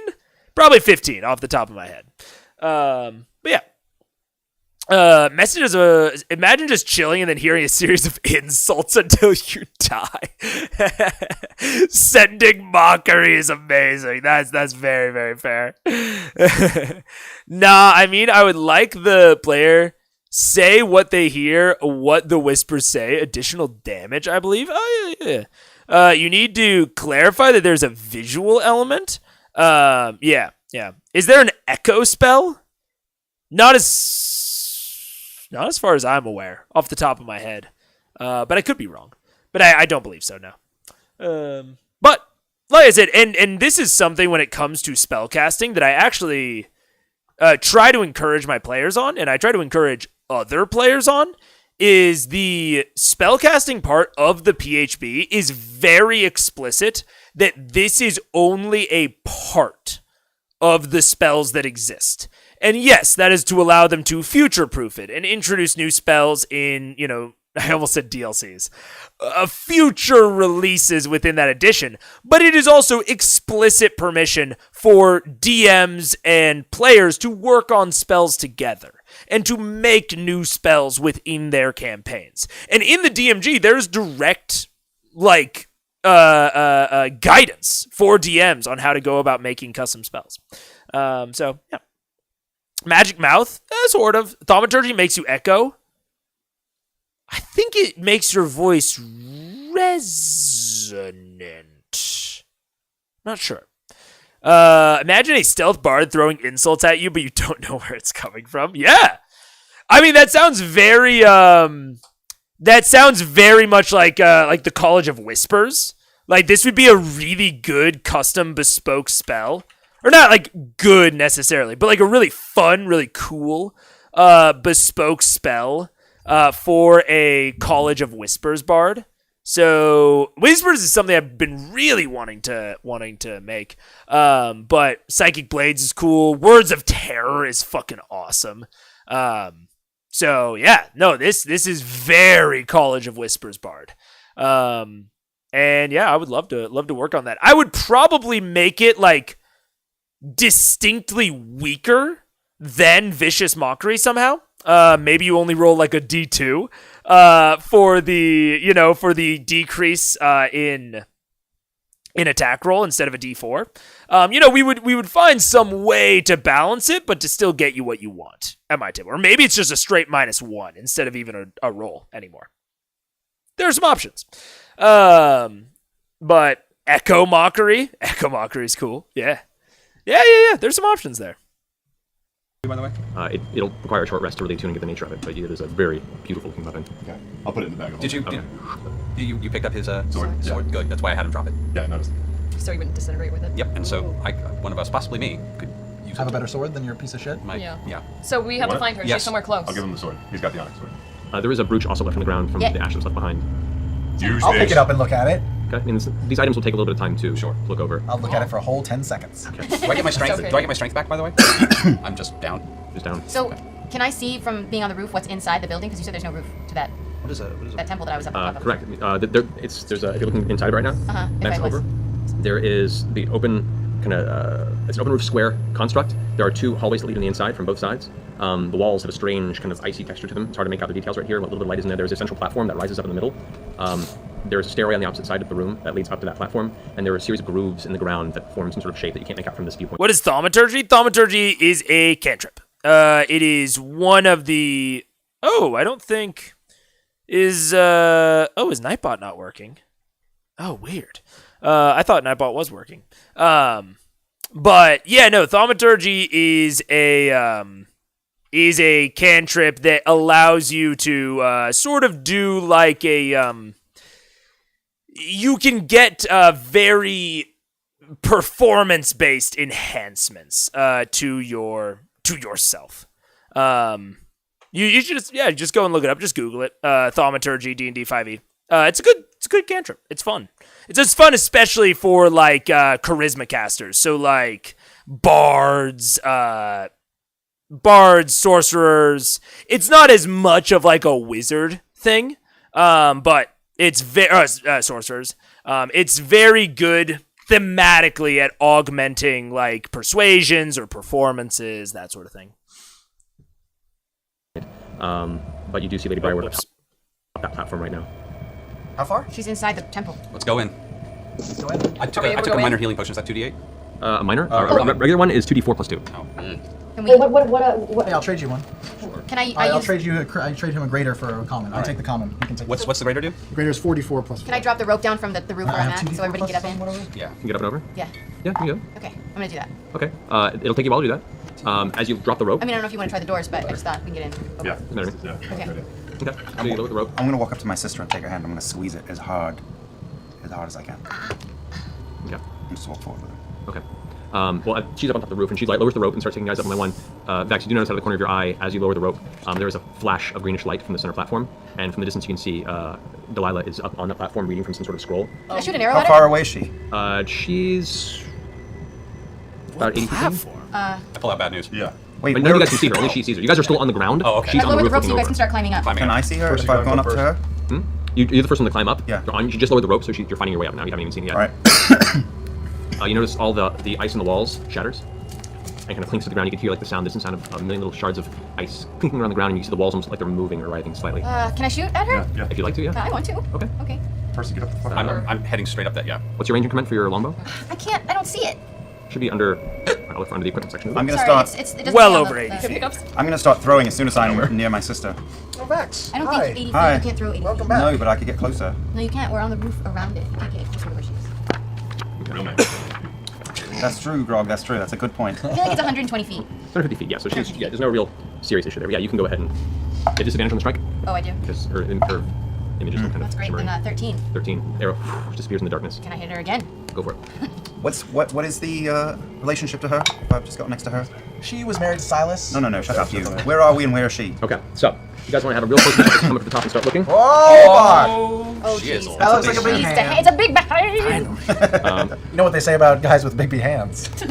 Big gloves. Big gloves, yeah. 20 was the second arrow that I shot at her. 20? Purple and 20 would hit you. And only temporary. Thank you. First you want to do that? Sort of, are we on the edge of a ledge or a 19. wall? There's a ledge that goes along the entire wall that encases this, but there's no roof. It's just an open kind of square area. Nice. 19. So you would get up to there. Can I go up next? Can I go? I would we go can go next. through the piece of paper that she's reading to get her in the. That would have been something to call before you said you shot her. So next attack you can't. And you said Jennifer Lopez is like 80 feet from us? She is roughly, yeah. I'll head up as well. 19 you're gonna make damage your way up to there. her is what I rolled. 19 damage? Yes. Okay.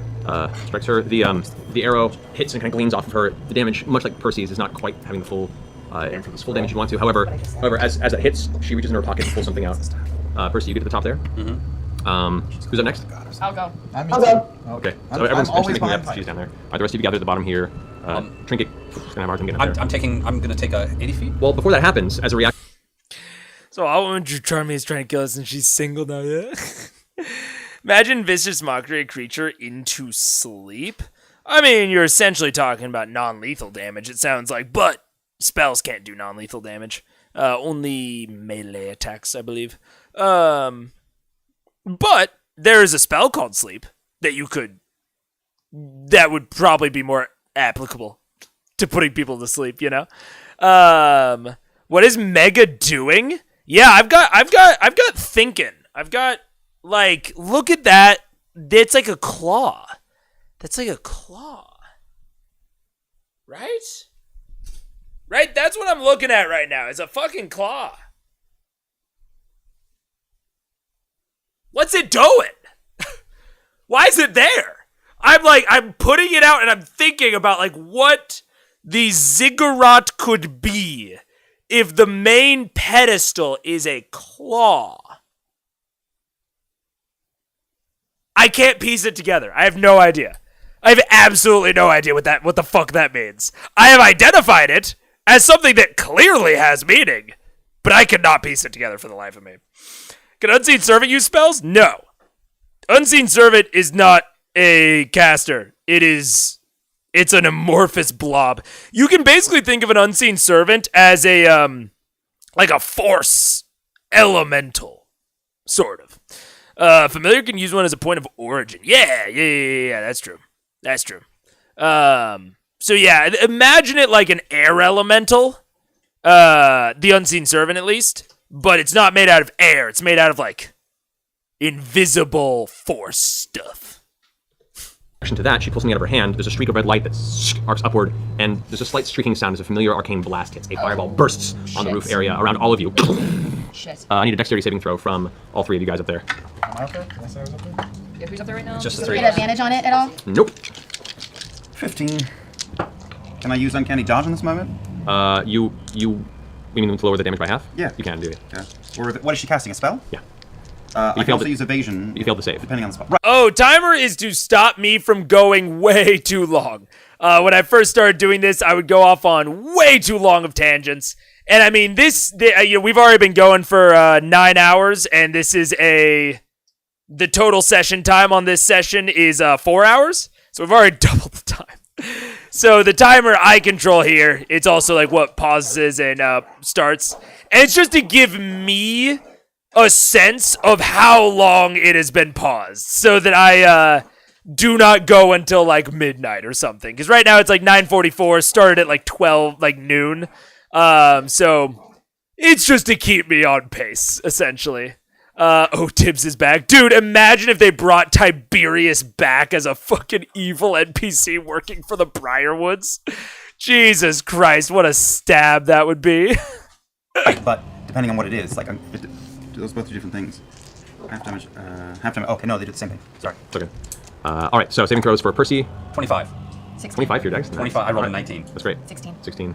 It was a 15, so half Alright, damage, so, whatever it is. so you take half damage, take 4 damage. That is 36 points of fire damage.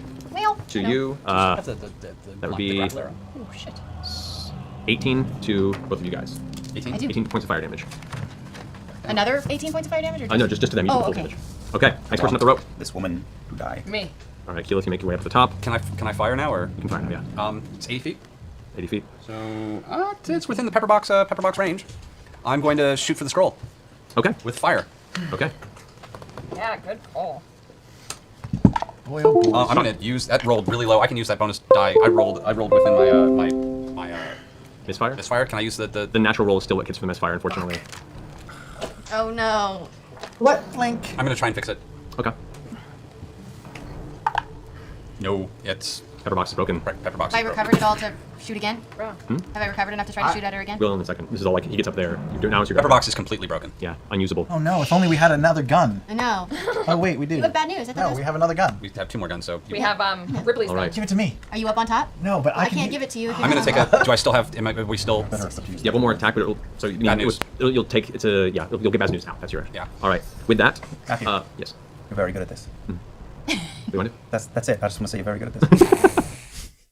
That sounded like a fucking threat. Holy shit. Holy fuck. I was literally like, what is Liam saying right now? Allura, N2, second bingo? Seriously? For real, for real?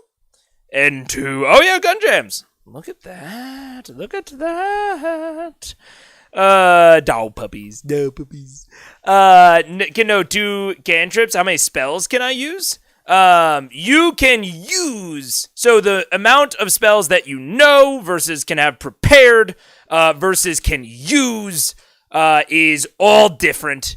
I would probably recommend, if you are curious about those mechanics, and you know, the PHB isn't quite like cutting it, like you're getting confused on the PHB's like actual statements. There are a ton of like really concise, quick videos that will lay out the whole character creation and like initial build process for you. That will probably do a better job of explaining it than I will. We're running a little late, trying to get through this climactic moment, guys. Apologies. Are we running late? Oh, Don't look. just a little. It's fine. We're trying. Sorry, guys. Crew hates us. I know, it's okay. I'll make it fun. At this point, the scroll... No, Daniel. God damn it. ...vanishes, and she, as a bonus action at the top of this turn, gashes across her wrist and spreads her own life's blood across what looks to be, you see this dark orb about a foot in diameter that's resting in the center of this upper platform. Can I take a potion really fast? Wait, at the type of return you can as a bonus action, yes. the orb, it's a The floating... dark orb in the center of this platform that she's currently on in the center of this room, it's half embedded into the ground, and she scatters her blood across it. You can see her shaking with fear and trepidation during this whole circumstance. She splatters her blood on the dark. Yeah, make a perception sphere. check. Those are up top, by the way. Is there And who's up any... next? Jesus Christ. Oh. 16. I'm climbing. 1. What are we trying to do? Perception. Scanlan gets up. Hey, hi guys, what's going on? Oh. Hi. 20. Bleeding all over that thing? Those who got 15 or higher, you notice the writing on the walls. The walls are encased in what looks like a tapestry of bodies. Hundreds of humanoid individuals that are kind of woven into each other, each gross. missing their left hand and or left eye from their body, and they're all just Are they dead? squirming and writhing. Many of them are in various states of decay, and they're just moving after that ice that was encased in them had shattered. There's this low, kind of weird moaning drone that's beginning to fill the room. The black orb itself is starting to rise out of the center of the pedestal as well. Now, Vex, since you had the top of this, and Vax, you guys, what do you want to do? Wait, there's an orb coming up from where in there? The center of the platform she's She's on. got blood on it. She's doing a magic ritual. There's And we're how high in the air from the floor that she's on? I'd say you're about 30 feet up. She's I'm gonna 40 feet guzzle up. She's a actually risen a potion. little bit above you guys. I'm gonna guzzle a potion and I'm gonna shoot Percy's special. Okay. Vex punch out Cassandra, count for G1. Nah, she ain't a PC. Fucking, are you kidding me? Ashley Johnson's barely a PC. Cassandra doesn't get the spot. Does Skype going out counts as G1? No. Again, she's already on the line of even counting in the first place. That's so funny, Soya, by the way. So the left, I'm debating how straightforward the imagery is. It looks like the screenshot is only updating Twitch. Oh, you're right. Oh yeah, that's weird. I'll fix that. I'll try to fix it. I'll refresh it.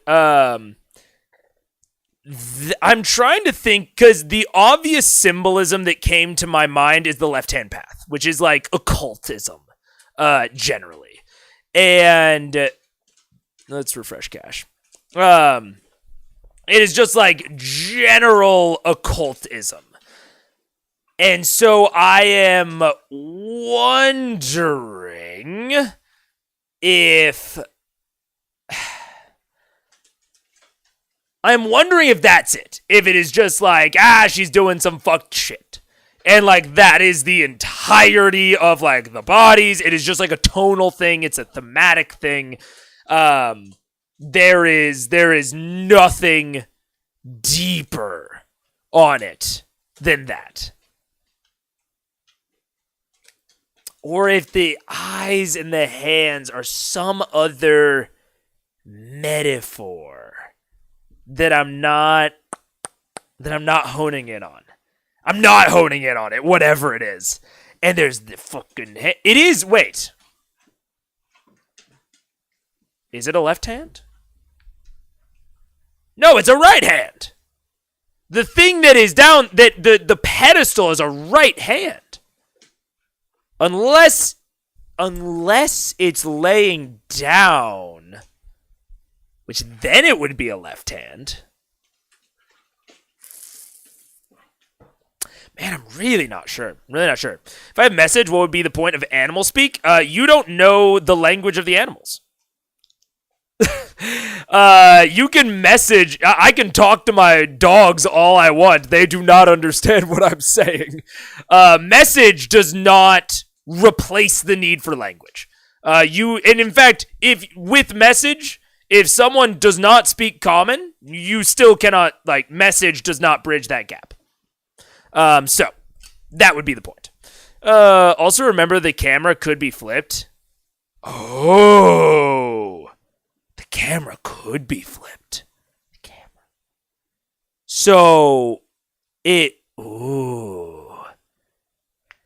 What is the thing about the left hands? What is the deal? I don't know. Isn't the text of message say something along the lines of they understand the message behind the meaning behind your intent? I don't believe so. That's right. It's sending. Oh yeah, okay, that makes sense. I was like, not for a cantrip. That would be a cantrip that let you subvert all language proficiencies. That'd be crazy. But yeah, sending them. Gotcha. It's a middle hand. It's a middle hand. The thumbs are on both sides, like a turtle. Smokey's been a turtle the whole time. It's been right in front of our eyes. I am racking my brain. I cannot figure this out. I feel like I should be able to figure this out. That's the thing, is like, this feels like something that I should be able to get there on. But I can't get there. Arrow question mark at the orb. At the orb? You're not going to stop this with an arrow. It's happened already. It's done. If I go to the very edge, how far am I from her? To the very edge, you are. Well, what am I supposed to do? Then killing her, what good will it do? I have an idea. Maybe she's a sacrifice at this point if we kill That's her. within range, right? Of your daggers? Yeah. Oh, I'm throwing then. At her. What's the throwing dagger? 60 feet. 60 feet? Because I'm sharpshooter, so I take no disadvantage. Right, you just made it at the full thing. Okay. Yeah. Then... Yeah, I don't like her. Yeah, 2060, yeah. So you can still hit her, yeah. Yeah, so I'm just going to throw 2 daggers at her. I don't know if there's any poison left. I'm sure there's not on the life stealing and the keen. The first one is not good at all. I think you're going crazy about map designs. Yeah, I'm ignoring the entire combat and just trying to figure out this left-hand thing. And the second one is hits. That's a 28. That is the life stealing. That is 1d4. It's just 7 points of damage. Okay. Magically. All right. Well, I had said I was going to shoot the orb. Yeah, go for it. All right, I'm going to shoot the special arrow question mark. Plus you're left-handed, and she apparently has things against people. Yeah, exactly. You flick me in the left nut. Are you complicit? You don't know. 23. 23. Okay. That does hit the orb. Go ahead and roll damage. Do it. I don't know what I'm doing. Let's see what happens. 15. Okay. The arrow streaks off and seemingly hits the orb, splinters across its surface. It was the arrow question mark. Oh, it's the explosive one. Yeah. Oh, okay. Question mark. If it works. The arrow arcs off. And did you roll the disadvantage on that one because it is the explosive arrow? Oh shit, no. Roll high. No. 15. 15. The arrow just passes and slams in the bottom of the pillar. You see just a muffled explosion and light flash, and it kind of rocks the center of it, but she still maintains concentration. She looks over at where it came from. Should I have shot her? I'm sorry, I should have shot her. It's fine. It wouldn't have done anything. Can I try something? She's gone. Am I able to try You're something? able to, yeah. She's still bleeding all over this orb? The bleeding is finished now, and the orb is just rising up and it's pulsing. Question. Yes. We surprise her? No, she's well aware of you guys. She's well aware that we're here. All right. But did I go before? Like, is there initiative here? Did I go before her? Right now, as people arrive, I'm counting this. I'll probably do initiative after we finish this. Can I still fly? You can still fly if you want, yeah. Are we how far? 55 feet. Am I? Do I get 5 feet? I'm gonna die now, so. I think this is going to be shot down, and I'm fine if it is, but I know that with Assassinate, if I go before the enemy does, it's an automatic critical. This is one of the circumstances where you guys have been already in combat. All right. This isn't a scenario where you kind of got the jump on him. All right. She's aware you guys are there, and she's just trying to finish this while ignoring that circumstance. Okay. I'm gonna pull out a fancy rope from my bag, and I'm trying to fly towards the. You know, that's a very fair ruling. I think because the lines of like what it means for a person to have gone in combat are a little blurry, and she ran away, and we aren't doing initiative anymore. But that is mostly for convenience sake. Like, all she did was dimension door, and then they immediately found her. Like, there's no reason that we wouldn't still be in combat if it weren't for brevity's sake. So, I think that's a very fair ruling from Matt of, like, probably not allowing Assassinate. Okay. Well, she does have... Don't worry about it. Keyless got shiz. I don't know if it's gonna work, but I can try. Alright, you three. Okay. You? So you could argue that, like, our bodies are made out of, like, 70% water, right? So, like, if I cast control water, can I control No. You can certainly try. No! Her blood has already been cast across the orb and it seems to have initiated whatever is part of it. There's not still blood, like, pouring onto it. She can scatter across it once. So, like, Okay, wait. Actually? Okay, so I thought she was trying to bloodbend. I thought she was trying to bloodbend. She is actually just trying to get the blood off of the orb. Which I'm actually more down with. Like, yeah, right? That's exactly my thought process, Set Theshalo, of like, it's out of the body. It is mostly water. Once it's out of the body, I am down. Like, okay, I've talked a lot about how I like to make rulings and like be consistent with them and stick with them. And that, to me, seems like a good ruling of that type of magic, that control magic, cannot pierce a person's body. So once it has exited the body, you can manipulate it, but it cannot access it inside of you. That seems like a very fair line to draw. I'd probably just let her do it. I think that's different than what I thought. I'd probably be just down with it. She can't bloodbend. Bloodbending, off the table. But once it's out there, I mean, it's fucking, whatever. The age-old argument. Also, why Assassin is a fairly weak rogue subclass. Yeah, but it's so fucking cool when it hits, though. Daniel, I mean, I don't disagree with you. Don't worry. That's why in PG3 they gave it Assassin's Alacrity. But yeah, no, like, Arcane Trickster and Thief are definitely generally better, and most of the later subclasses. I'd usually say interference from the person's soul, but like if the soul is no longer claims it, that's kind of that's what I'm saying. Same logic as a dead body counting as an object, sure.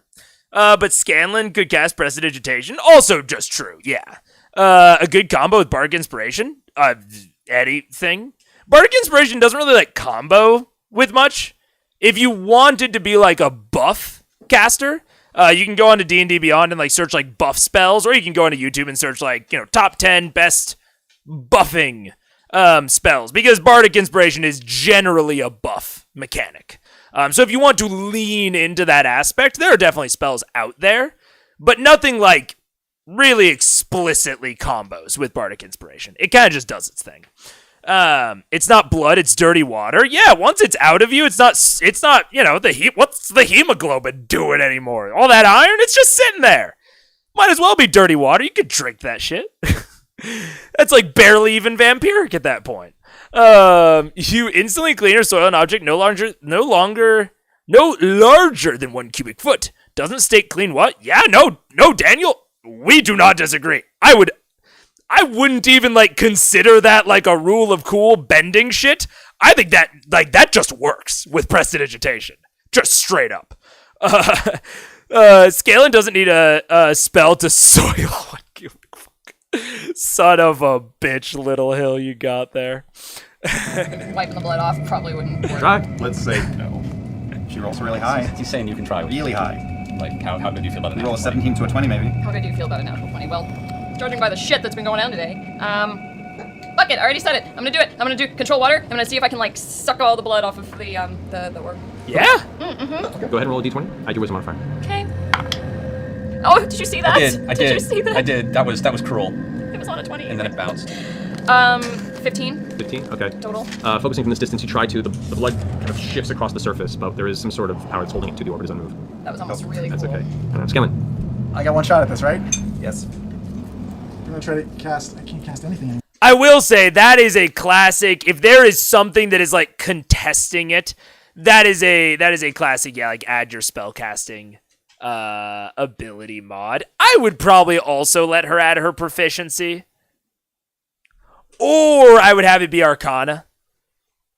Like I would basically be like roll like a spell attack roll, and I would set a DC for whatever that thing is holding it to the orb or whatever. But yeah, the heroism, healing word, and cure wounds. Yeah, sure. Like a Buffy protection, sort of a support type character. Yeah, that works. Heroism's very good, I think underrated. Healing, like cure wounds, is better when you can use it. It just does more. But healing words is a bonus action and it's ranged. Got a lot of flexibility there. I'm going to try to cast suggestion on her, and I will say, stop, collaborate, and listen, because I'm a gnome who's on a mission. Follow me. My mind went to stop. In the name of love. I kill your husband, the Lich, and I'll make you my bitch. Husband was a vampire. Oh yeah, whatever. Didn't rhyme, it's fine. Oh man. Come on, Hail Mary pass. Here we go. Okay. That is Suggestion is a.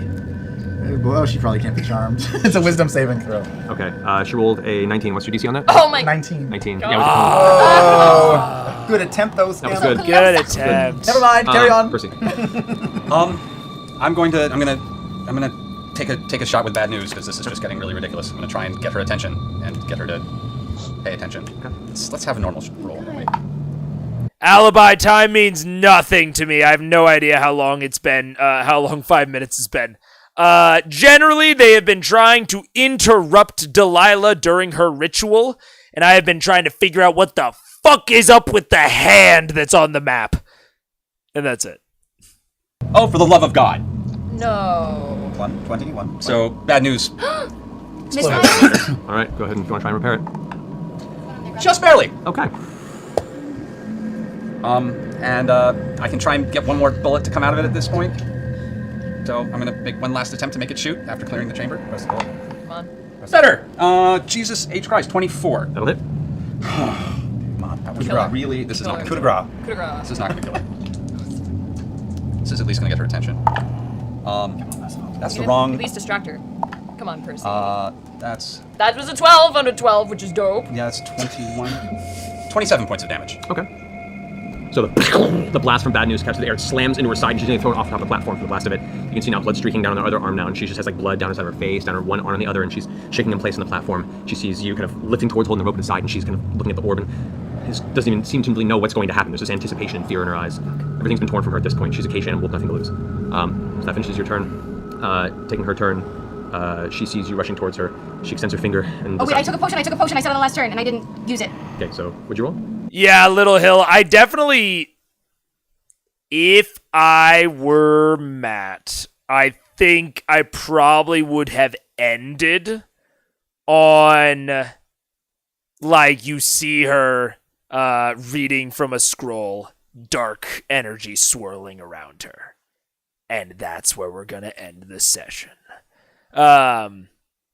Like, something like that. Yeah, it's obviously gone long, and you know they have other employees to consider that they are not employed. They are not employing Yeah, it's not. It's whatever. I think he's holding on for Ashley. Maybe that's fair. It's hard to know. But yeah, it's definitely there's definitely something going on that I think is drawing this out a little bit. I don't know how much to roll for a greater healing potion. That's why I didn't do it. That is 4d4 plus 4. Of course. No. No, I'm serious. No. Right now. Shut up. What's wrong with me? 4 and pretty good.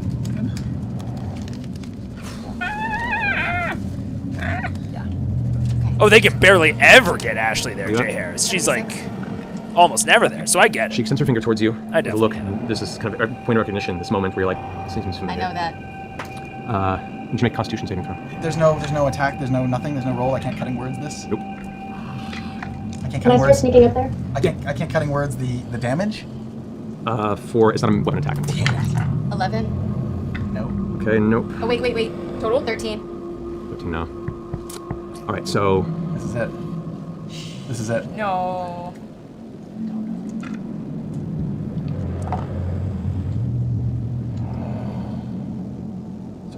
45 plus 30, 75 points of necrotic damage.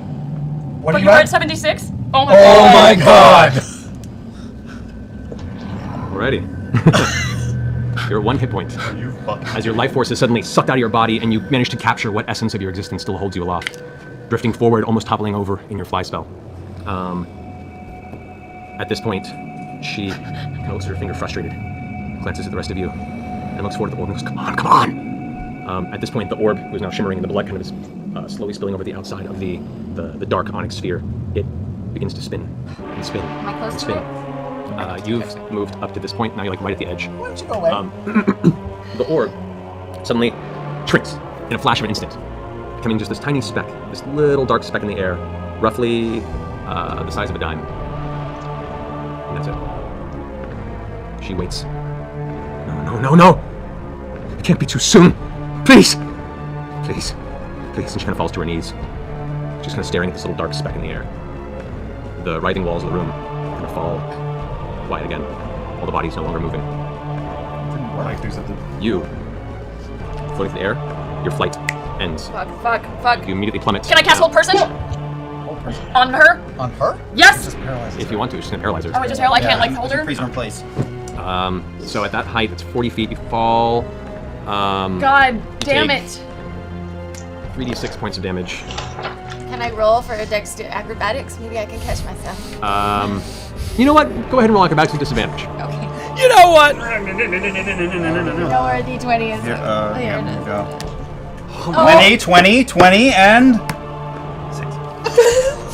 Wait, 6. That'd be pretty high for you. 15. 15 acrobatics. You take 4 points of fall damage. Oh, good. As you slam down into the center of this. And I'm unconscious. You're unconscious on the ground. That's my first time I've ever been unconscious. I thought you were gonna die. She's still connected to a rope, though, isn't she? No. No. I took out our fancy robe. I was gonna trap the globe in Whose a turn is it? robe. I mean, now it's. Can I get to her? I'm in the middle. You guys are up on this roof right I'm now. ready to leap. I'm leaping. If you let me leap, I'm gonna leap and Go take an for it. acrobatics check to... Acrobatics check, go for it.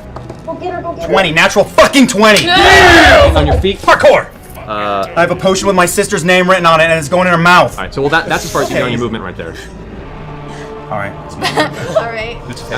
You can kill her. So you rush up. I'm right there? You told me I'm right there? Well, that's your full movement to get there. You can't do anything else. So I can't do anything else. I can't do a bonus You action. dash? Nothing. Nothing. Well, you can do bonus action, but it's an action to feed a potion to somebody else. Well, bonus action And dash. I'm throwing a knife at Lady Briarwood, which I can use a bonus action to dash. On the ground, you can't see her. She's 40 feet up on the platform up there. Like, she's completely out of your visual sight.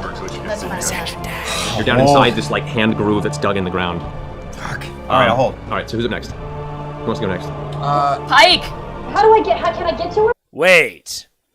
It's a hand groove that is dug in the ground.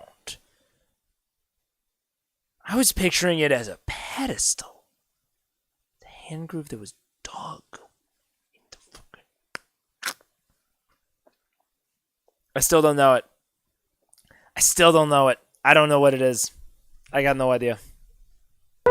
You're up on top of the roof. You're gonna have to leap down to get to hit her. You're too far away. It's got time. Can I Actually, no. You could. I mean, you could try a spell if you want to. say again? You could try a spell if you want to. She's about 50 feet from you at an angle. Okay. I'll do a healing word. Okay. As you pull up your holy symbol, begin casting the spell. Oh no. The divine energy seems to be almost pulled from your hand, and the spell has no effect. So magic doesn't work, or divine? We're in this shitty room. I with was a saying, is hand it because we're in print. this fucking room? Do you want to stay where you are? Come on down, let's party. I'll go next. Yeah. Okay. Okay, Grog, you've gone up now with the rope to the top. Anybody else want to go? I'll take a shot at Lady Briarwood since I'm up here. Go for it. Control. And you're not forgetting your hex damage on her, right? I was. I forgot on the last remember one. that But I remember that I forgot it. That's 24 to hit. That hits. 13, 14, 15, 16. 22 points of damage. How do you want to do this? Whoa! Don't you get to kill Lady Briarwood? Do it with as little blood as possible. I'm dead. You're unconscious. I'm unconscious. I think if you kill her, It's okay. A little late. It's more than a bit late. Smoke billowing from your body.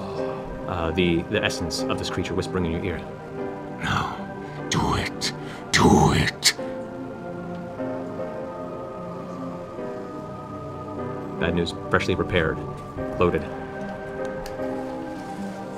Yeah, man. It's your birthright. Shh.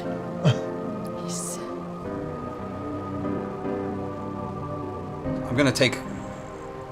Oh my god. I'm gonna take a shoulder shot on her right arm. And I'm gonna try and cleave her right arm right off with the shot and see if I can just leave her unconscious. Okay. So roll damage. Or just roll damage. This is going to be a Constitution saving throw for her. She can survive this wound. As the right or left arm, you said? Right arm. Right arm. Not killing her. Blasts open, the bone exposed. I'm gonna be honest. I don't know that I would let him. It's hard. It's such a climactic moment, but it is a pretty. It is a substantial, maybe deviation, I guess, from Raw to introduce in such a big moment. I don't know. The arm just spins off and clatters to the ground behind her. With that blast, she falls backward onto the steps behind off a platform. Falls off the steps, falls out of sight behind the pillar. You don't even see where she is. She just falls out of visual range. I don't know if she's unconscious or dead or. You don't know. I'm gonna circle around to her right now. You're not gonna try to heal No, me? no. You, what about? Oh shit. You're not gonna heal me? Yes, You're I gonna am. circle Fuck that. around? Yes. Can I jump down there? No, I know. I'm feeding a Jump potion down. to my sister. Acrobatics check. Thank you. No, it's fine. I just 18. had to remind you. 18, okay, you land. You only take 10 points of sarcastic when you're damage unconscious. from the fall. Okay. Fucking So schmuck. 10 of that. Alright. I'll also get down if I can. Tree gets out the door going. You're just trying to get in on this side. You're so sad. Alright, so the person's gone. Scaling. Oh, no. Do you want to try anything? I can move within 30 feet of. Man, I slowed down because it felt like things were really building, and now we're kind of slowing down again. Vax. You'd have to get on the ground to do it. Am I all right? I'll Okay, so make a acrobatics check. Yeah. Oh, Oh, there you go. Can I catch you guys? 23. Don't slow You down. only take Okay. 3 points of damage on the fall. You don't fall prone. Okay, and so the going full movement from there, you can get there, Grog. Full movement, where are you going? I'd like to go straight for Vex. Vex? Okay, that'll get you right there with just your movement, and then Keyleth. I'm going for the black thing. I put the potion Black in my hole. sister's Okay, you mouth. have to go around and go up these steps to get to it. 44 So full double plus movement. Full double movement. That'll put you about 6, 1, 2, 3, 4, 5, 6, as far as you can get there. All right. Well, you take 44 plus 4. Yeah, you pop off the vial. You go and pop it into her mouth. Take the vial away. Doesn't appear to be any effect. With no talk of gotta death get saves Get at out of the all? room. Get her out of the room. Get out of the room. Get Out of the room. Make a death saving throw. No magic Get me works. out of no here. magic works. How do we get out of Keyleth, we need binds. 11. 11. That's a success. Okay, no. Fuck that bitch. We need to get my sister out of this room. Keyleth, can we use binds? What can we use to get my sister out of this room now? I'll Where's pick the her rope? up and start running towards the door at the back of the room. What door's open? Neither. Neither We gotta get her up and out. We gotta get her up and out. What do the doors look like? You can't tell from here. You're too far. And the doors are on this side and this side, and they were closed. Percival, do you have a rope? She has the rope. I pull the rope out from my sister's side and I start lassoing it. Fuck that. Throw it up to Percival. Okay. I grab it. It takes a couple tries, but you manage to get to the 40-foot top there. Make another death saving throw. Alright, I'm tying it to my sister right now. Come on. Fail. First fail. I've tied it around my sister. Okay. Magic doesn't work. Pike, Percy, pull. Things that have tried. I am no effect. I am going to grab the rope and I am literally going to just jump off the side and I'm going to just fling her up until Okay. Oh, God. up there. All right. Do it. You might miss and Do it. hurt Just her. fucking- No, she's she's fine. already Wait, dead. wait. Before you do this, have we tried a healing word on her? Yeah. Yes. I just put a potion in her mouth. Right, 17 right. points of damage from the fall. How much? How many? 17 points. Done. I'll run to the door that's closest Managed to to us. get her up to the top. Wait, Grog, you one has her right now? Pike, please help her. So you got her up there. Hey, we gotta get her out of here, but nothing's gonna work, right? Pull her out the door and heal her. It will work. Okay, let me try to pull her out the door. Is she over? Is she over? No, you pulled her up onto the roof. It might work on the roof. I'm Okay, not let me actually try in it the up on the thing. roof. On the roof? Healing word again. Come on. Okay. You pull the You're touching her. You're near her. you bring up I'm your. not touching her. Cure wounds. Okay, so you go for Q wounds. You pull your holy symbol, you put your hand to her. Nothing's happening. Pull her out of here. Make another death saving throw. You're not gonna die. You're not gonna die. We're 12. gonna Save. You're safe. You're safe. Pull her out. Oh What are you god. guys doing? I'm- Rest of here. Where is she? She's on top of the the thing. wall here. She's been lifted out by Grog. I'm running at the wall and I'm trying to climb it stupidly. Okay.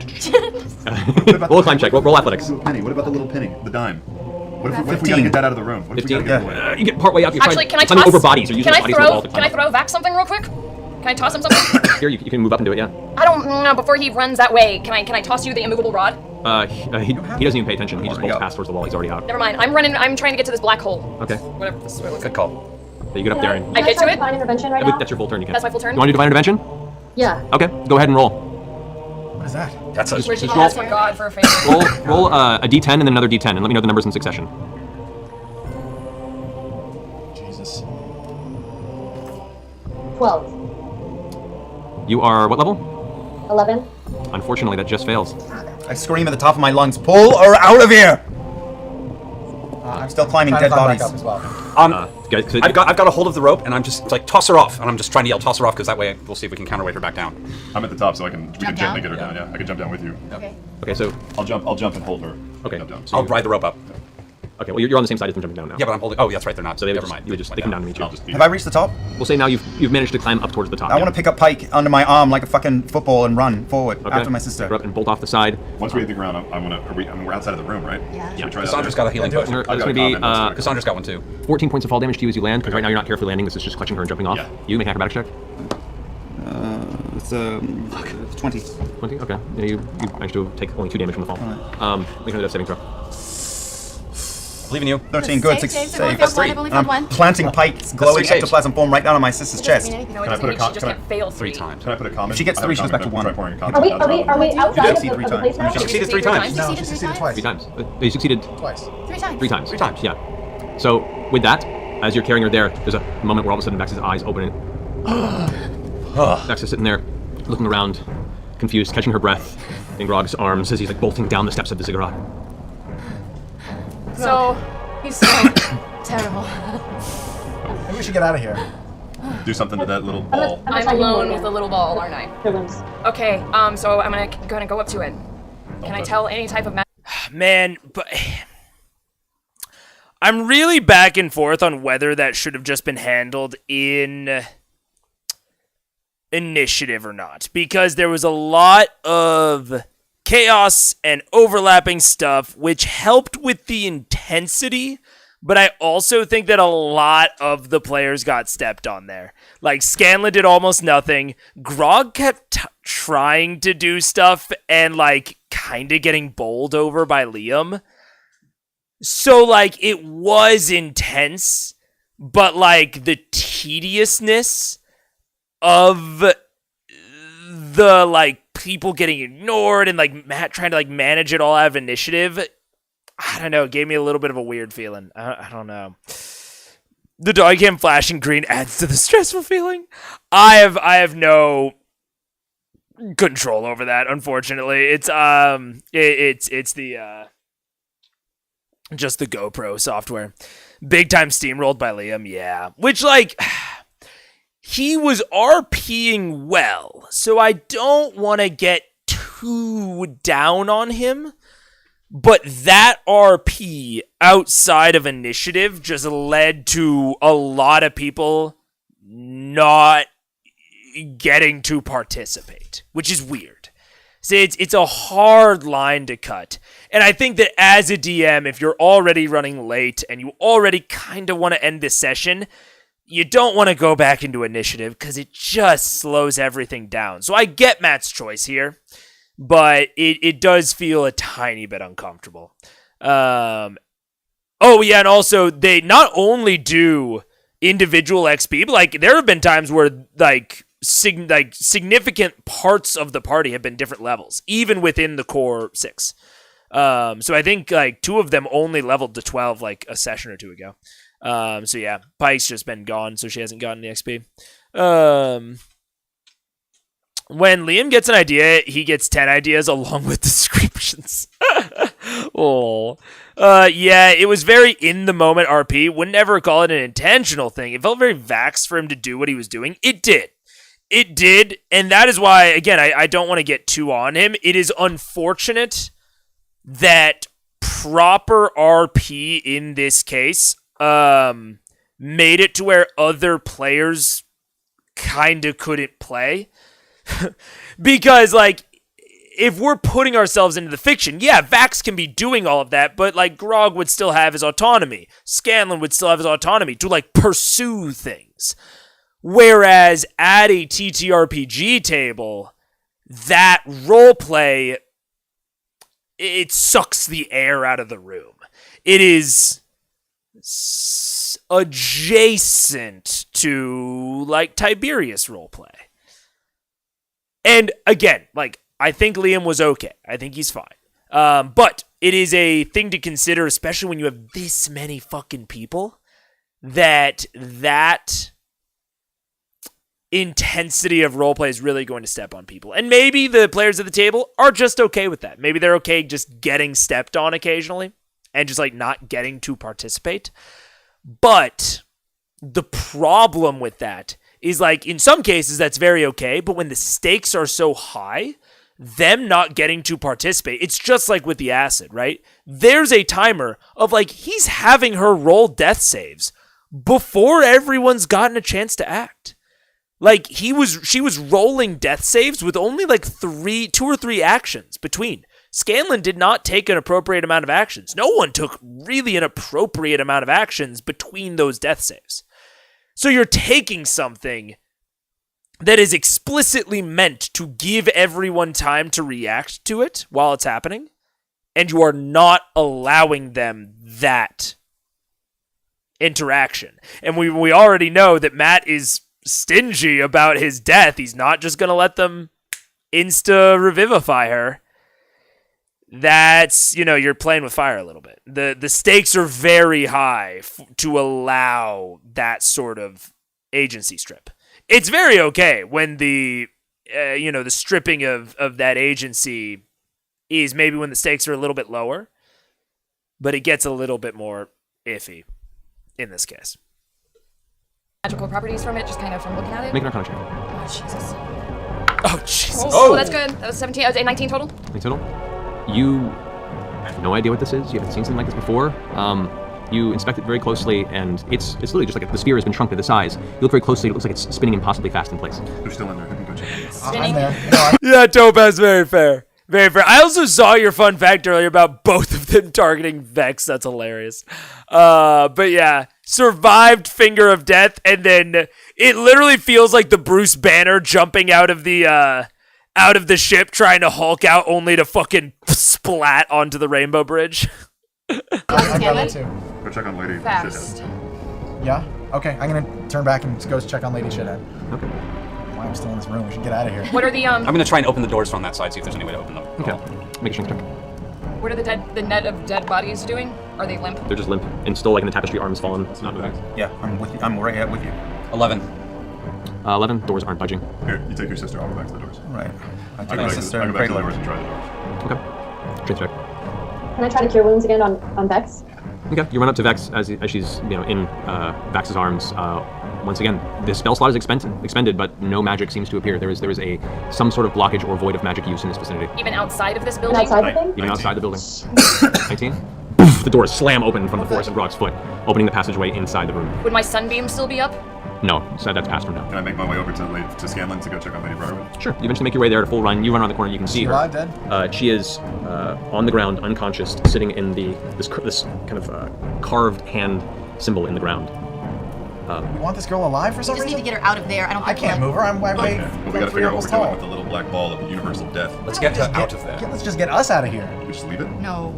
Can you put it in a vial? Put it in a vial. Put it in a cup. What if you touch it and it I makes you pull dead? out a piece of that green glass that we took from before. Okay. Okay. That's smart. Give it a poke. I jam it into it. Okay. Oh god. Just hit the black hole. Make a strength saving throw. Whoa! It's a natural 20. As you take the glass and jam it in there, the glass, in what seems almost slow-mo, seems to crackle and shatter like brittle stone, and then immediately just vanish into the darkness. As your hand gets to that point of no resistance, you feel this immediate, extremely strong suction begin to pull towards your hand, and you yank back with all your might, suffering 18 points of damage as you pull away from this small spinning orb. So maybe don't touch the orb anymore. Nothing happened to it? Still just sitting there. Just a little speck in space. I grab. We're not leaving this thing. What do you mean we're not leaving this thing? What are we gonna do to it? It's indestructible. We hit it with a baseball We're bat? obviously not equipped. I'll grab Lady Briarwood and drag her out of the room towards the doors. Okay. Wait, what's that? The horn of Orcus? Orcus. Can that counter? I don't know. We don't have We don't have that. Vasselheim So we and don't a want bolt. to put the two bad things together? Yeah, maybe that'll make a good thing. Oh. No? Two negatives make a positive? That's what I say to all my women. I don't know what's going on, but I've got her in. I'm hugging her from behind and turning my back towards whatever is in that room. I don't know what's going on. Okay. I can try and tear this whole building down. I still have my elemental shape. I can go earth elemental and start ripping this Bury thing it apart. like pharaohs of old. Sure, why not? Let's get out of here. Do you want to take Briarwood with us? Just bury her in the rubble. We can't kill her here. We can't I'm leave afraid this of what more thing. blood will do to that Yeah, She I kept don't- talking about a sacrifice. Yeah, I don't think we should kill her I around think she was that. gonna jump into that orb? I think she was gonna. She bled on I think it. she understood she had to give a life. No, for it. I think something was going to come through that orb. Yeah. Let's drag her out of Drag her here. out of here. Percy, you can shoot her in the head 100 yards from here. And then you can bury it once we're out of the way. Okay. I drag her out of the room and towards the steps. Okay. As you're holding her in your arms, you guys, what's everyone doing?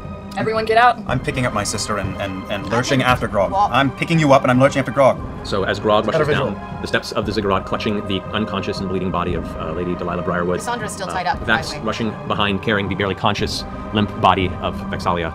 The rest of you guys racing out, your hand bloodied from the terrible force of whatever that was. You go charging down the steps of the ziggurat. Is anyone taking Cassandra? Cassandra, or then you're behind? I'm taking Cassandra. Reach over and pick up Cassandra, put her over your shoulder, and you begin racing down the front of the ziggurat steps. Well, am I tearing this place down? Not You yet. want me to tear this Not place till down? we're out of here. I'll stay behind. Stay behind? Yeah. You have to let's be get- there let's to get- do it? Being an earth elemental and ripping it apart. Doing it physically. Well, let's all get to the point where it's not going to I've collapse on got us. an idea. Why don't we just open up the acid and let it pour down in there? Where's that? That's so far away. We have to go that way anyway. Once we Yeah, get there, but- let's just open the spigot, point it towards the doors, and let them do its work. I don't know if that's enough acid to take down this Better than giant nothing. thing. Might as well try it. Do we have any acid? Do you have acid? Can you pour There's it? like 3 little acid vials. No, we got acid from a tube. Why don't we just seal up the hole and get out of here? Get out of here. Keyleth, it's a good idea. Destroy the temple. I don't know if that's Follow us. Oh yeah. Yeah. I will say, G Hercub and Tai Tai, that is probably over the line of spoilers, cause like I have no idea if they're how they're going to interact with this in the future. Like I get it, like you guys know that they're like maybe or may not going to. It's okay. It's all right. But yeah, I mean, you just have to think about like I do not know what potential consequences it could be there in the future, and what might or might not have happened if they push that, because I still think that they might touch it in the future. But yeah, I get you. That is a wild nat 20. Very, very wild. Vax gets to tenderly carry his sister, but Percy chucks his over one shoulder. Well, yeah, one of the sisters in this case is a betraying asshole. So yeah. For all Mega knows, the orb could have turned Keyleth into an Otyug. And I will say, if this is sort of adjacent, like I can understand why this maybe wasn't like thought of. Like this is sort of adjacent to like saying like the Horn of Orcus won't come up again. It's like if the Dime Sphere is not interacted with again, then yeah, like we can talk about it as a past tense thing. Like that's okay. But I don't know whether or not it will be. So it's sort of like after the Horn of Orcus is like in the vault and gone, then we talk about it probably not coming up again. So I get it, but it's hard stuff to remember. Finish the temple, and then What's that going to do? It's just, Do we want to leave a spinning black hole of death under the city? No, it could just swallow the entire city, and everybody could die. This is kind of my problem at the moment. You guys go. I'm gonna tear it down. I'll be okay. I'll meet you there. What?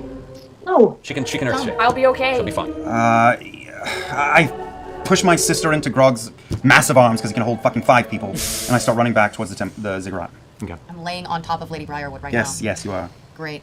70% of her at the very least. I stand at the top of the temple and I wait to see them go out of range. Okay. They all begin to step down the bottom of the stairs, except for Vax, who begins running back up the stairs towards you. Vax, go. No. Go. Whatever you're gonna do, just fucking do it. Do it. Do it. I concentrate for a minute and I just go into the ground. As you focus your attention towards your earthen core, in triggering the transformation effect, nothing happens. Magic, it kills all magic. In B shape? It's a magical transformation. So she didn't go anywhere. Out of here. Never mind, run! Okay, Let's run! go. We all leave. Can you try pouring acid on the thingy? Well, I'm gonna do it once we're out. We're just gonna go. As Vox Machina charges down the front of the steps of the ziggurat, we'll call that for the night. God. And I roll a 1, right? That's fine. For no reason. For no Hey, specific Briarwoods. thing. Well, 1.5 of them. You didn't die yet. Oh my god. Oh my god. I can't believe I almost died again from that damn death ray. By Yeah, that one was, I rolled really point. well for that. One So attack. if you had rolled 76 points of necrotic Dead damage, instant. She can dead instantly and you come back to the zombie next turn. Yeah. And we if become I what? hadn't, so if I had taken that potion right before I left off, You would have been dead. Thank god you took that fucking Alrighty. That a little longer than You're a anticipated. bad man. you're a good. DA. Oh, and video freezes. I think Pike's playlist is up right now. buddy. Yay! Hey, Percy. Yeah. How much does that comic cost? That comic is Free. was free. Now after this weekend, it's one healing potion. One healing potion. That won't work. For months. No, that won't work. God damn it. A bunch of Let's wasted wrap it healing up. potions. Indeed, All guys, right. thank you all so much for your patience, for your diligence, for watching this extremely Long. dark episode. We'll see you next week. Wow. Is it Thursday? yeah. It's a Thursday yet. Oh god. Hello, and welcome to Critical Role, the game where a bunch of us... Ah! Oh my god. Denouement. Woo! That was a long one. That was a ride. What's up? Oh my god, that green looks terrible on the background of chat. Holy shit. I mean, that kind of looks better. Woo! Alright, Kiba sneaks in while they're distracted. Hey man, don't put ideas in my head. We'll be getting to some answers to many of the questions posed. Cool. That's, yeah, I mean, the thing about all the left-hand shit, I don't get it. I think I know that Matt is kind of like an old head DM, you know, he's using mind flayers, he's using beholders, he's using dragons. So I'm sure that he's using fucking Orcus. Like, I'm sure that there is a bitty bob that there is like something that I would, you know, recognize that I just don't. Because I'm not super hard into like the really classic D&D lore and shit. So I'm thinking that that's it, but that might not be it. I don't know. 2 episodes Saturday. Saturday's almost over. Unless the next episode is like 10 minutes. Saturday is almost over for me, and my voice is... It's starting to go. Super long one, yeah. I'm glad we could have it, though. It would have been... I thought about splitting it in half, which in retrospect, like, might have been nice for my voice, but I would have been in a shit mood yesterday if I had come on after all that, because, like, it wasn't the repair guy's fault. It probably wasn't even my landlord's fault. It was probably no one's fault that I live in a death trap, but I was so annoyed. I was in such a bad mood at when I would have started streaming yesterday. So I'm glad that we saved it all for the day. Strapped in, got through it. It was good. Super long one. That was super fun. Even having watched it before, I don't know if it's right or left hand on top. Off the top of my head, I'm focused in on the left hand because all of the corpses had their left eye and their left hand removed. So that was why I honed in on it as a left hand, because it had a thumb. All of the corpses were left hand, left eye. So I was like, hey, and the only thing I can think of is like the left hand path, which is, you know, like an occult thing. That's the only thing I can think of. But I don't know how that relates to any old D&D lore. It probably does. There's probably like a demon prince or something. If I had to guess, it's like a demon prince of revenge or a demon prince of vengeance from the abyss or the hells or something. And that is who Smokey is. And it has something to do with his big ass left hand. But those are all wild guesses. I have absolutely no idea. Overall, the Ziggurat was interesting. I'm definitely with the little black hole in the middle of this shit. Although it's under the sun tree. So I'm not entirely sure. I don't think that we're going to get an implosion from the ziggurat, because I don't think that the sun tree will go down. I think it'll be the mace. What's up? I need you to play Baldur's Gate. You need me to play Baldur's Gate? I need to get more streams on Twitch, so... Oh my god, she's freaking out. I just got to something, and I need to talk to you about it. And you're not there. I need to stream more. I don't know what to do. I haven't chosen my response. Oh, man. I think this is a good one to be in full. Started with the Cassandra heel turn, then the Briarwood fight. Yeah, for sure. Sign of things to come, yeah, with the 10-hour stream. Okay, I must have ran off for a bio break at that part. Yeah. I can't believe it can't be the landlord's fault. AI cannot be responsible. It's whoever designed him. It's whoever owns him. I will say that there are enough clues for people who know to get it. That's what it feels like. That's why I was so focused on it, is because I'm like, I feel like I have all of the pieces of the puzzle to understand it. I just don't. Which is frustrating for me. But I think it's probably a lore thing that I'm just not aware of. Remind me, CR got rid of Twitch chat at this point. Yeah. Twitch chat's gone. Thank goodness. BG Thing goes crazy. It does indeed. I missed most of the stream. Were the intentions of the Briarwoods revealed yet? No. Not generally. I mean, I know that the Delilah said something about I broke the world for us, something like that.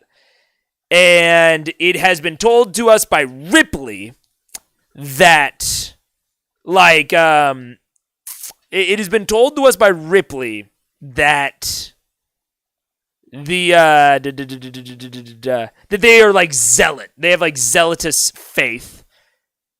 But then it was told to us by Cassandra that they are loyal to each other. So there's a very complicated web of motivation for the Briarwoods at this point that I haven't quite pieced through. You can chat all about it in the spoilers channel. Yeah, true. I'm glad it is, because CR Twitch chat definitely would have ruined the surprise, I'm sure.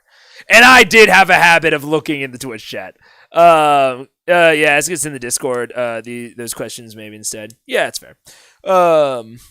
The spoilers chat, as far as I know, pops the fuck off during stream. I have been told it's like hundreds of messages each stream. So yeah, there are definitely people to answer questions and things to discuss in there. It's great. I've been told. Paige is a lurker. She goes in and reads it, and even though she doesn't understand most of the CR shit, sometimes she lurks in there. Sometimes. Also, Super Geek Mike lurks in there. From what I remember. Had some fun. Yeah, we go crazy. Also, we had 6 bingos lined up and got none of them. That's the opposite of us tonight for my bingo. Oh no, it ungenerated. Fuck. We got 3 bingos with 1 wasted space on the bingo card tonight. We were opposites. That's so funny. All right. I think that's it. Simulcasting. Ostensible success. Seems like it worked. Not a lot of bugs. Occasional chat bugs here and there, but those are easy enough to refresh. Seemed all right. I'm feeling good. I'm feeling positive. You will probably see me going live more frequently than normal. They will probably be like 30 minutes eating a sandwich at lunch. What's up? I need to get a stream in for affiliate. So, do not expect them to be in detail. What's up, bug? What's up? And then I think that the CR nights will bring up the average chatter amount, so I'm not worried about that. Hi. What's up? Maybe I'll play a little bit of BG3, especially since Paige is so concerned about it. Oh, man. Really thought verticality would come up, but nope, just elevation. I also, and we feel bad about spoiling it for her. Oh, she is not as into D&D as I am, and she likely would not have ever watched Critical Role. So I don't think you guys need to feel bad. But yeah, I am surprised about the Ziggurat encounter as a whole. It felt like there was a really great setup there that didn't quite come together. It didn't quite coalesce. But I'm not certain. I don't know. It's hard to tell. I want to get further in the arc, see how it all resolves, get the answers. But yeah, it felt like there just was kind of not. There was maybe not, maybe a little bit of underutilized potential with the Ziggurat, because there's a really cool battle arena in general, but then in Micro, it was like a little T-shaped battle arena with like some, with a lot of air around it. It was like a hill. So I don't know. Yeah, kind of weird. Twitch had one glitch where it ended and restarted stream. Oh, that's weird. Hopefully that didn't separate the VODs. I guess Twitch is probably more used to it than YouTube. Interesting. Weird. Yes, take my Amazon Prime. I would love to. I only watch for the highest caliber of sandwich eating streams, unfortunately. Yeah, my sandwich making skills are pretty bad, so it's not going to be up there, I will tell you. Good meals need time to cook. True. True enough. All right. That's going to be it. Thank you for joining. Thank you for watching. I appreciate all of you. And I will see you on Monday. Half episode on Monday. Peace.